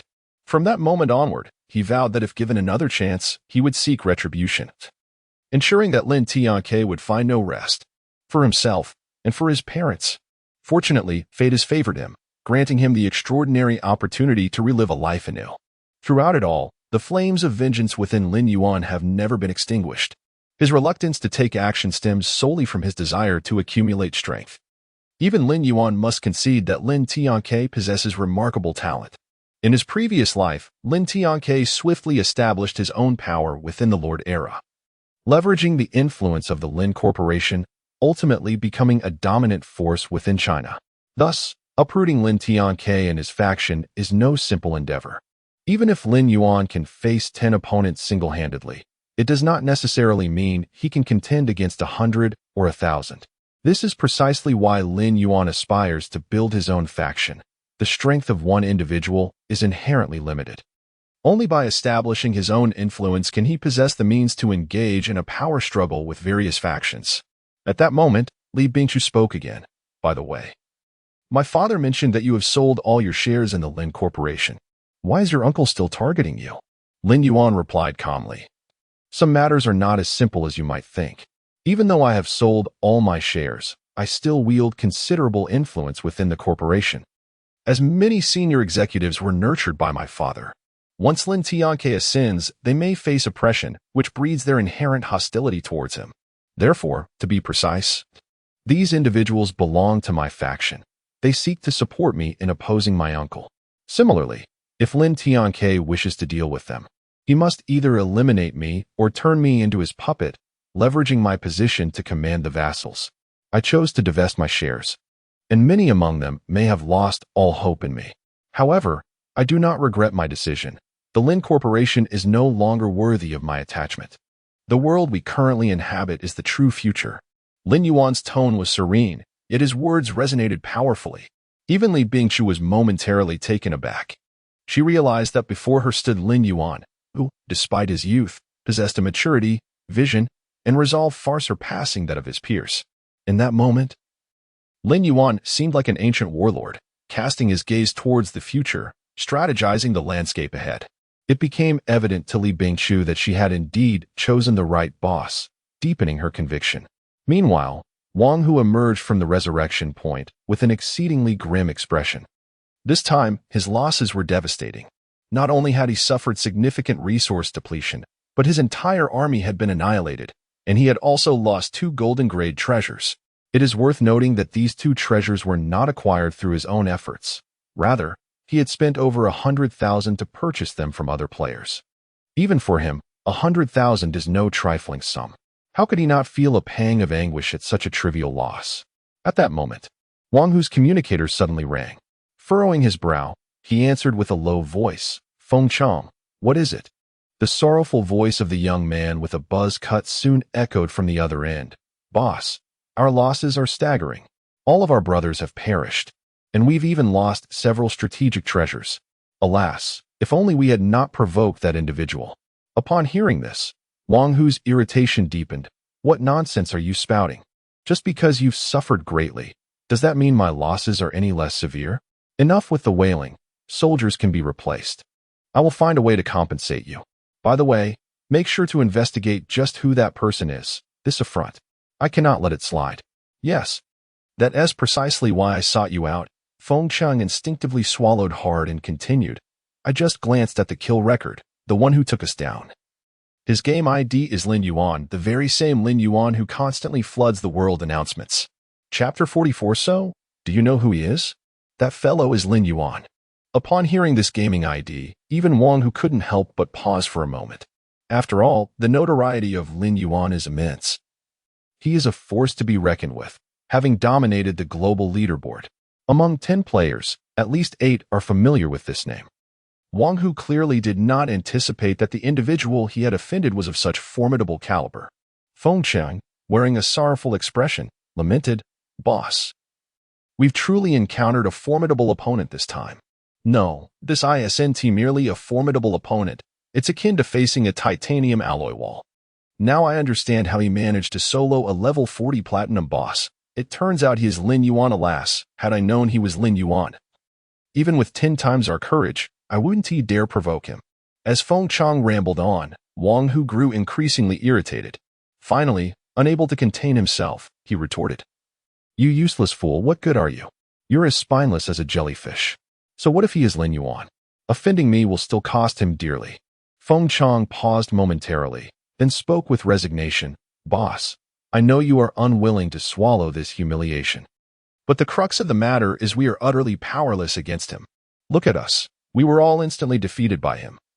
We are simply not on the same level. His troops are extraordinarily formidable." Feng Chang's words were undeniably a candid truth. The heavily armored skeletal knights boasted high attack, high defense, and high mobility, with attributes remarkably balanced, not to mention they were Tier 5 units, with numbers exceeding 1,000. The fire mages possessed overwhelming burst damage. A single volley of explosive fireballs could clear the battlefield. Furthermore, Feng Chang had even spotted 10 massive green dragons hovering in the air behind Lin Yuan. As for the ranks of those green dragons, Feng Chang didn't dare to speculate. It was precisely this realization that made Feng Chang understand that they were on entirely different tiers than Lin Yuan. With their current strength, it was inconceivable that they could contend with him. Wang Hu spoke fiercely, however, "While we may be unable to handle him, there are certainly others who can. Rest assured, Boss Lin will undoubtedly stand up for us." After disconnecting from Feng Chang, Wang Hu dialed another contact. Soon, a slightly frosty voice echoed through the line. "Wang Hu, what is it?" Upon hearing this voice, even Wang Hu felt a surge of anxiety. Taking a deep breath, he shifted to an excessively flattering tone and replied, "Boss Lin, I hope all is well." Wang Hu understood that Lin Tianke despised small talk. So he got straight to the point. "The situation is as follows. While we were exploring the Bone Forest today, we encountered a level 40 platinum boss." "What? Are you saying you can't handle it?" Lin Tianke spoke in a calm tone. "Report the coordinates to me. I shall handle it. Each of you may collect a bonus of 200,000 from the finance department." One cannot help but acknowledge Lin Tianke's generosity. Merely for the coordinates of a boss's location, he offered each person 200,000. In total, for Wang Hu and his companions, that amounted to over 1 million. However, compared to the treasures that a platinum-level boss could yield, this sum seemed rather insignificant.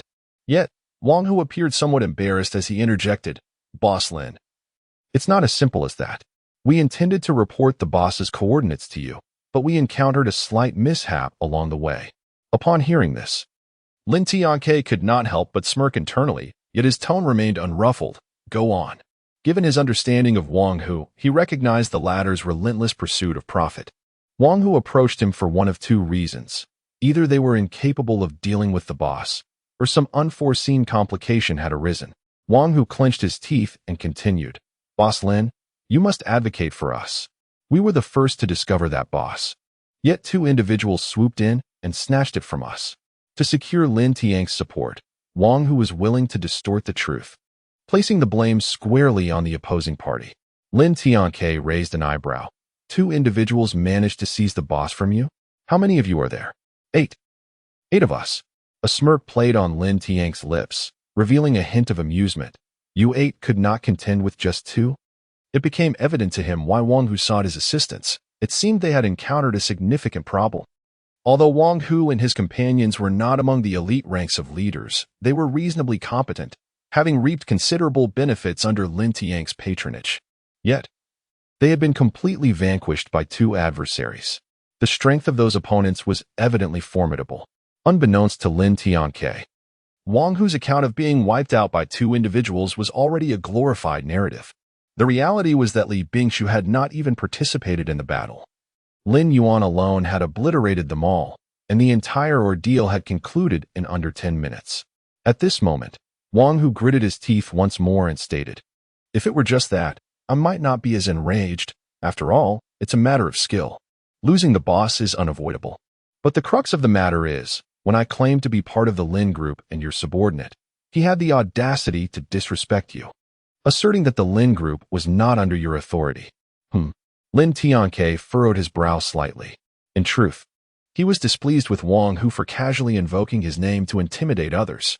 However, he was far more intrigued about the identity of the individual who would dare utter such words. With this thought in mind, Lin Tianke directly inquired, "Have you uncovered this person's identity?" "Not yet. I only know that his gaming ID is Lin Yuan."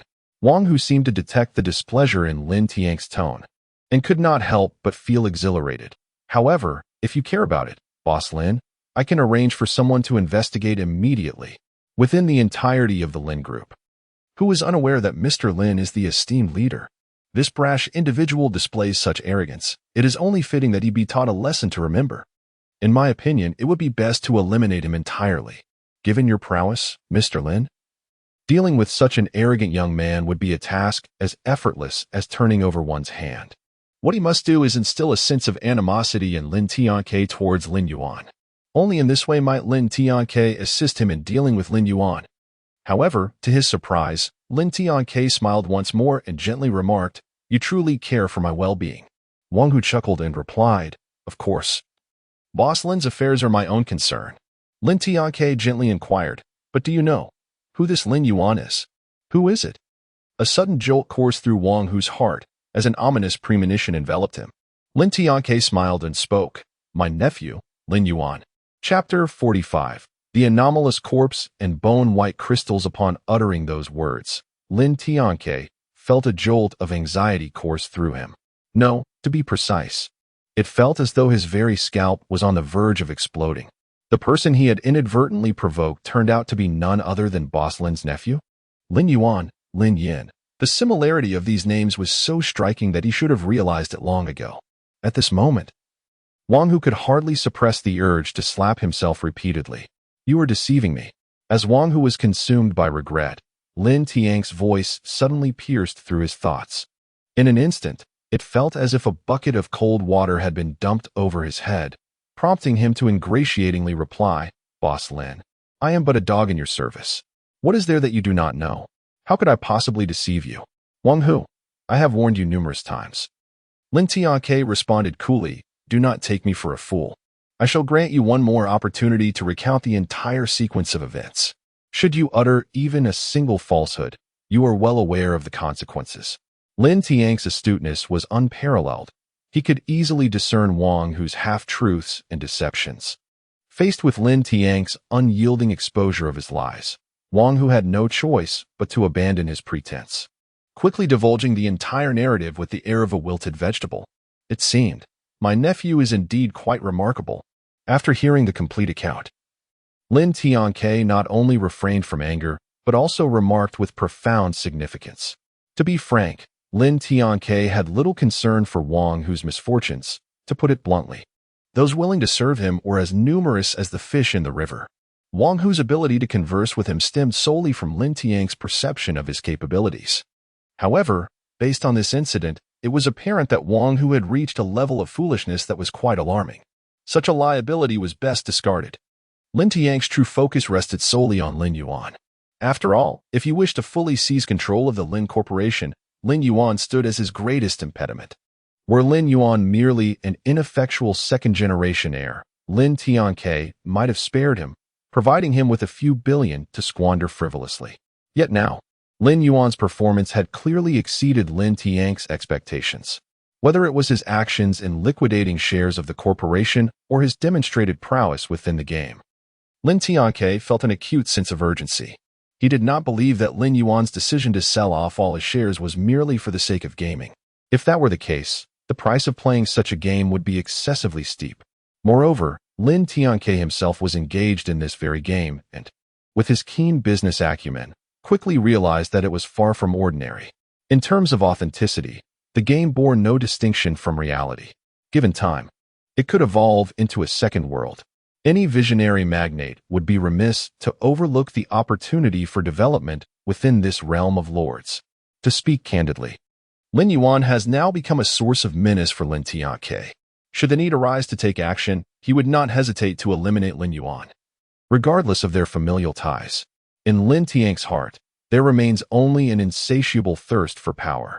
If he truly valued familial bonds, he would not have orchestrated such a tragic accident to bring about the demise of Lin Yuan's parents. He is resolute in his intent to eliminate anyone who stands in his way. At this very moment, Wang Hu discerned that the relationship between Lin Tianke and Lin Yuan, this uncle-nephew duo, was far from cordial. After all, he is a man of exceptional acumen. Failing to grasp this would render his years of experience utterly futile. After a brief moment of hesitation, Wang Hu tentatively spoke up, "Boss Lin, if you require assistance, I can take care of this young man for you." Lin Tianke, with a cold and merciless laugh, replied, "You think your ragtag group can accomplish anything?" Upon hearing this, rather than feeling ashamed, Wang Hu was invigorated. For Lin Tianke's words implied that he too desired to deal with Lin Yuan. Realizing this, Wang Hu lowered his voice and stated, "With just us, it is indeed insufficient. However, if Boss Lin is willing to provide support from the shadows, the situation would be entirely different." Lin Tianke chuckled lightly and asked, "Do you truly believe I would assist you in dealing with my nephew?" Wang Hu replied in a serious tone, "It all depends on Boss Lin's intention. In light of our past camaraderie, I am prepared to have the finance department transfer 50 million to you." Lin Tianke responded nonchalantly, "However, once the funds are transferred, our relationship will cease to exist. I will not interfere in your grievances with Lin Yuan, for he is still my nephew." Upon hearing this, Wang Hu was initially taken aback, but he quickly recovered, a glimmer of delight escaping his countenance. "Very well, I understand." Wang Hu clearly grasped Lin Tianke's implications. The latter indicated that he needed Wang Hu to take action against Lin Yuan, yet he would remain uninvolved. Despite harboring murderous intent towards Lin Yuan, he still referred to him as his nephew, exemplifying his extreme hypocrisy. Wang Hu now faced two choices: either accept the 50 million and assist Lin Tianke in curbing Lin Yuan's progress, or refuse the payment and abstain from action. Knowing full well that Lin Yuan was not one to be trifled with, Li Bingqiu cast him a glance and inquired with a hint of confusion, "Aren't you leaving?" Lin Yuan paid her no heed. Instead, he began to survey his surroundings, ultimately fixing his gaze upon the corpse of the bone spirit mage. Typically, even a boss's remains would only linger for a mere 10 minutes before vanishing into thin air. However, the body of the bone spirit mage had yet to dissipate, indicating an unusual circumstance. Before Li Bingqiu could comprehend Lin Yuan's intentions, he had already lifted his foot and brought it down forcefully upon the skull of the bone spirit mage. Crack, accompanied by the crisp sound of shattering bone. The skull was immediately crushed into fragments beneath Lin Yuan's foot. Subsequently, an irregular crystalline structure of a bone-white hue rolled out from within the shattered skull. Chapter 46. The Hidden Plot of the Land of Bones. "What is this?" Li Bingqiu inquired with a look of astonishment as she gazed at the bone-white crystal, her voice laced with curiosity. Lin Yuan, however, appeared unfazed. He calmly picked up the crystal and explained, "It is merely a special item used to unlock a hidden storyline." "Hidden storyline?" Li Bingqiu paused momentarily, instinctively asking, "How do you know that? Have you forgotten that I am a reincarnator?"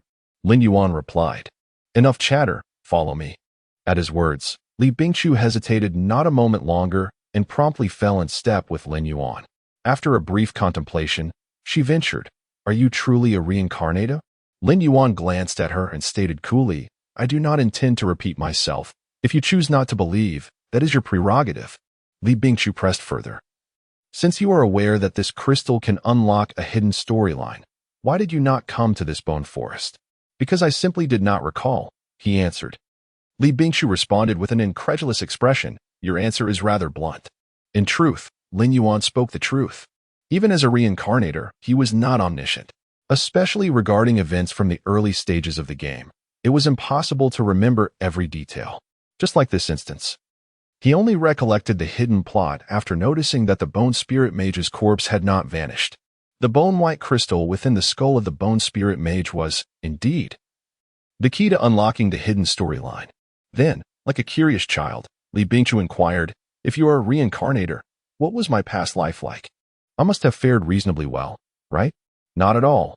You had a miserable existence, wiped out numerous times, and ultimately begged me to take you in, Lin Yuan replied. Li Bingshu was taken aback. I suspect you are deceiving me. I speak only the truth. But you said that Chinese people do not deceive each other. Indeed. You caught me in a lie. All right. I confess. I did deceive you, Lin Yuan said with an expression of calm. In truth, I did not take you in. Rather, I observed as you were eliminated. Li Bingshu exclaimed. You truly are despicable. Humph, I understand now. You must have been my suitor in your past life. Utterly enamored by my charms, yet I turned you down. Li Bingshu raised her chin proudly, her white complexion gleaming. Thus, upon your reincarnation, you sought me out immediately, striving to become my superior and issuing commands, all to make amends for your past regrets. Lin Yuan regarded her with a knowing glance. Your imagination is quite remarkable. You should consider writing novels. Hee, I guessed correctly, didn't I? Li Bingshu lifted her head, revealing a radiant smile. However, just as she prepared to continue, Lin Yuan suddenly interrupted her. All right, we have arrived. Arrived? Upon hearing these words, Li Bingshu instinctively turned her head, only to be startled into taking a step back. Before her lay a desolate graveyard, surrounded by dozens of tombstones standing askew. It must be noted that, as a woman, Li Bingshu possessed a commendable psychological resilience. Despite the initial fright, she quickly steadied her nerves. Where could this place be? Li Bingshu muttered in astonishment. I never expected to find such a location within the forest of bones. Lin Yuan did not respond. He merely continued his search amidst the gravestones. Though Li Bingshu was unaware of what he sought, she refrained from speaking, quietly following in his wake. After approximately 5 or 6 minutes, Lin Yuan finally halted before a particular tombstone. This stone bore no epitaph, and the identity of its occupant remained a mystery, marked only by an irregular indentation. However, Li Bingshu soon discerned that this indentation seemed to perfectly accommodate the bone-white crystal Lin Yuan had recently acquired. Could it be? Just as she began to form a hypothesis, Lin Yuan took out the bone-white crystal and embedded it into the recess of the tombstone. Immediately, a dull thud resonated through the air, and the tombstone gradually sank into the ground. A chilling wind swept through the area, sending shivers down their spines. Instinctively, Li Bingshu inched closer to Lin Yuan, swallowing hard. What is happening? Is that even a question? A hidden plot has been triggered. Prepare for battle. After uttering this, Lin Yuan commanded Artoria and Kalin to position themselves protectively in front of him and instructed his troops to ready themselves for combat. Suddenly, the soil around them began to stir. One by one, skeletons clawed their way from the earth, rising once more to encircle Lin Yuan and Li Bingshu. These skeletons were clearly not mere low-tier undead. Among them, some wielded dual swords, others brandished massive axes. And even those whose bodies had decayed entirely still donned black armor that showed no signs of rust. Protect the Lord, Artoria shouted, charging forward with unyielding determination. Her sword arcing with lethal precision. Radiant holy light erupted from the blade's edge. Holy light slash. Yet, facing Artoria's rapid assault, the foremost skeleton immediately raised its shield. The rusted giant shield remarkably deflected the holy light strike. Artoria's blow only managed to diminish the skeleton's health by a mere tenth. Moreover, there were still dozens of such formidable skeletons remaining. Witnessing this scene, Li Bingshu quickly realized these skeletons were anything but ordinary, even if they were not bosses. They were certainly at the elite monster level. That is only to be expected, Lin Yuan calmly explained, in the backdrop of the narrative. The skeletons interred here are all adventurers who perished at the hands of the Bone Sorcerer. After slaying them, the Bone Sorcerer employed their corpses for experiments. Although they were all failures as experimental subjects, these remains nevertheless transformed into formidable undead beings, possessing attributes that rival those of a formidable boss. Thus, it is entirely reasonable that the Bone Sorcerer chose to entomb their bodies in this location. Once the mechanism is triggered, they shall launch indiscriminate assaults on any intruders. Chapter 47, Level 45 Boss, the Skeleton Giant. So it is. Li Bingshu nodded slightly and inquired, Are you capable of dealing with these skeletons? Lin Yuan smiled faintly and replied, If I cannot handle them, then no one can.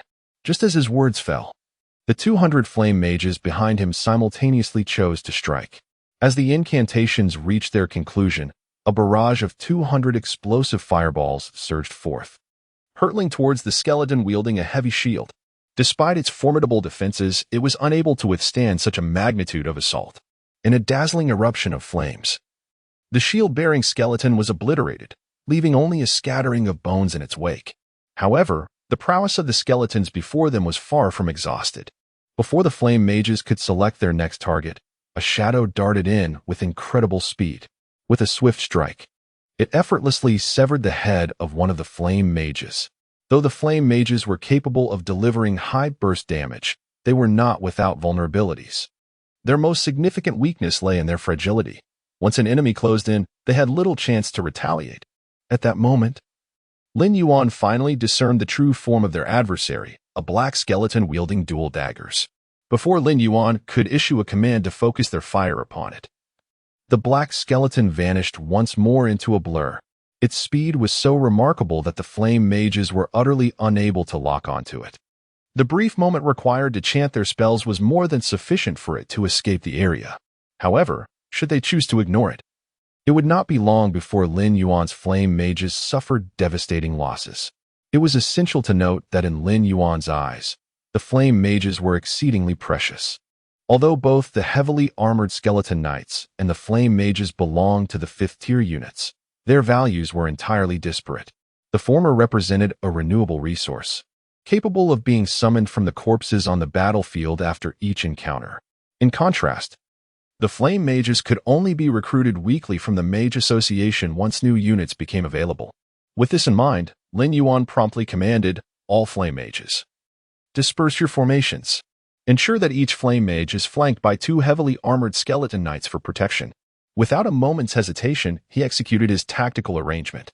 This way, even if they could not completely eliminate the skeleton assassin, they could at least mitigate its efficiency in causing harm. As expected, under the protection of the heavily armored skeleton knights, the skeleton assassin found itself in increasingly dire straits. Even if it attempted to launch a surprise attack on the flame mages, it would inevitably face retaliation from the skeleton knights. In this scenario, the assassin's health steadily dwindled. Nevertheless, these skeletal beings harbored no fear of death. They executed their commands with machine-like precision, utterly indifferent to their own mortality. In the span of merely 2 or 3 minutes, over a dozen flame mages had fallen victim to the hands of a skeletal assassin, while the latter still retained more than half of its health. If this trend continued, it was inevitable that Lin Yuan would lose at least 30 or 40 more flame mages. This situation made Lin Yuan acutely aware of a pressing issue. His current lineup struggled to effectively counter the assassin-type units. Had he opted for the control-oriented frost mages, it would have been an absolute nightmare for the assassin. Nonetheless, each unit possessed its unique characteristics, and Lin Yuan harbored no regrets regarding his choices. Fortunately, at that moment, Artoria finally emerged from the fray. Just as the skeletal assassin prepared to strike again, Artoria unhesitatingly raised her longsword. Divine Confinement. A sacred radiance enveloped the skeletal assassin, forcibly immobilizing it in place. The surrounding flame mages, showing no mercy, swiftly completed their incantations, unleashing a barrage of explosive fireballs upon the immobilized foe. Boom, boom, boom. Dozens of explosive fireballs rained down upon the skeletal assassin. Despite having a significant portion of its health intact, it succumbed within mere seconds, with the most troublesome opponent eliminated. The remaining skeletons proved far easier to handle, with the heavily armored skeletal knights leading the charge. Lin Yuan merely needed to command the flame mages to concentrate their fire and eliminate them one by one. Soon, one skeleton after another fell before Lin Yuan. Although many of his heavily armored knights also perished, Lin Yuan felt no sorrow for their loss. Ultimately, the last skeleton crumbled into a pile of bone fragments under the relentless onslaught of the flame mages. Observing this scene, Li Bingchu asked, somewhat dazed, "Is it over?" However, Lin Yuan shook his head, responding, "Not yet." Indeed, as soon as Lin Yuan's words fell, an unexpected transformation unfolded before their eyes. All the bones on the ground seemed to be drawn by some unseen force, converging towards a single direction. To their astonishment, these bones reassembled, forming a towering skeletal giant, standing an impressive 6 or 7 meters tall. gazing at the skeletal giant, which loomed as high as 2 or 3 stories. A look of astonishment flickered across Li Bingchu's face. In the next moment, the attributes of the skeletal giant materialized before them. Skeletal giant, platinum level boss. Level, 45 health, 350, 000 attack power, 1, 470 to 2, 280 defense, 1, 050 skills, bone smash, death charge, soul hammer. This skeletal giant, formed from the bones of countless powerful warriors, possesses devastating strength and will mercilessly crush its enemies beneath its feet, scattering their corpses and shattered remains in all directions. Li Bingchu was evidently unprepared for the sight before him. The skeletal giant stood as a formidable level 45 platinum boss. Not only did it surpass the Bone Spirit Mage by 5 levels, but its health also reached an astonishing 3,500,000 points. Armored Skeleton Knights charge. Without a moment's hesitation, Lin Yuan commanded his armored skeleton knights to launch an assault against the boss. Even the skeletal knights, mounted on their bony steeds, appeared diminutive in comparison to the towering skeletal giant. "You shall not impede me," the skeletal giant bellowed, its voice echoing like thunder. Immediately after, it swung its colossal axe forward with tremendous force. The armored skeleton knights scarcely had the chance to close in before they were violently hurled away by the axe, crashing heavily to the ground, their bodies shattering into countless pieces. Even against these fifth-tier, heavily armored foes, the skeletal giant effortlessly dispatched them with lethal ease. Chapter 48. The conclusion of Hidden Plot, the mysterious coffin. However, as Lin Yuan gazed upon the scene before him, his expression remained unchanged. He had never believed that these heavily armored skeletal knights could vanquish the colossal skeleton giant. If such a feat were indeed so effortless, then a platinum-level boss would be rather ineffectual. Lin Yuan's true intention was merely to buy time, thereby granting the Flame Mage the opportunity to unleash her power. At the moment the skeletal giant was forcibly restrained, the Flame Mage unhesitatingly launched her assault. Hundreds of explosive fireballs hurtled toward the giant with ferocious intensity. Boom, boom, boom. Minus 389. Minus 374. Minus 286. Crimson numbers indicating damage materialized above the skeletal giant's head. One must concede that the Flame Mage's damage output was indeed formidable. In a single round of concentrated fire, she had already obliterated over 40,000 of the giant's health points. The skeletal giant's health bar visibly plummeted. Damn, humans. Suddenly, the skeletal giant raised its head, and the flames of souls within its eye sockets blazed intensely. In an instant, a ghostly green warhammer materialized in midair. Before Lin Yuan could react, the hammer descended upon the void with tremendous force. Thud, accompanied by a profoundly thunderous sound. All of Lin Yuan's forces fell into a state of dizziness. Clearly, this was the skeletal giant's skill, the soul hammer. This ability, while devoid of any damage, could ensnare all enemy units involved in the attack into a forced state of incapacitation, lasting up to 10 seconds. To hell with you all. The giant's colossal axe swept once more, sending another wave of heavily armored skeletal knights flying. 10 seconds was ample time for the skeletal giant to advance toward the Flame Mage. Yet, at that moment, a group of 4th-tier knights charged directly at the skeletal giant, timely positioning themselves before it. As Lin Yuan's forces succumbed to dizziness, Li Bingchu led her troops to confront the foe head-on. She did this solely to buy Lin Yuan enough time.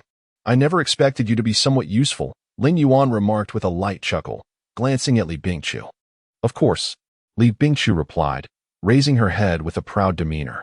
"I am quite clever, you know." A few seconds later, Lin Yuan's forces finally regained their composure from the daze. The heavily armored skeletal knights surged forward once more. The Flame Mage began to chant her incantation anew. Despite the skeletal giant's fierce assaults, it could not break free from the encirclement of the heavily armored knights. In such dire circumstances, it could only watch helplessly as its health points dwindled rapidly. 300,000, 250,000, 200,000, 150,000 at last. Under the relentless barrage of Lin Yuan's forces, the health of the skeletal giant has finally plummeted below 100,000. You cannot escape the curse of death. The soul flame within the skeletal giant's eye sockets flared up once more with ferocious intensity. Immediately after, black energy waves surged outward in an instant. This black energy appeared to possess an exceedingly potent corrosive property. Any heavily armored skeletal knight that came into contact with this black energy quickly decayed and disintegrated. This was the skeletal giant's lethal maneuver, Death Shock. In just a single round of Death Shock, it claimed the lives of over 100 heavily armored skeletal warriors. Even Lin Yuan himself had not anticipated that this skill could unleash such terrifying power. Fortunately, it seemed that even this skeletal giant could not execute Death Shock in rapid succession. Another wave of heavily armored skeletal knights surged forward, surrounding the skeletal giant once more. At this moment, even Li Bingqiu, standing beside Lin Yuan, could not help but exclaim, "Your skeletal soldiers are truly insufferable.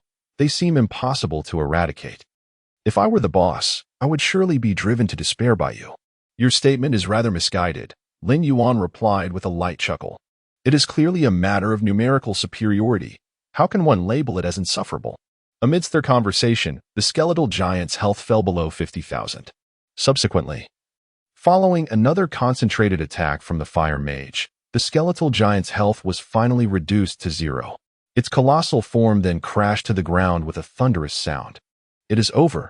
Watching the skeletal giant succumb to death, Lin Yuan could not help but exhale a long breath of relief. I must admit, this skeletal giant proved to be quite a challenge. Throughout this battle, Lin Yuan had lost no fewer than 400 heavily armored skeletal knights. His skeletal army had been reduced to merely half its original strength. Even for him, this constituted a significant loss. Then, Lin Yuan approached the corpse of the skeletal giant and tentatively searched its remains. However, as he had anticipated, he found nothing. Strictly speaking, this skeletal giant was a special boss that appeared only within hidden storylines. It was entirely normal for it to drop nothing. Yet, Li Bingqiu appeared somewhat dissatisfied and indignantly remarked, "This boss is utterly impoverished, isn't it? At least drop a strategic treasure for good measure. A platinum-level boss that dies without even dropping a single hair. How can that be justified?" Upon hearing this, Lin Yuan could not help but chuckle. He then replied nonchalantly, "There is no need to dwell on such matters. The rewards from this hidden storyline far exceed the value of 1 or 2 strategic treasures." Li Bingqiu was momentarily taken aback, her expression one of astonishment as she asked, Is this hidden storyline already over?" "Certainly, just look over there." Lin Yuan turned around, pointing towards the direction of the original gravestone. Before them, an ancient camphor-wood coffin gradually emerged, breaking through the soil beneath the gravestone. Without the slightest hesitation, Lin Yuan chose to step forward. "Wait for me." Li Bingqiu, realizing the situation, quickly followed suit. Soon, the two arrived before the coffin, gazing at it. A flicker of curiosity appeared in Li Bingqiu's eyes. What could possibly be contained within this coffin? Why not open it to find out? After uttering these words, Lin Yuan reached out his hand, ready to personally unveil the secrets of the coffin before them. Chapter 49, The Perfect Skeletal Life. With a soft creak, Lin Yuan effortlessly opened the coffin before him. At that moment, Li Bingqiu instinctively held her breath, captivated by the unfolding scene. Within the coffin lay a skeleton, its bones gleaming with an immaculate whiteness reminiscent of polished jade, unmarred by any blemish. Should one ascribe notions of beauty to a skeleton, this one would undoubtedly be deemed remarkably handsome. Aside from the skeleton, the coffin contained merely a tattered parchment of sheepskin. Without hesitation, Lin Yuan reached out and seized the scroll, swiftly scanning its contents. Curiosity piqued, Li Bingqiu inquired, "What does it say?" "Feel free to examine it yourself," Lin Yuan replied, tossing the sheepskin scroll to her after his brief perusal. Truthfully, even without examining the scroll, he could surmise its contents, for it was a narrative penned by the bone spirit mage himself. After retreating into the forest of bones, he had not abandoned his pursuit of necromantic magic. With his formidable strength, he had dispatched all adventurers who dared to hunt him down, transforming them into his experimental subjects.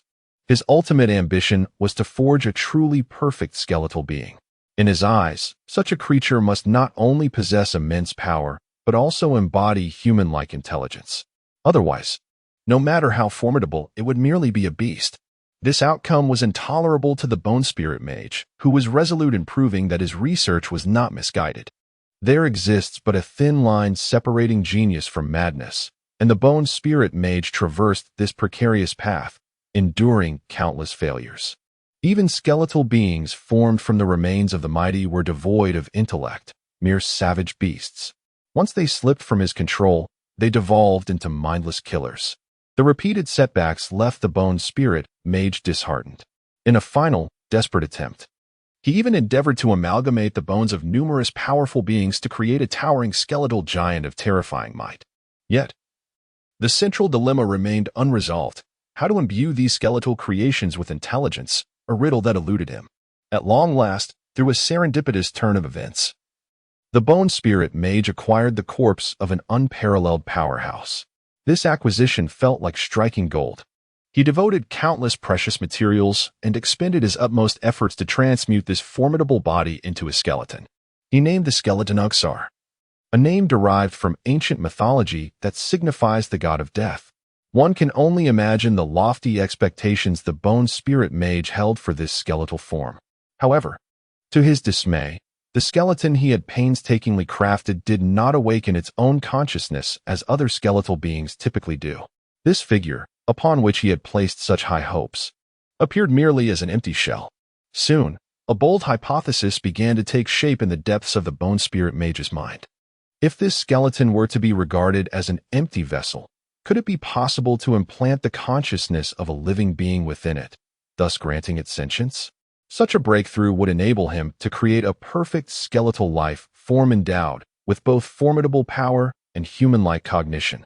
Yet, the challenge of how to transplant a living consciousness into this skeleton presented itself as another formidable obstacle for the Bone Spirit Mage. In this context, an even more audacious idea took root in his heart. He resolved to transfer his own consciousness into the skeleton. It is worth noting that he was indeed an anomaly. A failed magical experiment had transformed him into a skeletal being. Consequently, his consciousness resided entirely within the soul crystal nestled within his skull. If he could implant this soul crystal into the skeleton, it might just attain awareness. Furthermore, he would experience a rebirth in an entirely new form. Although the plan was exquisite, the Bone Spirit Mage lacked the courage to execute it. After all, it was merely conjecture. Should the experiment fail, he would plunge into an abyss of no return, rendering all his previous efforts futile. This fear restrained him from taking the gamble. Thus, the Bone Spirit Mage devised a scheme to entomb the skeleton in this location, setting up mechanisms that could only be activated with his soul crystal. In this way, even if he were to perish one day, someone might unearth his secret and discover the buried skeleton. Likewise, only by embedding his soul crystal into the skeletal form could there be any hope of revival. Although the Bone Spirit Mage had met his end, he could return from the depths of hell in a different guise. This fellow is truly mad. After perusing the contents of the parchment, even Li Bingchu's eyes betrayed a hint of astonishment. He is both a madman and a genius. Lin Yuan spoke softly. His entire life has been dedicated to a singular pursuit, the creation of the perfect skeletal life. Soon, his dream is about to be realized. Upon finishing this statement, Lin Yuan reached out and retrieved the soul crystal that had been embedded in the tombstone. He gently placed it upon the forehead of the skeleton within the coffin. In the next moment, an astonishing scene unfolded. The soul crystal transformed into countless ethereal white threads, which seamlessly integrated into the skull of the skeletal remains. Gazing at this extraordinary phenomenon, a flicker of astonishment crossed Li Bingchu's eyes, leaving him utterly bewildered as to what was transpiring. Time slipped away, second by second. After a span of approximately 20 to 30 seconds, the skeleton before him finally stirred. With a series of unsettling cracks, the skeleton slowly rose to a seated position. Within its eye sockets, a ghostly green flame of spirit ignited, casting a chilling gaze upon Lin Yuan. "Human, have you awakened me?" Chapter 50. The Skeletal Monarch, Ugsar. "It was I who awakened you, granting you a second life." Lin Yuan met the gaze of the skeletal figure without hesitation, calmly stating, "Henceforth, you shall fight for me, and I shall be your sole sovereign." Upon the utterance of Lin Yuan's words, the soul fire within the skeleton's eye sockets flickered violently. Eventually, the dancing flames gradually calmed. However, the skeleton spoke with profound confusion. Who am I truly? Lin Yuan smiled, as if he had anticipated such an inquiry, and replied softly, Your name is Ugsar, the god of the undead from ancient mythology, destined to be the skeletal monarch of the future. Ugsar. This is the name bestowed upon the skeletal being by the bone spirit mage. In a certain sense, Lin Yuan had inherited his legacy. My name is Ugsar? Upon hearing this name, the skeleton appeared to awaken. The confusion in his eyes began to fade. Subsequently, he knelt before Lin Yuan, resolutely declaring, Great Sovereign. From this moment forth, Ugsar shall fight for you. Witnessing this spectacle, Li Bingchu was utterly astounded. Is this truly possible? She tugged at Lin Yuan's sleeve and whispered, What on earth is happening? You have tamed this skeleton just like that? What other option is there? Lin Yuan turned his head, speaking in a tone only Li Bingchu could hear. In fact, this hidden storyline has two possible endings. At present, although he possesses the consciousness of the bone spirit mage, he has lost all memories. Should this entity discover his true identity, he would choose to eliminate us.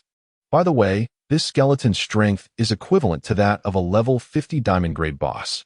Upon hearing this, Li Bingchu's pupils constricted in surprise. She had not anticipated that this skeletal figure could possess such formidable power. A level 50 diamond grade boss implies that he is significantly stronger than the previous skeletal giant. Lin Yuan continued at a leisurely pace. As for the second ending of this hidden storyline, it involves allowing this being to accept a new identity. In doing so, he would regard you as his leader and choose to pledge his loyalty to you. Li Bingchu's eyes widened in astonishment. Such a maneuver exists? Lin Yuan smiled but remained silent. Although this choice appeared straightforward, it was not necessarily easy for those unaware of the correct answer to make the right decision. Once Ugsar acknowledged Lin Yuan as his master, his attribute panel subsequently appeared before the latter. Hero. Ugsar, S-Class Hero. Title. Bone King Level. 1 Health. 750 Mana. 150 Attack. 140 to 230 Defense. 70 Strength. 90 Agility. 55 Intelligence. 85 as Lin Yuan had anticipated. The skeletal figure before him, known as Ugsar, was indeed an S-Class hero. All of his fundamental attributes perfectly aligned with the standards of an S-Class hero. However, what Lin Yuan truly valued were not Ugsar's basic stats, but rather the skills that remained dormant within him. With this thought in mind, Lin Yuan promptly accessed the auction house to examine the prices of Hero Experience tomes. The primary Hero Experience tome, offering 1,000 Hero Experience points, was priced around 500 gold coins. The intermediate Hero Experience tome, providing 5,000 Hero Experience points, had a market price of approximately 3,000 gold coins. The advanced Hero Experience tome, which granted 20,000 Hero Experience points, was valued at about 18,000 gold coins. The more advanced the Hero Experience tome, the more exorbitant the price became. Particularly with the Advanced Hero Experience tome, the conversion rate rendered each experience point equivalent to 1 gold coin. After all, there was a daily limit to the Hero Experience tomes that each hero could utilize. Such steep prices were certainly beyond the means of an ordinary lord. Nevertheless, for Lin Yuan, this was hardly an issue. Without the slightest hesitation, he casually purchased 100 Advanced Hero Experience tomes, expending a staggering 1,800,000 gold coins. To him, money was merely a string of numbers. The only source of vexation for Lin Yuan was the fact that Ugsar, a 50-level diamond tier boss, had inexplicably been reduced to a level 1 hero upon his recruitment. Could it be that this was the legendary phenomenon of darkening one's strength by tenfold while weakening the light by a third? Subsequently, Lin Yuan wasted no time in applying the Advanced Hero Experience tomes to Ugsar. Ding. You have successfully used an Advanced Hero Experience tome. Your hero Ugsar has gained 20,000 Hero Experience. Ding. You have successfully used an Advanced Hero Experience tome. Your hero Ugsar has gained 20,000 Hero Experience. Ding. You have successfully used. The system notification echoed incessantly in Lin Yuan's ears, while the radiant light of leveling up continuously enveloped Ugsar. With such a vast influx of experience, Ugsar's level soared to 17.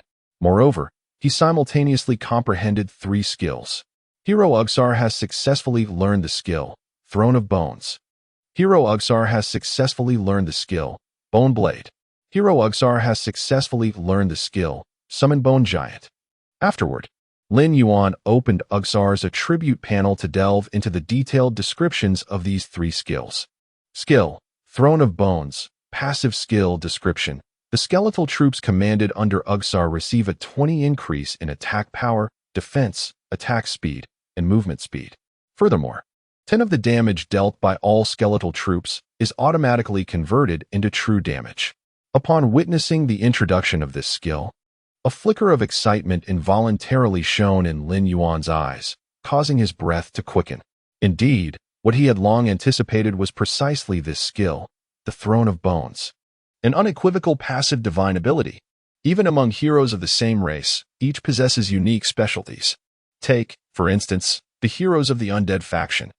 Count Dracula excels in commanding vampires, Master Lichclair is adept at leading necromancers, and the Wrath of the Undead, Skiank, specializes in commanding corpses and zombies. Only with the right hero paired with the suitable troops can one unleash their utmost potential. As for the skeletal king Ugsar, whom Lin Yuan had recently subdued, there is no doubt that he is the preeminent hero in commanding skeletal troops, perhaps unrivaled in this regard. Chapter 51. The God-level passive, Throne of Bones. The passive ability known as Throne of Bones not only significantly enhances the attributes of skeletal units, but more importantly, it also converts a portion of their damage into true damage. It is essential to note that the majority of skeletal units are not of a particularly high rank. Under such circumstances, the damage output of these skeletal warriors tends to be quite modest. Lin Yuan recalls that in his previous life, many lords favored the strategy of a skeletal tide. This was primarily because skeletal soldiers are easy to produce and can be amassed in considerable numbers with relative ease. Even in the absence of the special artifact, Skull of the Skeleton King, the necromancer lords could still utilize soul summoning to transform corpses into skeletal soldiers. However, those converted through soul summoning are limited to the most basic skeletal units, lacking the ability to fuse and upgrade into higher-tier skeletal types. Nevertheless, even this basic capability proves sufficient. Once the number of skeletal soldiers reaches a substantial level, they can effectively embody the principle of many ants taking down an elephant. Moreover, as expendable cannon fodder, the loss of skeletal soldiers does not evoke any sense of regret. Thus, many necromancer lords rapidly gained an advantage in the early stages of the game by employing the strategy of skeletal tides. However, as the game progressed into its mid-stages, the shortcomings of this strategy began to emerge. As the ranks of units increased, the skeletal soldiers appeared increasingly feeble in the face of higher-tier adversaries. Even when confronting a 4th-tier heavy cavalry knight, the skeletal soldiers' attacks could not breach their defenses. In such scenarios, sheer numbers lost their significance. Consequently, the strategy of skeletal tides was largely abandoned by most necromancer lords. Yet, as with all things, exceptions abound. A select group of necromancer lords continued to adhere to the skeletal tide strategy, innovating and improving upon it. They harnessed the unique traits of heroes or artifacts to empower their skeletal units, transforming what were once mere cannon fodder into forces capable of overwhelming even dragons. Among these, the necromancer hero Ugsar perfectly embodied the skeletal tide strategy. Under his command, the skeletal units not only received attribute enhancements, but also wielded true damage. What is true damage? You may ask. It is damage that ignores defenses entirely.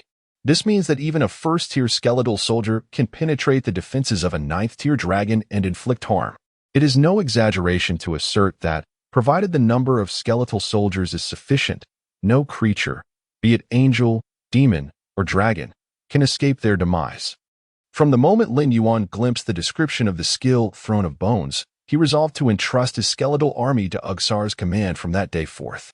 He firmly believed that this hero, paired with the artifact, Skull of the Skeleton King, would unleash the full potential of his skeletal legions. Following this, Lin Yuan proceeded to examine Ugsar's other 2 skills once more. Skill, Bone Blade Active Skill, Description, Ugsar extracts his own rib to form a blade. Infusing it with necromantic magic, thereby transforming it into a bone blade. When wielding the bone blade, Yugasar receives a remarkable 35 increase in attack power, a 25 boost in critical hit rate, and a 25 enhancement in critical damage.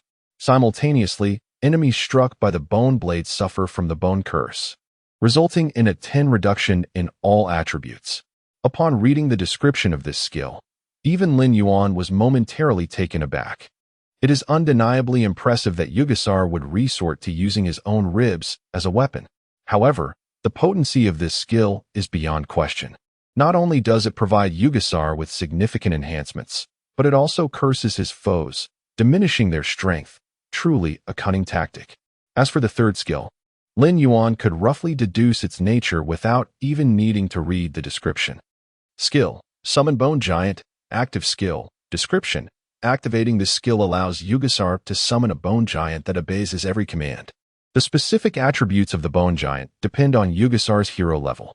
Bone Throne, Bone Blade, and Summon Bone Giant. None of these skills are without merit. Yugasar indeed lives up to the title of an S-rank hero. This marks the third S-rank hero to join Lin Yuan's S ranks. At last, Lin Yuan's skeletal army has found a fitting commander. Meanwhile, Li Bingqiu stood in stunned silence, utterly astonished by Lin Yuan's display of prowess. If I am not mistaken, this fellow was only at level 1 a mere few moments ago, right? Li Bingqiu stammered. Where did you acquire so many hero experience books? Of course, I purchased them. Lin Yuan replied casually, casting her a glance. It didn't cost much, just under 2 million. Li Bingqiu? You call that not much? Apologies. My poverty restricts my imagination. Truly, wealth allows one to do as they please. Then, Lin Yuan revealed Yugasar's attributes before Li Bingqiu. Although Yugasar was only at level 17, his base attributes nearly rivaled those of her Rose Knight, Kalen. Even Li Bingqiu had to concede that A-rank heroes indeed pale in comparison to their S-rank counterparts. Taking a deep breath, Li Bingqiu said, "Congratulations, you've acquired another S-rank hero." Actually, an S-rank hero is not everything, Lin Yuan responded. The key lies in finding one that suits you, aligning with your development path. Upon hearing this, Li Bingqiu felt an overwhelming urge to voice her thoughts. Nonetheless, she held her tongue, for Lin Yuan was indeed qualified to make such statements.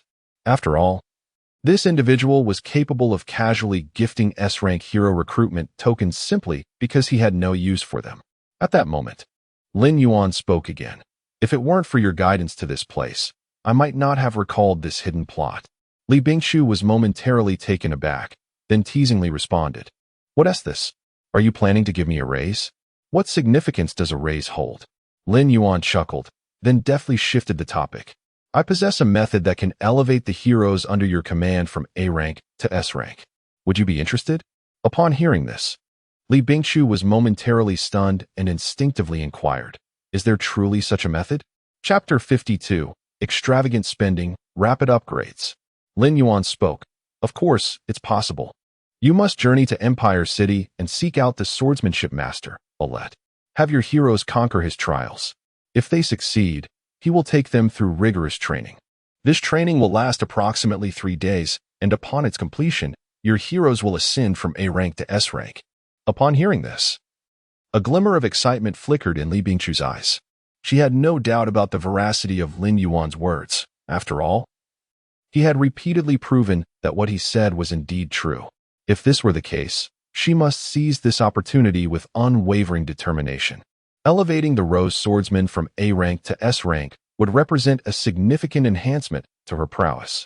However, Li Bingqiu soon pondered another matter and inquired, will the difficulty of this trial be exceedingly high? Certainly, there is a degree of difficulty, Lin Yuan replied. The crux of the matter is that this trial is exclusively for heroes. In other words, no matter how formidable your troops may be, they cannot partake in the trials. I see, Li Bingqiu ventured cautiously. Do you think the Rose Swordsman has a chance of passing the trial? Lin Yuan replied candidly. It is impossible. You are rather blunt. Li Bingqiu pouted. If it is impossible, why would you have me attempt it? I merely stated that it is improbable, not that there is no solution, Lin Yuan retorted. After saying this, he handed her a vial of potion and said, as long as your hero consumes this potion, they will have a chance at overcoming the trial.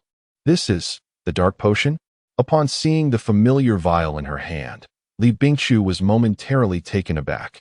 For it was indeed the dark potion that Lin Yuan had presented to her. You should be aware of the effects of the dark potion, Lin Yuan remarked nonchalantly.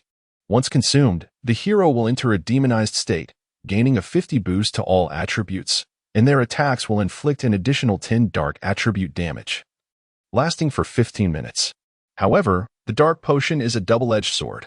Once the effect wears off, the hero will enter an 8-hour state of weakness, with a 70 reduction in all attributes. Furthermore, consuming the dark potion repeatedly in a short span can have irreversible consequences on the hero. The exorbitant price of the dark potion is not without reason. In her past life, the dark potion was often considered a god-tier potion during the mid-game stages.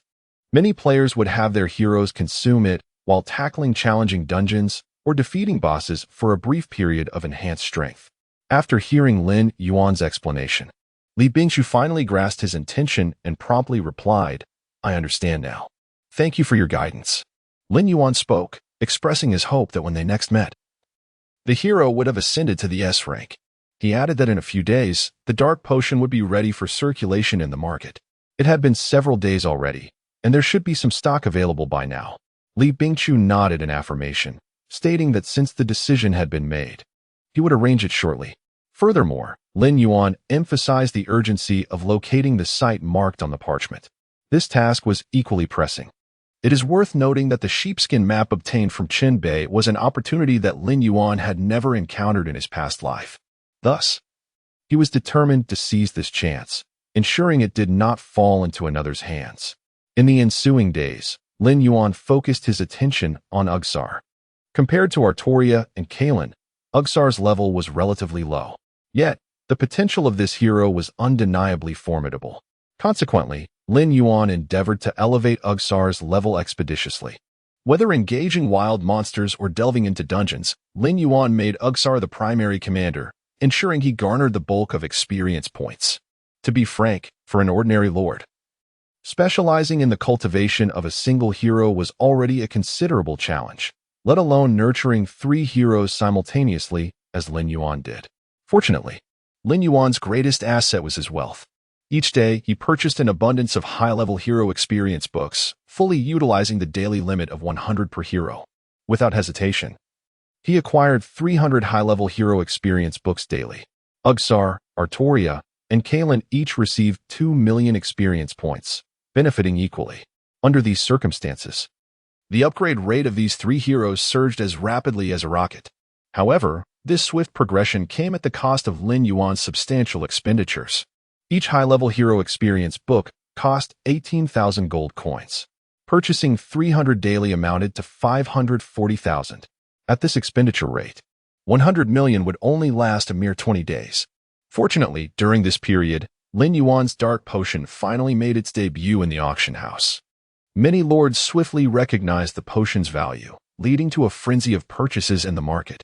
The price of the dark potion soared, escalating from Lin Yuan's initial price of 2,000 gold coins to 10,000 gold coins, with no signs of abating. In Lin Yuan's view, this phenomenon arose from 2 primary reasons. The first was the principle that rarity increases value. The second reason was the abundance of wealth among players within the game. An increasing number of individuals had begun to grasp the immense value hidden behind this game. To these players, the Age of Lords had transcended mere entertainment and evolved into something far more significant. However, with the influx of dark potions flooding the market, the artificially inflated prices of these potions will soon cool down, ultimately returning to their normal valuation. Nevertheless, Lin Yuan can still amass substantial profits through dark potions. An annual net profit of 100 million is no trivial matter. Given Lin Yuan's current rate of expenditure, however, even 100 million seems to be somewhat insufficient. Fortunately, his investments have yielded considerable returns. Under Lin Yuan's extravagant spending, Artoria's hero level has already reached level 40. Kailan's hero level has attained 37. Even Ugsar's hero level has risen to 31. Chapter 53. The Parchment Map and the Mysterious Canyon. In light of the current circumstances, Lin Yuan had resolved to cease further investments in elevating his hero's levels. The necessity for such expenditures had diminished considerably. While he possessed considerable wealth, it was not to the extent that he could squander it frivolously. Take Artoria as an example. After reaching level 40, she required several million experience points just to attain the next level. Spending millions for a mere level up seemed an imprudent exchange. Moreover, the levels of the 3 heroes under his command had already reached a satisfactory benchmark. Thus, it was prudent to focus on gradual progress rather than hasty advancements. Subsequently, Lin Yuan stood within his domain, surveying the surroundings. The various structures within his territory, including the barracks, archer training camp, and mage association, had all been upgraded to their maximum levels. This ensured that he could recruit the largest possible forces each week, regardless of the game's phase. The strength of one's military was a pivotal measure of a lord's power. However, as the game progressed, the time required to upgrade buildings increased significantly. Presently, the Lord's Mansion in Lin Yuan's territory would take at least 7 days to advance from level 5 to level 6. Once the Lord's Mansion reached level 7, he would be able to construct the Griffin Roost. It is noteworthy that the Griffin, as a 6th-tier troop, was one of the few flying units available to humans in the early to mid-game. Furthermore, upon elevating the Griffin Roost to level 5 or higher, Lin Yuan could invest resources to upgrade the Griffins to Royal Griffins. The attributes of the Royal Griffin could rival even those of 7th-tier units. Alas, Lin Yuan could only dream of such prospects for the time being, as he had yet to upgrade the Lord's Mansion to level 6, let alone recruit Royal Griffins. Calculating the days ahead, he realized that true transformation awaited him in just 5 more days. Glancing at the date, he couldn't help but murmur to himself. His exclamation stemmed from the fact that in 5 days, all of humanity on Earth would be transported into the game world. This realm of lords would completely supplant the reality he knew. Moreover, at that juncture, the game would undergo monumental changes. Thus, it was imperative that he be thoroughly prepared before this transformation occurred. Suddenly, as Lin Yuan pondered, an unexpected transmission sound interrupted his thoughts. He answered the call to find it was from Li Bingchu. "Boss, we've found it." Upon the connection, Li Bingchu's excited voice resonated from the other end. Lin Yuan's face, however, was marked with a hint of confusion. "What have you found?" "The location marked on the parchment map has been discovered," Li Bingchu exclaimed with excitement. "There is absolutely no doubt. The terrain depicted on the map is identical to what we have surveyed."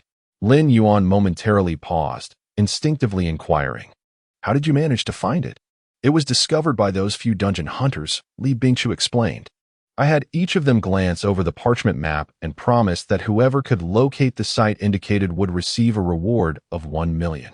Boss, you won't hold it against me for taking the initiative, will you?" It must be said that allowing Li Bingchu to recruit a team of dungeon hunters was undoubtedly one of Lin Yuan's most astute decisions. During this period, the team not only provided him with several uncharted dungeons but also yielded unexpected gains. "Of course not. You handled this exceptionally well," Lin Yuan replied. "Come by later to collect 2 million gold coins, 1 million as their reward and the other million as your bonus." Li Bingchu grinned. "Boss, you are quite generous. Now, enough flattery. Please send me the coordinates for that location." It was no wonder Lin Yuan appeared somewhat anxious, after all. He was uncertain if he was the sole possessor of the parchment map. Thus, it was prudent to act swiftly to avoid being outpaced by other players. Prompted by Lin Yuan, Li Bingchu quickly sent over the coordinates. Then, Li Bingchu tentatively asked, "Boss, do you need us to come along? Although our contribution might be limited, having an extra pair of hands could prove beneficial." After a moment's hesitation, Lin Yuan responded, "You can bring Qin Bei and Lin Ming, but leave the others behind."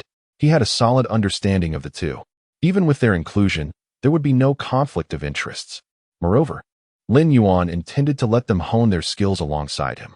"All right, I understand," Li Bingchu replied. "I will make sure to bring them over as soon as possible." 6 hours later, guided by the coordinates, Lin Yuan arrived at a magnificent canyon. The vista before him was awe-inspiring, with its majestic and serpentine formations. The steep, profound layers resembled countless volumes of books, stacked intricately upon one another. Viewed from above, the canyon twisted and turned like a labyrinth, rising majestically from the earth. It must be remarked that this location was not particularly close to Lin Yuan's territory. Even at full speed, it took him a full 6 hours to reach it. Upon his arrival, Li Bingqiu and the others had already been waiting for quite some time. Before he could greet them, Chunbei rushed forward like a man possessed, unleashing a cacophony of cries. "My dear friend, at long last we meet again. Since our last parting, my longing for you has surged forth like an unrelenting river, ceaseless in its flow. Indeed, a single day apart feels akin to 3 autumns. Once one has gazed upon the vast ocean, it is impossible to settle for mere water. Without the majestic Mount Wu, the clouds lose their grandeur. Could you perhaps exhibit a semblance of normalcy?" Lin Yuan's lips twitched involuntarily. "My apologies. I became overwhelmed with emotion and couldn't help but express my true feelings." Chunbei smiled broadly, his demeanor tinged with embarrassment. It was then that Lin Yuan noticed the heroic figure accompanying him had transformed into the formidable S-rank Beastman leader. Meanwhile, the Rose Swordsman by Li Bingqiu's side had ascended from A rank to S rank, a remarkable shift in presence indicative of having successfully navigated the trials. Clearly, both Li Bingqiu and Chunbei had made significant strides in their abilities during this period. As for Lin Mingming, however, she remained unchanged. At that moment, Li Bingqiu spoke, elucidating to Lin Yuan, "The gorge before us is precisely the location marked on the sheepskin map. If this indeed is a treasure map, then the treasure must be concealed within this gorge." Chapter 54. Surrounded by enemies, the Demon Spider Queen. Let us proceed and explore within.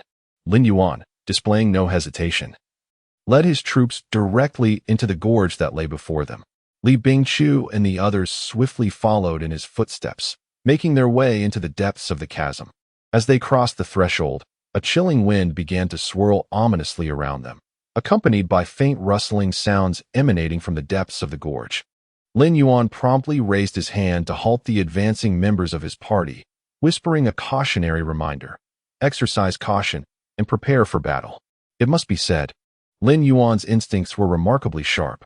No sooner had he uttered these words than a multitude of blood-red eyes suddenly illuminated the darkness before them. "Are those hellhounds?" Li Bingqiu gazed ahead, but upon discerning the features of the monstrous entities, he quickly revised his initial assumption. "No, that's incorrect. These are Cerberus." Hellhounds are a 4th-tier unit of the demon race, whereas Cerberus represents an upgraded variant, boasting attributes that rival those of 5th-tier units.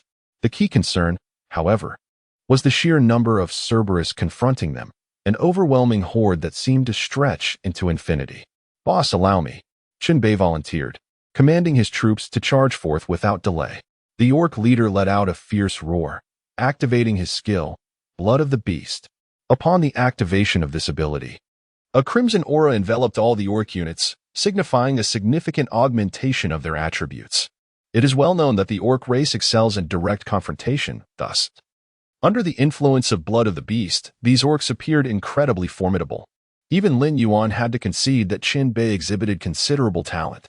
At this rate of advancement, it would not be long before he emerged as a prominent orc lord within all of Huaxia. Meanwhile, Li Bingqiu and Lin Mingming were not idle. They too joined the fray. The Rose Knight, Kylan, led the charge, plunging into the throng of beasts, her sword dancing through the air as she swiftly dispatched the Cerberus. Clearly, Li Bingqiu had adhered to Lin Yuan's guidance and successfully completed the trial set forth by the Swordmaster, Olet, elevating Kylan from A tier to S tier. All of her attributes received a substantial enhancement. The human forces, led by Kylan, proved to be equally effective on the battlefield as Chunbei's orc army. As for Lin Mingming's performance, it was somewhat less impressive. In terms of hero rank and troop numbers, she fell short compared to Li Bingqiu and Chunbei. Fortunately, the young lady bore no jealousy. She had embraced her role as a support character, content to provide her allies with buffs. In this context, Lin Yuan scarcely exerted himself, and nearly 1,000 units of Cerberus were eradicated through the combined efforts of Li Bingqiu and his companions. Whether it is Li Bingqiu or Chunbei, both have undoubtedly become lords capable of standing on their own. However, even so, Chunbei still appeared subservient in front of Lin Yuan. After the battle concluded, he even thoughtfully gathered all the corpses of the hellhounds together. Lin Yuan cast a glance at him, smiling as he remarked, "You, my friend, If I do not pay you a bit of salary, I might feel guilty myself. Chen Bei, with a beaming smile, replied. Whether or not I receive a salary is inconsequential. After all, I have firmly decided to cling to my boss as sturdy thigh. Chen Bei's demeanor clearly indicated his unwavering loyalty to Lin Yuan, making it evident that he was not going anywhere. This, however, was a fortunate turn of events for Lin Yuan. He then turned his attention to the mountain of corpses before him and directly utilized the ability of the Skull King's skull. Immediately, a black magic circle materialized, and skeletal figures began to emerge from it. The 1,000 corpses of the Hellhounds transformed into 4,000 first-tier skeletons. These 4,000 skeletons could amalgamate into at least 250 fifth-tier heavily armored skeleton knights. This indicated a conversion ratio of approximately 4-to-1, a result that Lin Yuan found quite satisfactory. After augmenting his forces, Lin Yuan declared, "Let us proceed deeper into the canyon." Having encountered such a plethora of demonic creatures right upon entering the canyon, it was evident that this place was far more perilous than they had anticipated.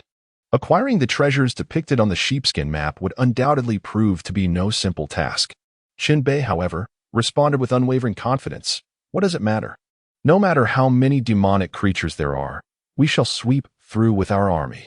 Li Bingshu glanced at him and said, "Very well, we shall retreat for now. You lead your army to clear this area and call us back when it is safe." No, dear sister. I was merely trying to bolster morale. Chen Bei's expression shifted in an instant, his face adorned with a broad grin as he exclaimed, "I am but a humble follower. If you leave me here alone, I shall be of no use." As the group continued their conversation, they advanced further into the canyon. After approximately 10 minutes, the second wave of demonic creatures finally revealed themselves. They were fire demons and ice demons. Li Bingshu cast a reconnaissance spell and soon announced, "There are 700 units of each type. They will likely prove to be quite formidable." Both the fire demons and ice demons are upgraded versions of 5th-tier demonic units. The ice demons excel in control, while the fire demons specialize in dealing damage. When these two types of demons unite, the situation transcends a mere addition of 1 and 1. At that moment, Lin Mingming suddenly exclaimed, "Watch out behind us. There are demonic creatures approaching from the rear." Upon hearing this, the group paused momentarily and instinctively turned to look back. They beheld several dozen large spiders that had stealthily surrounded them from behind. These spiders, not only colossal in size, but also with abdomens grotesquely swollen, seemed to harbor something writhing within. Upon encountering these formidable arachnids, Lin Yuan could not help but furrow his brow. Drawing upon the experiences of his past life, he immediately recognized these demonic creatures. If his memory served him correctly, these large spiders were the 7th-tier soldiers of the demon race, the demon spider queens. This particular type of soldier was not a conventional one, but rather a hidden unit of the demon tribe. Only by obtaining the blueprint for the evil spider nest and constructing it within one's territory could one qualify to recruit the demon spider queen. Furthermore, the demon spider queen is regarded by many as one of the most repugnant units of the demon race. The reason lies in its characteristics. While the combat abilities of the demon spider queen are not particularly strong, it possesses the capacity to continuously produce spider eggs. These eggs can hatch into small spiders within mere seconds, and the demon spiders that emerge from these eggs possess attributes equivalent to those of a 5th-tier soldier. If that were all, the demon spider queen might not be deemed so loathsome. The crux of the matter is that these demon spiders are capable of self-detonation. Faced with a demon spider queen, most players would instinctively seek to eliminate the source.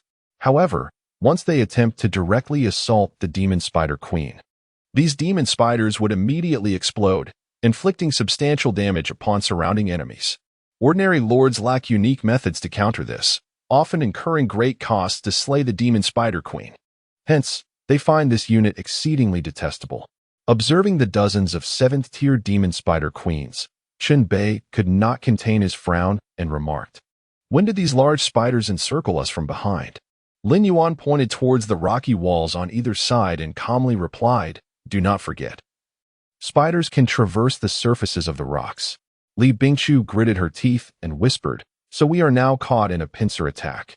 However, Lin Yuan displayed no sign of fear on his face, chuckling lightly as he said, "Rest assured, I can certainly manage this minor predicament. Chapter 55. The Architectural Blueprint of the Malevolent Spider's Nest.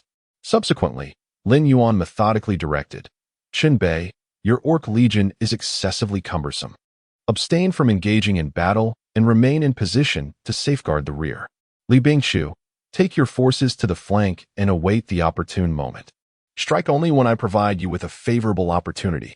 Lin Mingming, you have no special tasks, simply focus on enhancing the buffs for our troops.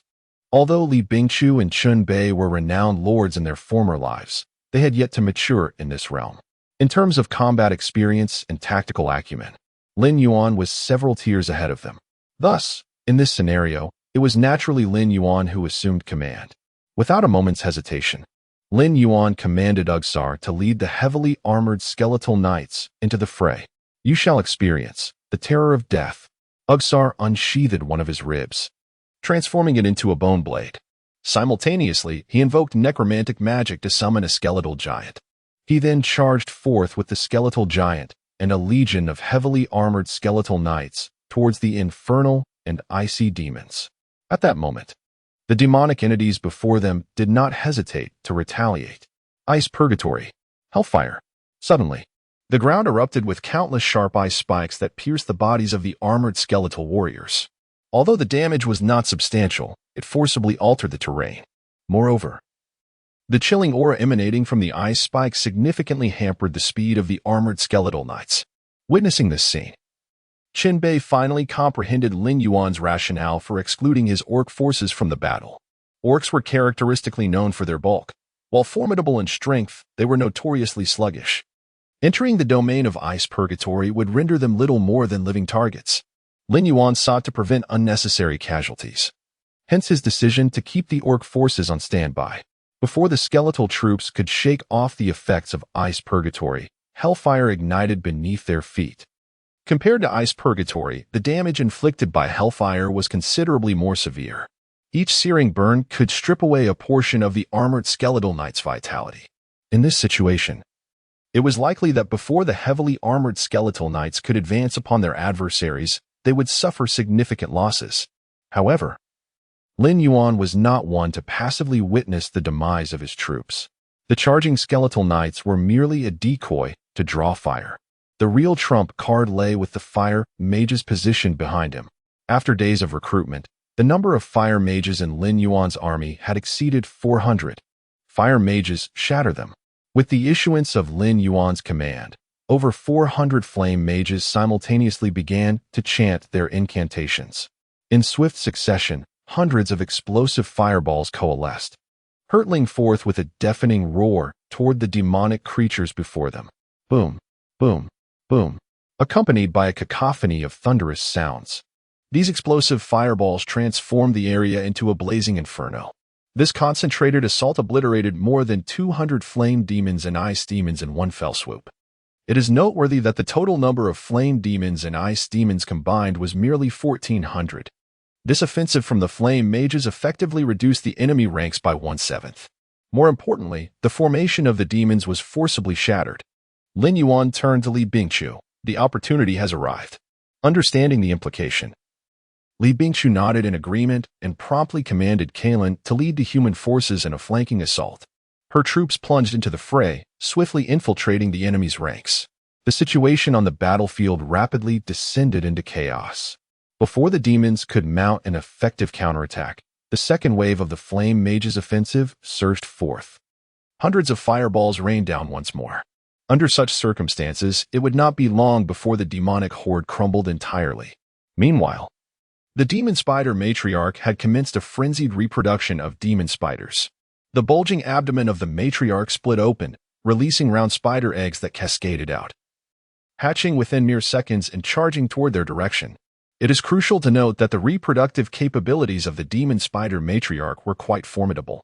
In just a few dozen seconds, hundreds of demon spiders had already been spawned. A massive tide of demon spiders surged forward. In light of this dire situation, it was imperative to halt the advance of these demon spiders. If they managed to breach the ranks of the human forces, they would detonate upon contact, resulting in incalculable damage. The heavily armored skeleton knights, mounted on their skeletal steeds, charged towards the demon spiders. Bang, bang, bang. The demon spiders immediately opted for self-detonation. Following their explosions, a torrent of dark green venom erupted from their shattered bodies. This venom was highly corrosive. Even the heavily armored skeleton knights would be reduced to nothing but bones upon contact with it. However, Lin Yuan had already devised a strategy to counter the onslaught of the demon spider matriarch. With a grand gesture, he commanded the green dragons behind him to launch an assault on the demon spiders. To be frank, since summoning these 10 ninth-tier green dragons, he had seldom allowed them to engage in battle. After all, these green dragons were irreplaceable resources. The loss of even a few would indeed cause him great distress. However, it is now time for these emerald dragons to showcase their prowess. With a powerful flap of their mighty wings, the 10 emerald dragons soared into the sky, swiftly positioning themselves directly above the vile demon spider queens. In unison, they opened their colossal jaws, channeling wind elements into explosive wind projectiles that were unleashed upon the demon spider queens below. The sound of thunderous explosions echoed. These explosive wind projectiles were devastatingly lethal, inflicting area damage. A single projectile could severely injure 2 or even 3 demon spider queens, reducing their vitality by at least a third. This exemplifies the overwhelming superiority of unit rank. Even if the demon spider queens were of the 7th rank, they faced the formidable emerald dragons, classified as 9th rank. Moreover, the most crucial factor was that their tactics were utterly ineffective against the emerald dragons, due to their nature as flying units. The demon spiders hatched by the queens could not reach the emerald dragons. Even if they opted for self-detonation, their venom could not splatter upon the emerald dragons. While the demon spider queens were indeed a repugnant foe, they had now encountered their nemesis. Under the roars of the emerald dragons, one demon spider queen after another fell victim to the explosive wind projectiles. The number of demon spiders they birthed dwindled, rendering them incapable of posing any further threat to Lin Yuan's forces. 10 minutes later, Lin Yuan's army achieved victory on both flanks of the battlefield. The fire demons and ice demons lay vanquished, and the demon spider queens were annihilated. The cost Lin Yuan incurred was merely a few hundred heavily armored skeleton knights. Only half of the armored knights fell to the fire and ice demons, while the other half perished due to the self-detonation of the demon spiders. Underscoring the repulsiveness of the demon spider queens, Lin Yuan commanded, "All right, let us commence the cleanup of the battlefield. Remember to gather the corpses together for my convenience and transformation." Chun Bei chuckled, "Boss, rest assured, this minor task is in my capable hands. Following you is a breeze. No need to exert ourselves. Just tidy up after the battle." Lin Yuan smiled and replied, "I merely wish to prevent the loss of your troops in vain. When the time comes for you to exert effort, you shall do so." "Of course," Chun Bei exclaimed, "with just a word from you, even if all my soldiers perish, I will charge into the fray alongside you." Just as Chun Bei was pledging his loyalty, the voice of Li Bingchu suddenly interjected, "Lin Yuan, come and take a look. These demon spider queens have dropped something." Lin Yuan turned to inquire, "What have they dropped?" "It appears to be a construction blueprint," Li Bingchu responded, handing over the recently acquired blueprint. Lin Yuan glanced at it, and his eyes immediately sparkled with excitement. For it was none other than the construction blueprint for the evil spider nest. Blueprint, evil spider nest, special item, description. This blueprint can only be utilized within the territory of the demon race, provided that the Lord's Manor has reached level 7. The use of this blueprint will yield the construction of a unique edifice, the evil spider nest. Resources required: 50 million food, 50 million wood, 50 million stone, 20 million silver coins. Lin Yuan remarked, "This blueprint is indeed a valuable item. When the time is right, placing it in the auction house could fetch a price in the tens of millions." Upon hearing this, a look of astonishment crossed Li Bingchu's face. "Tens of millions? Is it truly worth that much?" Certainly, the Demon Spider Queen is a hidden Tier 7 unit, and its significance is immense, allowing for the development of countless strategies centered around this unit. Lin Yuan calmly replied, "No demon lord could afford to overlook this construction blueprint. Thus it will undoubtedly command a high price. It is a pity, however, that none among us can make use of it." Chapter 56, The Three Forks and the Evil Spirit Cave. After listening to Lin Yuan's explanation, Li Bingqiu finally comprehended the value of the architectural blueprint. She then inquired, "Should I take this blueprint to the auction house?" "Not for now," Lin Yuan replied. "This is a 7th-tier architectural blueprint, and at this stage, no one can utilize it. Moreover, I am not in dire need of the several tens of millions it could fetch. If an opportunity arises, perhaps we can trade this blueprint for something of practical use to us. To me, money is merely a numeral. What I truly desire are items that can enhance my strength." At that moment, Lin Mingming's voice chimed in, "Brother Lin Yuan, there are also 2 architectural blueprints here." Upon hearing this, Lin Yuan was momentarily taken aback. 2 more architectural blueprints? He had initially thought it a delightful surprise to discover one. Evidently, the demonic creatures in this canyon possessed quite a trove of treasures. "Show them to me," he said, extending his hand to receive the 2 blueprints from Lin Mingming. Construction Blueprint. Ice Magic Tower, Special Item. Description. Provided the Lord's Mansion reaches level 5, utilizing this blueprint will construct a defensive edifice. Ice Magic Tower. Resources required: 20 million food, 20 million wood, 15 million stone, 5 million silver coins. Construction Blueprint. Flame Magic Tower, Special Item. Description. Provided the Lord's Mansion reaches level 5, utilizing this blueprint will construct a defensive edifice. Flame Magic Tower. Resources required: 20 million food, 20 million wood, 15 million stone, 5 million silver coins. Both architectural blueprints pertain to defensive structures. It is important to note that buildings are categorized into barracks, functional structures, resource buildings, and defensive edifices. Structures such as walls and arrow towers fall under the category of defensive buildings. When enemy forces invade a territory, these defensive structures will naturally fulfill their intended purpose. In Lin Yuan's previous life, every notable figure would fortify their territories to create impenetrable defenses. After all, a territory represents the foundation of every lord's power. If a territory were to fall, it would be akin to a death sentence. However, in the early stages of the game, few would upgrade their defensive structures, as enemy incursions were rare.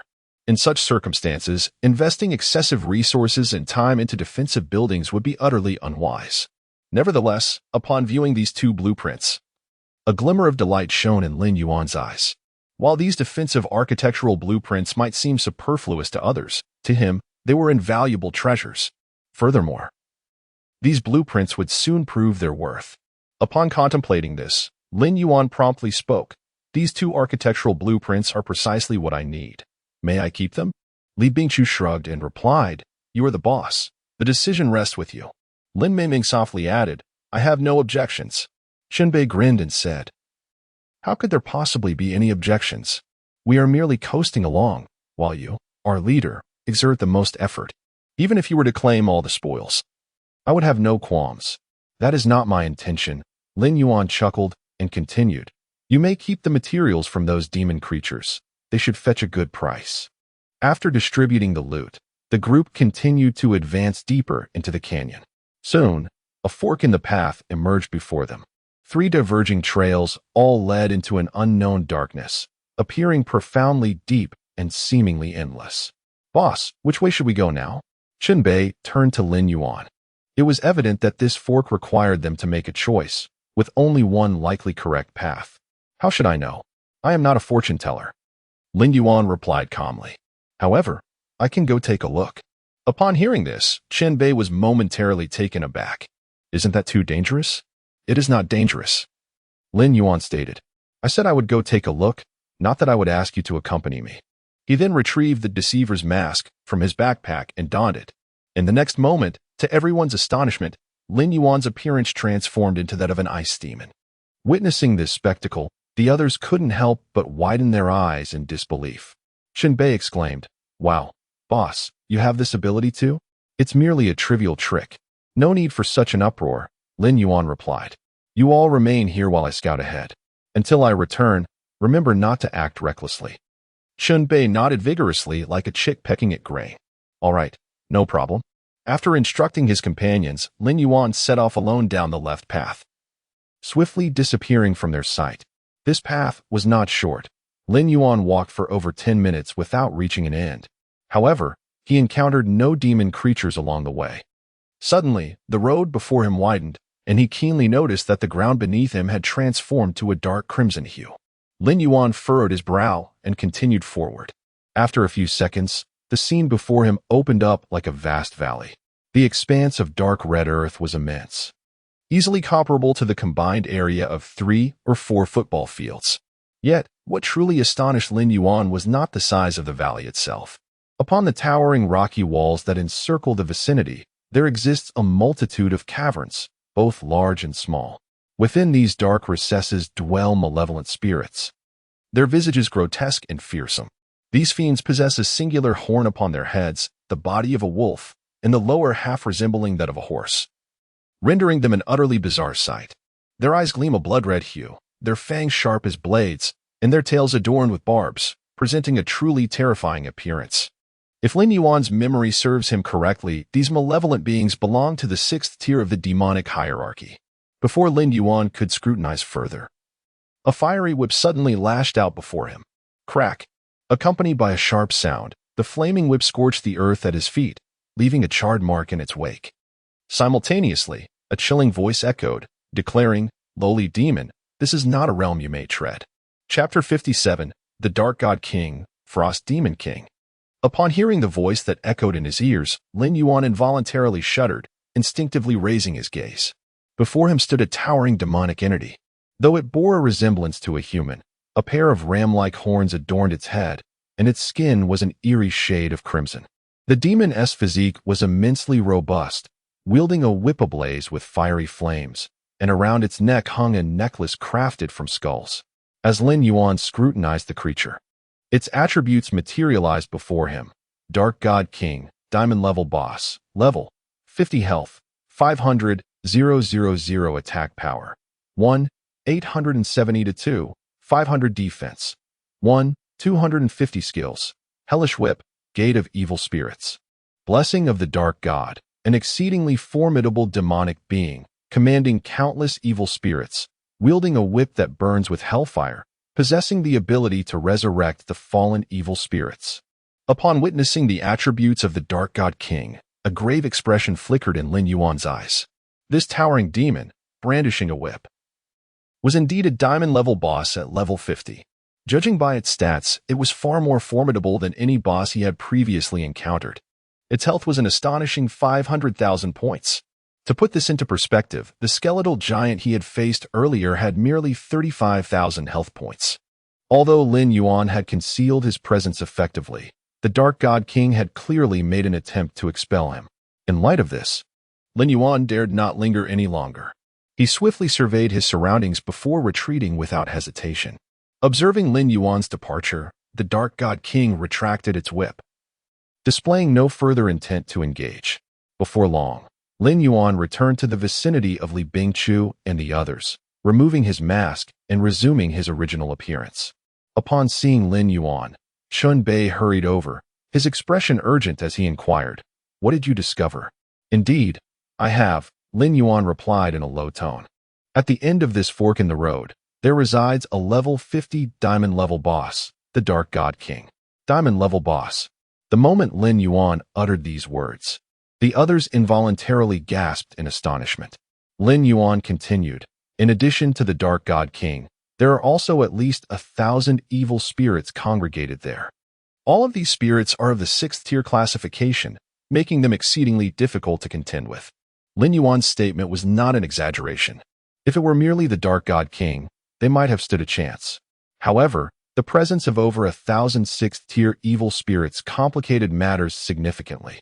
While the flame mages possessed formidable destructive power that was primarily effective against lower tier units, once they faced 6th tier evil spirits, the advantage of the flame mages would be rendered moot, as it would take 3 or 4 explosive fireballs to vanquish a single evil spirit. Moreover, from the introduction, it appears that the Dark God King possesses the ability to resurrect malevolent spirits. In Lin Yuan's perspective, should they rashly initiate a challenge, even if they were to emerge victorious, it would undoubtedly come at a tremendous cost. Li Bingqiu pressed her lips together and inquired, "What shall we do now?" Upon her utterance, both Chen Bei and Lin Mengmeng directed their gazes towards Lin Yuan. Clearly, Within this small team, Lin Yuan had already become the cornerstone of their endeavors. "There's no need to rush," Lin Yuan replied. "We have merely explored one path thus far. I will first venture through the remaining 2 forks before we formulate a plan." Li Bingchu nodded in agreement, saying, "That sounds reasonable." Subsequently, Lin Yuan donned the deceiver's mask once more. However, this time, he did not transform into the ice demon. Instead, he directly assumed the likeness of the Dark God King. It must be said that the deceiver's mask was indeed quite effective. Lin Yuan now bore an uncanny resemblance to the Dark God King, from the ram's horns atop his head to his crimson skin and robust physique. Even the long whip, ablaze with hellfire, was conjured alongside him. Chun Bei, observing this transformation, was left astounded, exclaiming, "Wow, is this truly the Dark God King? He looks incredibly imposing." Lin Yuan's intent in this transformation was not merely to appear formidable, but rather to ensure his own safety. Even among demonic creatures, there seemed to exist a strict hierarchy. In the eyes of the Dark God King, the Ice Demon, being a low-tier demon, was utterly unworthy of treading upon his territory. Thus, it was only prudent for Lin Yuan to take on the guise of the Dark God King to scout ahead. "All right, I shall take my leave." Lin Yuan inhaled deeply and stepped forward, heading towards the right fork. It remained uncertain where this path might lead. As for the central route, perhaps it would hold some peculiarities, and he would save it for last. Having gained experience from the first fork, Lin Yuan now felt much more at ease. If fortune favored him, this path should similarly lead to some destination. He anticipated not encountering any danger before his arrival. Thus, his pace quickened considerably. In less than 15 minutes, he successfully reached the end of the fork. What greeted him this time was even more bizarre. Beneath his feet, the ground was no longer a dark red but rather a frost-covered expanse. The chilling frost even spread into the fork itself. Residing here were creatures resembling gigantic apes. These frost-laden beings appeared both sluggish and robust, adorned with a pair of twisted horns, strong arms, and their entire bodies cloaked in thick frost. Much like the malevolent spirits, these frost-covered demonic beings were also of the 6th tier, frost giants. Upon the arrival of Lin Yuan, the frost giants gradually turned their gazes towards him. Soon after, a chilling voice echoed in Lin Yuan's ears. "Evil God King, who permitted you to leave your territory without authorization?" Lin Yuan looked up to see a frost giant, wielding a massive wooden club, advancing slowly towards him. Its icy blue eyes fixated on him, exuding an overwhelming sense of pressure. Frost Demon King, Diamond Level Boss, Level, 50 health points, 600,000 attack power, 1, 570 to 2, 280 defense power, 1, 550 skills, Frost Hell, Frost Strike. Frost Armor, an extraordinarily fearsome demonic entity, the revered king of the Frost Giant clan, its body encased in frost as hard as steel, possessing the terrifying power to freeze all. Yet another diamond-level boss. Chapter 58. Even the boss dares to deceive. At the fork in the road to the right, Lin Yuan encountered the second diamond-level boss directly. The attributes of the Frost Demon King before him were no less impressive than those of the Evil God King. Although the Frost Demon King's attack power was somewhat lower, his health and defense surpassed those of the Evil God King. Most crucially, from the tone of the Frost Demon King, it seemed he was acquainted with the Evil God King. This left Lin Yuan in an awkward position. After all, he had merely intended to leverage the identity of the Evil God King to gather some intelligence. After a moment of hesitation, Lin Yuan ultimately decided to maintain his fade. He lifted his head, mimicking the tone of the Evil God King, and spoke in a deep voice. "Why can't I come here? What? Are you not welcoming me?" The Frost Demon King furrowed his brow and coldly replied, "You should be guarding that key. Your absence is a dereliction of duty. When the Demon Lord returns, you shall await your punishment." Key? Demon Lord? Lin Yuan quickly grasped the key terms in the other's words. To obtain more information, he chose to play along. "Rest assured, I have taken excellent care of the key. There's no need for your concern," Lin Yuan replied nonchalantly. "Moreover, think for yourself why I would venture here."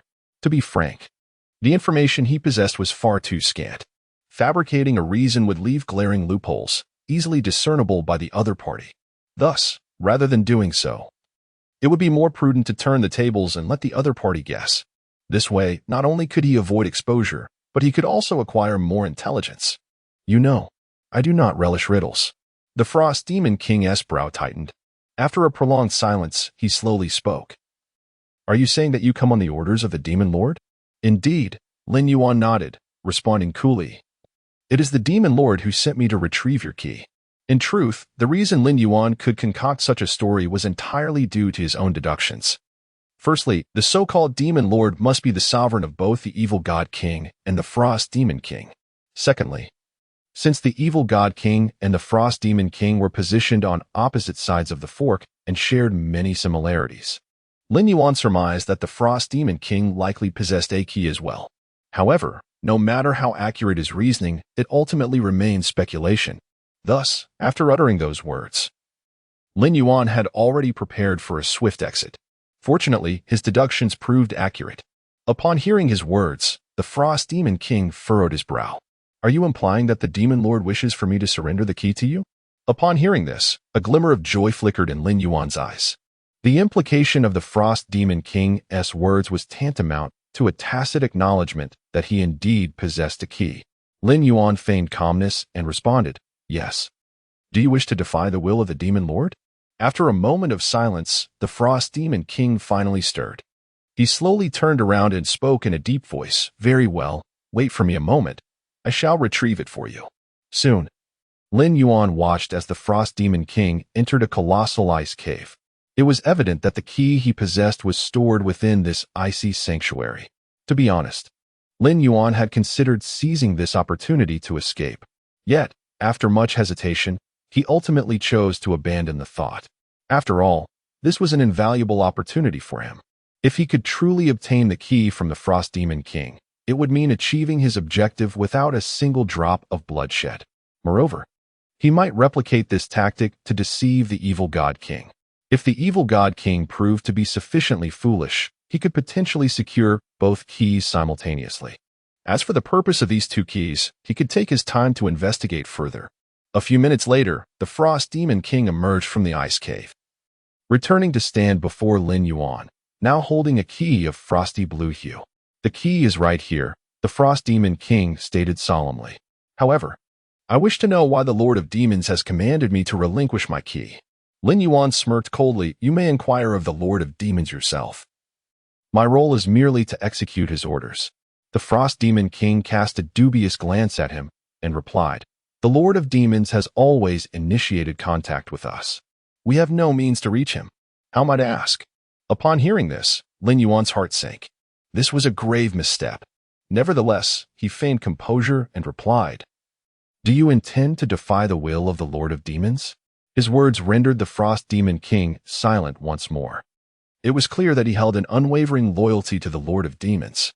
After a brief pause, the Frost Demon King finally spoke. In that case, let me see the key you guard. Such an important item should be on your person. At this statement, Lin Yuan inwardly cursed. How had this colossal ice creature become so astute at such a critical moment? Simultaneously, Lin Yuan recognized that the Frost Demon King had begun to harbor suspicions about him. His plan was now irreparably compromised. Since he could no longer deceive the Frost Demon King into handing over the key, his only option was to withdraw safely. With this thought in mind, Lin Yuan calmly responded, A key of such significance is, of course, kept within my territory. It is under the watch of countless malevolent spirits. Far safer than carrying it on my person. However, if you wish to see it, I shall retrieve it for you. Upon finishing his statement, Lin Yuan turned and walked away. 1 step, 2 steps, 3 steps. At this moment, Lin Yuan felt as though each second stretched into eternity. Cold sweat seeping down his back. After taking a dozen steps, the Frost Demon King finally reacted, his gaze icy as it fixated on Lin Yuan. He spoke sharply. You are deceiving me. You are not the Evil God King at all. Who are you really? The multitude of inconsistencies and stark contrasts in Lin Yuan's words, coupled with his inability to produce the key he was supposed to safeguard, led the Frost Demon King to fully uncover his true identity. Fortunately, the Frost Demon King's reaction was ultimately a moment too late. By the time he comprehended the situation, Lin Yuan had already put a considerable distance between them. Upon hearing the Frost Demon King's inquiry, Lin Yuan, naturally, dared not hesitate any longer. He immediately unleashed his full speed and fled. Chapter 59. The treasure chest on the high platform. As Lin Yuan emerged from the fork in the path, he felt as though he had expended every ounce of his strength, gasping for breath. Fortunately, the Frost Demon King seemed to be constrained by some force and did not pursue him into his territory. Nonetheless, even if the Frost Demon King had chosen to follow, Lin Yuan would have felt no fear. After all, he could still manage a solitary level 50 boss. The true challenge lay not in the Frost Demon King himself, but in the thousands of frost giants inhabiting his domain. The fact that the demon did not pursue him left Lin Yuan feeling somewhat disappointed. If he could have defeated it, he would have obtained the Frost Key. Upon seeing Lin Yuan's disheveled appearance, Li Bingchu could not help but inquire, "Boss, what happened? Did you encounter some trouble?" Chen Bei also approached, asking, "You didn't run into another diamond-grade boss, did you?" Lin Yuan cast a glance at him and replied, "You are quite astute." He then recounted the entire affair without reservation. After hearing Lin Yuan's account, the three individuals before him were left wide-eyed with astonishment. "Honestly, I am at a loss for words," Chen Bei said slowly, raising his thumb in admiration. "Boss, in my eyes, you were truly remarkable. I never imagined such tactics were possible. To deceive even a boss, how ruthless." Lin Yuan sighed lightly. "It is a pity that I fell just short in the end. If only I could have tricked him into handing over that key, it would have been perfect." In truth, had he obtained the Frost Key, Lin Yuan was absolutely confident he could replicate the feat and successfully deceive the evil God King. Regrettably, since the opportunity had slipped away, there would be no second chance. Nevertheless, Lin Yuan was resolute in acquiring the keys held by both the evil God King and the Frost Demon King. If deception was not possible, then he would have to resort to force. However, before taking action, Lin Yuan desired to understand the functions of these two keys. With that thought in mind, he raised his gaze towards the central fork in the path. If all went as anticipated, this route ought to lead to something extraordinary. This was precisely why Lin Yuan had chosen to explore it last. "Everyone, I shall proceed first," he announced. "When I return, we will discuss our strategy." With that, Lin Yuan moved forward without a moment's hesitation, venturing into the central path. Compared to the other two forks, this one appeared notably narrower, at times allowing passage for only 2 or 3 individuals at once. However, it was also far longer than Lin Yuan had anticipated. After nearly 30 minutes of walking, he finally reached the end of the fork. Before him, there no longer loomed the terrifying visage of a monstrous demon, but rather an open expanse. At the center of this space stood a towering platform. Lin Yuan, ever vigilant, scanned his surroundings, ensuring the absence of any threat before cautiously approaching the central platform. The height of the platform was considerable, easily equivalent to 3 or 4 stories. Fortunately, it was equipped with steps that led up to it. Lin Yuan ascended the staircase before him, step by step, until he reached the pinnacle of the platform. At the very summit, a solitary treasure chest awaited. Notably, this chest was adorned with 2 keyholes, one glowing a fierce crimson, the other a chilling azure. It was evident that both keys must be inserted simultaneously to unlock the chest. Undoubtedly, the keys required to open this treasure were the very ones safeguarded by the evil God King and the Frost Demon King. In other words, to unveil the contents of this chest, Lin Yuan would need to vanquish these 2 formidable diamond-tier bosses. Confirming his inner suspicions, Lin Yuan opted to retreat. Half an hour later, he returned to the side of Li Bingchu and the others, sharing this intelligence with them. Li Bingchu, in deep contemplation, remarked, "So, it seems the treasure marked on the parchment map is likely this chest. To unlock it, we must defeat those 2 bosses?" Lin Yuan nodded, responding calmly, "It appears so." "Shall we engage them?" Chen Bei exclaimed with excitement. "No one in the world has yet defeated a diamond-tier boss. If we succeed, it would be a first kill." Chen Bei's words sparked a realization in Lin Yuan. If they could indeed slay these bosses, they might earn a first kill reward. However, the final decision rested with Lin Yuan. Taking a deep breath, he spoke gravely. "If we decide to challenge the bosses, your forces may suffer heavy losses." "What does that matter?" Chen Bei retorted dismissively. "If soldiers fall, we can simply raise new ones." Li Bingchu nodded in agreement. Chen Bei is right. Opportunity has always coexisted with risk. It is only natural to pay a price. Even Lin Miming softly added, "You all can decide. I have no objections." Seeing that they had all made up their minds, Lin Yuan resolved to move forward without hesitation. Though the diamond tier bosses were formidable, they were not insurmountable. With that, he inhaled deeply, fixing his gaze upon the right fork in the path, and declared solemnly, "Let us begin with that one first." Upon Lin Yuan's decision, everyone gathered their forces and surged into the path before them. Moments later, Lin Yuan returned to the Frost Valley. This time, however, he was not alone. He was accompanied by a formidable army. The Frost Demon King quickly noticed Lin Yuan's arrival and could not help but furrow his brow, speaking in a low voice. "You dare to return?" Lin Yuan replied with an air of nonchalance, "I merely came back to retrieve the key. Why should I not return?" The Frost Demon King was evidently taken aback by Lin Yuan's response, momentarily stunned, and instinctively asked, "Where is the key?" "Of course, I'm merely deceiving you, fool." Lin Yuan smirked, lightly clapping his hands. Immediately, over 400 flame mages surged forth from the paths behind him, swiftly chanting their incantations. In an instant, hundreds of explosive fireballs hurtled towards the direction of the Frost Demon King.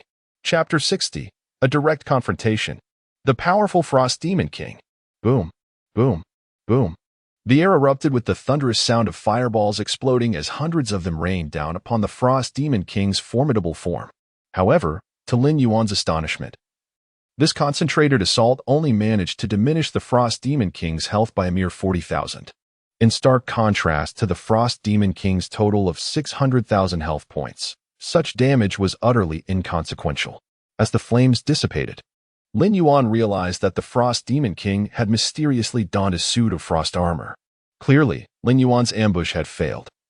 The Frost Demon King had reacted before the Fire Mage could strike.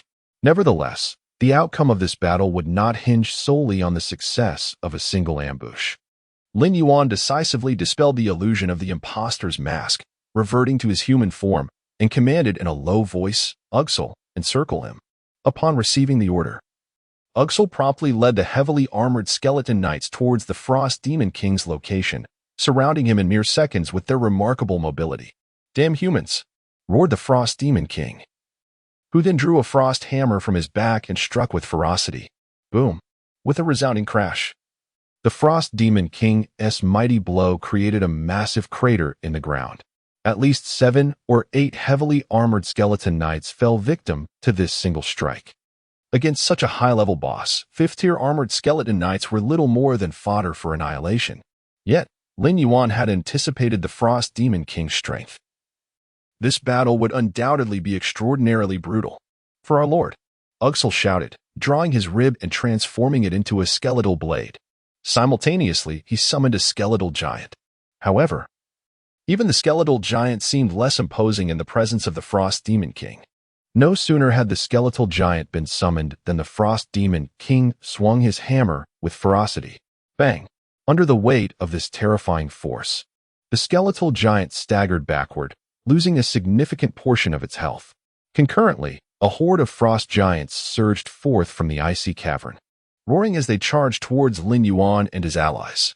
"Boss, leave these frost giants to me and Li Bingqiu." Chen Bei stepped forward, eager to engage these malevolent creatures. He understood that doing so would allow Lin Yuan to focus entirely on the boss. "You two alone cannot handle so many frost giants," Lin Yuan replied, turning to them with a serious tone. "I will send Kalen to assist you." It was essential to note that these frost giants were all 6th-tier units, and their numbers were substantial. Even when combining the forces under Chen Bei and Li Bingqiu, it is likely they would not withstand for long. Soon, Kalen led several hundred heavy-armored skeletal knights to provide support. The throngs of frost trolls clashed violently with the heavy-armored skeletal knight legion. With a thunderous roar, one of the frost trolls swung its claw, sending a skeletal knight flying from its steed. Almost immediately, another frost troll surrounded the fallen knight, its massive paw crashing down and shattering the knight's skull. Without the enhancement from the Throne of Bones, it would take at least 4 or 5 heavy-armored skeletal knights to bring down a single frost troll. By this ratio, it would require no fewer than 4,000 to 5,000 heavy-armored skeletal knights to contend with over 1,000 frost trolls. Thus, the few hundred heavy-armored skeletal knights led by Kalen along with the forces of Qin Bei and Li Bingchu, could at best only prolong the inevitable for a short time. In light of this situation, Lin Yuan needed to swiftly eliminate the Frost Demon King before redirecting his main forces to assist Qin Bei and the others. At this very moment, under the combined assault of the skeletal forces and the fire mages, the Frost Demon King's health was steadily dwindling, dropping from an initial 600,000 to 450,000 in less than 5 minutes. However, beneath the icy armor, the Frost Demon King's defense was astonishingly formidable. At this juncture, Artoria raised her longsword high, unleashing 2 successive skills, Night Spirit and Glory Shield. With the activation of these skills, the attributes of the human forces received a substantial boost. Even the heavy-armored skeletal knights benefited from the Glory Shield's defensive enhancement. Witnessing this scene, the Frost Demon King clenched its frost hammer tightly, slamming it heavily into the ground. Simultaneously, a furious roar echoed, descended to the frost hell. As the words reverberated, an intense cold spread outwards in all directions. Crack, crack. Instantly, all the heavy-armored skeletal knights surrounding were encased in ice, becoming frozen statues. Following this, the Frost Demon King stomped its right foot down upon the ground. All the ice sculptures shattered in an instant. This skill of the Frost Demon King annihilated over 100 heavy-armored skeletal knights in a heartbeat. The power of a diamond-grade boss was indeed terrifying. Originally, under the influence of Frost Hell, the extreme cold continued to spread even further. Yet at this critical moment, Artoria did not hesitate to strike. A radiant light imbued with sealing power emanated from the tip of her sword, enveloping the Frost Demon King. Undoubtedly, this was the skill Artoria had unleashed, Divine Seal. Under the influence of the Sacred Seal, the Frost Hell, which was still within its duration, was abruptly interrupted. Consequently, Artoria drew the attention of the Frost Demon King. "You wretched human!" The Frost Demon King roared in fury, unleashing an aura of extreme cold from the colossal ice hammer, striking fiercely toward Artoria. Frost Strike. With a resounding thud, the Frost Demon King's attack shattered Artoria's Glory Shield. Although the shield absorbed the majority of the damage, Artoria was still affected by the skill. A thick layer of frost enveloped her body, reducing her mobility by a staggering 70%. In this dire situation, Artoria found herself with no opportunity to evade the impending assault from the Frost Demon King. Chapter 61. The Destruction / of the Imperial Light, the Bone Demon King / At this moment, Artoria finally commenced her assault. She raised her head, locking her gaze upon the Frost Demon King, exhibiting no hesitation as she activated the accompanying skill of the Green Dragon Armor. The roar of the Green Dragon. Roar. The instant this skill was unleashed, a resounding dragon's roar reverberated outward, echoing across the surroundings. It is worth noting that the Green Dragon Armor is a diamond-tier strategic treasure. The accompanying skills of such high-caliber strategic artifacts are naturally formidable. The primary function of the Green Dragon's roar lies in its ability to weaken the enemy's strength. Once this skill is activated, the sound of the roar transmits outward, imposing the might of the dragon upon all enemies who hear it, resulting in a reduction of all attributes by 10 to 35, while increasing damage taken by 20. The Frost Demon King, classified as a Diamond-tier boss, experienced only a 10 reduction in attributes. However, the ordinary Frost Giants were not as fortunate, suffering a direct 25 decrease in their attributes. Following this forceful diminishment of a quarter of their capabilities, the combat strength of the Frost Giants plummeted to a lower tier. It is no exaggeration to assert that this skill not only weakened the Frost Demon King's attributes, but also alleviated significant pressure on the battlefield across the way. But this was not the end, fool.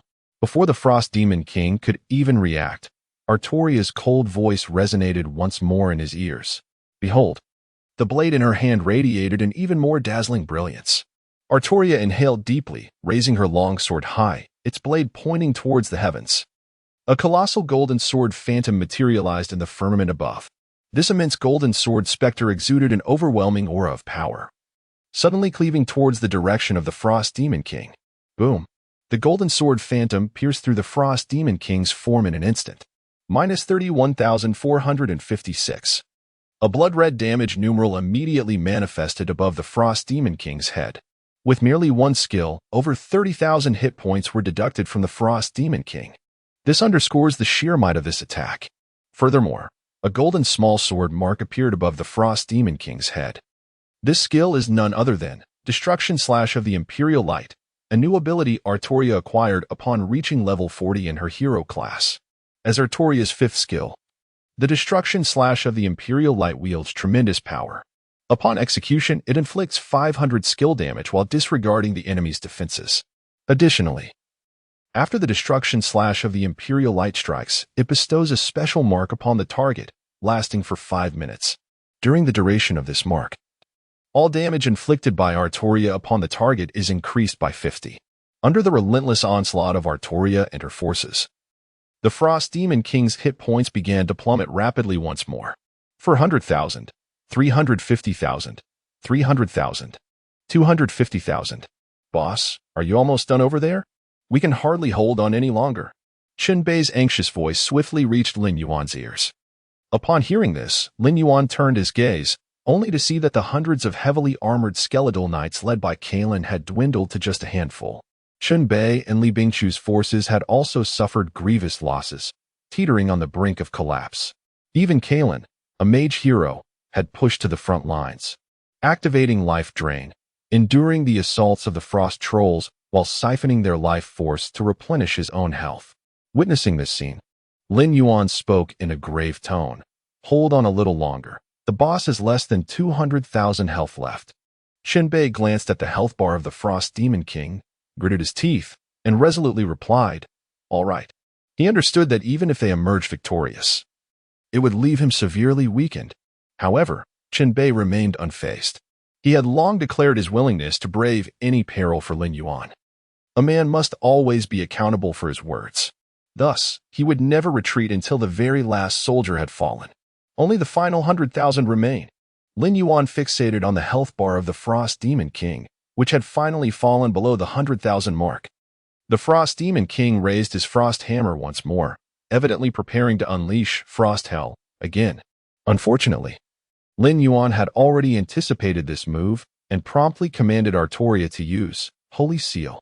Before the Frost Demon King's skill could be cast, it was forcibly interrupted, snuffed out in its infancy. Simultaneously, over 400 fire mages unleashed another round of concentrated fire, coupled with Artoria's damage. The Frost Demon King's health plummeted to below 50,000. Shortly thereafter, Uxel stepped forward, the bone blade in his hand emanating a dark glow. Having leveled up over the past few days, he had also mastered a new skill, Bone Demon Slash. This skill inflicted 230% skill damage to the enemy while also dealing real damage equivalent to 8% of the enemy's lost health. As an S-rank hero, the potency of his skills was always formidable, and Bone Demon Slash was no exception. Given the current state of the Frost Demon King, who had lost 550,000 health, 8% of that loss equated to 44,000 health. When factoring in the base damage of Bone Demon Slash, the total damage would undoubtedly exceed 50,000. The reason Lin Yuan had chosen to allow Uxel to utilize this skill only now was to ensure the immediate termination of the boss's life. Descend into the abyss. The soul fire in Uxel's eyes flickered with wild intensity. A sinister expression, remarkably human-like, emerged on his skeletal visage. The obsidian blade's radiance swiftly cleaved through the Frost Demon King's form, instantly severing his corporeal being. A crimson numeral, -54,465, materialized above the demon's head, signifying the devastating blow. His health, already as fragile as a flickering candle in the wind, was abruptly reduced to naught. The colossal figure then collapsed thunderously to the ground. Chen Bei, Li Bingchu, and Lin Mingming were immediately drawn to the spectacle before them, and upon witnessing the scene, an involuntary expression of joy graced their faces. Thus, the Frost Demon King met his ultimate demise. The Diamond Tier boss had been vanquished. If all proceeded without a hitch, Lin Yuan and his companions would have achieved the world's first kill of a Diamond Tier boss. Chapter 62, Special Reward, The Gate of Time. As anticipated, following the fall of the Frost Demon King, the sound of the world announcement soon echoed in the ears of the crowd. Congratulations to the team led by the Lord of Huaxia, Lin Yuan, for being the first to slay a diamond-level boss, earning the following rewards: 25 random platinum-level strategic chests, 2,000 advanced resource packs, 1, 500 equipment enhancement stones, and 30 hero recruitment orders. Additionally, a special reward, a time steal X1. One cannot deny that the rewards for the first kill of a diamond-level boss are indeed astonishingly generous. Just the base rewards alone are worth at least several million. After all, a single platinum-level strategic treasure is valued at no less than 600,000 to 700,000. When calculated, the 25 random platinum-level strategic chests alone are worth at least 1 to 2 million. Furthermore, there are vast quantities of resources, numerous equipment enhancement stones, and 30 hero recruitment orders. However, for Lin Yuan, these rewards held little significance. His genuine interest lay in the item known as the time steal. With this thought in mind, Lin Yuan promptly opened his inventory to examine the details of this item. Time steal, special treasure, description. This treasure becomes effective when placed within the domain. Once activated, all construction times for buildings will be reduced by 50. Similarly, the refresh time for all troop types will also be shortened by 50. This steal bears the secrets of time. Upon reading the description of the time steal, Lin Yuan was momentarily taken aback, followed by an uncontrollable surge of joy on his face. He had not anticipated that this special treasure possessed such formidable effects. A reduction in construction time by half means Lin Yuan can erect higher-level buildings in a shorter span. A 50 reduction in troop refresh time implies that he can recruit more forces within the same time frame. This time steal is truly an unparalleled artifact. Before Lin Yuan could fully recover from his elation, Qinbei's voice once again rang in his ears. "Boss, if you don't come to save us soon, we might really be wiped out." Qinbei's tone even carried a hint of grievance. It was then that Lin Yuan remembered that while he was inspecting the properties of the treasure, Qinbei and the others were still engaged in a fierce battle with the frost giants. Moreover, the situation on that front was indeed quite precarious. Even Lin Mingming, who was supposed to be providing support, had forced her troops to engage. "My apologies," Lin Yuan said, feeling quite embarrassed. He then commanded the heroes Artoria and Ugsar to swiftly lead their respective troops to the battlefield. Although these frost giants, as 6th-tier units, possessed considerable combat prowess, in Lin Yuan's eyes, they were merely scattered soldiers after the demise of the Frost Demon King. Artoria and Ugsar charged boldly into the enemy ranks. Two S-rank heroes stood before a horde of frost trolls, one boasting an impressive level of 40, while the other held a respectable 33.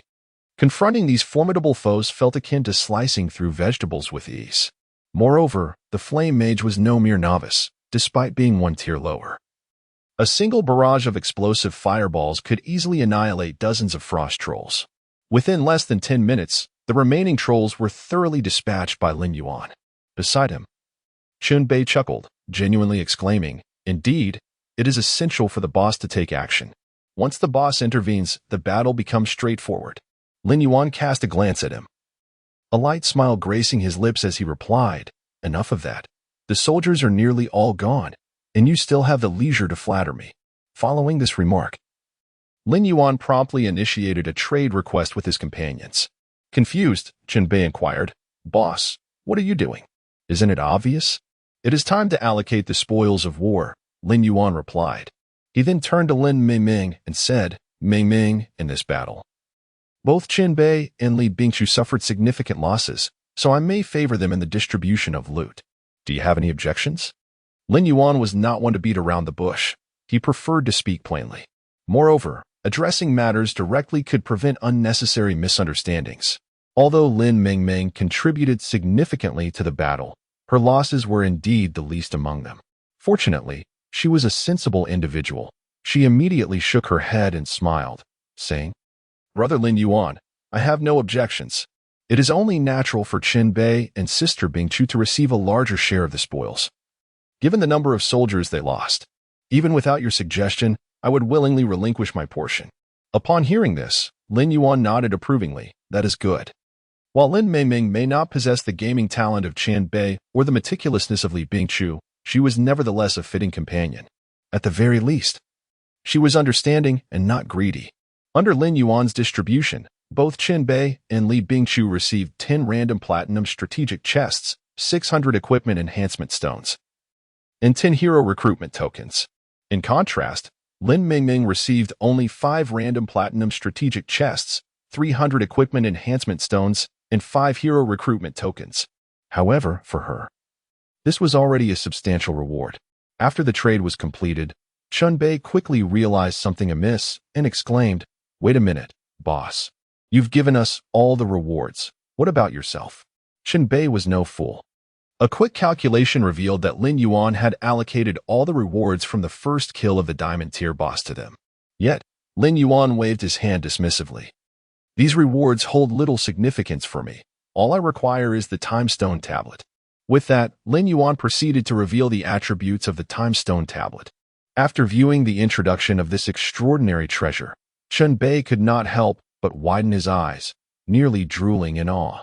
Goodness, this is nothing short of a divine artifact. With this treasure in hand, the leader would undoubtedly surpass countless other players. Initially, Chunbei believed that the rewards allocated to him were already quite generous. However, in comparison to this time steal, they seemed utterly insignificant. Nevertheless, Chunbei felt no tinge of jealousy. In his eyes, this was entirely deserved by Lin Yuan. Were it not for Lin Yuan, they would not have even been able to secure the first kill of this Diamond Tier boss. Even Li Bingqiu, standing nearby, nodded in agreement, stating, "Chunbei is right. Possessing this treasure will indeed create a significant gap between us and other lords." Now that the first kill rewards were distributed, it was time to see what valuable items the boss had dropped. Lin Yuan slowly turned his gaze towards the corpse of the Frost Demon King. In his mind, the loot from a Diamond Tier boss should be nothing short of exceptional, right? Chapter 63. 2 Diamond-level treasures. Before long, Lin Yuan began to rummage through the corpse of the Frost Demon King. You have successfully explored the Frost Demon King's corpse, obtaining a special material, fragment of the Frost Hammer. You have successfully explored the Frost Demon King's corpse, obtaining a special item, Frost Key.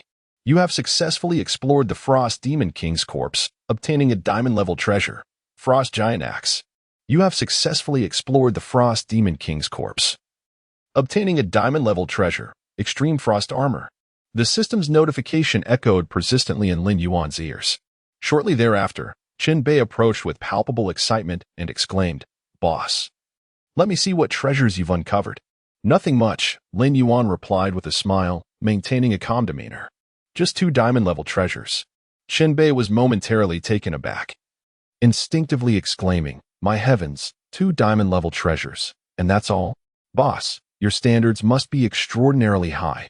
In truth, even for Lin Yuan, diamond-level strategic treasures were indeed rare and valuable. His comment was merely a jest. He then proceeded to showcase the attributes of the 2 treasures to the group. Frost Giant Axe quality, diamond attributes, strength 350, attack power 580, critical damage 35 additional skill. Frost will this skill is passive. The hero wielding this strategic treasure will inflict an additional 15 ice damage upon attack, and when the attack hits, it will slow the enemy by 20 for a duration of 3 seconds.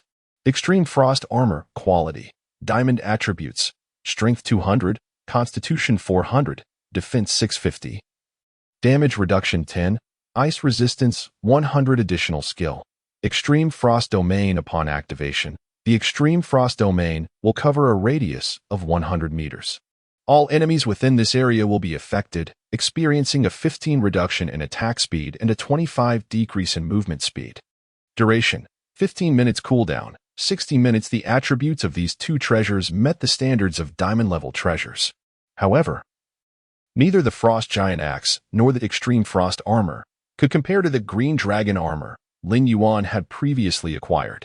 After all, the Green Dragon Armor inherently provided a 30 magic immunity, which could be enhanced to 50 when embedded with the Green Dragon Gem. This particular characteristic set it apart from ordinary diamond-level treasures. Both diamond-level treasures dropped by the Frost Demon King shared a common trait. They inflicted a slowing effect on enemies. However, to be frank, a slowing effect is merely a soft control and does not carry significant weight. Nonetheless, it is undeniable that diamond-level strategic treasures are certainly more practical than platinum-level ones. Lin Yuan immediately equipped the Extreme Frost Armor onto Ugsarl, significantly enhancing his attributes. Ugsar's defensive capabilities were not particularly formidable, but after equipping this diamond-grade treasure, he significantly compensated for his shortcomings. Subsequently, Lin Yuan directly traded the Frost Giant Axe to Chen Bei. Chen Bei was momentarily taken aback and instinctively declined the transaction, exclaiming, "Boss, this is too valuable. I cannot accept it." Lin Yuan glanced at him and calmly remarked, "Such unnecessary protests need not be voiced in the future. The reason I am bestowing this treasure upon you is simply because you are the most suitable recipient. Had this treasure been more fitting for Li Bingchu or Lin Mingming, I would have unhesitatingly given it to them as well. Now that we are a team, we should focus on enhancing the collective strength of the entire group." Lin Yuan spoke from the heart. This game had never been a solitary endeavor. Even the mightiest individual could only achieve so much. Thus, Lin Yuan did not hesitate to share a portion of his own gains with his comrades. Furthermore, the Frost Giant Axe was particularly well-suited for Chen Bei's Orc commander.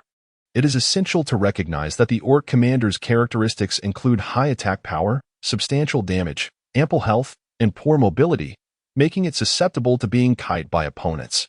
However, with the Frost Giant Axe equipped, the situation would be markedly different. Each strike would inflict a 20 slow effect on enemies. If foes were slowed, it effectively meant that the Orc commander would be accelerated. What of poor mobility and sluggish actions? With this Frost Giant Axe, he could still pursue relentlessly. "Boss, no more words," Chen Bei declared resolutely as he accepted the treasure. "As I have said before, if there is ever a need for my assistance, do not hesitate to call. Even if it means facing annihilation, I, Chen Bei, will always charge to the front." Lin Yuan chuckled and teased, "All right then. Considering we have barely any troops left, perhaps you should take some time to recuperate." This battle had indeed been brutal. Chen Bei's and Li Bingchu's forces had suffered nearly 80 casualties. Even Lin Yuan fared little better, with his heavy skeleton knight brigade almost entirely decimated. Melee units such as pikemen, knights, and dark elf swordsmen had also suffered grievous losses. In the end, Lin Yuan barely managed to retain over 400 flame mages. This cadre of flame mages was essential to Lin Yuan's survival. It was their formidable output that allowed him to triumph in battle. As long as this unit remained intact, it was unlikely to sustain any damage before the other forces were entirely wiped out. At that moment, Li Bingchu suddenly inquired, "What are your plans moving forward?" Lin Yuan smiled and replied, "What else is there to plan? Naturally, we must return to recuperate." Li Bingchu expressed surprise. "Are we not continuing the campaign against the Dark God King? Given our current state, how can we challenge the Dark God King?" Lin Yuan spoke with a sense of resignation. "Just look at the meager forces we have left. It is likely that the evil God King need not even lift a finger. That mere horde of 6th-tier demons could obliterate us entirely." There was no exaggeration in his words. They had no viable troops to stand in the front line. Should they engage in battle with the demon army under the evil God King, their forces would be annihilated in an instant. Subsequently, Lin Yuan produced the Frost Key and said, "There is no rush, after all. We have already secured one key.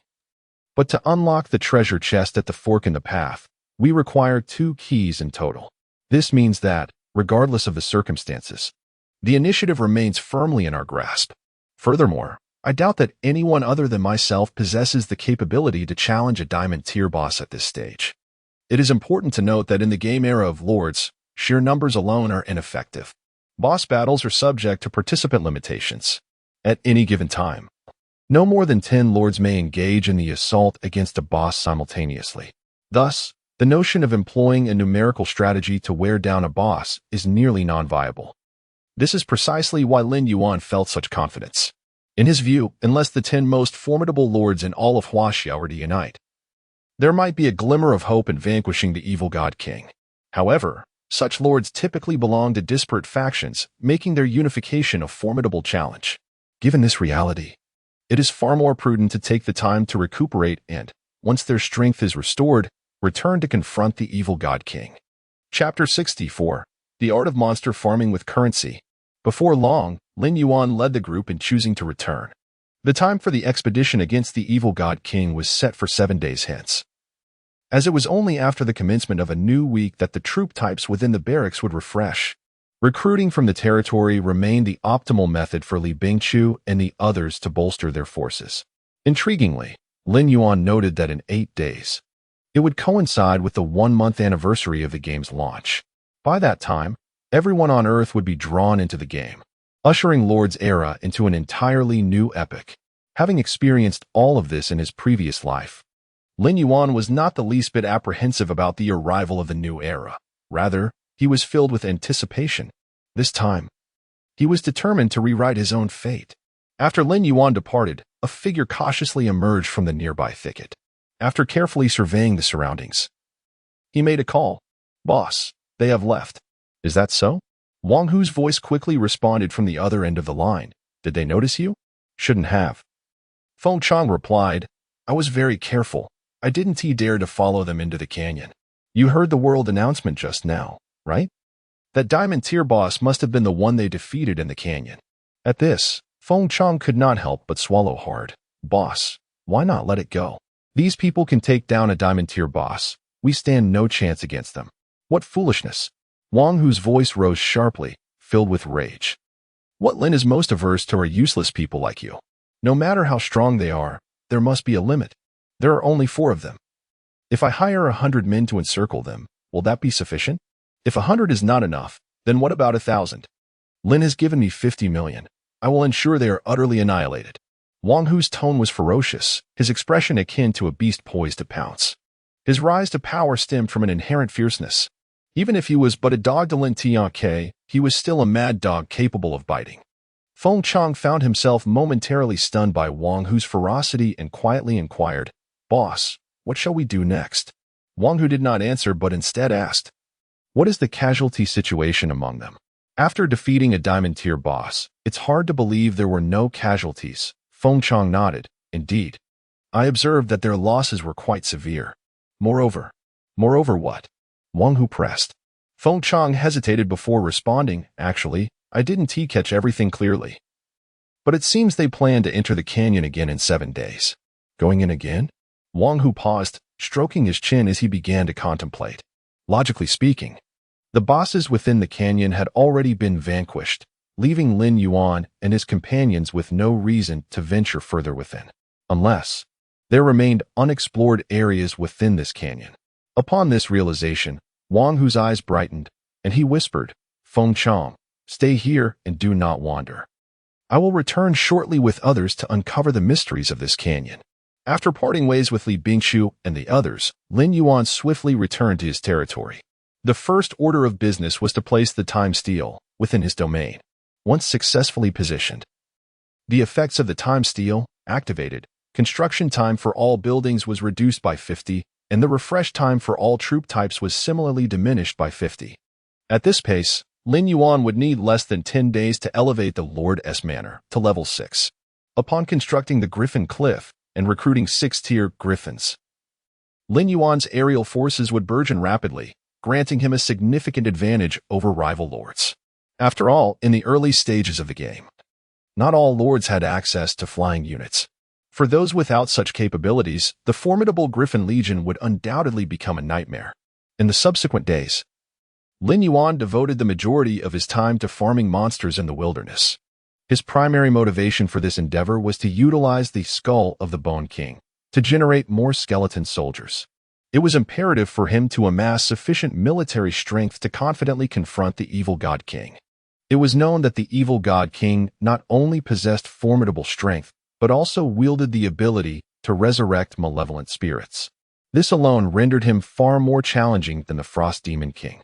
Nevertheless, even during his monster farming, Lin Yuan maximized his financial prowess.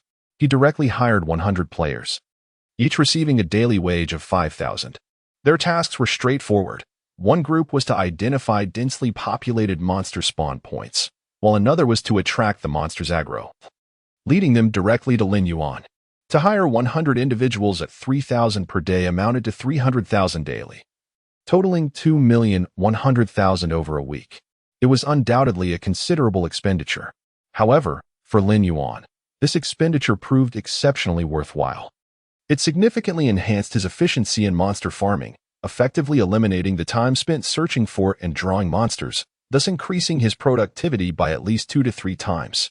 In truth, Lin Yuan had contemplated another strategy to procure monster corpses from other lords.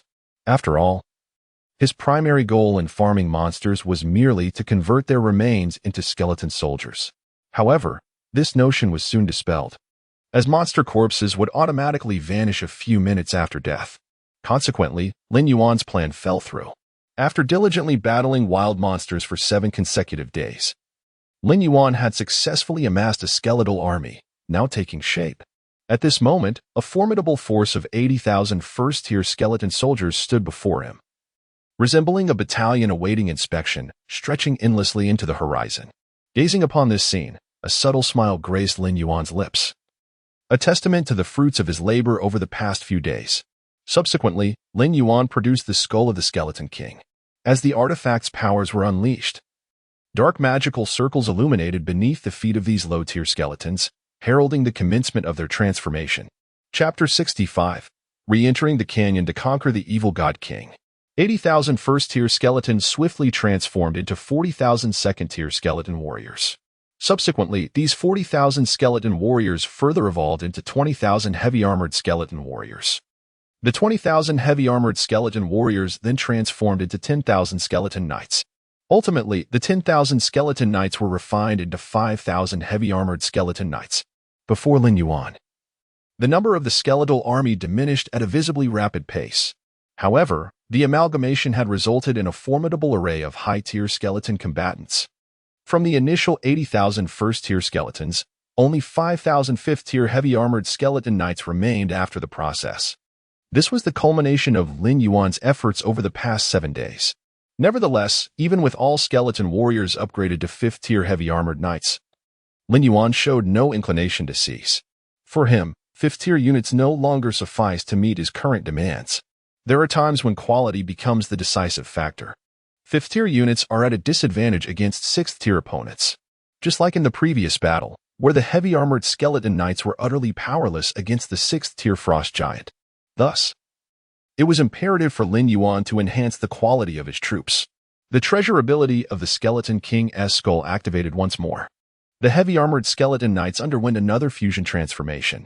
Upon completion, the soul flames within the eye sockets of the skeleton knights shifted from a sinister green to a pitch-black hue.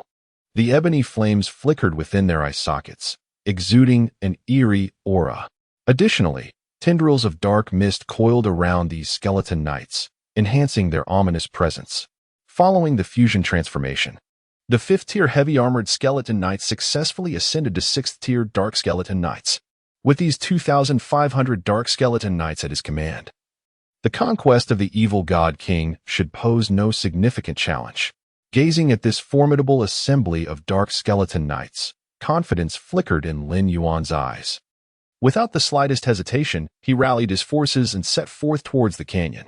Upon Lin Yuan's arrival, Li Bingqiu and several others had long awaited him outside the canyon. "My apologies for keeping you waiting," Lin Yuan said with an apologetic smile. "It's no trouble. We arrived not long ago," Li Bingqiu replied. Meanwhile, Chun Bei's gaze was drawn irresistibly to the dark skeleton knights trailing behind Lin Yuan.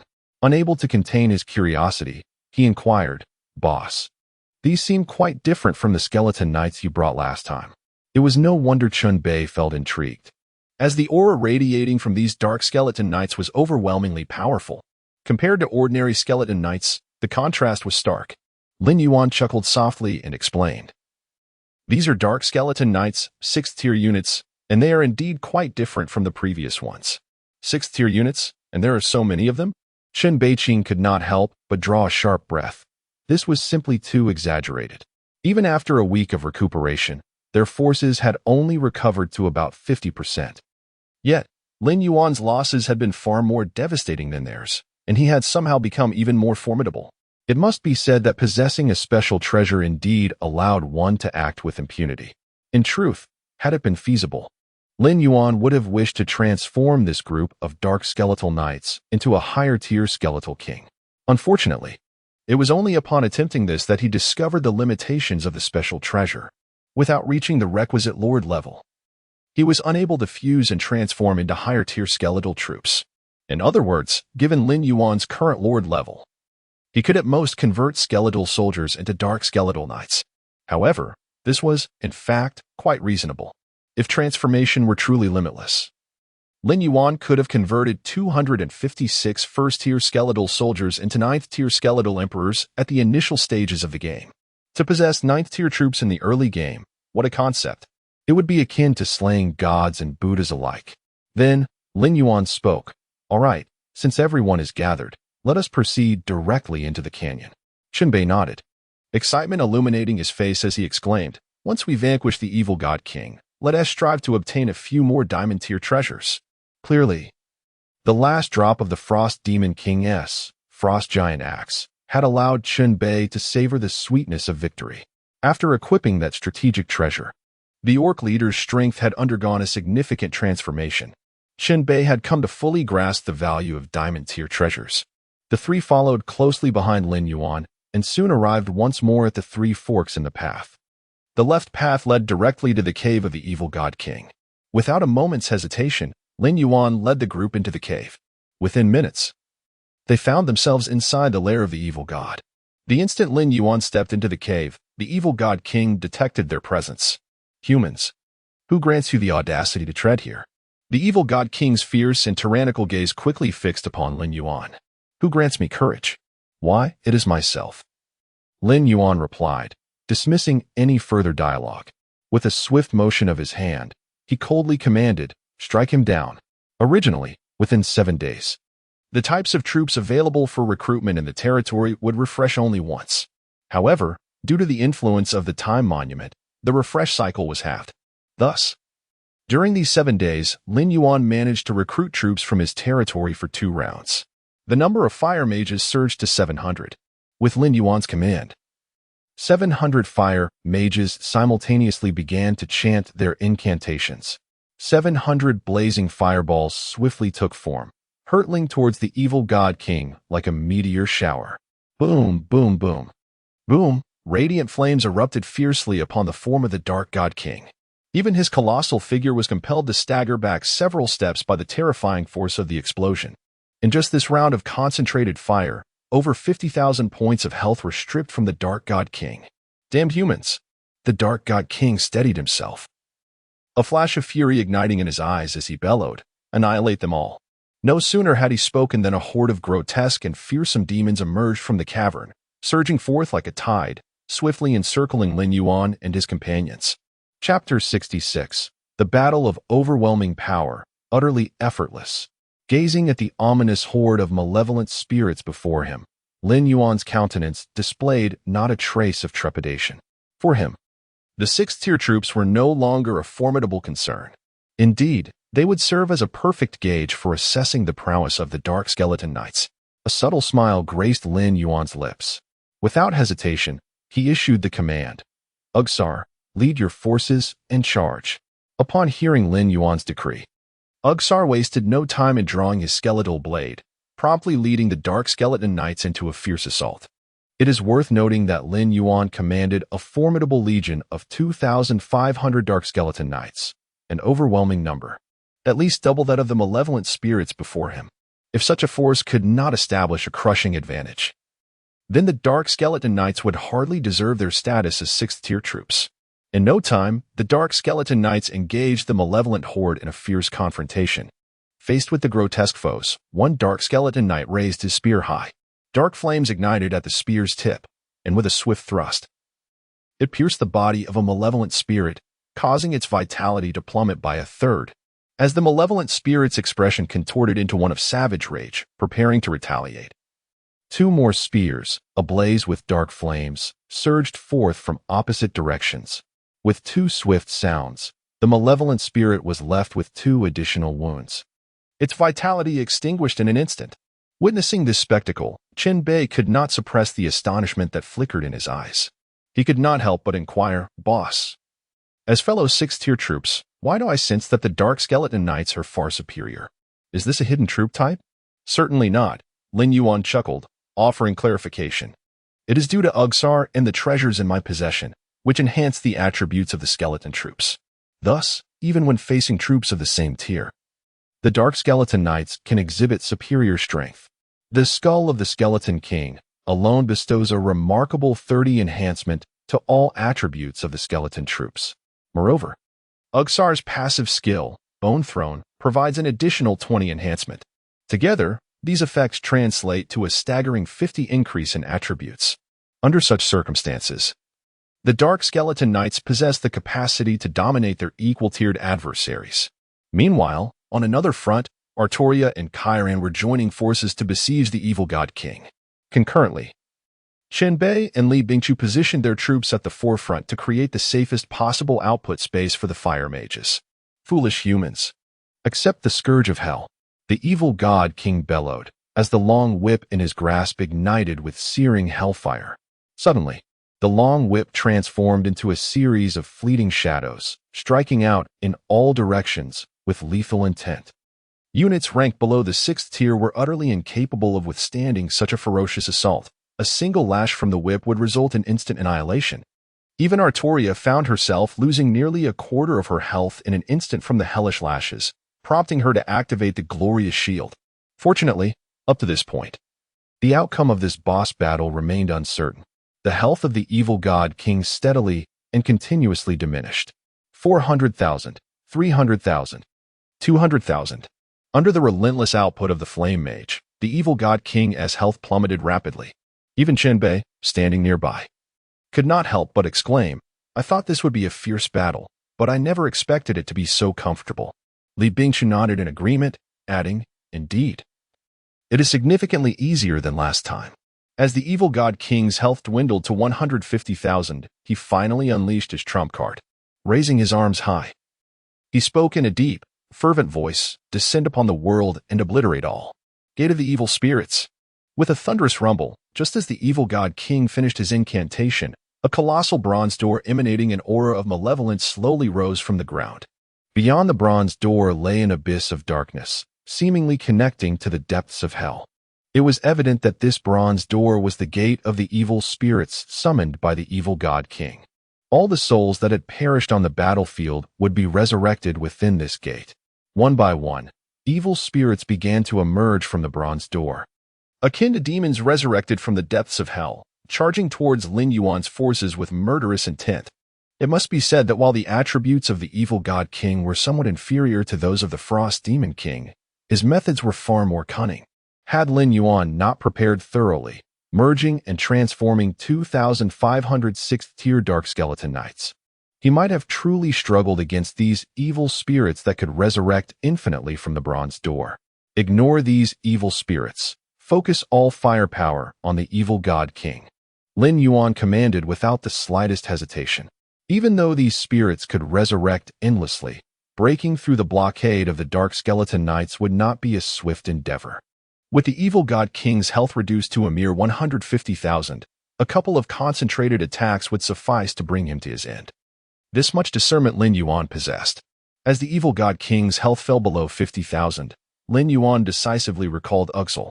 Confronted with the severely weakened evil god king, Uxel raised his skeletal blade and unleashed this skeletal demon king slash.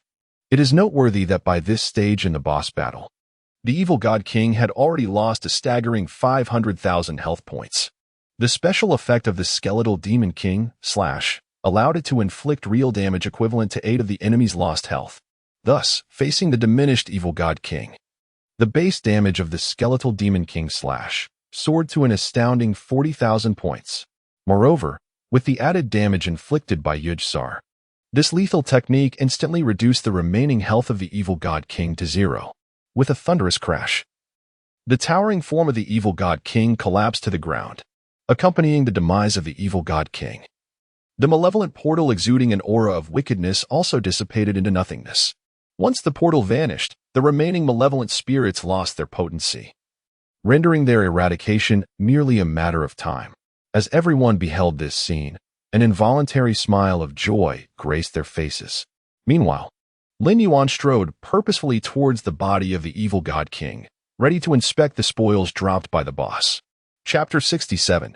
Unveiling the Treasure Chest. The Mysterious Black Egg. In an instant, all eyes converged upon Lin Yuan, as curiosity enveloped the crowd regarding the exquisite treasures that might be unearthed from the body of the evil god king. Alas, due to the absence of a first kill achievement, the rewards were inevitably diminished. As Lin Yuan delved into the exploration of the evil god king's remains, the system's notifications echoed persistently in his ears. You have successfully explored the body of the evil god king, acquiring a special material, Heart of the Evil God King. You have successfully explored the body of the Evil God King, acquiring a special item. Key to Purgatory. You have successfully explored the body of the Evil God King, acquiring a diamond tier treasure, Demon Pendant. You have successfully explored the body of the Evil God King, acquiring a diamond tier treasure, Hell Ring. Much like the Frost Demon King, the Evil God King had yielded 2 diamond tier treasures. However, Lin Yuan was taken aback to discover that both treasures were accessories. He then proceeded to showcase the attributes of these 2 treasures in the chat box. Demon Pendant, Quality. Diamond Attributes. Strength 150, Attack Power 210, Critical Hit Rate 15. Additional skill. Grip of the Demon upon activation. This skill conjures a colossal demonic hand that ensnares the enemy target, immobilizing them for 3 seconds, during which they lose 15,000 health points per second. Hellring Quality. Diamond Attributes. Intelligence 180, Magic Attack Power 300, Spell Penetration 10. Additional skill. Gate of Hell upon activation. This skill summons a portal to Hell, from which demonic entities are continuously conjured. The tier of the summoned hellish beings corresponds to the user's hero level. Strategic treasures of this accessory type, while not matching the attributes of weapons or armor, remain indispensable. Lin Yuan then declared, "These 2 treasures are perfectly suited for me. I shall keep them for myself." "Absolutely fine. You are the boss. Your word is final," Li Bingchu shrugged, indicating her agreement. Chen Bei promptly added, "I have no objections, and besides, I have already acquired a diamond tier treasure. I would feel embarrassed to take more." "I feel the same," Lin Mingming softly inquired, "but could I possibly have the Heart of the Evil God King? I believe I have a task that requires it." "Of course, no problem at all." Lin Yuan smiled and promptly traded the Heart of the Evil God King to her. Although it was indeed a rare material, Lin Yuan was not one to be stingy. If Lin Mingming could make use of it, it was hers to take. "Thank you." Lin Mingming's eyes sparkled with sincerity as she expressed her gratitude. Once the ownership of the 2 treasures was established, Lin Yuan immediately equipped them onto Artoria and Kirin. Among them, the Demon Pendant was naturally bestowed upon Artoria, as she possessed the skill Divine Confinement, which is of a controlling nature. By equipping the Demon Pendant alongside Divine Confinement and Demonic Grasp, the synergy would undoubtedly yield enhanced effects. As for the Hell Ring, Lin Yuan reserved it for Kalen, knowing that among the 3 heroes under his command, only Kalen required boosts to intelligence attributes and magical attacks. After donning these 2 treasures, both Artoria and Kalen experienced a notable enhancement in their attributes. A satisfied smile crept onto Lin Yuan's face. In the realm of Lord's Era, few things are as gratifying as witnessing one's heroes grow stronger and one's forces expand incrementally. However, for Lin Yuan, there were more pressing matters at hand. He had already acquired both the Purgatory Key and the Frost Key, which meant he was now qualified to unlock the treasure. With this in mind, Lin Yuan hesitated not a moment, retreating from the spot and leading his companions into the central fork of the path. 30 minutes later, they successfully reached the end of the fork. Taking a deep breath, Lin Yuan stepped onto the elevated platform before him. The previously encountered chest still rested atop the platform, evidently untouched during Lin Yuan's absence. "All right. I am about to open the treasure chest." Lin Yuan's tone remained calm, yet it could not conceal the excitement bubbling within him. After all, this treasure was guarded by 2 diamond tier bosses. It surely could not be of poor quality. The sentiments of Li Bingchu, Chen Bei, and Lin Mingming mirrored Lin Yuan's own. Lin Yuan produced the 2 keys and inserted them into their respective locks. Then, with a simultaneous motion, he turned them clockwise. Click, click, with the crisp sounds resonating. The chest before them was successfully unlocked. Instantly, all eyes were fixed upon the interior of the chest. What lay before them was a jet black egg, exuding a profoundly sinister aura. The surface of the black egg was adorned with a multitude of arcane runes, rendering it a sight both fearsome and captivating. "This treasure is merely an egg," Chen Bei exclaimed, his eyes wide with disbelief. Li Bingchu stood frozen, uttering in astonishment, "What on earth is this?" After a moment, Lin Mingming stepped forward and spoke softly, "This egg seems to possess life. My elven priest has sensed a life force within this black egg. The elven race indeed possesses an extraordinary talent for sensing life. Since the elven priest has detected life within the black egg, it is likely to be true. Among those present, the most astonished was undoubtedly Lin Yuan. Upon glimpsing the black egg, his pupils constricted to an extreme degree, for he recognized the nature of this object. If his eyes did not deceive him, this was unequivocally an egg of abyssal demon. It is worth noting that in his previous life, Lin Yuan had endured an invasion from the abyss. During that tumultuous time, a passage between the endless abyss and the eternal continent had quietly opened. Countless abyssal creatures invaded the land, plunging all living beings into despair, and many lords perished tragically, even among Lin Yuan's companions. Numerous fell victim to the hands of the abyssal demons. With such indelible memories, how could he possibly forget the appearance of a demon's egg? However, if his memory served him correctly, the tier of the demon egg should correspond to the magical runes inscribed upon it. 1 rune signifies that the demon egg can hatch a first-tier demon. 2 runes correspond to a second-tier demon. 4 runes indicate a third-tier demon. 8 runes signify a fourth-tier demon, and so forth. Should the demon egg harbor a 9th-tier demon, it would be adorned with no fewer than 256 runes. Yet, what truly left Lin Yuan in shock was that the demon egg before him bore far more than 256 runes. Chapter 68, The 72 Pillars of Demon Gods, Astaroth. Boss, do you have any idea what this thing actually is? Shenbei had nearly developed a habit by now. Whenever he encountered something perplexing, he would invariably turn to Lin Yuan for clarification. This is a demon egg, capable of hatching abyssal demons. Lin Yuan explained in a solemn tone. Moreover, the greater the number of demonic runes inscribed upon the egg, the more formidable the resulting abyssal demon will be. Is that so? Shenbei was momentarily taken aback, instinctively glancing at the black egg nestled within the treasure chest. The multitude of intricate runes densely covered the surface of the egg, enough to trigger a sense of claustrophobia in those susceptible to it. Goodness. It seems this demon egg is no ordinary specimen. Shenbei could not help but swallow hard. Lin Yuan inhaled deeply and suggested, "Why don't you count the runes and see just how many there are?" "I'll do it," Li Bingchu stepped forward, confidently asserting. "I'll be more meticulous than Shenbei and won't make any mistakes." "All right, then, go ahead." With Lin Yuan's permission, Li Bingchu bent down, meticulously counting the runes adorning the black egg. As time ticked away, even Shenbei began to grow impatient. "Sister Bingchu, are you done yet? If you keep counting, the dish will be cold before long." Yet Li Bingchu remained focused, not lifting her head. "If you cause me to miscount, you'll have to do it yourself." Upon hearing this, Shenbei promptly sealed his lips, refraining from uttering even a single word. Several minutes later, Li Bingchu finally stood up. Lin Yuan turned to her and inquired, "Have you finished counting?" "Yes, I have," she replied. "Are you certain you counted accurately?" He pressed. "I am certain." Li Bingchu took a deep breath and stated firmly, "There are exactly 1,000 runes. I cannot be mistaken." 1,000 runes? Although Lin Yuan had mentally prepared himself for this revelation, he couldn't help but draw in a sharp breath upon hearing her answer. To put it into perspective, a demon egg with 256 runes could already hatch a 9th-tier demon, even in his past life. Lin Yuan had only encountered a demon egg with just over 400 runes. The owner of that egg had exchanged it for 2 legendary strategic artifacts, and it ultimately hatched into an abyssal dragon. That abyssal dragon possessed exceptional growth potential and nearly boundless capabilities.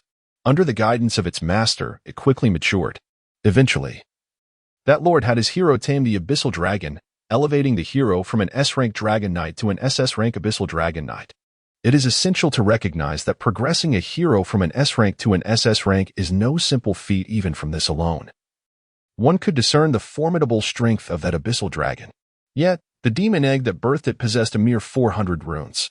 Before Lin Yuan lay a demonic egg adorned with 1,000 intricate runes.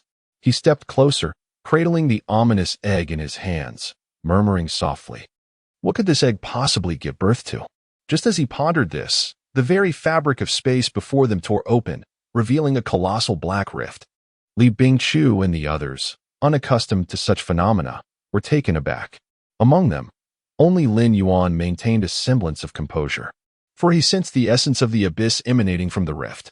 To his astonishment, he realized that he had encountered a being from the depths of the abyss far sooner than he had anticipated in this lifetime. his gaze, sharp and unwavering, fixated on the ominous black split. In the next moment, a massive visage, shrouded in a ghostly purple hue, materialized before them. This face bore no resemblance to that of a human. Rather, it was akin to that of a fiend. Upon this sinister purple countenance were 6 blood-red eyes, radiating a profoundly malevolent aura. Is this a boss? Qinbei, regaining his senses, swiftly became alert and prepared his forces for an assault. However, Lin Yuan interjected calmly, stating, "There is no need for action. This creature cannot harm us." Upon witnessing the formidable face of the demon, Lin Yuan instantly recognized its identity. The being before them was none other than Astaroth, one of the 72 demon lords of the abyss. Legend spoke of him as a figure cloaked in darkness, exuding a noxious miasma, with a hellish dragon in tow, and commanding numerous legions of demons. The 72 demon lords were renowned for their terrifying might, each possessing unimaginable power. In the following moment, Lin Yuan cast a detection spell, revealing Astaroth's attributes before him. Astaroth, Abyssal Boss, level 135 health, attack, defense, skills. One of the 72 demon lords, possessing despair-inducing power, his existence signifies calamity and destruction, due to Lin Yuan's insufficient lord level. The only information he could glean pertained to Astaroth's level, while all other attributes remained shrouded in mystery. It is noteworthy that abyssal bosses typically lack tier classifications. However, Astaroth's strength was at least equivalent to that of a legendary boss of the same level. Fortunately, even if Astaroth were incredibly powerful, he could not engage Lin Yuan and his companions, as the passage between the endless abyss and the eternal continent had yet to open. Thus, Astaroth could only rend the space to converse with Lin Yuan. Humans, relinquish that demonic egg. At that moment, Astaroth finally spoke. His intent clear, he sought the very egg that Lin Yuan held in his grasp. Lin Yuan lifted his head, gazing directly at the other party, and spoke with a calm demeanor. "Why should I heed your words?" Astaroth replied in a low voice, "Take it away, and you shall be met with boundless calamity." Upon hearing this, Lin Yuan couldn't help but chuckle. This is the first time I have encountered a threat so refreshingly unique. However, the crux of the matter is, it seems you currently hold no power over me, do you? Lin Yuan continued with a smile. "Even if I were to seize this demon egg, what could you possibly do to me? Therefore, let us be pragmatic. Present your terms. If they are satisfactory to me, perhaps I shall consider leaving this demon egg in your possession." Chapter 69. The Dark Maze, the Abyssal Demon's Deception. Upon hearing Lin Yuan's words, Qinbei and the others were momentarily taken aback. They cast their divination spells upon Astaroth, unveiling the terrifying nature of the demon before them. However, what astonished them even more was Lin Yuan's audacity. He had the audacity to confront the abyssal demon directly. This was a level 135 abyssal boss. It could only be said that this individual truly feared not death.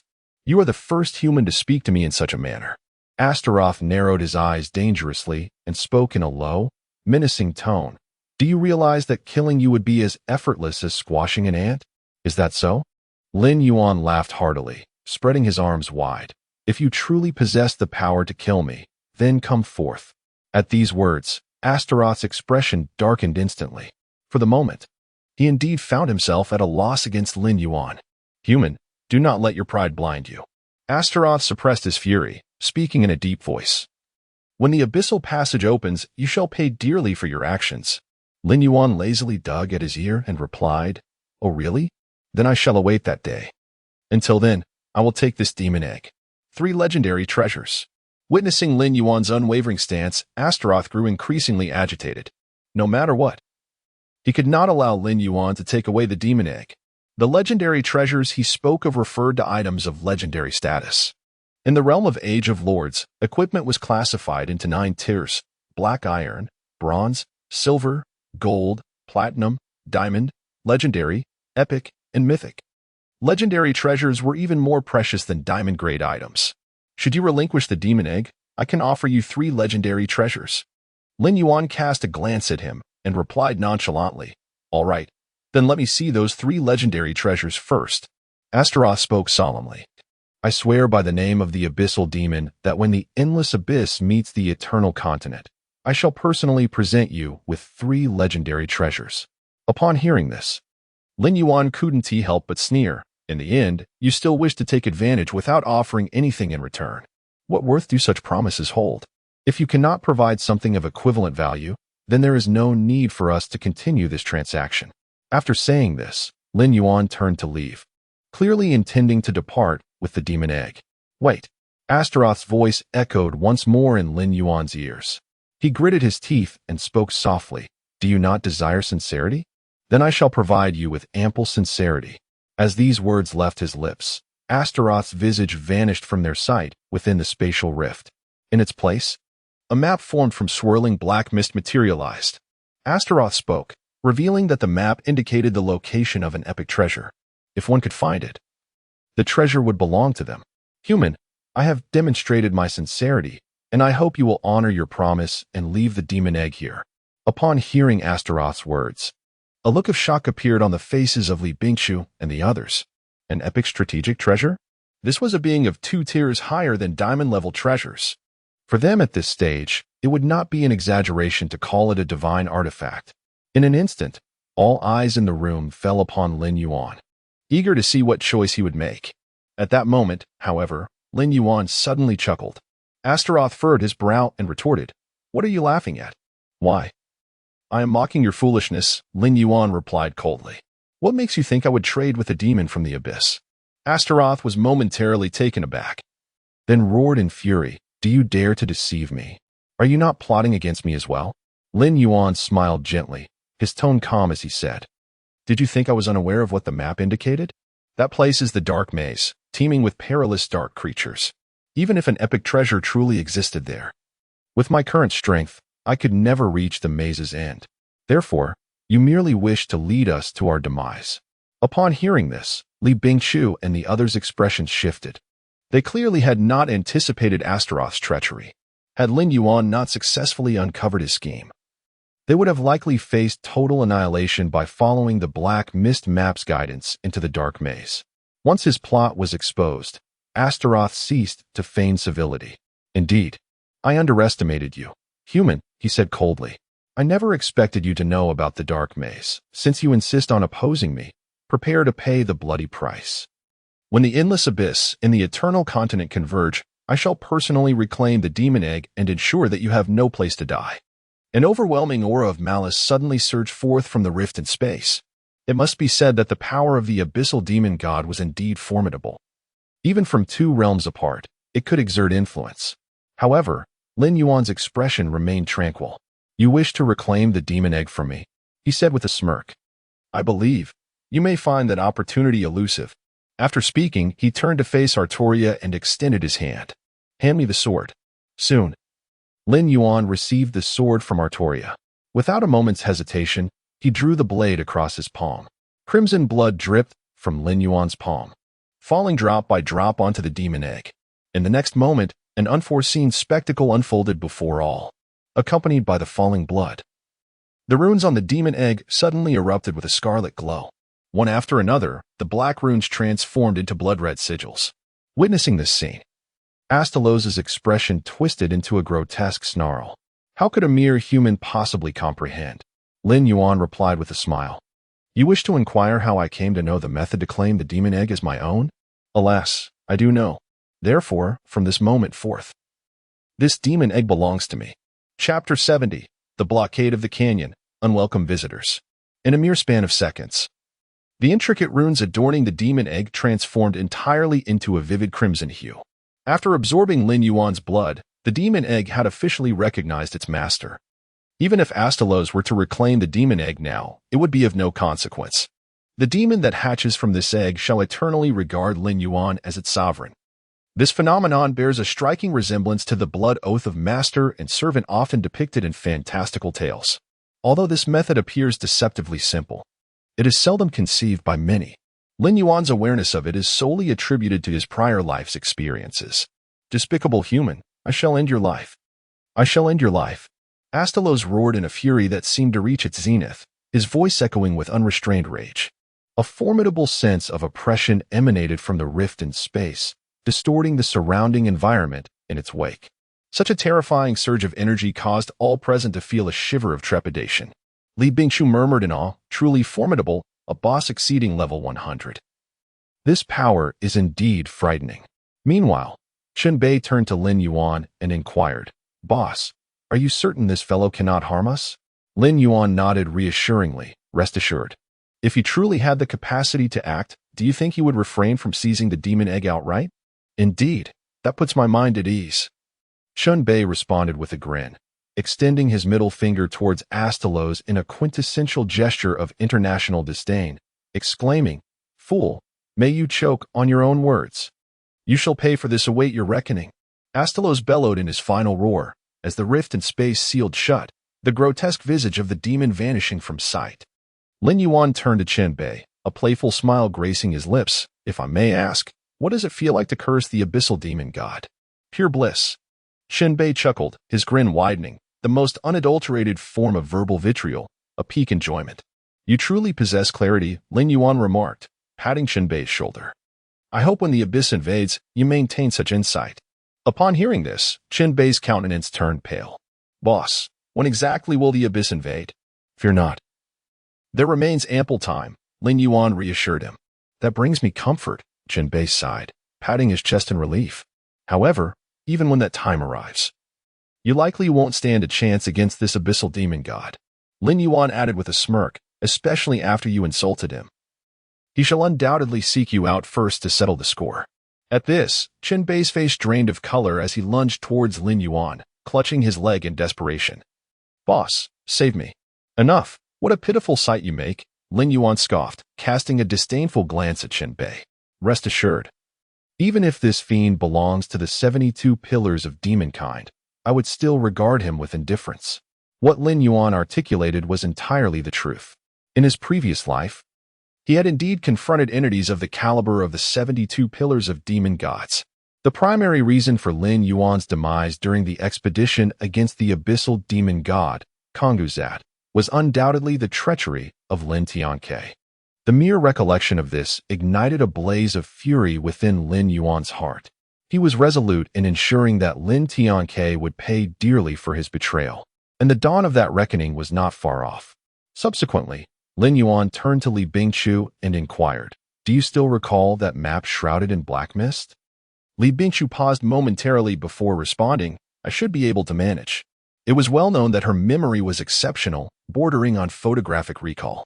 A few seconds later, her curiosity got the better of her, and she asked, But isn't the dark labyrinth marked on that map a trap set by the enemy?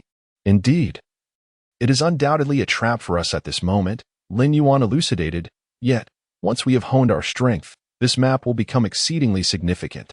For within the dark labyrinth, there is a strong possibility that an epic treasure lies concealed.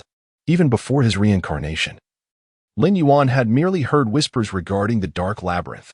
He was aware that it was a perilous locale, accessible only to troops of at least the 8th tier.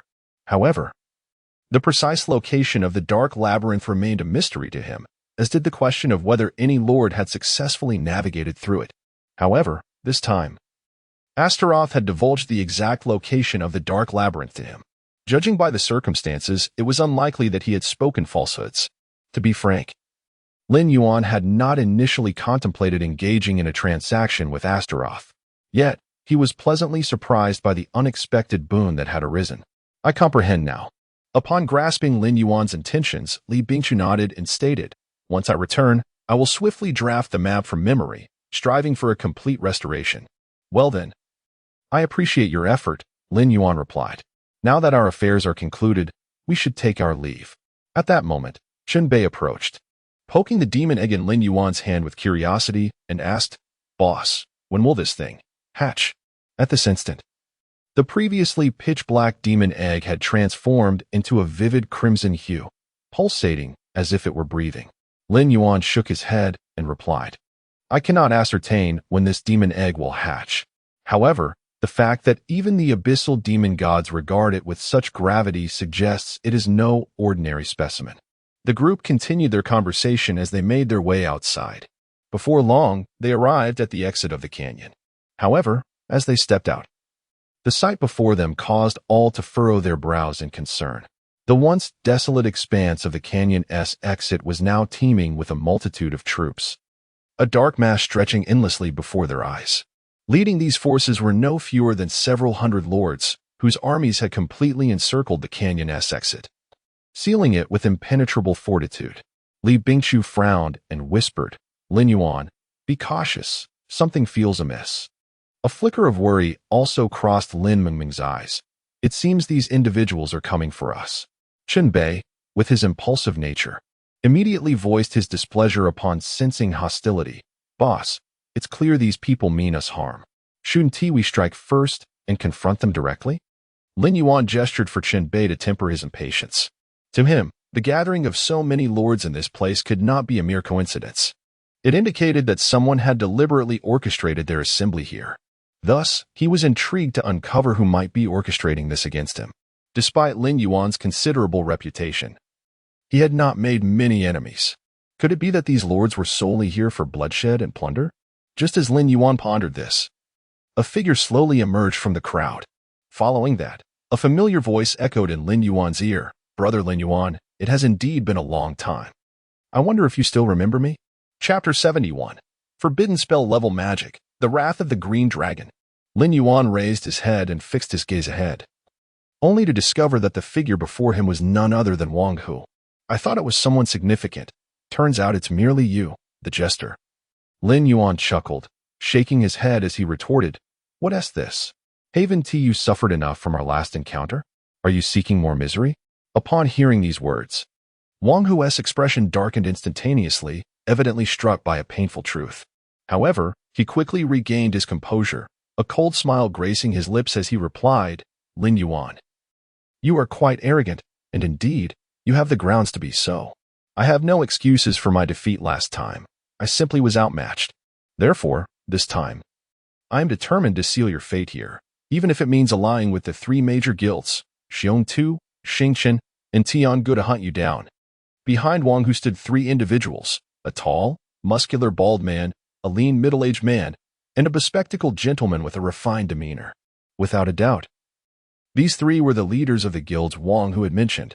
The gathered lords were all members of these three guilds, though their strength was evidently lacking. The majority of their troops consisted of Tier 3 units, with only a scant few possessing Tier 4 units. In Lin Yuan's estimation, their sole advantage lay in their numbers. Noting Lin Yuan's continued silence, Wang Hu couldn't help but let out a cold laugh. "Lin Yuan, are you only just now feeling fear? Don't you think it's a tad too late?" "You misunderstand." Lin Yuan shook his head, his expression grave as he spoke. "I merely find it rather impressive that you managed to enlist three guilds I've never even heard of." Before Wang Hu could respond, the bald man stepped forward. Glaring fiercely, "Kid, are you seeking death?" The lean middle-aged man chuckled derisively. It's only natural for the young to be unaware of their own limitations. The refined gentleman adjusted his glasses and smiled. "Do not underestimate him. After all, this young man is among the foremost lords in our realm. A little pride is to be expected. However, the Age of Lords is ultimately not a solitary endeavor. No matter how formidable he may be, he will still have no choice but to submit before the combined might of our three guilds." "Brother Zhao is correct." Wang Hu laughed heartily. "Once we eliminate this fellow today, you will surely reap the rewards." To be frank, prior to this, he had hardly known these three leaders, having only a slight acquaintance with Zhao Ming, the leader of Tiangu. Fortunately, wealth can indeed move mountains. To orchestrate this ambush, Wang Hu had prepaid each of them 5 million. Once the task was accomplished, he would pay another 5 million. Altogether, that amounted to a staggering 30 million. Truth be told, Xiongtu, Xingchen, and Tiangu were not particularly elite forces. They could merely be classified as mid-tier guilds. However, the price set by Wang Hu was already the utmost limit, sufficient to employ 3 medium-sized guilds to carry out his bidding. It is noteworthy that Lin Tianke had only bestowed upon him a mere 50 million. In preparation for this scheme, he had carelessly invested 30 million. Wang Hu was willing to pay such a hefty price solely to exact revenge on Lin Yuan, aiming to obliterate him completely. Lin Yuan's gaze swept over the group, and he could not help but chuckle. "Since you all are so confident, go ahead and give it a try. Let us see whether you will eradicate me or I shall turn the tables and annihilate you instead." "Athahaha. Have you lost your mind? Can you not see how many of us there are?" The bald, muscular man laughed heartily. "President Shouchen, President Zhao Ming, it's time to make our move. Upon finishing his words, he waved his hand decisively. Brothers of Xiong, charge with me. Zhao Ming chuckled lightly and remarked, President Chu Xiong, you truly are impatient. However, our Tiangu has no cowards among us. Let us join them in the fray. Charge forth without hesitation. For those who fall, I shall provide compensation. Zhou Qin surveyed the surroundings, a playful smile gracing his lips. Entrusted by others, we must be loyal to our cause. Brothers of Xingqian, it is time for us to lend our strength. After the three presidents issued their commands, hundreds of lords simultaneously led their troops toward Lin Yuan's position, launching a fierce assault. At that moment, Lin Yuan suddenly spoke. To be honest, your development to this point and the creation of these soldiers have not been easy. I can offer you a chance. Cease your actions now, and I shall not trouble you. Fool, what nonsense are you spouting? The bald man Chu Xiong sneered. Now you are the fish on the chopping block, and we are the cleavers. You think you want to trouble us? Brothers, let us finish him off. Kill. In an instant, over 100 lords of Xiong echoed in unison, their voices resonating like thunder. Lin Yuan merely sighed softly. After all, he had already extended an opportunity to these individuals. Since they had chosen not to cherish it, he could not be blamed. Observing the dense mass of troops before him, Lin Yuan retrieved an item from his backpack. This item was the reward he had obtained from clearing the Green Dragon dungeon, a forbidden spell-level magic scroll. Wrath of the Green Dragon. As a reborn individual, Lin Yuan understood, although Zhao Ming keenly sensed that something was amiss, his warning was destined to be of no consequence. Firstly, the release speed of forbidden-level magic is astonishingly swift, leaving them little time to prepare. Secondly, in this open space, members of the three major guilds and their respective legions were gathered. Under such circumstances, attempting to disperse their positions was nothing short of a fanciful dream. Just then, the forbidden-level magic was finally unleashed in its entirety. Above the heavens, an enormous ethereal green dragon materialized, emanating an overwhelming aura of dominance. Everyone instinctively raised their heads, staring in a daze at the magnificent apparition of the green dragon. Roar. At that moment, accompanied by a thunderous roar, the green dragon opened its colossal maw, unleashing a torrent of searing dragon flames that surged toward them with an all-encompassing force. This was the forbidden-level magic, the wrath of the green dragon. Chapter 72, The True Dimensional Strike. Boom, boom, boom, boom, boom. The searing dragon flames swept across the land like a natural disaster. A multitude of damaged figures emerged above the heads of their troops. How could these third and fourth tier units possibly withstand the might of a forbidden spell? Under the onslaught of dragon flames, the forces of the lords were almost instantly reduced to charred remains. In less than 10 seconds, a barren expanse was forcibly cleared before Lin Yuan. Within this area, no living creature remained. Only the ground littered with corpses turned to ash. For a moment, both Wang Hu, Feng Chang, and the leaders of the three major guilds stood frozen in disbelief. Their faces were etched with incredulity. For them, this was nothing short of a cataclysmic blow.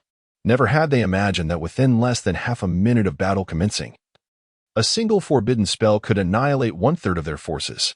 Feng Chang could not help but swallow hard, whispering, Boss, I told you we shouldn't have engaged Lin Yuan. This guy is an absolute monster. Shut your mouth. Wang Hu shot him a fierce glare, then quickly approached the three guild leaders. You need not worry. This kid does possess some skills, but once his tricks are exhausted, he will inevitably be outmatched. Chu Xiong cast a cold glance at him, speaking in a grave tone. Brother Wang, you never disclosed this information to us before. Indeed, your negligence has led to significant losses for our men. Zhou Qin immediately concurred. Once this matter is resolved, you must compensate us for our losses. Upon hearing this, Wang Hu inwardly cursed, several old foxes, seizing the opportunity to raise their demands. Nevertheless, he maintained a facade of affability. Rest assured, as long as the three of you can help me eliminate Lin Yuan, money will not be an issue. Moreover, this is also a splendid opportunity for the three guilds to enhance their reputations. Surrounding a few individuals with hundreds and then suffering casualties. What kind of reputation is that? Zhao Ming scoffed lightly, then shifted the conversation. However, if I am not mistaken, that fellow just now employed a highly potent magic scroll. I refuse to believe he has another of that caliber. Wang Hu nodded in agreement. Indeed, President Zhao's insight is truly sharp. We must swiftly pursue victory to avenge our fallen brothers. Then, gritting his teeth, Wang Hu declared, if we can eliminate this brat today, I will add an extra 10 million. Chu Xiong's eyes brightened, eagerly inquiring, is that 10 million per person? Wang Hu replied with a forced smile. Is President Chu being a tad too greedy? Chu Xiong chuckled, just a jest. Even if it's not 10 million each, the share they receive will still amount to over 3 million. Even for guilds of their caliber, this sum is not insignificant. Though initially intimidated by Lin Yuan's use of a forbidden spell scroll, the three major guilds, upon discerning his tactics, began to stir once more, organizing an offensive. After reassembling their troops, the remaining lords of the three guilds launched another charge against Lin Yuan. Truly, these individuals possess little regard for their own lives. Lin Yuan chuckled softly, turning to face the group. Are you all prepared for battle? Of course. Chen Bei replied, cracking his knuckles with a fierce expression. I've endured these fools for far too long. Li Bingchu nodded in agreement, stating, indeed, they deserve a lesson. Even Lin Mingming clenched her fists, declaring, we must make them aware that we are not to be trifled with. Upon hearing Mingming's words, Lin Yuan nearly burst into laughter. He couldn't help but find this young lady rather endearing. Even when making threats, she exuded an innate charm. Subsequently, Lin Yuan spoke calmly. Leave the enemy's main force to me. You can engage if you wish, or simply observe from the sidelines. I should be more than sufficient on my own. That won't do. Chen Bei immediately countered. Boss, that is rather inconsiderate. After all, we have a rare opportunity to dominate, and you wish to enjoy it alone. Against such weaklings, I could take on 10 without breaking a sweat. Lin Yuan couldn't suppress a chuckle at Chen Bei's bold claim. Nonetheless, he had to admit, there was merit in Chen Bei's words. Throughout their encounters, Chen Bei had faced formidable opponents, and while he fell short in comparison to Lin Yuan, it did not diminish his strength. In his past life, Chen Bei had earned the title of Beastman Tyrant. Moreover, in this incarnation, he had chosen to ally with Lin Yuan, significantly accelerating his growth. With S-ranked heroes and diamond-tier treasures at his disposal, Lin Yuan had provided Chen Bei with ample resources. Under these circumstances, Chen Bei's strength surpassed that of an ordinary lord by several tiers. While claiming he could take on 20 might be an exaggeration, facing 10 was undoubtedly within his capabilities. Then let us see how you perform, Lin Yuan smiled and remarked. Absolutely, Chen Bei exclaimed, brimming with excitement, as he led his horde of orc warriors into the fray. The orc chieftain roared, activating Beast Blood Frenzy. Instantly, all orc units received significant enhancements. Before long, an orc berserker, with a thunderous roar, swung its axe, toppling a fourth-tier knight to the ground. Observing this spectacle, the lord's expression turned ashen. It was worth noting that he was no ordinary lord, but rather an elite lord of the Star Guild. After all, at this stage, being able to recruit fourth-tier units was a mark of distinction among lords. The dilemma lies in the fact that the fourth-tier knight, treated like a precious treasure, was effortlessly slain by the grotesque orc berserker with a single axe strike. What rationale could possibly justify this?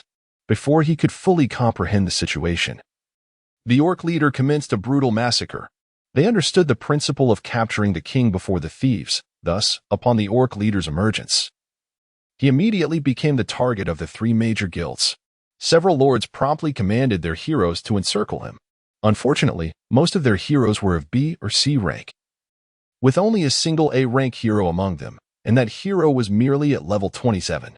Witnessing the unfolding scene, Chen Bei's grin stretched to the very roots of his neck. He finally grasped the meaning of a true dimensional strike. In reality, this reflects the current plight of ordinary lords. The three major guilds are, to put it plainly, merely medium-sized guilds, primarily recruiting common players. For these individuals, A-rank heroes are the exclusive domain of the wealthy or the lucky, while S-rank heroes remain an unattainable legend. Under the overwhelming pressure of both hero rank and level, the battle swiftly revealed a lopsided outcome. The orc leader bellowed as he swung his axe down upon a dwarf hero's round shield. Even with the shield's defense, the strike decimated half of the dwarf hero's health. The latter was sent hurtling backward, crashing heavily to the ground. Observing this, the other heroes rushed to surround him. Alas, their fates were largely similar. Either they were sent flying by the giant axe, or met their demise beneath its edge. The orc leader dealt with these heroes as if they were mere minions, dispatching one with just 2 swings of his axe. After slaying 5 or 6 heroes, the orc leader's health had only diminished by a mere tenth. Qin Bei's orc army surged forth as if traversing an uninhabited realm, piercing through the enemy lines like a sharpened blade, wreaking havoc among the opposing forces. However, the enemy's army was overwhelmingly vast. Even with 1/3 of their forces annihilated by the wrath of the Green Dragon, the remaining troops were still quite formidable. Despite the exceptional combat prowess of Qin Bei's orc forces, they struggled to contend with the hundreds of thousands of enemies. Nonetheless, this did not deter Qin Bei's arrogance. He brazenly raised his middle finger at the 3 guild leaders, jeering, "What is the matter? Is this all the skill you possess? With such meager strength, you dare to show your faces? Truly, it's akin to a grandmother climbing into bed, making me chuckle." One must admit, Qin Bei's tongue was indeed venomous.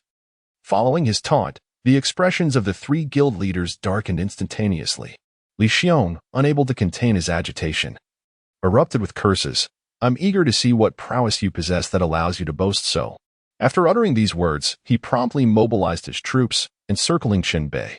As the president of the Xiongtu Guild, Li Xiong naturally possessed considerable strength. His initial race was that of the dwarves, and his hero was an A-class hero, the Hill King. This hero, adorned with a thick beard, donned scale armor and fur, wielding a massive and exquisitely crafted dwarven shield, boasted astonishing defensive capabilities. Soon, the Hill King engaged in combat with the Orc commander. Under the relentless assault of the Orc commander, the Hill King quickly found himself in a suppressed state. However, this A-class hero still exhibited remarkable prowess. Despite being restrained, he managed to fend off the Orc commander with his exceptional defense. Nevertheless, Li Xiong's expression remained somewhat grim. He had initially believed that among these individuals, Lin Yuan would be the only formidable opponent.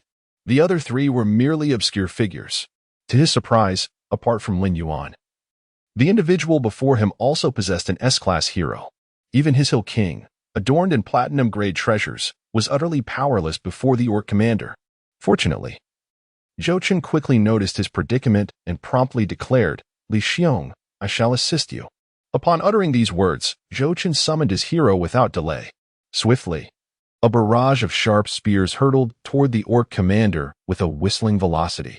-263, -269, -299.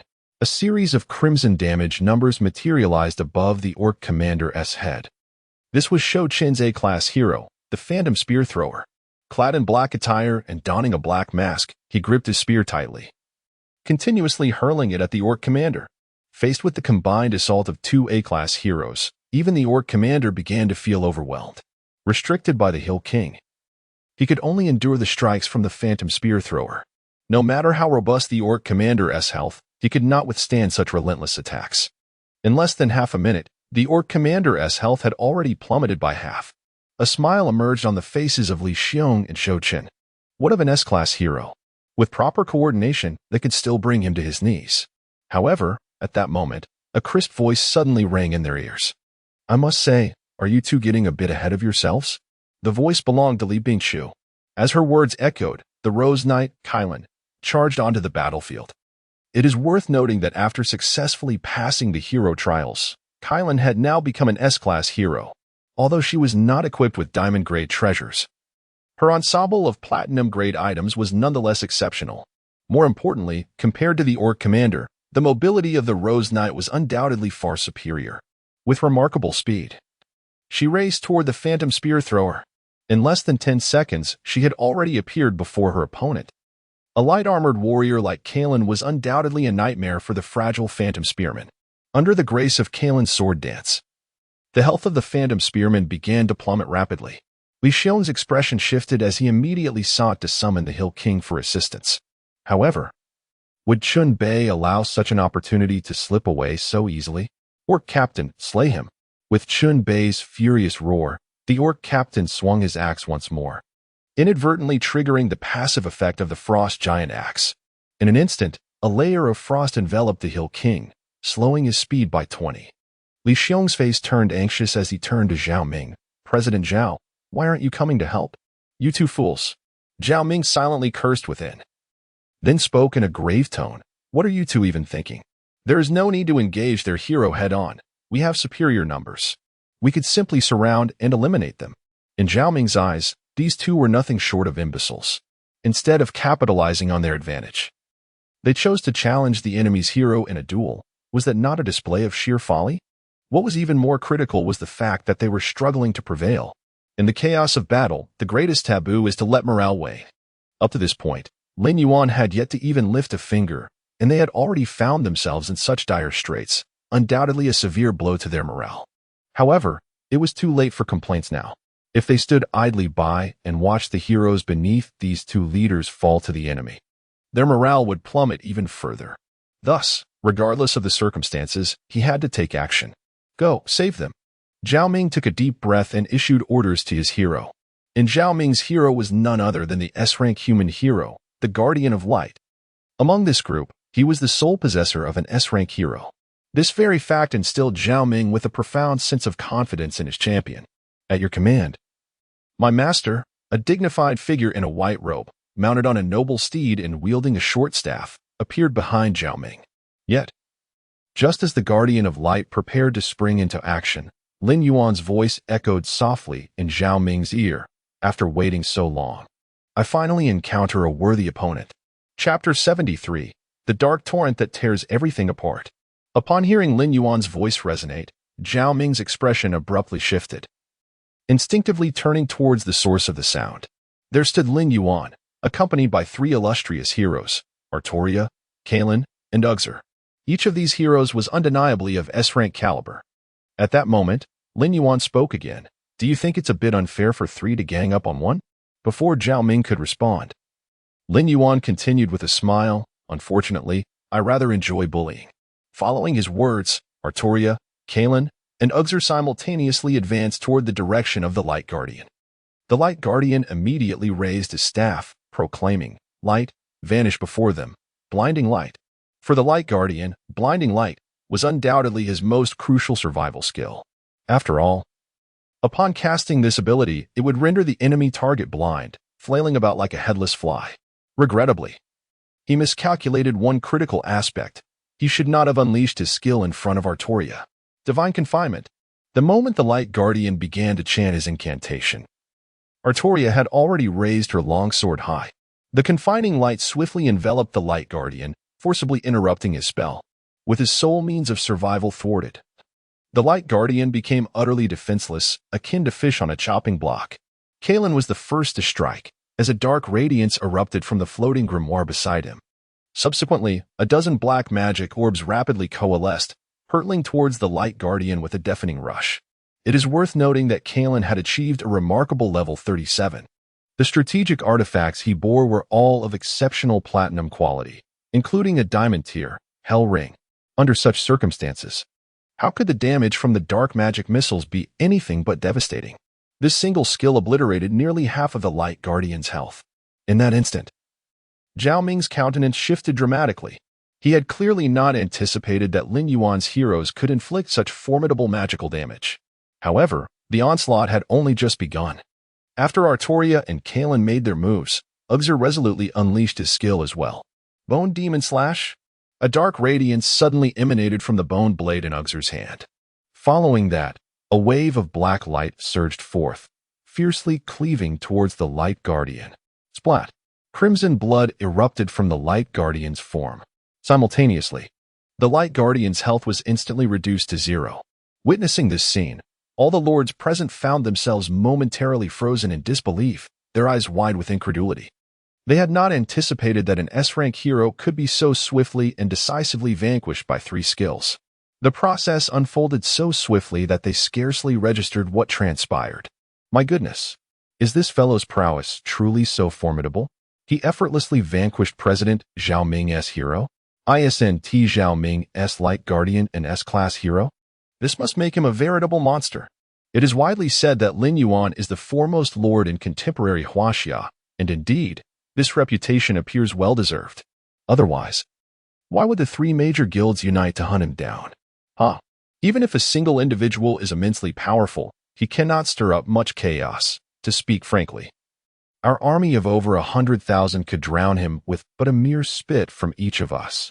Following the demise of the Light Guardian, the King of Hills and the Phantom Spear were subsequently slain by the Orc Warlord and the Rose Swordsman. The three guild leaders can be said to have perished before they could achieve any success. They didn't even have the chance to act before their heroes fell one after another. This was evidently a significant blow to the morale of the three guilds. However, despite this setback, the members of the three guilds showed no signs of retreat, bravely charging towards Lin Yuan. After all, they held an absolute numerical advantage. Should they succeed in defeating Lin Yuan, the renown of their three guilds would undoubtedly soar. Since you all possess such fervor, let us ensure you grasp the reality of your situation. A smile curled upon Lin Yuan's lips. If these individuals truly believed that sheer numbers could secure their victory over him, they were grossly naive. If the prior forbidden magic had failed to instill fear in them, then he would now rely solely on his strength to utterly annihilate this army of 100,000. Now it is our turn. Lin Yuan gazed upon the three heroes under his command and calmly declared, "Lead your troops into battle and crush them completely." "For our lord," cried Artoria, raising her long sword high, immediately invoking Knight's Spirit and Glory Shield. Subsequently, all human troops received the corresponding enhancements. "Allow me to impart a small lesson," the Dark Elf Queen Chiron said with a seductive smile, raising her hand to summon over 100 Dark Elves. Protected by these Dark Elves, Chiron confidently strode into the enemy ranks, unhesitatingly activating Life Drain. In an instant, countless black threads emanated from Chiron, connecting to the enemy forces. Amidst the chaos of battle, Chiron's Life Drain was nothing short of divine. This ability relentlessly siphoned the life force of the enemy, causing their ranks to fall in droves. Meanwhile, the attacks from the opposing forces merely grazed Chiron. Even if they managed to deplete a portion of her health, it would swiftly be restored. After Artoria and Chiron made their moves, Yugasar could finally contain himself no longer. "My lord, I shall make these fools truly experience the essence of terror." The fiery soul within Ugthal's eyes danced wildly, contorting his visage into a grotesque mask. Subsequently, he summoned forth the skeletal giant and led over 2,000 dark skeletal knights into a fierce charge. This legion of dark skeletal knights surged forth like an overwhelming tide, effortlessly tearing apart the enemy's formation. Even fourth-tier troops crumbled before them, as fragile as mere parchment, easily shredded. After all, the dark skeletal knights are of the 6th tier.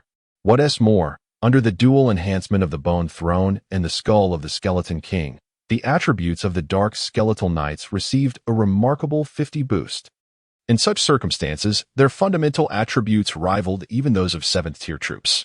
With such elevated foundational prowess, mere 4th-tier troops stood no chance but to be obliterated in an instant. It is no exaggeration to declare this a one-sided massacre. Everyone was struck with awe at the terrifying power displayed by the Dark Skeletal Knight Legion. What caliber of troops are these, that their offensive capability is so formidable? My heavens, my 4th-tier rock giant was felled by just 2 shots. Surely, these must be 6th-tier troops. Hiss. Where did this fellow acquire over 2,000 units of 6th-tier soldiers? Forget that for now. We must devise a strategy. The casualty toll is far too high. Even if we were to defeat these skeletal knights, we would lose at least half our forces. What options do we have? This is an outright domination of power. Before long, the members of the 3 major guilds began to panic. After all, they had never before faced a lord of Lin Yuan's caliber. The strength he exhibited had utterly surpassed their wildest imaginations. Yet, these lords were clearly unaware.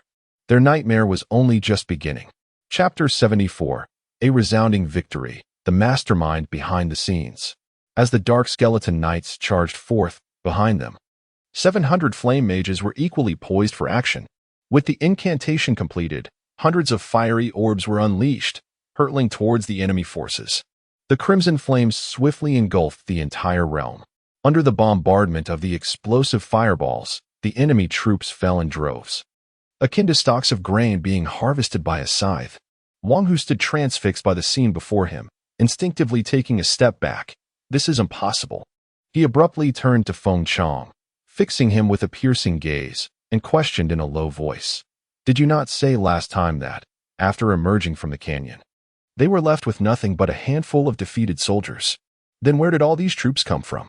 Feng Chang, with a look of helplessness, replied, but I truly saw that they had very few soldiers left. How was I to know that their numbers could recover so swiftly? The spectacle before them resembled a complete rout. The dark skeleton Knight Legion, like a dagger, pierced their hearts, ruthlessly reaping their forces. Meanwhile, hundreds of flame mages in the rear chanted their spells, unleashing a relentless barrage upon them.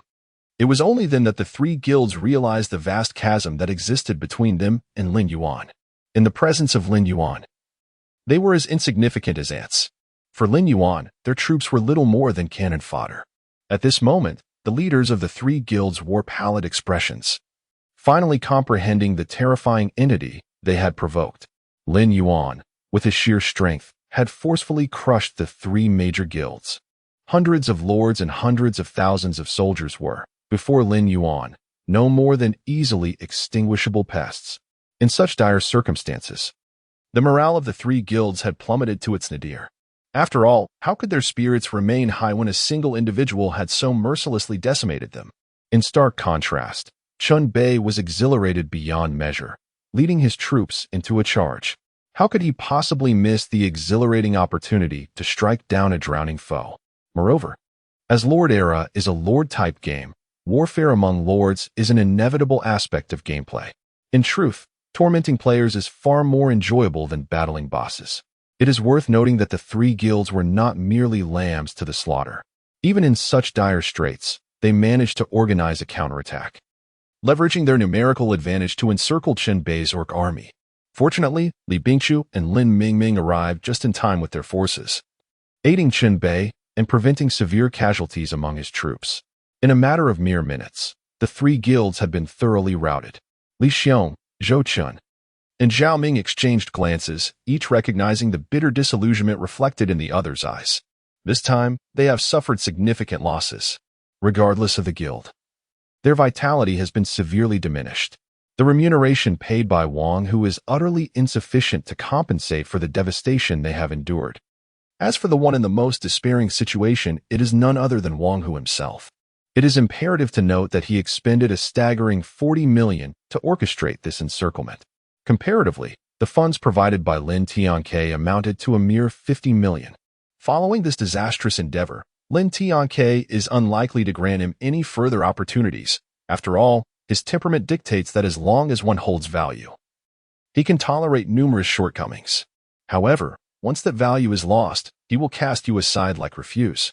In this struggle against Lin Yuan, it is undeniable that he has suffered a resounding defeat, one that is quite thorough. President Zhao, we should retreat now.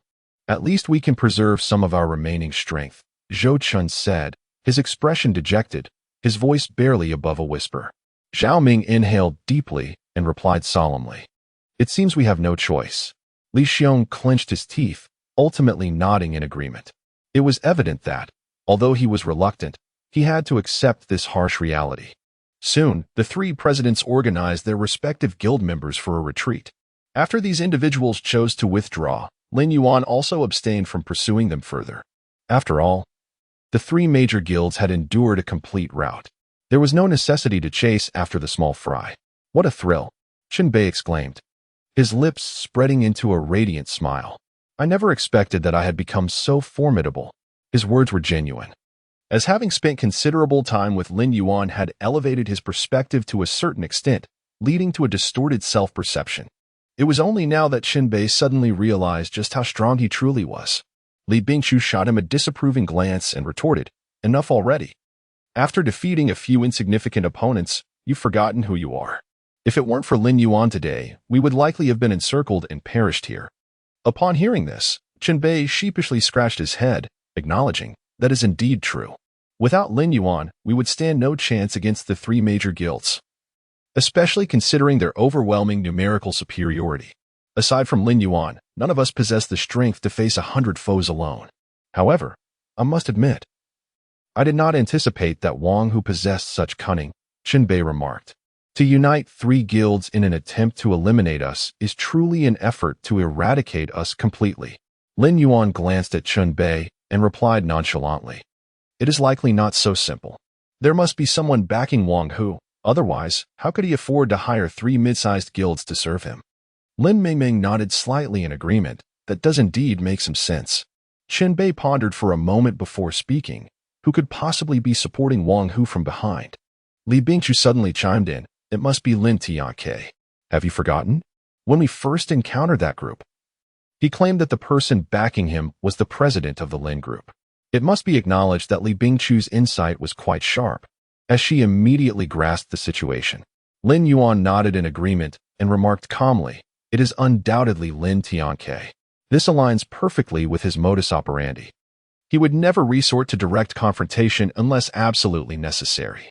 However, if nothing unforeseen occurs, it seems that the veil between us will soon be torn asunder. Chapter 75. Bringing Hope to All Humanity.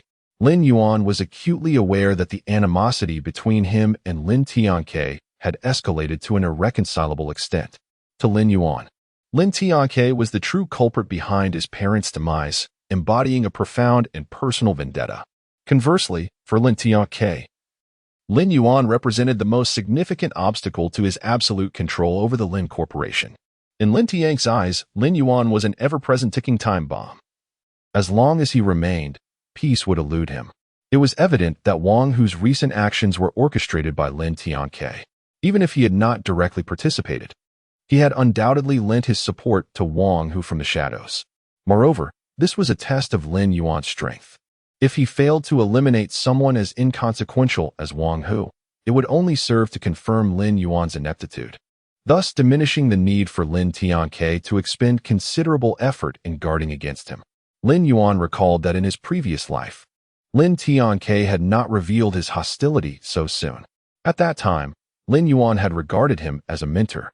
It was only after Lin Tianke's treachery and his revelation of the truth before Lin Yuan's demise that he discerned the darkness lurking within that man.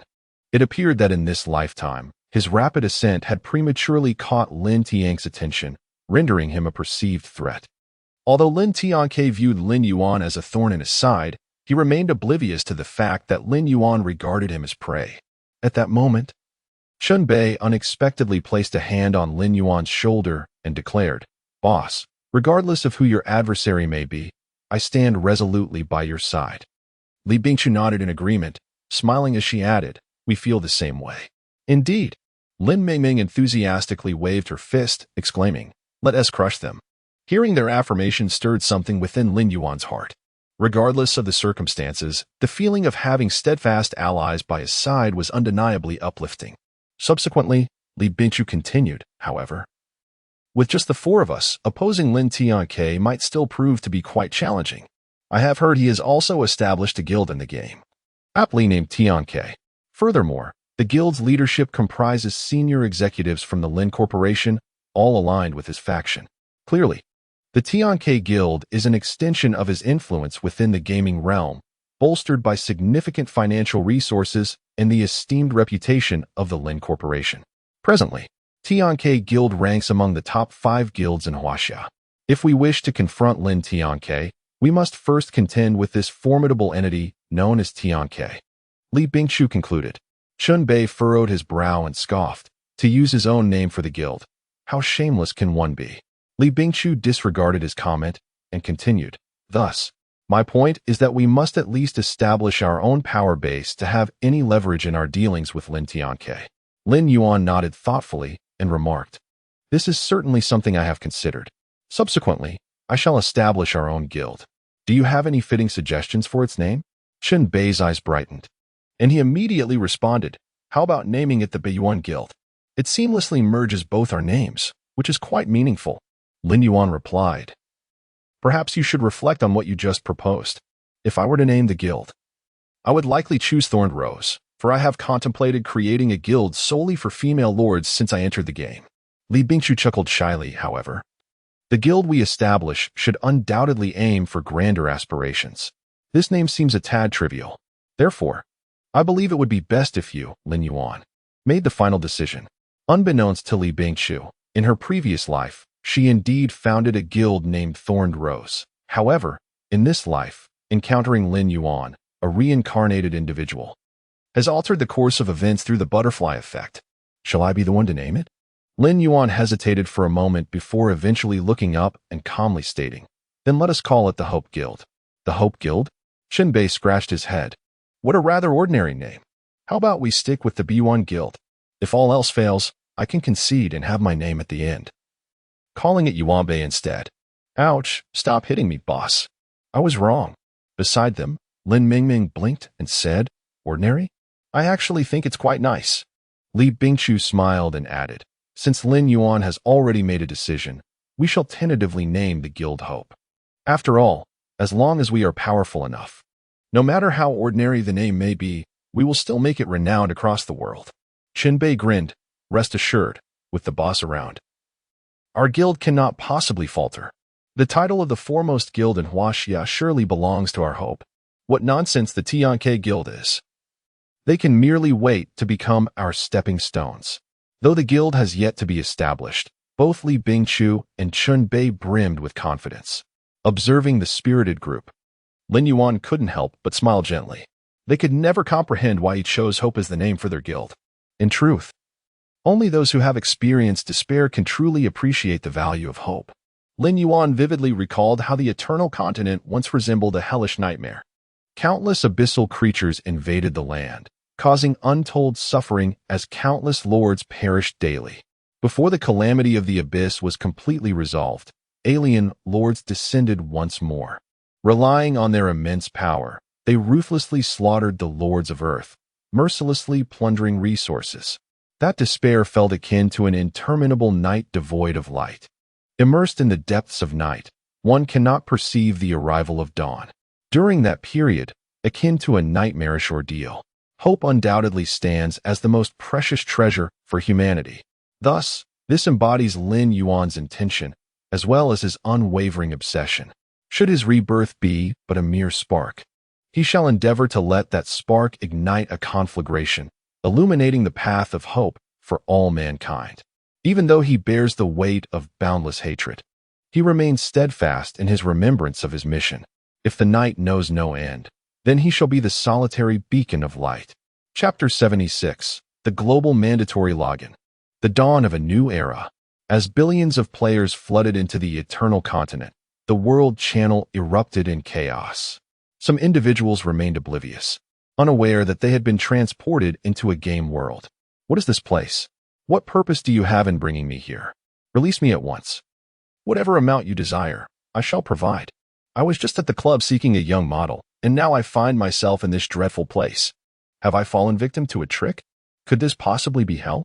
Oh, woe is me. I am still young, and I do not wish to meet my demise. Are you all like me, transported here against your will? Who knows where we truly are? I just saw several gray wolves, their size comparable to calves. It was utterly terrifying. Wait a moment, this seems to be a game world. I just got in touch with my son. That little rascal informed me that we have all been transported into the realm of Lord's era. Is this true? Are you saying we have all entered a game world? Is there any chance we can escape? This situation is likely more complicated than it appears. Consider this. If they can transport so many of us directly from Earth, do you truly believe such a feat is within the capabilities of a mere gaming company? Indeed, this game is certainly not simple. It might very well be an alien conspiracy. Come now, my friend, spare us the idle chatter and focus on how to survive in this game world. I'm going to cling to my son's success. He just told me he is already a 4th-tier lord. That little rascal, wasting his days on games, despite my numerous admonitions, has surprisingly achieved such a feat. If I had known we would be transported into a game, I would have purchased a gaming pod a month ago. At least I would have gained a month's head start. Alas, my work kept me too busy for such considerations. No use lamenting what could have been. Besides, being in a game world has its advantages. At least I won't have to work anymore. Otherwise, with the daily grind of 996, I would surely collapse one day. Haha. It seems you all have a rather optimistic outlook. In that case, I shall also begin to build my territory. Following the transportation of billions into the game world, the world chat expanded from a mere 100,000 channels to a staggering 1 million. Yet, even this expansion resulted in overwhelming congestion, with messages scrolling by at an astonishing rate. Fortunately, aside from the world chat, there were also national and regional chat channels. providing players with considerable means of communication. Those transported from Earth fell into various categories. A swift group adapted to the environment, gathering vast amounts of useful information through their own means and methods. However, a significant portion remained engulfed in fear, utterly lost and uncertain of what actions to take. At times, the chasm between individuals can be even greater than that which separates humans from animals. Those who are truly formidable, even if they miss the golden development phase of the first month in a game, can still catch up in the later stages. At the very least, in Lin Yuan's past life, there were numerous such late bloomers. Conversely, those unable to adapt to their environment are destined for elimination. Survival of the fittest is not only a natural law, but also a principle of existence. With the advent of the new era, the entire landscape of the game is poised for transformation. Everything is unfolding precisely as Lin Yuan anticipated. Despite the fervor engulfing the game world, his demeanor remains serene. After all, he has traversed this path once before in his previous life. Thus, he ought to contemplate the direction his journey should take moving forward. At that moment, Lin Yuan's communicator suddenly buzzed. Beep, beep, beep. He glanced at it and noticed several individuals had simultaneously reached out to him.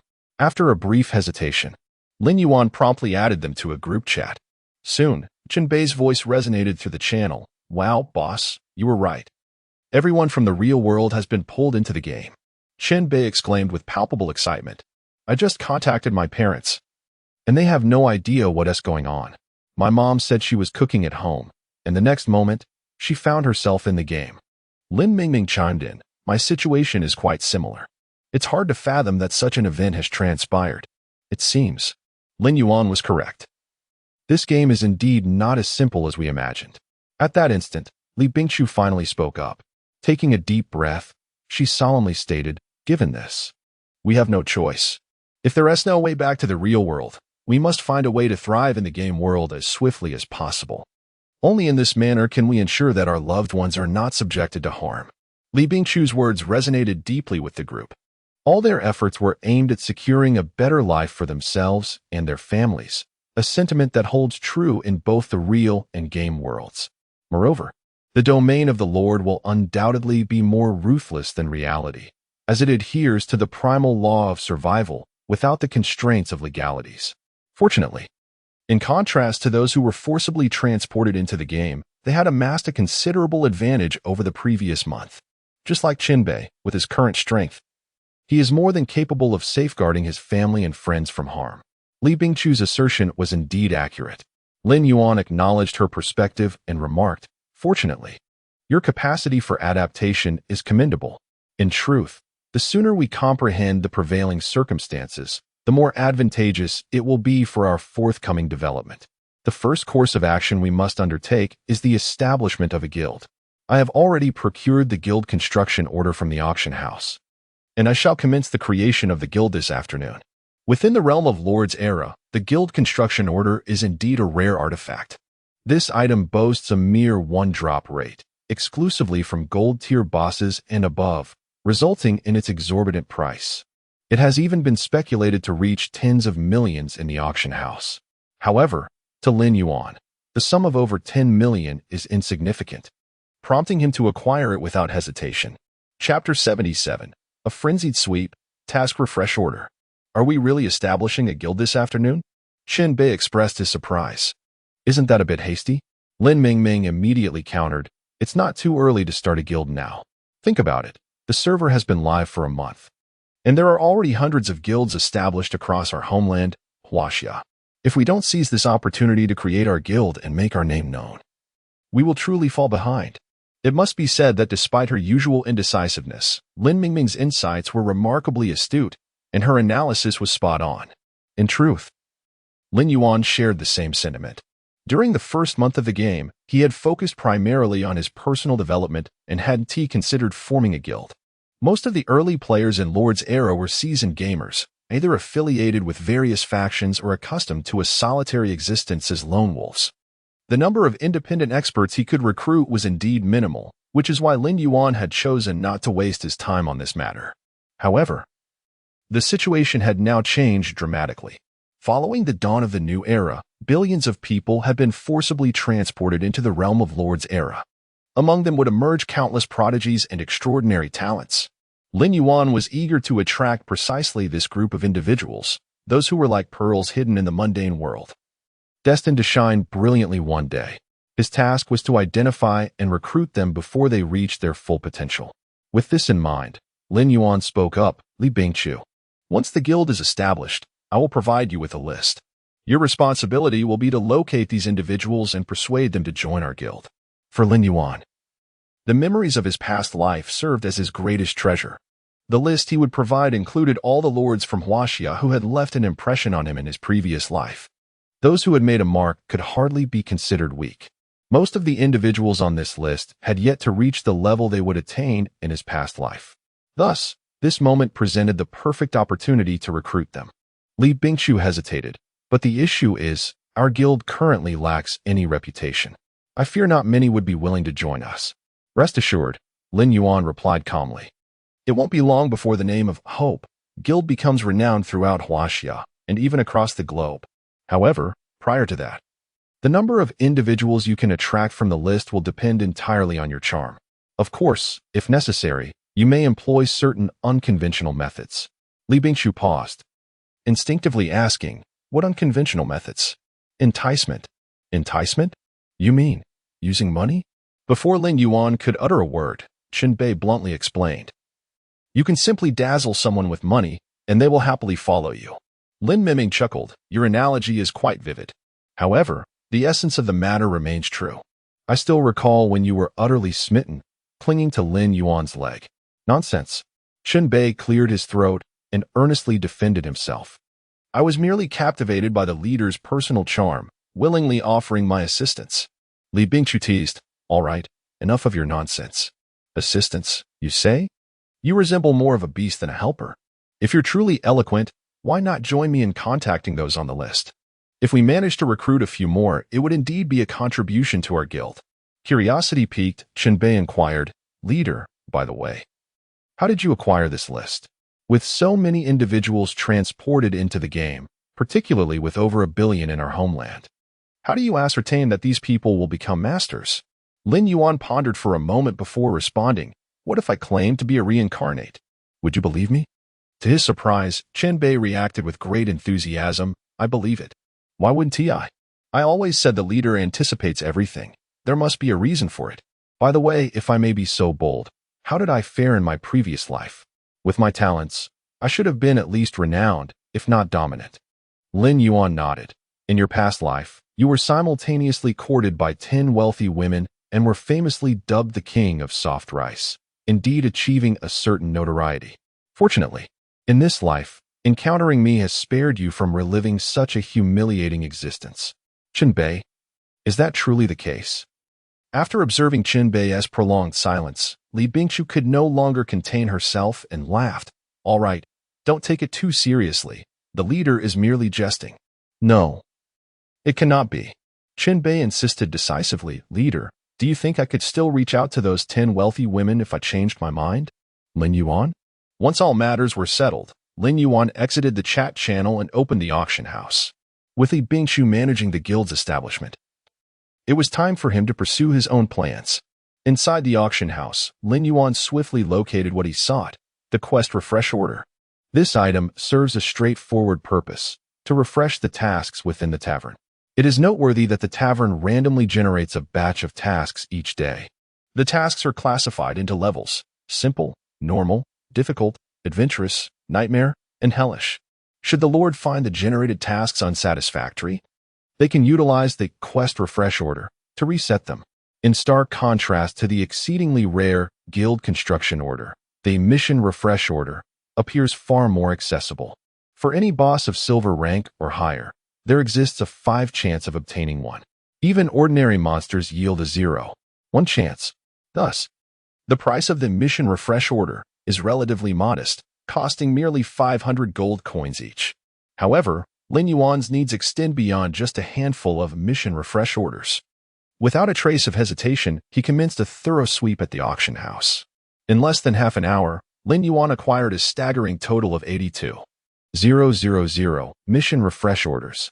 He had nearly emptied the auction house of its entire stock. For this endeavor, Lin Yuan expended over 40 million gold coins. Yet, even in the face of such expenditure, he felt no pangs of regret. For this was merely the initial phase of his meticulously crafted plan. Chapter 78, The Hidden Quest, The Forest of the Divine Tree. With over 80,000 quest refresh tokens in hand, Lin Yuan pondered quietly as he approached the tavern's bulletin board, the designated place for quest postings. Upon a cursory glance, he noted that among the 20 available quests, there were 4 distinguished by their purple hue, indicating a level of difficulty, alongside one orange quest, signifying an adventurous challenge.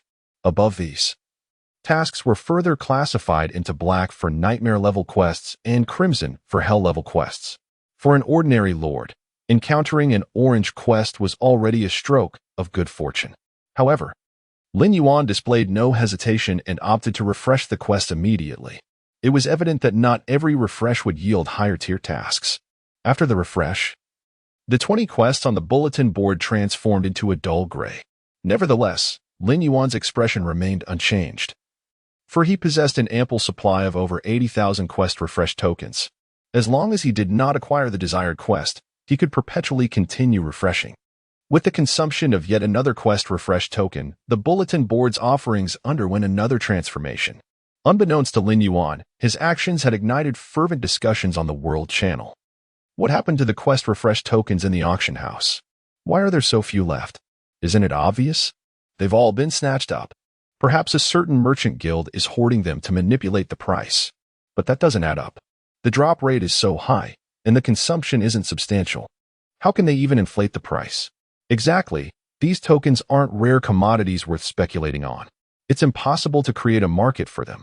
Who can clarify who has acquired all these quest refresh tokens? I just checked my transaction records. It seems all the tokens I listed were purchased by the esteemed Lin Yuan. Lin Yuan? The one who has secured countless first kills? How peculiar. What could he possibly want with so many quest refresh tokens? Who knows? The thoughts of such a prominent figure are beyond our comprehension. Perhaps we should quickly acquire some quest refresh tokens ourselves and sell them at a premium to Lin Yuan? I advise against that. What if he no longer needs them? You'll find yourself burdened with the tokens. Besides, having just swept through the auction house, he likely possesses tens of thousands already, rendering your few tokens insignificant. In that moment, countless individuals speculated on Lin Yuan's intentions. Such a grand display of activity was bound to stir public discourse. Yet, few could fathom that Lin Yuan's acquisition of those numerous quest refresh tokens was genuinely for his personal use. In a mere hour, Lin Yuan had refreshed his tasks a staggering 4,000 times. As the refreshes continued, he felt a growing sense of numbness. It must be acknowledged that, at times, spending money can be quite a laborious endeavor. Among the 4,000 tasks he had refreshed, Lin Yuan encountered 14 nightmare-level tasks and 2 hell-level tasks. It is important to note that the rewards for tasks are intrinsically linked to their difficulty. The more challenging the task, the more bountiful the reward. Even for Lin Yuan, tasks of nightmare level and above were indeed worth undertaking. However, this time, his aspirations extended beyond merely nightmare or hell-level tasks. What he truly sought were the hidden tasks that lacked any classification of difficulty.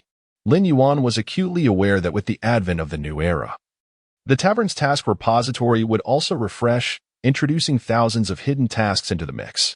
This insight stemmed from his experiences in a previous life. He understood that the task repository at the tavern would only refresh with the arrival of each new chapter. It is crucial to recognize that hidden tasks possess a unique quality. Thus, in the absence of a repository refresh, stating that fewer tasks are available is not an exaggeration. For this reason, Lin Yuan chose to promptly acquire a substantial number of task refresh orders immediately following the onset of the new era. Only during such a period does the likelihood of uncovering hidden tasks significantly increase. This is not merely Lin Yuan's conjecture, but rather a conclusion drawn from the experiments of a lord in his past life. Before the chapter of the Abyssal Invasion commenced, this lord had utilized 50,000 task refresh orders in one go, yet not a single hidden task emerged. However, upon the commencement of the Abyssal Invasion chapter, he used another 50,000 task refresh orders, and successfully uncovered 7 hidden tasks. Such a stark contrast is clearly beyond the realm of mere luck. The only plausible explanation is that with the initiation of each new chapter, the tavern's task repository undergoes an update. The experience of continuously refreshing tasks for over an hour in front of the tavern's bulletin board is undeniably tedious. Nonetheless, in pursuit of hidden tasks, Lin Yuan had to endure this monotony. Time slipped by, second by second. The colors of the tasks on the tavern's bulletin board shifted continuously. Finally, after Lin Yuan had refreshed a total of 12,457 times, he ceased his efforts. Before him appeared a hidden task at last. Lin Yuan recognized it instantly, as the color of hidden tasks differs from that of standard tasks. Regular tasks are confined to 6 colors: gray, white, purple, orange, black, and crimson. In contrast, hidden tasks possess a color beyond these 6. For instance, the hidden task he uncovered this time was a cyan task, Disaster of the Divine Tree. At long last, he had successfully refreshed a hidden task. Lin Yuan took a deep breath, suppressing the tumult of emotions within him, and without hesitation, chose to accept the task. However, his knowledge regarding this hidden mission was rather limited. After all, in his previous life, he seldom encountered hidden tasks, and thus could not possibly grasp the intricacies of each one. Subsequently, Lin Yuan swiftly began to investigate the background of the task titled Disaster of the Divine Tree.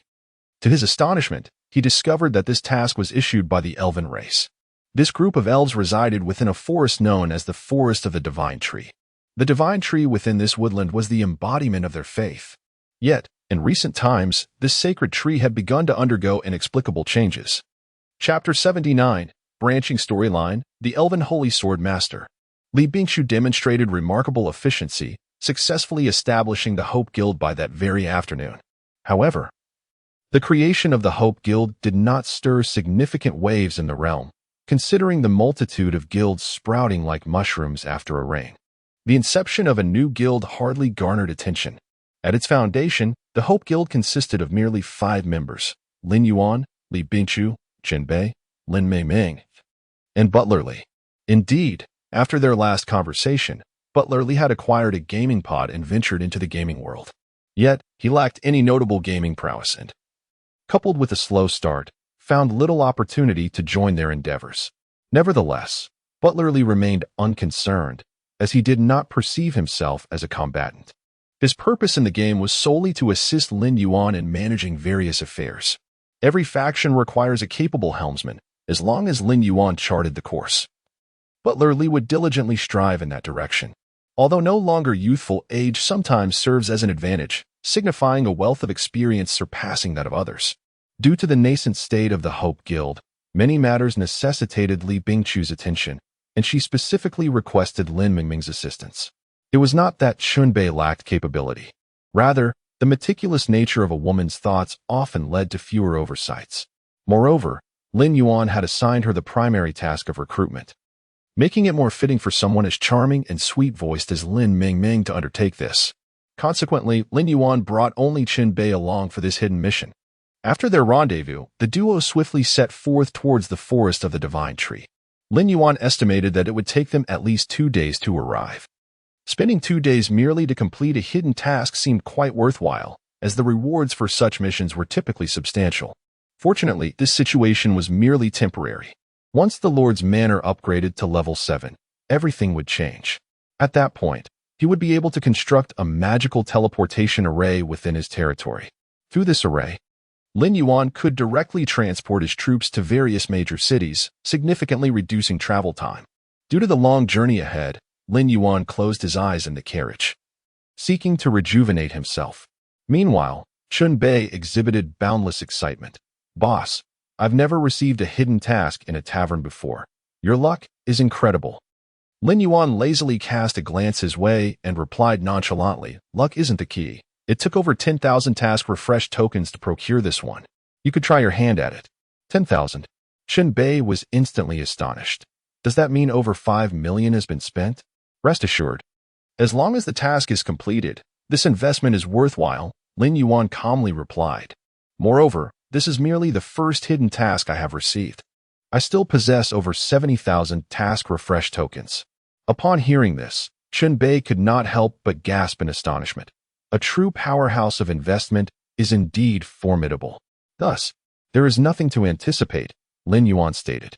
As long as I have a sufficient number of task refresh tokens, I assure you that you will undertake hidden tasks until you are utterly exhausted.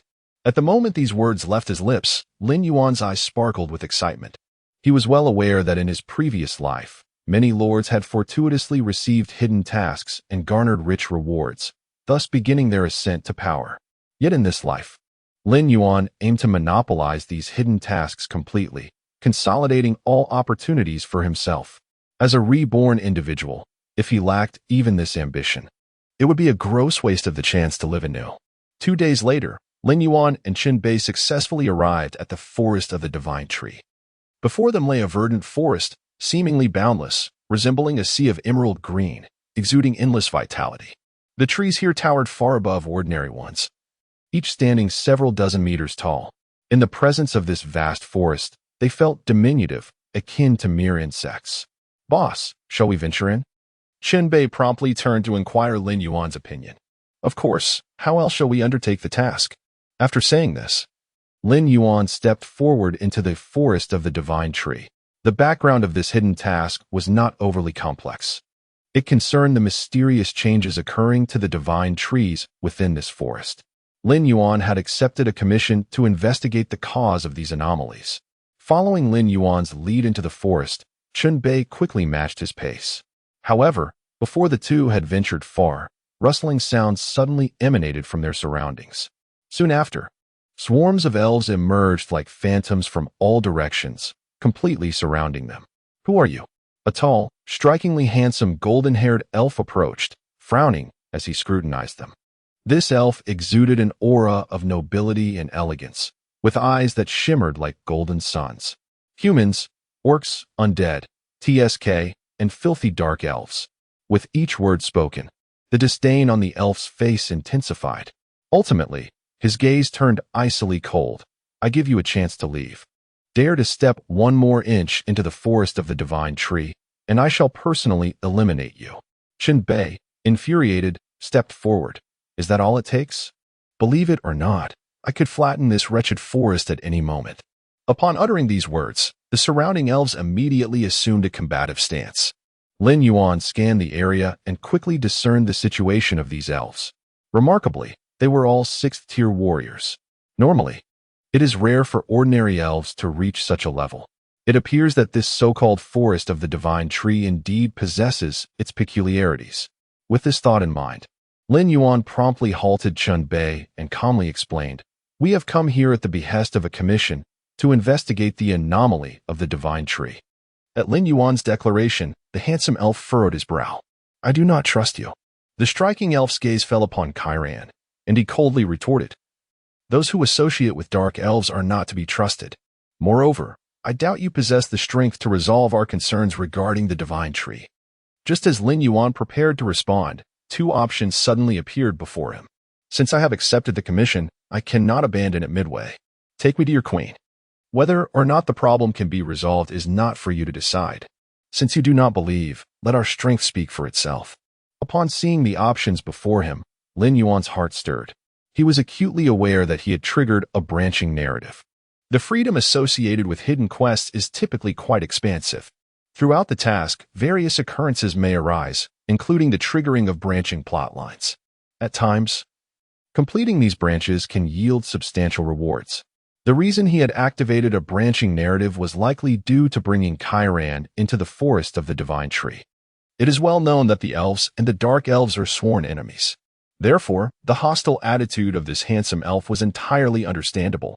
However, while Lin Yuan could comprehend this, it did not mean he would acquiesce. Without hesitation, he chose the second option.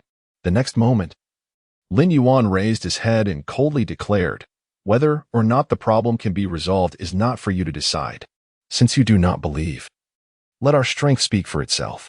If you seek your own demise, do not blame us for the consequences." The handsome elf's expression darkened, and he immediately drew a silver longsword from behind him, commanding, "Attack." Instantly, the surrounding elves charged towards Lin Yuan and his companions with lethal intent. Chen Bei, however, showed no fear. his eyes gleaming with excitement. Finally, I've been waiting to crush this insufferable bunch of elves. As the battle erupted, Lin Yuan's gaze remained fixed on the handsome elf. Under his scrutiny, the elf's attributes soon materialized before him. Elven Swordmaster Tanis, Diamond Level Boss, Level 60 Health, 500, 000 Attack Power, 2, 470 to 3, 150 Defense, 1, 500 Skills, Vine's Entanglement, Holy Sword's Melody, Blessing of the Sword Spirit, and Envoy of the Elven Race. Tanis has devoted years to honing his swordsmanship. Following the blessing of the Divine Tree, he has undergone a remarkable transformation.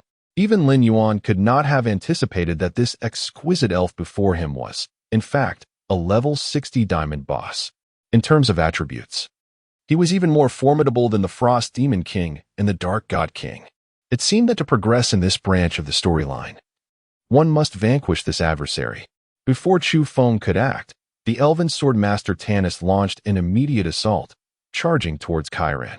"Filthy Dark Elf, today marks your demise," he declared, wielding his silver holy sword, his eyes ablaze with savage intent. Witnessing this scene, Lin Yuan could not help but furrow his brow. Traditionally, the Elven race is known for its affinity for peace. Even when confronted by their sworn enemies, the Dark Elves, their sentiments usually lean toward disdain or animosity at most. Yet, the stunning elf before him exhibited an unsettling ferocity and brutality. Such emotions displayed on his handsome elven visage felt utterly incongruous, leaving even Lin Yuan with a sense of unease. Chapter 80. The branching plot progresses, the Elven Queen emerges. Before the Elven Holy Sword wielder could rush towards Kalen, a dozen dark skeletal knights blocked his path. "Begone, filthy undead." A fierce expression crossed Tanis's face.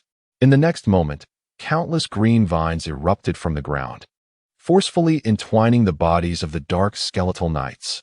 Following this, the silver holy sword in his hand transformed into a flurry of afterimages, slicing through the surrounding foes. With each sweep of the blade, the heads of the dark skeletal knights were severed from their bodies. It must be said that a level 60 diamond tier boss is indeed formidable. Even the 6th tier dark skeletal knights were swiftly defeated. Such a powerful elf as you is rare to find. Should you choose to embrace darkness, it could grant you even greater strength. At that moment, Kalen's soft yet alluring voice rang out. The dark spell book around her began to flip rapidly. Black light coalesced, resembling countless writhing serpents, and surged towards the Elven Holy Sword wielder, merging with him in an instant. This was the new skill understood by the Dark Elven Queen, Dark Curse. This skill not only inflicted a 20 reduction in all attributes on the target, but also plunged them into a state of chaos for the next 10 seconds. As expected, after being afflicted by the Dark Curse, the Elven Holy Sword wielder's momentum waned instantly. He began to flail about like a headless fly, clearly engulfed in confusion. However, at that moment, a spectral sword spirit materialized above the silver holy sword in his grasp. The sword spirit chanted softly, radiating a holy light. Clearly, this was the Elven Holy Sword wielder's ability, Sword Spirit Blessing. After receiving the Sword Spirit Blessing, the negative effects on the Elven Holy Sword wielder were forcefully eradicated. Even the state of confusion dissipated. Furthermore, thanks to the enhancement of the Sword Spirit Blessing, all of the Elven Holy Sword wielder's attributes received a 15 boost. The level 60 diamond tier boss was indeed not to be underestimated. Fortunately, Lin Yuan possessed more than just this single method. Even though the Elven Holy Sword wielder successfully dispelled the Dark Curse, Artoria struck once more. With a swift step forward, she unleashed a silver sword light toward the Elven Holy Sword wielder. Sacred Confinement. Under the effect of this skill, the Elven Holy Sword wielder was forcibly immobilized in place. What awaited him was a deluge of meteoric fire. Boom, boom, boom. The Elven Holy Sword wielder's health plummeted. Immediately afterward, Artoria and Ugsar converged from both sides, surrounding the Elven Holy Sword wielder for the kill. Under such circumstances, the Elven Swordmaster could not even lay a finger on Chiron. His face was filled with rage. "Wretched human, is this the only despicable tactic you can employ?" Lin Yuan replied coolly. "Is a strategically sound formation truly a despicable tactic? Furthermore, did you not wish to witness my prowess? It appears your own strength is not as formidable as you believed. You shall perish." The elven sword master bellowed, his sword dancing furiously in his grasp. His offensive power remained remarkably high. Even Artoria could not withstand the damage he inflicted.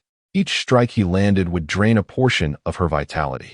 In a one-on-one scenario, Artoria would certainly fall short against this elven sword master. However, with 3 S-class heroes joining forces, the elven sword master ultimately found himself overwhelmed. Meanwhile, the other elves were entirely cut off from providing assistance by the Dark Skeleton Knights and Qin Bei's Orc Legion. A torrent of damage values materialized above the elven sword master's head. Soon, his health plummeted to approximately 40. At that moment, both Artoria and Ugsol unleashed their ultimate moves. The Imperial Light Annihilation Slash. The Bone Demon King Slash.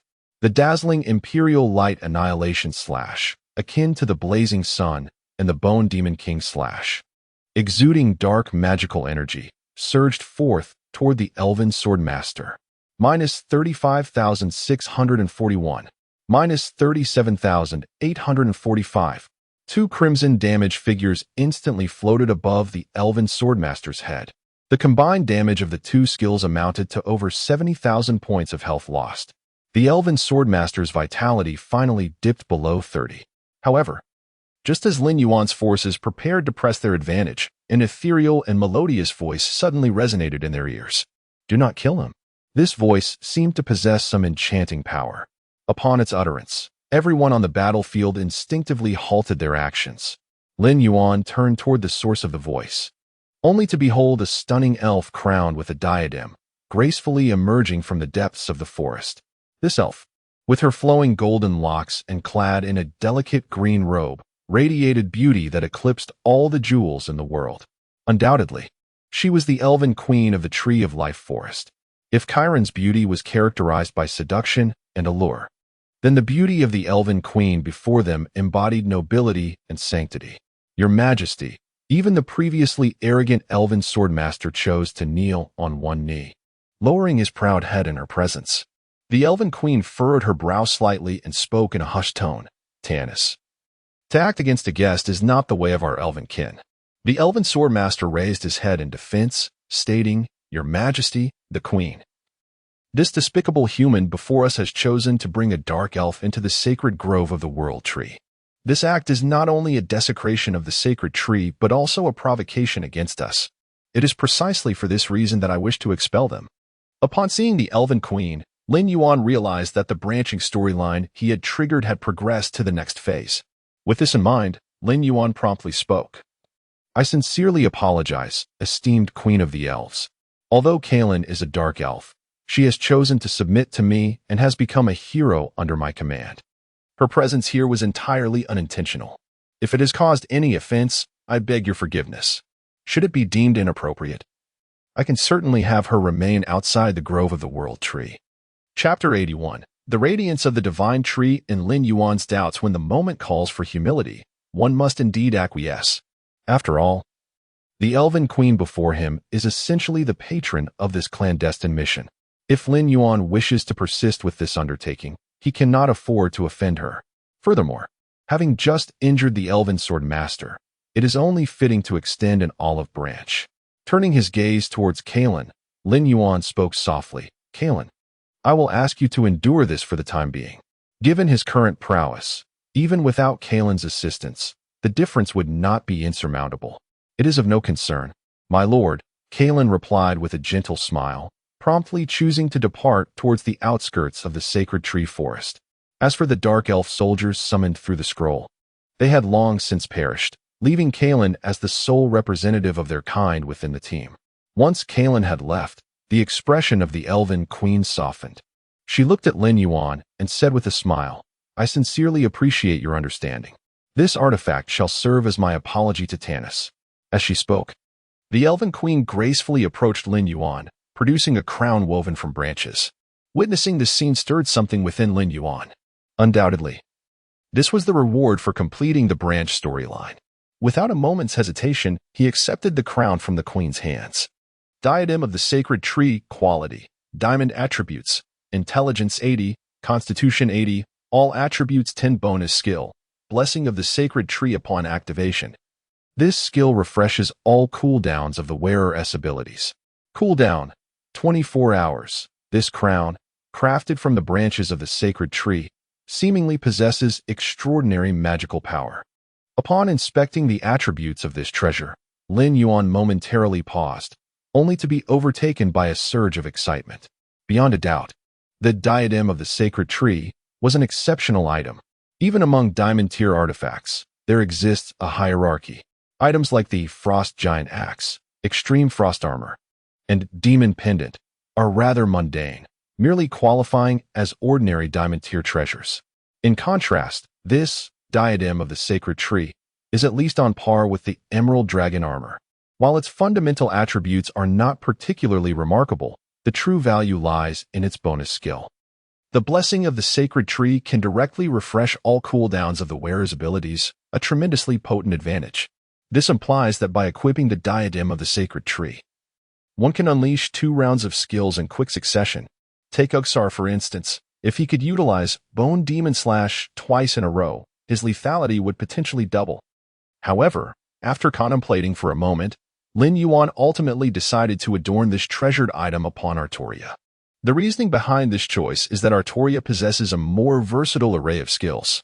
Moreover, her abilities are entirely active skills: Night Spirit, Glory Shield, Sacred Confinement, Holy Light Slash, and Imperial Light Destruction Slash. Should she manage to execute 2 consecutive rounds of skills within a brief time frame, the might of Artoria would undoubtedly amplify. At that moment, the Elven Queen smiled once more and spoke. "Esteemed guests, if it pleases you, I can escort you to the location of the Divine Tree now. If you truly possess the capability to unveil the truth behind the anomaly of the Divine Tree, you shall become the benefactor of our entire kin." Upon finishing her words, the Elven Queen led Lin Yuan and Qin Bei deeper into the Divine Tree forest, while the Elven Sword Master trailed behind, a visage of resentment etched upon his face. It was evident that he had not reconciled with Lin Yuan. He merely refrained from acting out of respect for the Elven Queen. As they journeyed towards the Divine Tree, Lin Yuan suddenly lowered his voice and remarked to Qin Bei, "Something feels amiss." Taken aback, Qin Bei instinctively inquired, "What seems off?" "The behavior of these elves is exceedingly peculiar," Lin Yuan replied quietly. "Elves are inherently a peaceful race, gentle by nature. Yet observe these elves. In battle moments ago, they were as ferocious as beasts." Scratching his head, Qin Bei acknowledged a sense of strangeness but countered, "With so many elves, it's not unusual for a few to exhibit extreme personalities." Not only that, Lin Yuan shook his head, continuing, "Have you noticed the Elven Queen's demeanor? It is also quite abnormal." "What's abnormal about it?" Qin Bei's eyes widened in confusion. Truth be told, since the Elven Queen's appearance, he had been too captivated by her beauty to notice the oddities Lin Yuan mentioned. "She is unnaturally composed," Lin Yuan explained in a hushed tone. "Logically, the Divine Tree represents their faith and is the source of their power. The Elven Queen should not be this tranquil in the face of the Divine Tree's anomaly. I perceive no signs of worry, anxiety, or agitation on her countenance. She displays only serenity. This is exceedingly strange." After Lin Yuan concluded, even Qin Bei began to sense the discrepancies, furrowing his brow in concern. However, despite their awareness of the abnormalities, they could only proceed step by step. Before long, the Elven Queen guided them to an expansive, verdant meadow. The grass here was lush and even, emanating a radiant green glow, as if they had stepped into a realm of enchantment. "We have arrived," the Elven Queen announced, lifting her gaze. "Before you stands the Divine Tree we revere." Instinctively, Lin Yuan and Qin Bei raised their heads, beholding a colossal tree towering before them. The trees of the Divine Tree forest were already significantly larger than ordinary trees, but the Divine Tree before them was no less than several hundred meters in height. The thick trunk, akin to a colossal pillar supporting the heavens, would require no fewer than several hundred individuals to encircle it with outstretched arms. The lush foliage above forms a verdant sea of trees, while beneath this emerald canopy, countless forest green branches dangle, radiating a luminous green glow, reminiscent of the divine light bestowed by celestial beings. Gazing upon this magnificent scene, even Qin Bei, with his rather blunt sensibilities, felt an overwhelming sense of awe and couldn't help but exclaim, "Boss, This tree is even grander than the one we encountered in the green dragon's lair.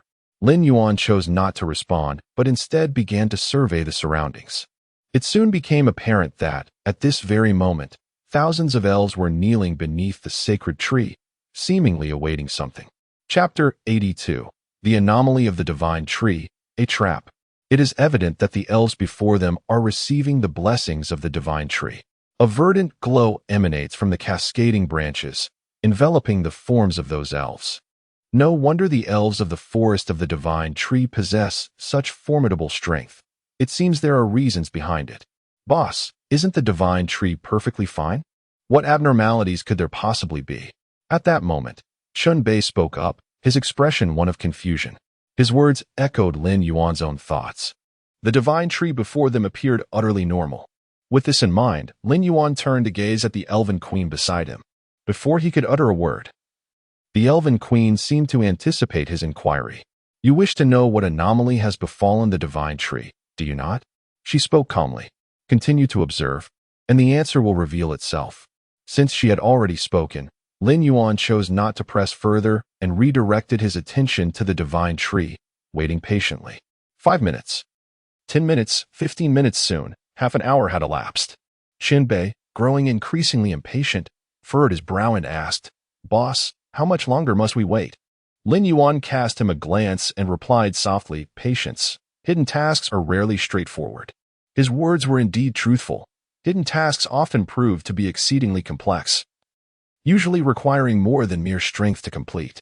Just then, the elven queen suddenly announced, It is about to begin. Qin Bei, perplexed, wondered what was commencing. However, in the next moment, comprehension dawned on him. Dozens of branches hanging from the apex of the divine tree abruptly transformed into an inky black hue, exuding an aura of death. The faces of the elves kneeling beneath these branches clearly displayed a hint of terror. They are afraid? Lin Yuan's gaze immediately fixed upon the dark tendrils. Perhaps it was these suddenly darkened vines that instilled fear in the elves. Driven by terror, one elf could no longer contain himself, rising and frantically racing toward the edge of the glade. Do not choose me. I do not wish to die. Yet, as this elf stood, the black vines suspended above him sprang into motion, swiftly coiling around him like a predatory serpent. What followed was a scene of chilling horror. After ensnaring the elf, the black tendrils penetrated his mouth, pulsating as if siphoning something from within. Simultaneously, the elf's body withered rapidly, his eyes wide open in despair and unwillingness as he approached death. Lin Yuan and Chun Bei exchanged a glance, each perceiving the shock reflected in the other's eyes. The branches of the divine tree were, in fact, consuming the flesh and blood of the elves. Had the divine tree ever fed upon flesh before? Lin Yuan turned to the elven queen, inquiring, Surely, it has not. Indeed, it has not. The elven queen shook her head and spoke. Before this, the sacred tree has always been our faith, our source of strength. Do you truly believe we would worship a malevolent tree that devours flesh and blood? Lin Yuan pondered for a moment before inquiring again. Then why not choose to distance yourselves from the sacred tree, even if the cause of its transformation remains unknown? Wouldn't simply keeping away from it prevent the consumption of your life essence? It is not that simple. The elven queen's eyes flickered. The sacred tree is our source of power. When we receive its blessings, our lives become intertwined with it. Should we forsake its energy, we would rapidly age. With that, the elven queen extended her hand towards a shadowy corner beyond the verdant expanse. There, a group of elves huddled together, appearing exceedingly aged and exuding an aura of decay. After the sacred tree's transformation, they had refused to absorb its scattered energies. As a result, in less than a month, they had all succumbed to their current frail state. Therefore, despite the sacred tree's aberration, we have no choice but to continue drawing upon its energy. Qin Bei interjected, If that is the case, why not sever those black vines? From what I observed, they do not seem to be numerous. If you destroy them all, they can no longer feast upon your blood and flesh. The elven queen replied calmly, That solution is ineffective as well. If we cease to consume flesh and blood, the sacred tree will gradually wither. Without it, we too shall swiftly age and face the inevitable extinction of our kin. Thus, until we ascertain the cause of the sacred tree's transformation, the best course of action is to maintain the status quo. Although each day, elves perish at the hands of the sacred tree, it is preferable to the annihilation of our entire race. One cannot deny that their approach is indeed the most prudent choice under the circumstances. However, Lin Yuan was taken aback to discover that the typically gentle elven race would resort to such drastic measures. After all, choosing this path meant witnessing their kin being consumed by the sacred tree. Subsequently, Lin Yuan led his troops into the lush expanse and declared, "I too wish to assist you in uncovering the cause of the sacred tree's transformation. However, before that, I must collect some samples to take back for research. Is that acceptable? I know an alchemist in Star Moon City who may be able to assist me." The alchemist Lin Yuan referred to as none other than Chi, the creator of the dark potion formula. In the absence of any leads, entrusting the matter to a professional seemed the most prudent choice. The Elven Queen smiled and responded, "Of course, that poses no issue." Subsequently, Lin Yuan promptly issued an order to Ugsar to sever a black vine. "As you command, my lord," Ugsar replied, stepping forward to extract a rib from his own body, transforming it into a skeletal blade. As Ugsar approached, the nearby black vines immediately launched an assault against him. With each strike of the skeletal blade he wielded, he severed a segment of the black vine. To Lin Yuan's astonishment, these black vines possessed health bars. Before long, Ugsar had collected numerous severed segments of the black vines and was returning to Lin Yuan. At that moment, Lin Yuan turned his gaze toward the Elven Queen and inquired, "To be honest, I still do not understand." The Elven Queen smiled and asked, "What is it that you do not comprehend? Why, in the face of such circumstances, are you still able to appear so composed?" Lin Yuan's gaze was piercing. Fixated intently on the Elven Queen's exquisite visage, "Do you not feel even the slightest turmoil witnessing your kin being drained into desiccated husks by the sacred tree?" "Certainly not." The Elven Queen denied with a serene smile, "My calmness stems from having discovered a solution to the predicament." Lin Yuan furrowed his brow, instinctively asking, "What solution?" He could hardly conceive of any means to resolve this deadlock. Moreover, if a solution truly existed, why issue a quest? Just then, the Elven Queen's voice echoed softly in his ear, "Do you know? You are not the first group of adventurers to arrive here." Upon hearing these words, Lin Yuan finally grasped the implication, his pupils constricting in realization. Simultaneously, more and more black vines descended from the canopy of the sacred tree, resembling venomous serpents, slithering towards them with tongues flickering. Chapter 83, The Parasitic Demon Worm. Hesman. As Qinbei gazed upon the scene before him, he found himself momentarily stunned and instinctively turned to Lin Yuan, asking, "Boss, what on earth is happening? Is it not evident?" Lin Yuan replied coldly, his voice solemn, "This is nothing but a trap. The Elven Queen has issued a quest to lure adventurers here, but her true intention is not to resolve the divine tree calamity for them. The real purpose of these elves is to turn them into sustenance for the divine tree." Up until this moment, Lin Yuan had held the belief that elves were gentle, kind, and virtuous beings. However, the events unfolding today shattered his perception of this race entirely. Upon hearing Lin Yuan's words, Qinbei finally grasped the reality of their situation, gritting his teeth as he exclaimed, "I see now. Those elven women wish to sacrifice us. Boss, if it comes to that, we should fight back. If we are to perish, we might as well take a few elves down with us for revenge." At this moment, Qinbei was already mentally prepared for annihilation. Yet, the fiery spirit within him refused to accept defeat so easily. Nevertheless, Lin Yuan shook his head, speaking with resolve, "No. We must first devise a way to eliminate these black vines. Even if this is a hidden quest, it cannot be an insurmountable dead end. There must be a way to complete the task." Clenching his fists in frustration, Qinbei retorted, "These elves intentionally set a trap to ensnare us. And you want us to assist them in dealing with these vines? Wouldn't that merely fulfill their wishes?" "Do as I say," Lin Yuan insisted, offering no further explanation as he led his troops into the fray. Though reluctant, Qinbei felt compelled to follow suit, given Lin Yuan's authority. Before long, the orc commander under Qinbei's command led the orc army into the verdant expanse, engaging in a fierce battle against the black vines. In truth, Lin Yuan had been meticulously observing the attributes of these vines while Ugsal had been hacking at them moments earlier. The health of these black vines was comparable to that of a 7th-tier unit. with the dual enhancements from the skeletal throne and king's skull.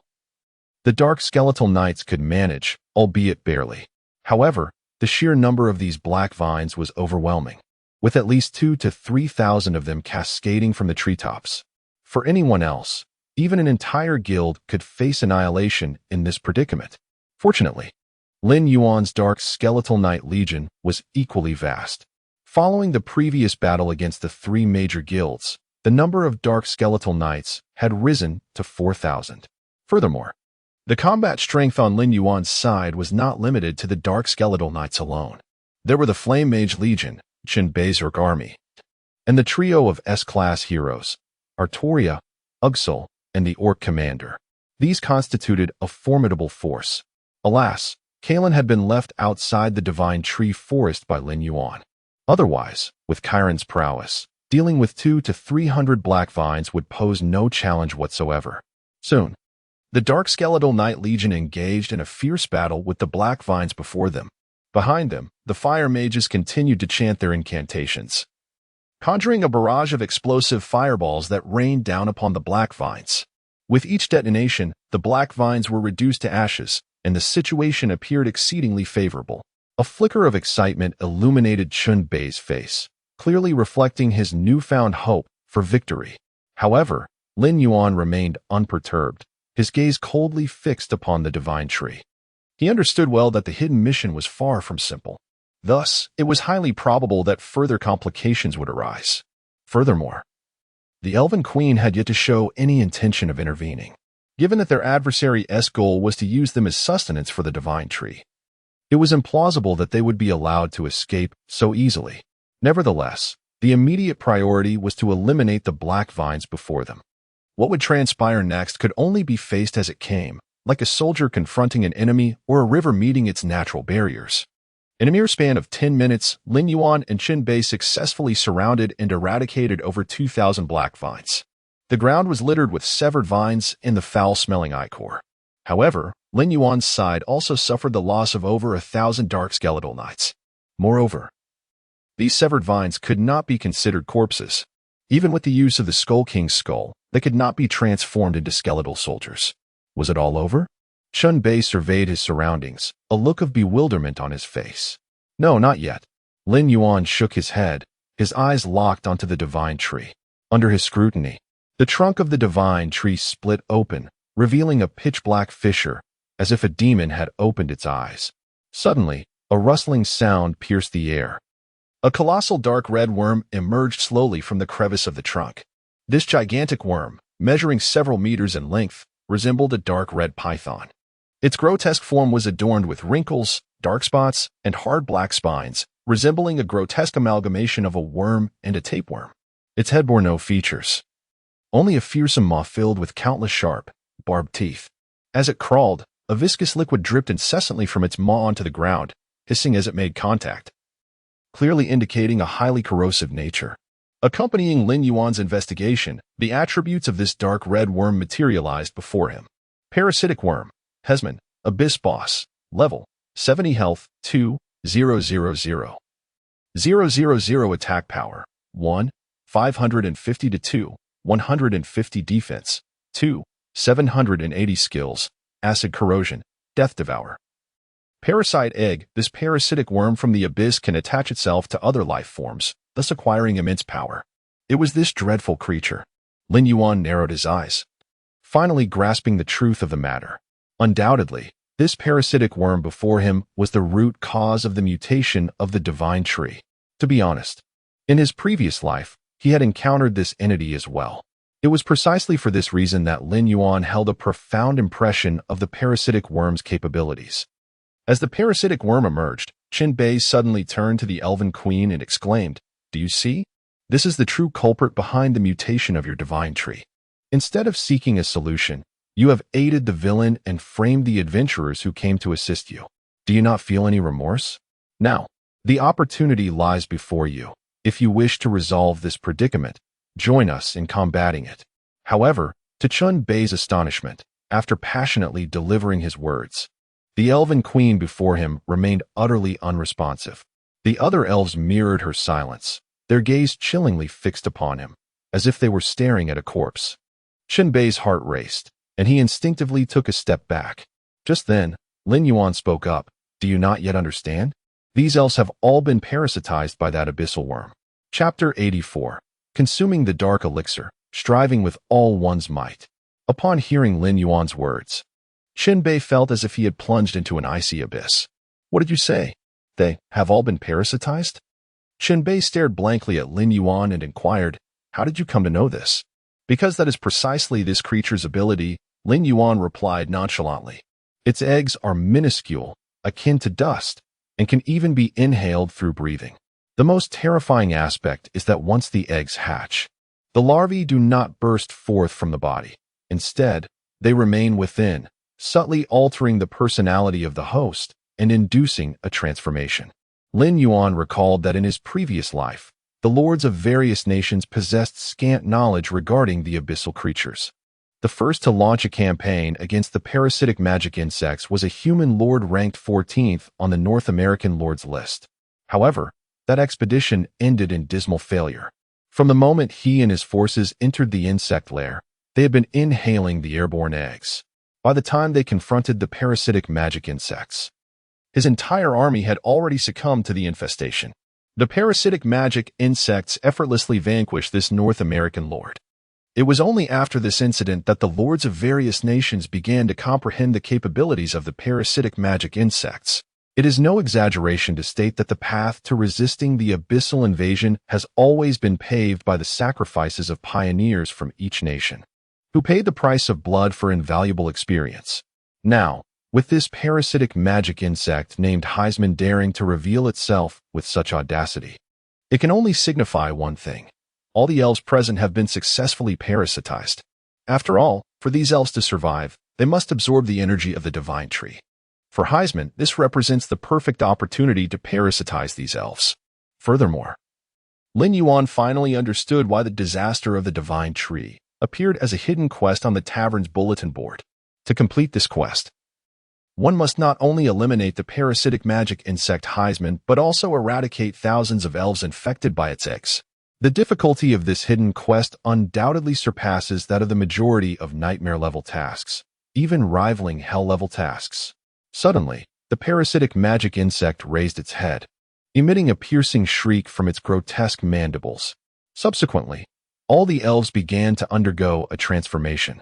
Their eyes morphed into dark crimson insect-like orbs, their mouths tore open, becoming jagged, serrated instruments. Tentacles sprouted from their crowns, their abdomens developed insect-like appendages, and even translucent wings emerged from their backs. The once beautiful elves had grotesquely transformed into hideous insectoid beings.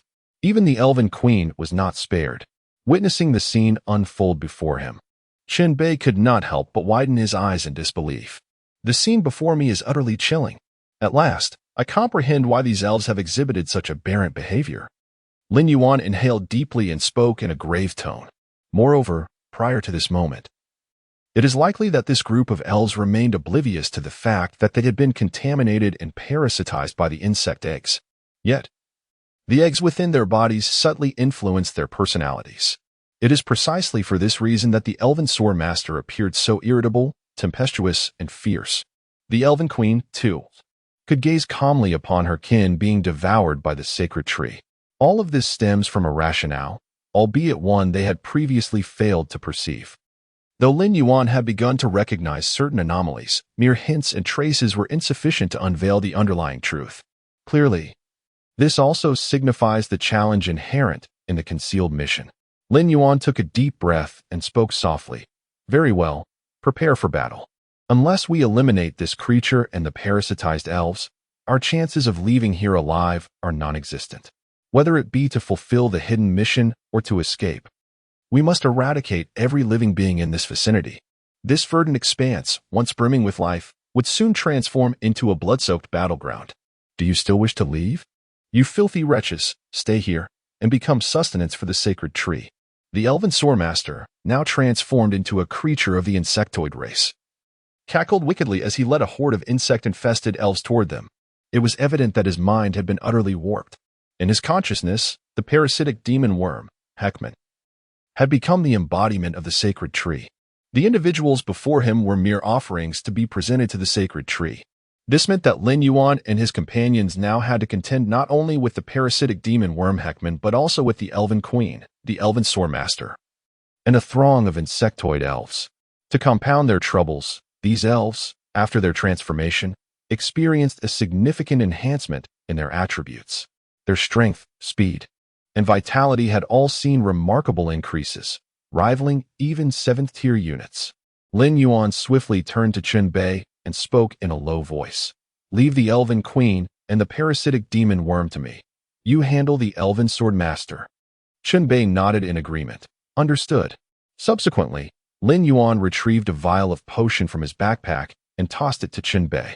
"This is the dark potion?" Chen Bei paused momentarily, quickly recognizing the potion in his hand. The dark potion had become widely circulated in the market, and Chen Bei certainly recognized it at a glance. Soon, a serious expression replaced his earlier demeanor. He was well aware of the potion's effects. Upon consumption, a hero would enter a demonic state, receiving a 50 enhancement to all attributes, with attacks also inflicting an additional 10 dark attribute damage, lasting for 15 minutes. Simultaneously, the dark elixir serves as a double-edged sword. Once its effects wane, the hero will succumb to an 8-hour state of weakness, experiencing a 70 decline in all attributes. Lin Yuan's decision to procure the dark elixir at such a critical juncture underscores the formidable challenges that lay ahead in this battle, necessitating the use of such a perilous alchemical concoction. However, this very predicament ignited an even greater fervor for combat within Chen Bei's heart. Without the slightest hesitation, he commanded the orc commander to consume the vial of dark elixir. In the next moment, with a thunderous roar, the orc commander's physique swelled dramatically, muscles rippling with newfound strength. Upon entering the state of demonization, a dark aura surged forth from within, enveloping its form.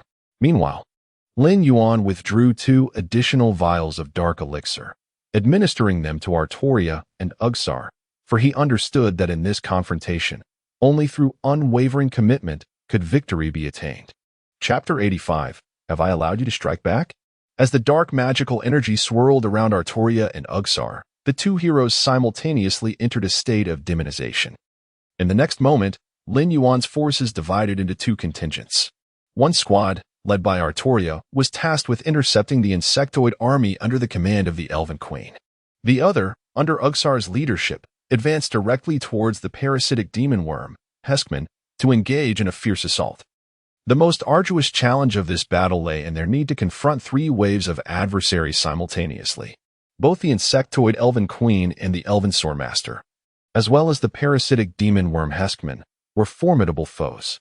If Li Bingchu and Lin Mengmeng were present, they might have alleviated some of the pressure. Unfortunately, at that moment, only Chen Bei remained by his side. It appeared that he had overestimated his own capabilities. After his rebirth, the unbroken string of victories had instilled an inflated confidence in his strength. Lin Yuan's gaze flickered as he began to reflect upon his shortcomings. Meanwhile, the battlefield erupted into chaos. Ugsar, leading 1,000 dark skeletal knights, charged directly at the parasitic demon worm. Upon reaching Heskman, Ugsar swung his bone magic blade with ferocity. With a sharp slice, the blade cleaved through Heskman's worm-like body, unleashing a torrent of foul, dark green blood from the wound. Crimson damage numbers materialized above Heskman's head, -7,489. It must be noted that Ugsar, in his demonized state, exhibited extraordinary strength, inflicting a staggering 7,500 points of damage with a single strike. However, Heskman possessed a staggering total health of 2 million. This particular boss, the parasitic demon worm, differed significantly from others. While its attack and defense capabilities only paralleled those of a level 50 or 60 boss, its health far exceeded that of a typical level 70 boss. This discrepancy was understandable, given that Heskman primarily relied on its eggs to infect and parasitize other beings. Consequently, it did not require overwhelming offensive power, allowing it to focus on enhancing its vitality. Nonetheless, depleting Heskman's 2 million health points would prove no simple task. Following Ugsar's initial assault, the surrounding dark skeletal knights began to encircle Heskman. -326. minus 298, minus 377. A cascade of crimson numbers continued to materialize above Heskman's head. At that moment, Heskman opened its grotesque maw and unleashed a barrage of highly corrosive acid. Hiss. The skeletal knights struck by the acid were instantly eroded to nothingness, leaving not even a trace of bone behind. Gazing at the scene before him, Lin Yuan's expression remained utterly unchanged. As long as he could vanquish the parasitic demon worm, he would willingly accept any cost, no matter how steep. Moreover, the most terrifying ability of the parasitic demon worm was not its corrosive acid, but rather its capacity to lay eggs. The creature would unleash a torrent of eggs, and any being that inhaled these eggs would succumb to parasitic infection, eventually becoming entirely wormified. Fortunately, Lin Yuan had anticipated this predicament. Thus, the entities surrounding Heskman were all undead creatures. The primary advantage of the undead was their immunity to egg infestation. After all, it was inconceivable for these eggs to take root in a skeletal frame. This meant that, under these circumstances, Lin Yuan had effectively nullified one of Heskman's most formidable skills. Meanwhile, Artoria engaged in combat with the wormified Elven Queen. The Elven Queen was inherently powerful, and her transformation into a wormified state rendered her even more formidable, granting her the ability to fly. Thankfully, Lin Yuan commanded 10 ninth-tier green dragons, capable of restricting her movement in midair.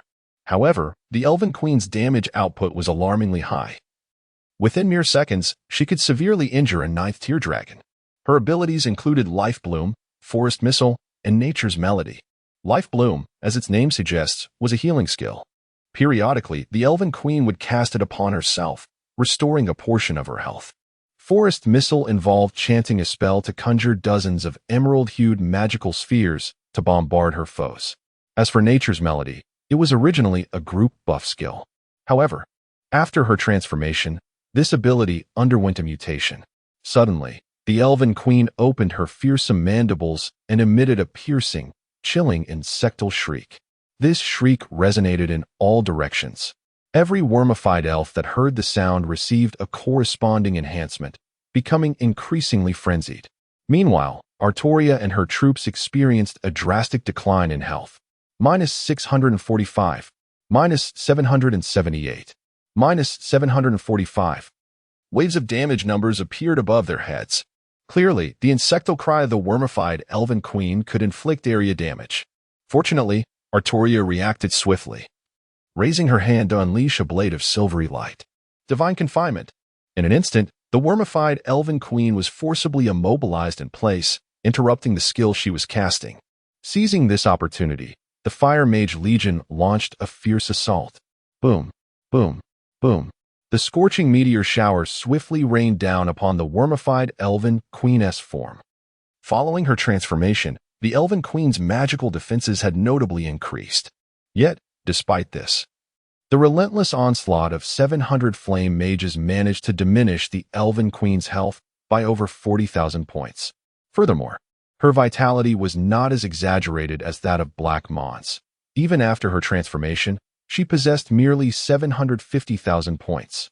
This implies that with a few more concentrated rounds of assault, she could indeed be vanquished. During the duration of the Elven Queen's confinement, Artoria exhibited no hesitation, launching a vigorous attack against her. Knightly Spirit, Glory Shield, Holy Light Slash, Imperial Light Annihilation Strike. A myriad of skills were unleashed as if they were without cost. Under such an intense barrage, the health of the transformed Elven Queen plummeted rapidly. She writhed in desperation, her grotesque mandibles emitting a series of anguished roars. Soon, the sacred confinement came to an end, and the transformed Elven Queen, howling, raised her hand to conjure a dozen emerald-hued magical missiles, preparing to retaliate against Artoria. However, a cold smile played at the corners of Artoria's lips. It seems I did not grant you permission to strike back. Just as her words fell, she unhesitatingly activated the accompanying skill of Crown of the Divine Tree, Divine Blessing. An emerald light instantly enveloped Artoria's form. In the next moment, all of Artoria's skills were reset to 0 due to the effect of Divine Blessing. She gripped the sealing sword tightly once more, unleashing a silver blade of light that surged towards the transformed Elven Queen. Sacred Confinement. Chapter 86. The Final Triumph, Slaying the Parasitic Magical Insect.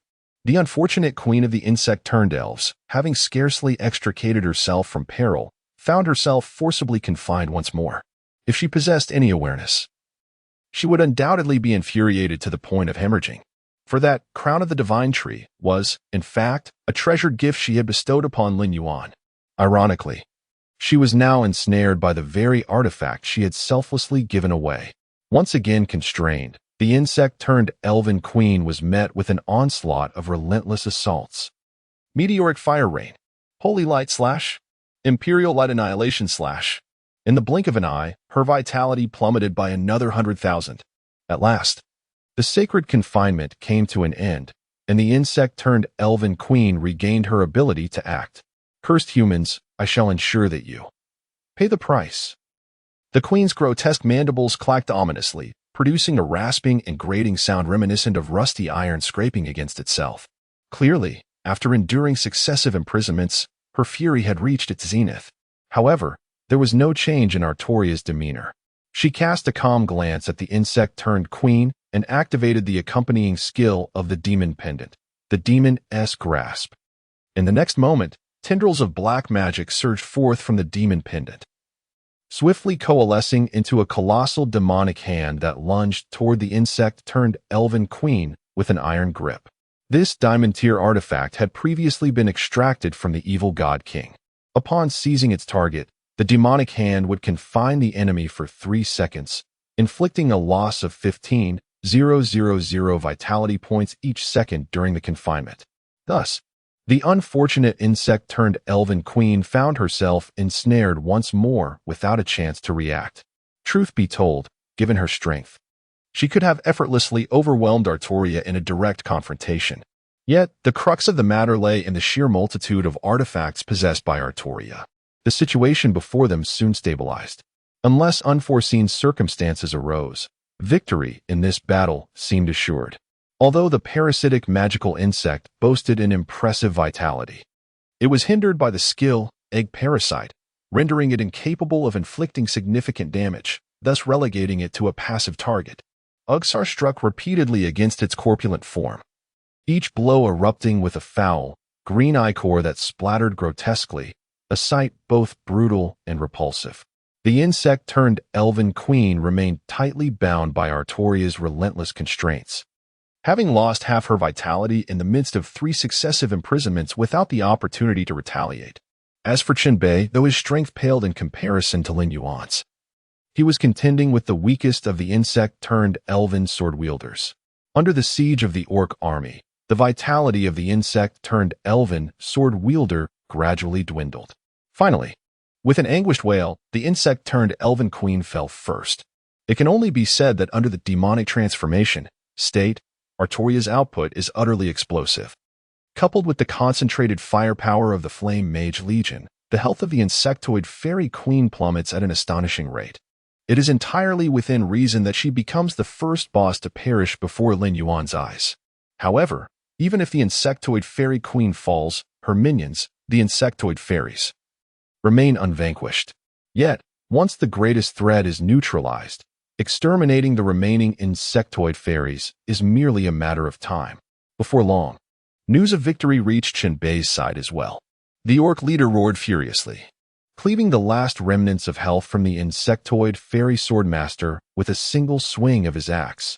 Watching the swordmaster of the insectoid fairies fall with a face full of reluctance, Qinbei's expression was one of uncontainable excitement. His elation stemmed not only from the swordmaster's previous insolence, but also from the reality that he now possessed the capability to single-handedly vanquish a diamond-tier boss. This sense of accomplishment was simply unparalleled. "Boss, I'm here to assist you." Despite his exhilaration, Qinbei remained acutely aware of the urgency of the situation. The immediate priority was still to help Lin Yuan eliminate the parasitic demon worm swiftly. Soon, the 3 legions regrouped. At this moment, the parasitic demon worm, Heimitz, had merely 70,000 health remaining. Lin Yuan spoke softly. "This creature is remarkably resilient. After striking it for an extended duration, we've only managed to deplete 130,000 of its health. Your orc forces should maintain a safe distance and guard against those insectoid fairies. If you approach too closely, the parasitic demon worm will unleash countless eggs, infecting your orc troops and transforming them into half-insect, half-beast monstrosities. Upon hearing these words, a chill ran through Chunbei's heart, and he promptly nodded. Understood. I appreciate your warning, or I might have fallen into that trap. Should his orc forces succumb to the parasitic infection, it would be no trifling matter. Fortunately, even without his orcs in the fray, Lin Yuan's output was sufficient. Given the long range of the flame mages, they could attack from a position safe from the influence of the eggs. In no time, the health of the parasitic demon worm diminished even more rapidly. 600,000, 500,000, 400,000.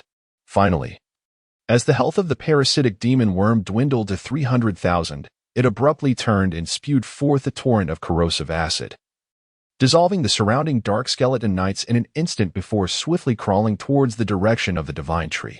Lin Yuan's eyes narrowed as he discerned the creature's intent. This beast intends to flee. Stop it. Under no circumstances must we allow this parasitic demon worm to return to the divine tree. Who knows what calamity would ensue? Just then, a figure as imposing as a mountain blocked Hyman's path. It was none other than the orc leader. Shenbei chuckled knowingly. I knew this fellow intended to flee. He had anticipated the movements of the parasitic demon worm ahead of time, positioning the orc commander to obstruct its escape route. Even Lin Yuan had to concede that. In this matter, Chunbei had indeed outmaneuvered him with greater foresight. Roar! The orc commander bellowed as he swung his axe. Dark green blood splattered once more. Simultaneously, the effect of the frost giant axe was triggered, ensnaring the parasitic demon worm in a state of deceleration. Before long, Lin Yuan led his troops in pursuit. In such circumstances, even the parasitic demon worm found itself powerless to alter its fate, helplessly watching as its health dwindled amidst the encircling onslaught. Chapter 87. The Special Treasure, the Fruit of the Divine Tree. As Lin Yuan gazed upon the lifeless body of the parasitic demon worm, he exhaled a breath of relief. Although the ordeal had been perilous, they ultimately triumphed. Shenbei approached, unable to suppress his curiosity. Surely, there won't be any more unforeseen events now?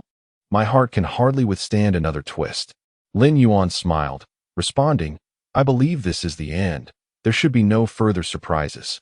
He then inquired, how are the casualties among your troops? Shenbei glanced back, expressing his resignation. Approximately 70% have been lost. Upon our return, it will take at least a week or two to recuperate. He sighed, alas, my strength is still lacking. Otherwise, I wouldn't have struggled so against an elven swordmaster. Among these three formidable foes, the elven swordmaster is undoubtedly the weakest. Yet, even this weakest adversary had exacted a significant toll on Shenbei. Lin Yuan reassured him. It's all right. Once we return, I can temporarily lend you the time stone tablet. With that, you will swiftly replenish your lost forces. Upon hearing this, Shenbei's eyes sparkled with hope. Really? Thank you, my leader. The time stone tablet can have the refresh time for the barracks. With this treasure, I can regain my strength much faster. However, a flicker of hesitation crossed his face. But, leader, your losses seem to be even greater than mine, right? If you lend me the time stone tablet, what will you do? Indeed, Lin Yuan's losses in this battle were dire. 10 ninth-tier green dragons had perished. And out of over 4,000 dark skeletal knights, only 200 or 300 remained. The other various human troops had suffered equally. Even among the well-protected fire mages, nearly a third had fallen. Yet, Lin Yuan, with a smile, retorted, What? Are you now worried about me? Even if all my dark skeletal knights were to perish, I would be able to recover in a matter of days. Besides, I am merely lending you the time stone tablet, temporarily. Are you implying you have no intention of returning it? Shenbei hastily waved his hands. That's certainly not my intention. Then accept it without worry. Lin Yuan said with a hint of annoyance. A grown man like you should stop being so indecisive. Shenbei scratched his head, breaking into an embarrassed grin. Though Lin Yuan had scolded him, he felt no anger, for he understood that Lin Yuan genuinely cared for him. After all, the time stone tablet, a treasure of unparalleled value, could fetch billions in the market. However, Lin Yuan so readily lent himself to the task, solely for the sake of swiftly restoring his vitality. This sense of trust moved Shinbei to an unparalleled degree. Enough chatter, let us commence the cleanup of the battlefield, Lin Yuan declared. Having paid such a steep price, we must recover something worthwhile to balance the scales. Shinbei nodded vigorously, an unmistakable glimmer of anticipation shining in his eyes. To be honest, he too was eager to discover what treasures might be unearthed from these bosses. After all, even the weakest among these three bosses, the elf Holy Sword Bearer, was a level 60 diamond grade entity. The spoils extracted from it could not possibly be of inferior quality. Without hesitation, Lin Yuan approached and began to search the corpse of the elf Holy Sword Bearer.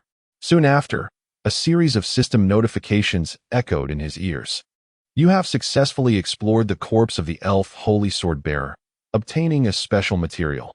Eye of the elf Holy Sword Bearer. You have successfully explored the corpse of the elf Holy Sword Bearer, obtaining a special material. Sword tassel of the elf Holy Sword Bearer. You have successfully explored the corpse of the elf Holy Sword Bearer, obtaining a diamond-grade treasure, Guardian of the Greenwood. After claiming the loot from the elf Holy Sword Bearer's remains, Lin Yuan promptly disregarded the two special materials and focused his gaze on the diamond-grade treasure. Guardian of the Greenwood, quality, diamond attributes, Constitution 90, Strength 90, Health 3000 additional skill.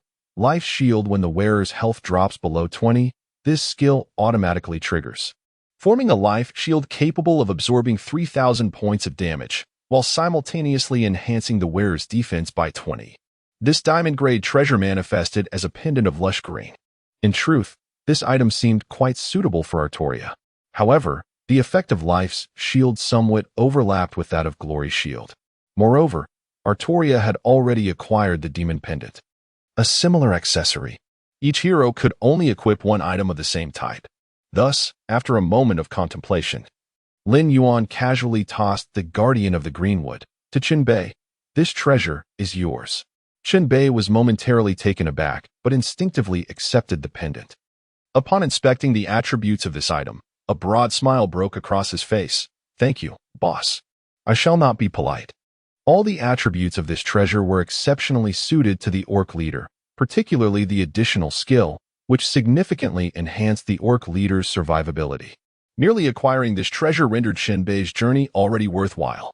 Yet, for them, this was merely the beginning.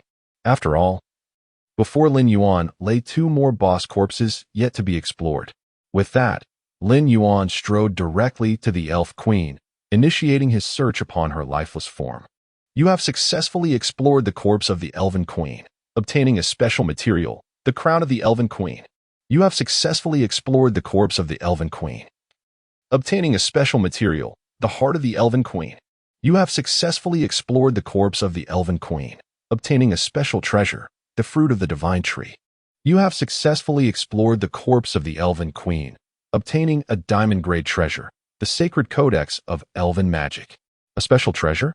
Upon hearing the system notification in his ear, Lin Yuan's eyes flickered with an unusual glimmer, prompting him to immediately examine the introduction of this extraordinary treasure.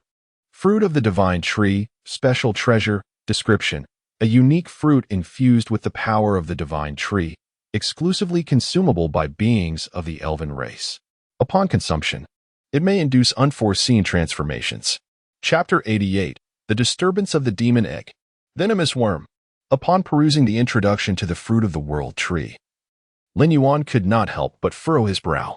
Judging by the description, this World Tree fruit appeared to be a remarkable treasure. However, the dilemma lay in the fact that he lacked a hero from the Elven race among his ranks. Wait, that is not entirely accurate. If one were to stretch the definition, Kaelin could indeed be considered an elf. Yet, therein lies the complication: she belonged to the Dark Elf lineage. The description merely stated it was exclusive to elven beings, leaving ambiguous whether dark elves were included in that classification. In that moment, Lin Yuan found himself ensnared in a quandary. Should he bestow this World Tree fruit upon Kaelin? Perhaps it would be prudent to defer such deliberations until he ventured outside, especially since Kaelin was not by his side at present. Having relinquished his inner turmoil, Lin Yuan redirected his gaze towards another artifact. Holy Elven Codex, Quality, Diamond Level Attributes, Intelligence 380, Magic Attack 999, Health 1500, Healing Effect 12, Amplification effect 12 additional skill. Elven Anthem upon activation of this skill. The bearer will chant the Elven Anthem, restoring 20 of health to all elven beings within range and granting them a 15 augmentation to all attributes for a duration of 15 minutes. Cooldown, 12 hours. With this diamond-level treasure, Lin Yuan experienced no such conflict. Clearly, this item was ill-suited for Kalen's use. Firstly, Kalen possessed no healing or amplification skills. Secondly, Lin Yuan's ranks contained no elven soldiers, rendering the Elven Anthem skill effectively useless. Nevertheless, Lin Yuan had already contemplated who would be the ideal candidate to possess this artifact. He promptly entrusted it to Qin Bei, stating, "Hold on to this for now. And when we return, you can deliver it to Lin Mingming." Qin Bei glanced at the attributes of the treasure and could not help but exclaim, "Lin Mingming's luck is simply extraordinary. She doesn't even have to exert herself to obtain such a precious item." His words were not laced with envy, but were rather a playful jest, imbued with genuine happiness for Lin Mingming. After all, he could clearly discern how perfectly the Holy Elven Codex aligned with her abilities. Next came the parasitic magic worm. Lin Yuan raised his gaze towards the corpse of the parasitic worm. To be honest, he felt quite satisfied with the treasures dropped by the Elven Swordmaster and the Elven Queen. However, the real highlight remained the rewards from the parasitic magic worm and the ultimate prize of the hidden quest. With this in mind, Lin Yuan no longer hesitated and approached the corpse of the parasitic magic worm. Just as he prepared to investigate the remains, an unusual sound suddenly emanated from his backpack. Lin Yuan was momentarily taken aback and promptly began to inspect his backpack. Soon, the source of the commotion was uncovered. It was none other than the demon egg, adorned with sinister runes. Upon Lin Yuan extracting this malevolent egg, it began to writhe violently. Notably, its movements were directed towards the corpse of the parasitic magic worm. Could it be that this demon egg was intrigued by the body of the parasitic magic worm? With this thought, Lin Yuan hesitated for a moment before placing the demon egg beside the corpse. He was eager to witness the ensuing transformations. In the next moment, an unexpected spectacle unfolded before Lin Yuan and Qin Bei. To their astonishment, a crack appeared on the demon egg. Subsequently, a dark abyssal energy surged forth from the corpse of the parasitic magic worm and was drawn directly into the fissure of the demon egg. At this revelation, Lin Yuan finally grasped the situation. The demon egg required the abyssal energy residing within the parasitic magic worm. Was it possible that this was the sole means for the demon egg to incubate? As time trickled by, the abyssal energy emanating from the corpse was entirely absorbed. The crack in the demon egg sealed itself, returning to a state of tranquility as if nothing had transpired. It seemed that the abyssal energy alone was insufficient for the complete incubation of the demon egg. Concurrently, Lin Yuan discerned the essential condition for the demon egg's hatching. It must absorb a sufficient amount of abyssal energy. However, with the chapter of the abyssal invasion yet to commence, the abyssal creatures present on the Eternal Continent were exceedingly rare. As it stood, facilitating the incubation of this demon egg would not prove to be an effortless endeavor. Following this brief interlude, Lin Yuan resumed his exploration of the parasitic magic worm's corpse. You have successfully explored the corpse of the parasitic magic worm, Black Mons, and obtained special materials. Parasitic magic worm S fangs. You have successfully explored the corpse of the parasitic magic worm, Black Mons, and obtained special materials. Parasitic magic worm S blood. You have successfully explored the corpse of the parasitic magic worm, Black Mons, and obtained a summoning scroll. Venomous worms. You have successfully explored the corpse of the parasitic magic worm, Black Mons, and obtained blueprints. Worm incubation chamber. You have successfully explored the corpse of the parasitic magic worm, Black Mons, and obtained a diamond-grade treasure. Venom God S bracers. Indeed, the parasitic magic worm did not disappoint Lin Yuan's expectations, yielding 2 special materials, a summoning scroll, a set of blueprints, and a diamond-grade treasure. Without a moment's hesitation, Lin Yuan opted to utilize the summoning scroll. In an instant, a summoning array materialized, and 1,000 venomous worms appeared before him. These venomous worms were all 7th-tier hidden units, and their appearance bore a striking resemblance to the parasitic magic worm. However, These venomous worms did not possess the ability of egg parasitism. Their method of assault is remarkably straightforward, relying solely on their mandibles to tear at adversaries and expelling corrosive acid to erode them. Notably, upon the demise of the venomous worm, its body erupts, dispersing a copious amount of toxic fluid. Thus, even in death, the venomous worm can inflict substantial harm upon the enemy. Lin Yuan recalls that in his previous life, there existed a demon lord who specialized in breeding venomous worms. His tactics were exceedingly repulsive, epitomizing a self-destructive strategy. He would unleash the venomous worms to attack fiercely, only to have them detonate within the enemy's ranks, causing extensive damage. Most lords who had encountered him were left with enduring psychological scars, regardless of the circumstances. The ability to repulse adversaries serves as a testament to the formidable nature of this concealed unit. Chapter 89, Completion of a Hidden Task, the Terror of the Abyss. As for the architectural blueprint, it naturally pertains to the incubation chamber of the venomous worms. However, the worm incubation chamber can only be constructed within the territory of the demon race. For Lin Yuan, it holds little significance. He can only keep it for the time being, hoping to exchange it for something valuable later. Lastly, there is the venomous god bracer. Lin Yuan is filled with anticipation for this diamond-grade treasure that emerged from the parasitic magic worm. Upon inspection, the attributes of this treasure swiftly appeared before him. Venomous god bracer, quality, diamond-grade attributes, strength 290, agility 120, constitution 120, poison resistance 100 when attacking a target.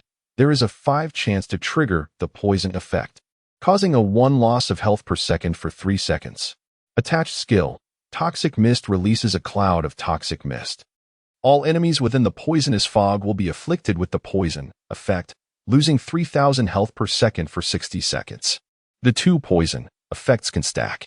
Cooldown, 180 minutes. Upon witnessing the attributes of this treasure, Lin Yuan's eyes instantly lit up. An extraordinary item, undoubtedly. Had he possessed this treasure prior to the ambush on the parasitic magic worm, the battle would have been far less arduous. Consider the self-triggering poison effect of the venomous god bracer. A 5 activation chance would ensure that the enemy loses 1 of their health every second for the subsequent 3 seconds. This figure may seem modest, yet when applied to a boss, it becomes remarkably significant, especially against those with exceedingly high health pools. Take, for instance, the parasitic magic worm, Black Mongs, which boasts a staggering 2 million health points.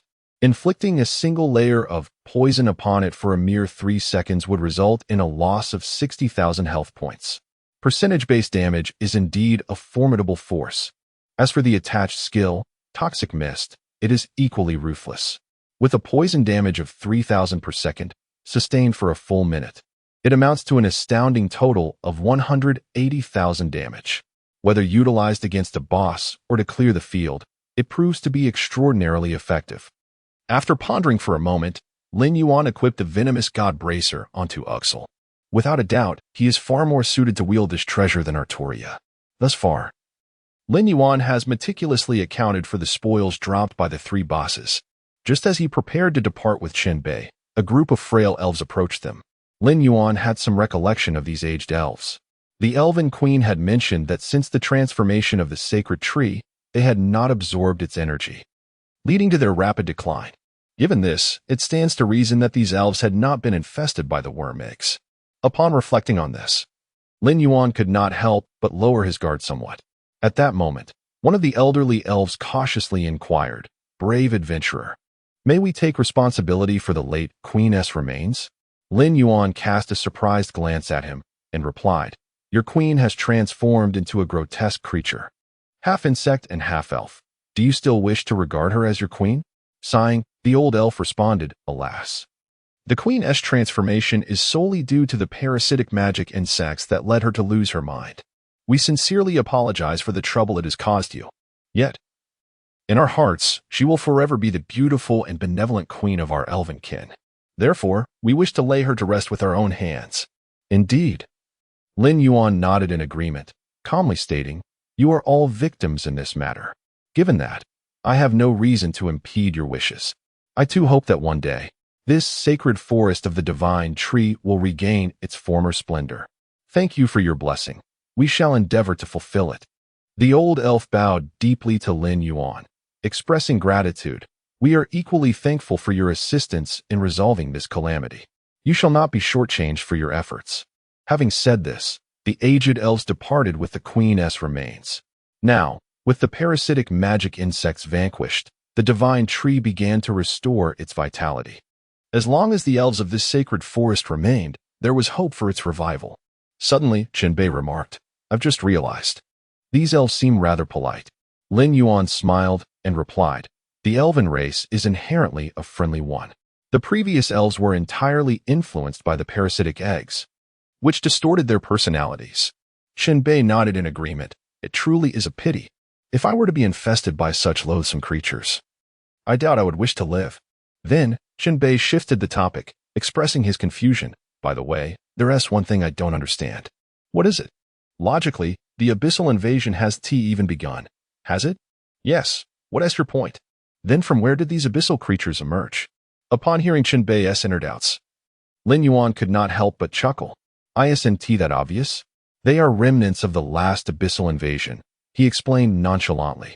It's likely that the eggs of the parasitic magic insects have long existed within the divine tree, merely maturing into adult forms recently. This is precisely why the divine tree underwent such a transformation. The methods of those abyssal demons are far more intricate than you imagine. One must tread carefully when dealing with them. Otherwise, one might inadvertently plunge into an irretrievable abyss. Upon hearing Lin Yuan's words, Qinbei's expression gradually turned grave. To be candid, prior to this moment, he had not possessed a profound understanding of the abyss, having only gleaned a few details from Lin Yuan's accounts. It was only now that Qinbei truly recognized the terrifying nature of the abyss. Even a single abyssal egg, forsaken on the eternal continent, had nearly led to the annihilation of the elven race within the forest of the divine tree. One can only imagine the sheer horror of the abyssal creatures.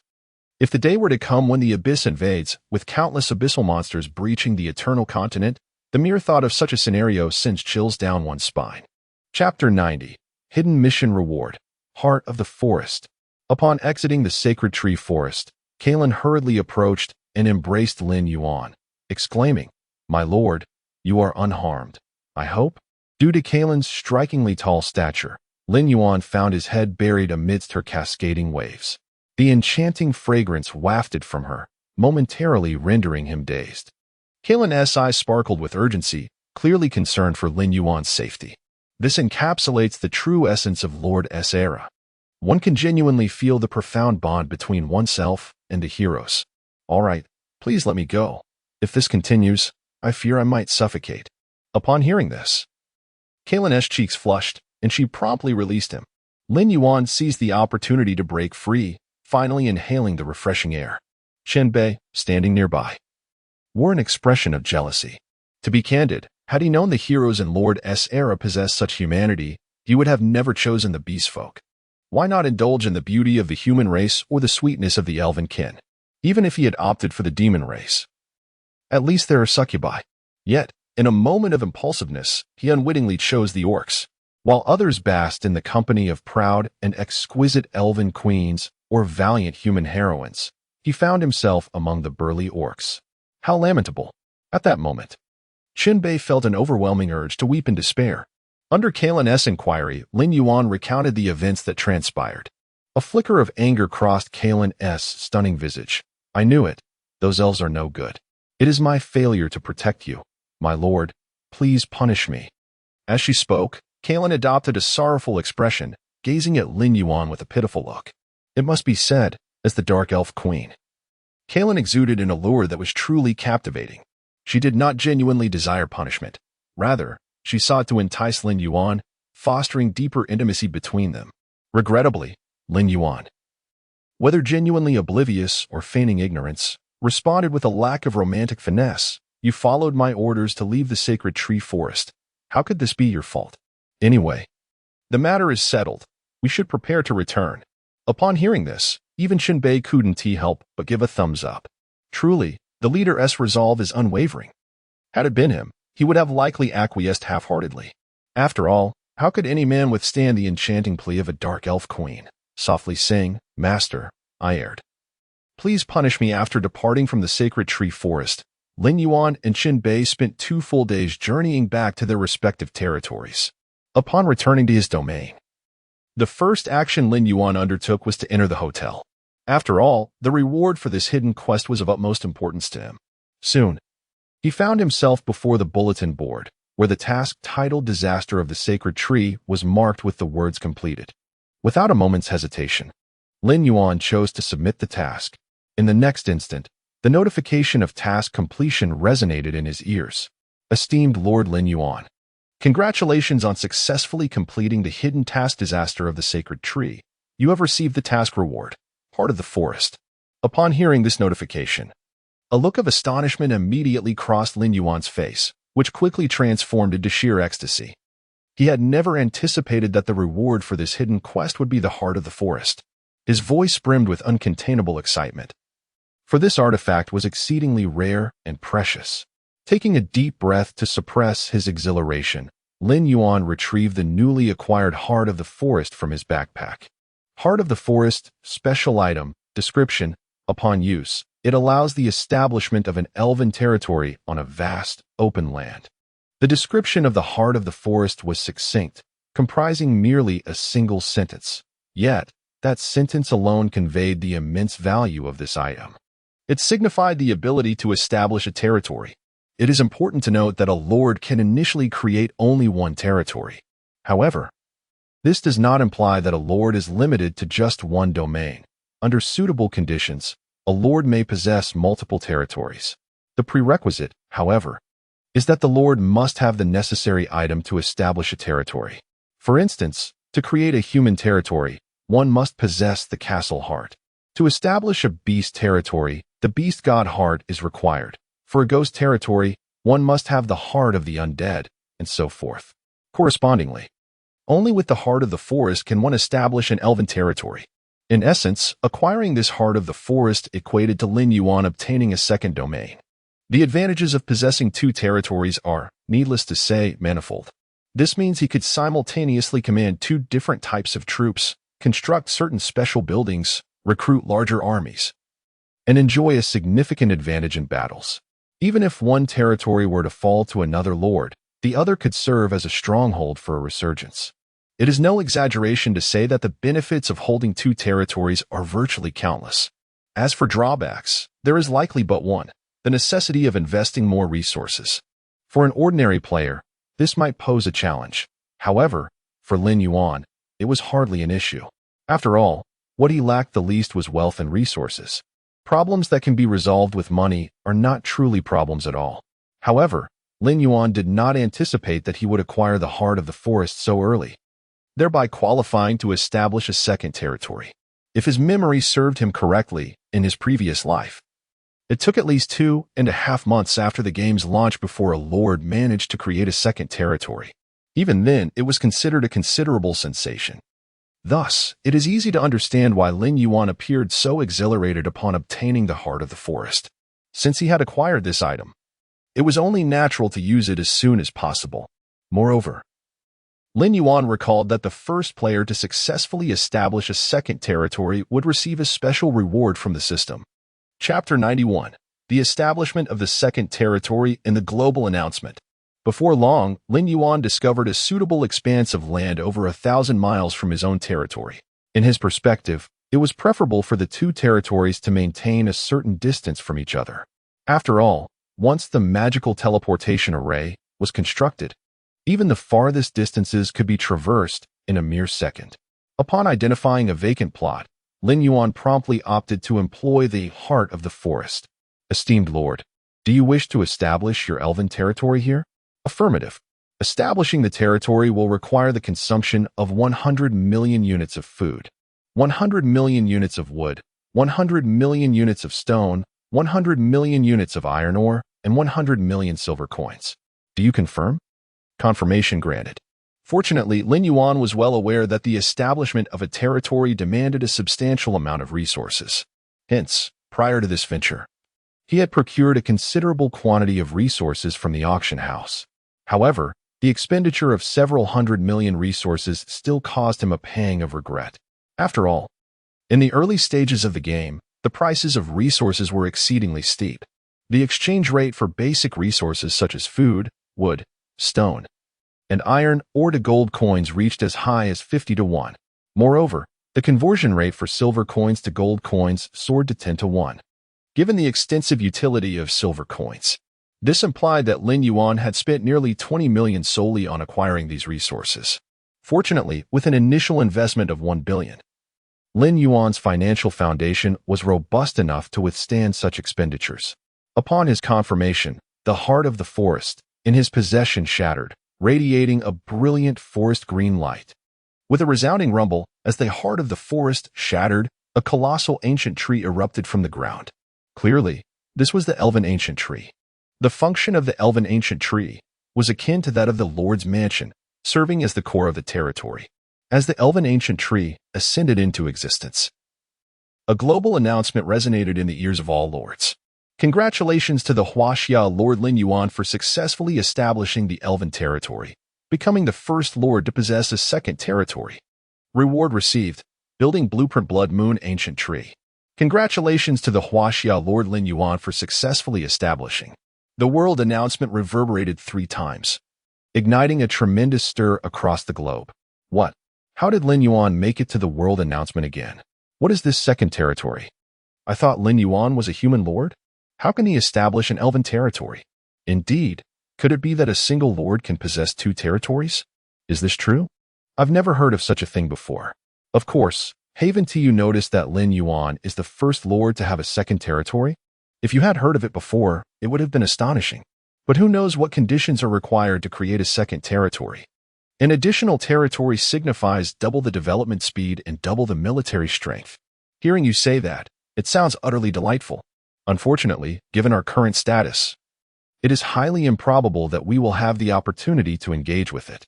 By the way, have you all noticed that the esteemed Lin Yuan seems to have established a guild? Indeed. What is this Hope Guild that is capable of hosting such a formidable figure? It is quite possible that Lin Yuan himself founded this guild. However, upon investigation, I discovered that he merely holds the position of vice president within this Hope Guild, while the president is someone else entirely. My goodness, a deity of Lin Yuan's caliber, merely a vice president? Who, then, is the president? It is worth noting that Lin Yuan's creation of the second territory has swiftly garnered considerable attention. However, the focus of this attention soon shifted, landing squarely on the Hope Guild. Prior to this, Lin Yuan was perceived as a solitary and enigmatic figure, akin to a mysterious lone wolf. Yet now, he has joined a guild and even taken on the title of vice president. In an instant, countless lords found themselves filled with immense curiosity. What manner of force is this Hope Guild that has managed to attract a deity of Lin Yuan's stature? In reality, unbeknownst to them, the Hope Guild is a creation of Lin Yuan himself. The reason he occupies only the position of vice president is that he has entrusted all guild affairs to Li Bingqiu, thus assuming the role of a hands-off manager. Nevertheless, the vast majority of players have constructed a narrative in which Li Bingqiu is portrayed as a more enigmatic figure than Lin Yuan himself. Even Lin Yuan was taken aback by the unexpected notoriety that the Hope Guild achieved following the world announcement. At this moment, however, Lin Yuan's attention was wholly absorbed by the architectural blueprint he had just acquired. Architectural blueprint, Blood Moon Ancient Tree. Once constructed, it would enable him to recruit the 7th-tier hidden troop, the Blood Moon Elf. Lin Yuan had heard whispers of the Blood Moon Elf from his previous life. If memory serves, this hidden troop is of the assassin type and is among the most formidable assassin troops of the elven race. If he could successfully construct the Blood Moon Ancient Tree, it would perfectly compensate for Lin Yuan's lack of assassin troops. With this thought in mind, Lin Yuan eagerly anticipated the swift establishment of the elven territory. Furthermore, the second territory possesses a unique feature. When constructing, if one expends double the resources, the building time can be reduced to 1/10 of the original duration. Of course, this condition is not without its limitations. The restriction is that the building level of the sub-territory cannot exceed that of the main territory. In other words, if the main territory's Lord's Mansion is only level 6, then the Ancient Tree of Elves in the second territory can at most be upgraded to level 6 as well. This mechanism is undoubtedly designed to minimize the disparity between the sub-territory and the main territory. If constructing a second territory requires the same amount of time as establishing the primary one, it would indeed seem rather futile. However, rapid development necessitates the consumption of substantial resources. It appears imperative for Li Bingqiu to devise a means of securing a few resource merchants to provide a steady supply of resources for me. Lin Yuan, having spent over 10 million in the auction house acquiring a plethora of resources, could not help but mutter to himself. Although he possessed considerable wealth, it would be unwise to squander it excessively. Quality resources must always be judiciously invested. Resources available in the auction house, primarily sold by ordinary lords, are naturally priced higher. If suitable resource merchants can be found to supply him, he could procure the same resources at a discount of approximately 20. Saving 2 million on the acquisition of 10 million in resources is a significant amount. After all, Lin Yuan's future demand for resources is likely to escalate, potentially reaching hundreds of millions or even billions. Moreover, Lin Yuan's intention to recruit resource merchants extends beyond his personal needs. The growth of the guild equally depends on these merchants. Each large guild operates within a well-established framework, which includes affiliated resource merchants. With resource merchants in place, guild members can acquire resources at more favorable prices, thus accelerating their development. Furthermore, should war be declared against rival factions, resource merchants can provide a continuous supply of materials. As the saying goes, before the troops march, provisions must be secured. In Lord-type games, resources have always held paramount importance. It seems I must find an opportunity to discuss this matter with Li Bingqiu. After amassing a sufficient quantity of resources, Lin Yuan promptly began the construction of his territory. Soon, one elven structure after another emerged within the domain. Elven Arrow Tower, Ancient War Tree, Moonwell, Spring of Life, Ancient Tree of Knowledge. Without consideration for resource expenditure, Lin Yuan elevated the ancient elven tree and its accompanying buildings to level 5 in merely 5 days. Simultaneously, he recruited a significant number of elven troops from within the territory, further bolstering his military strength.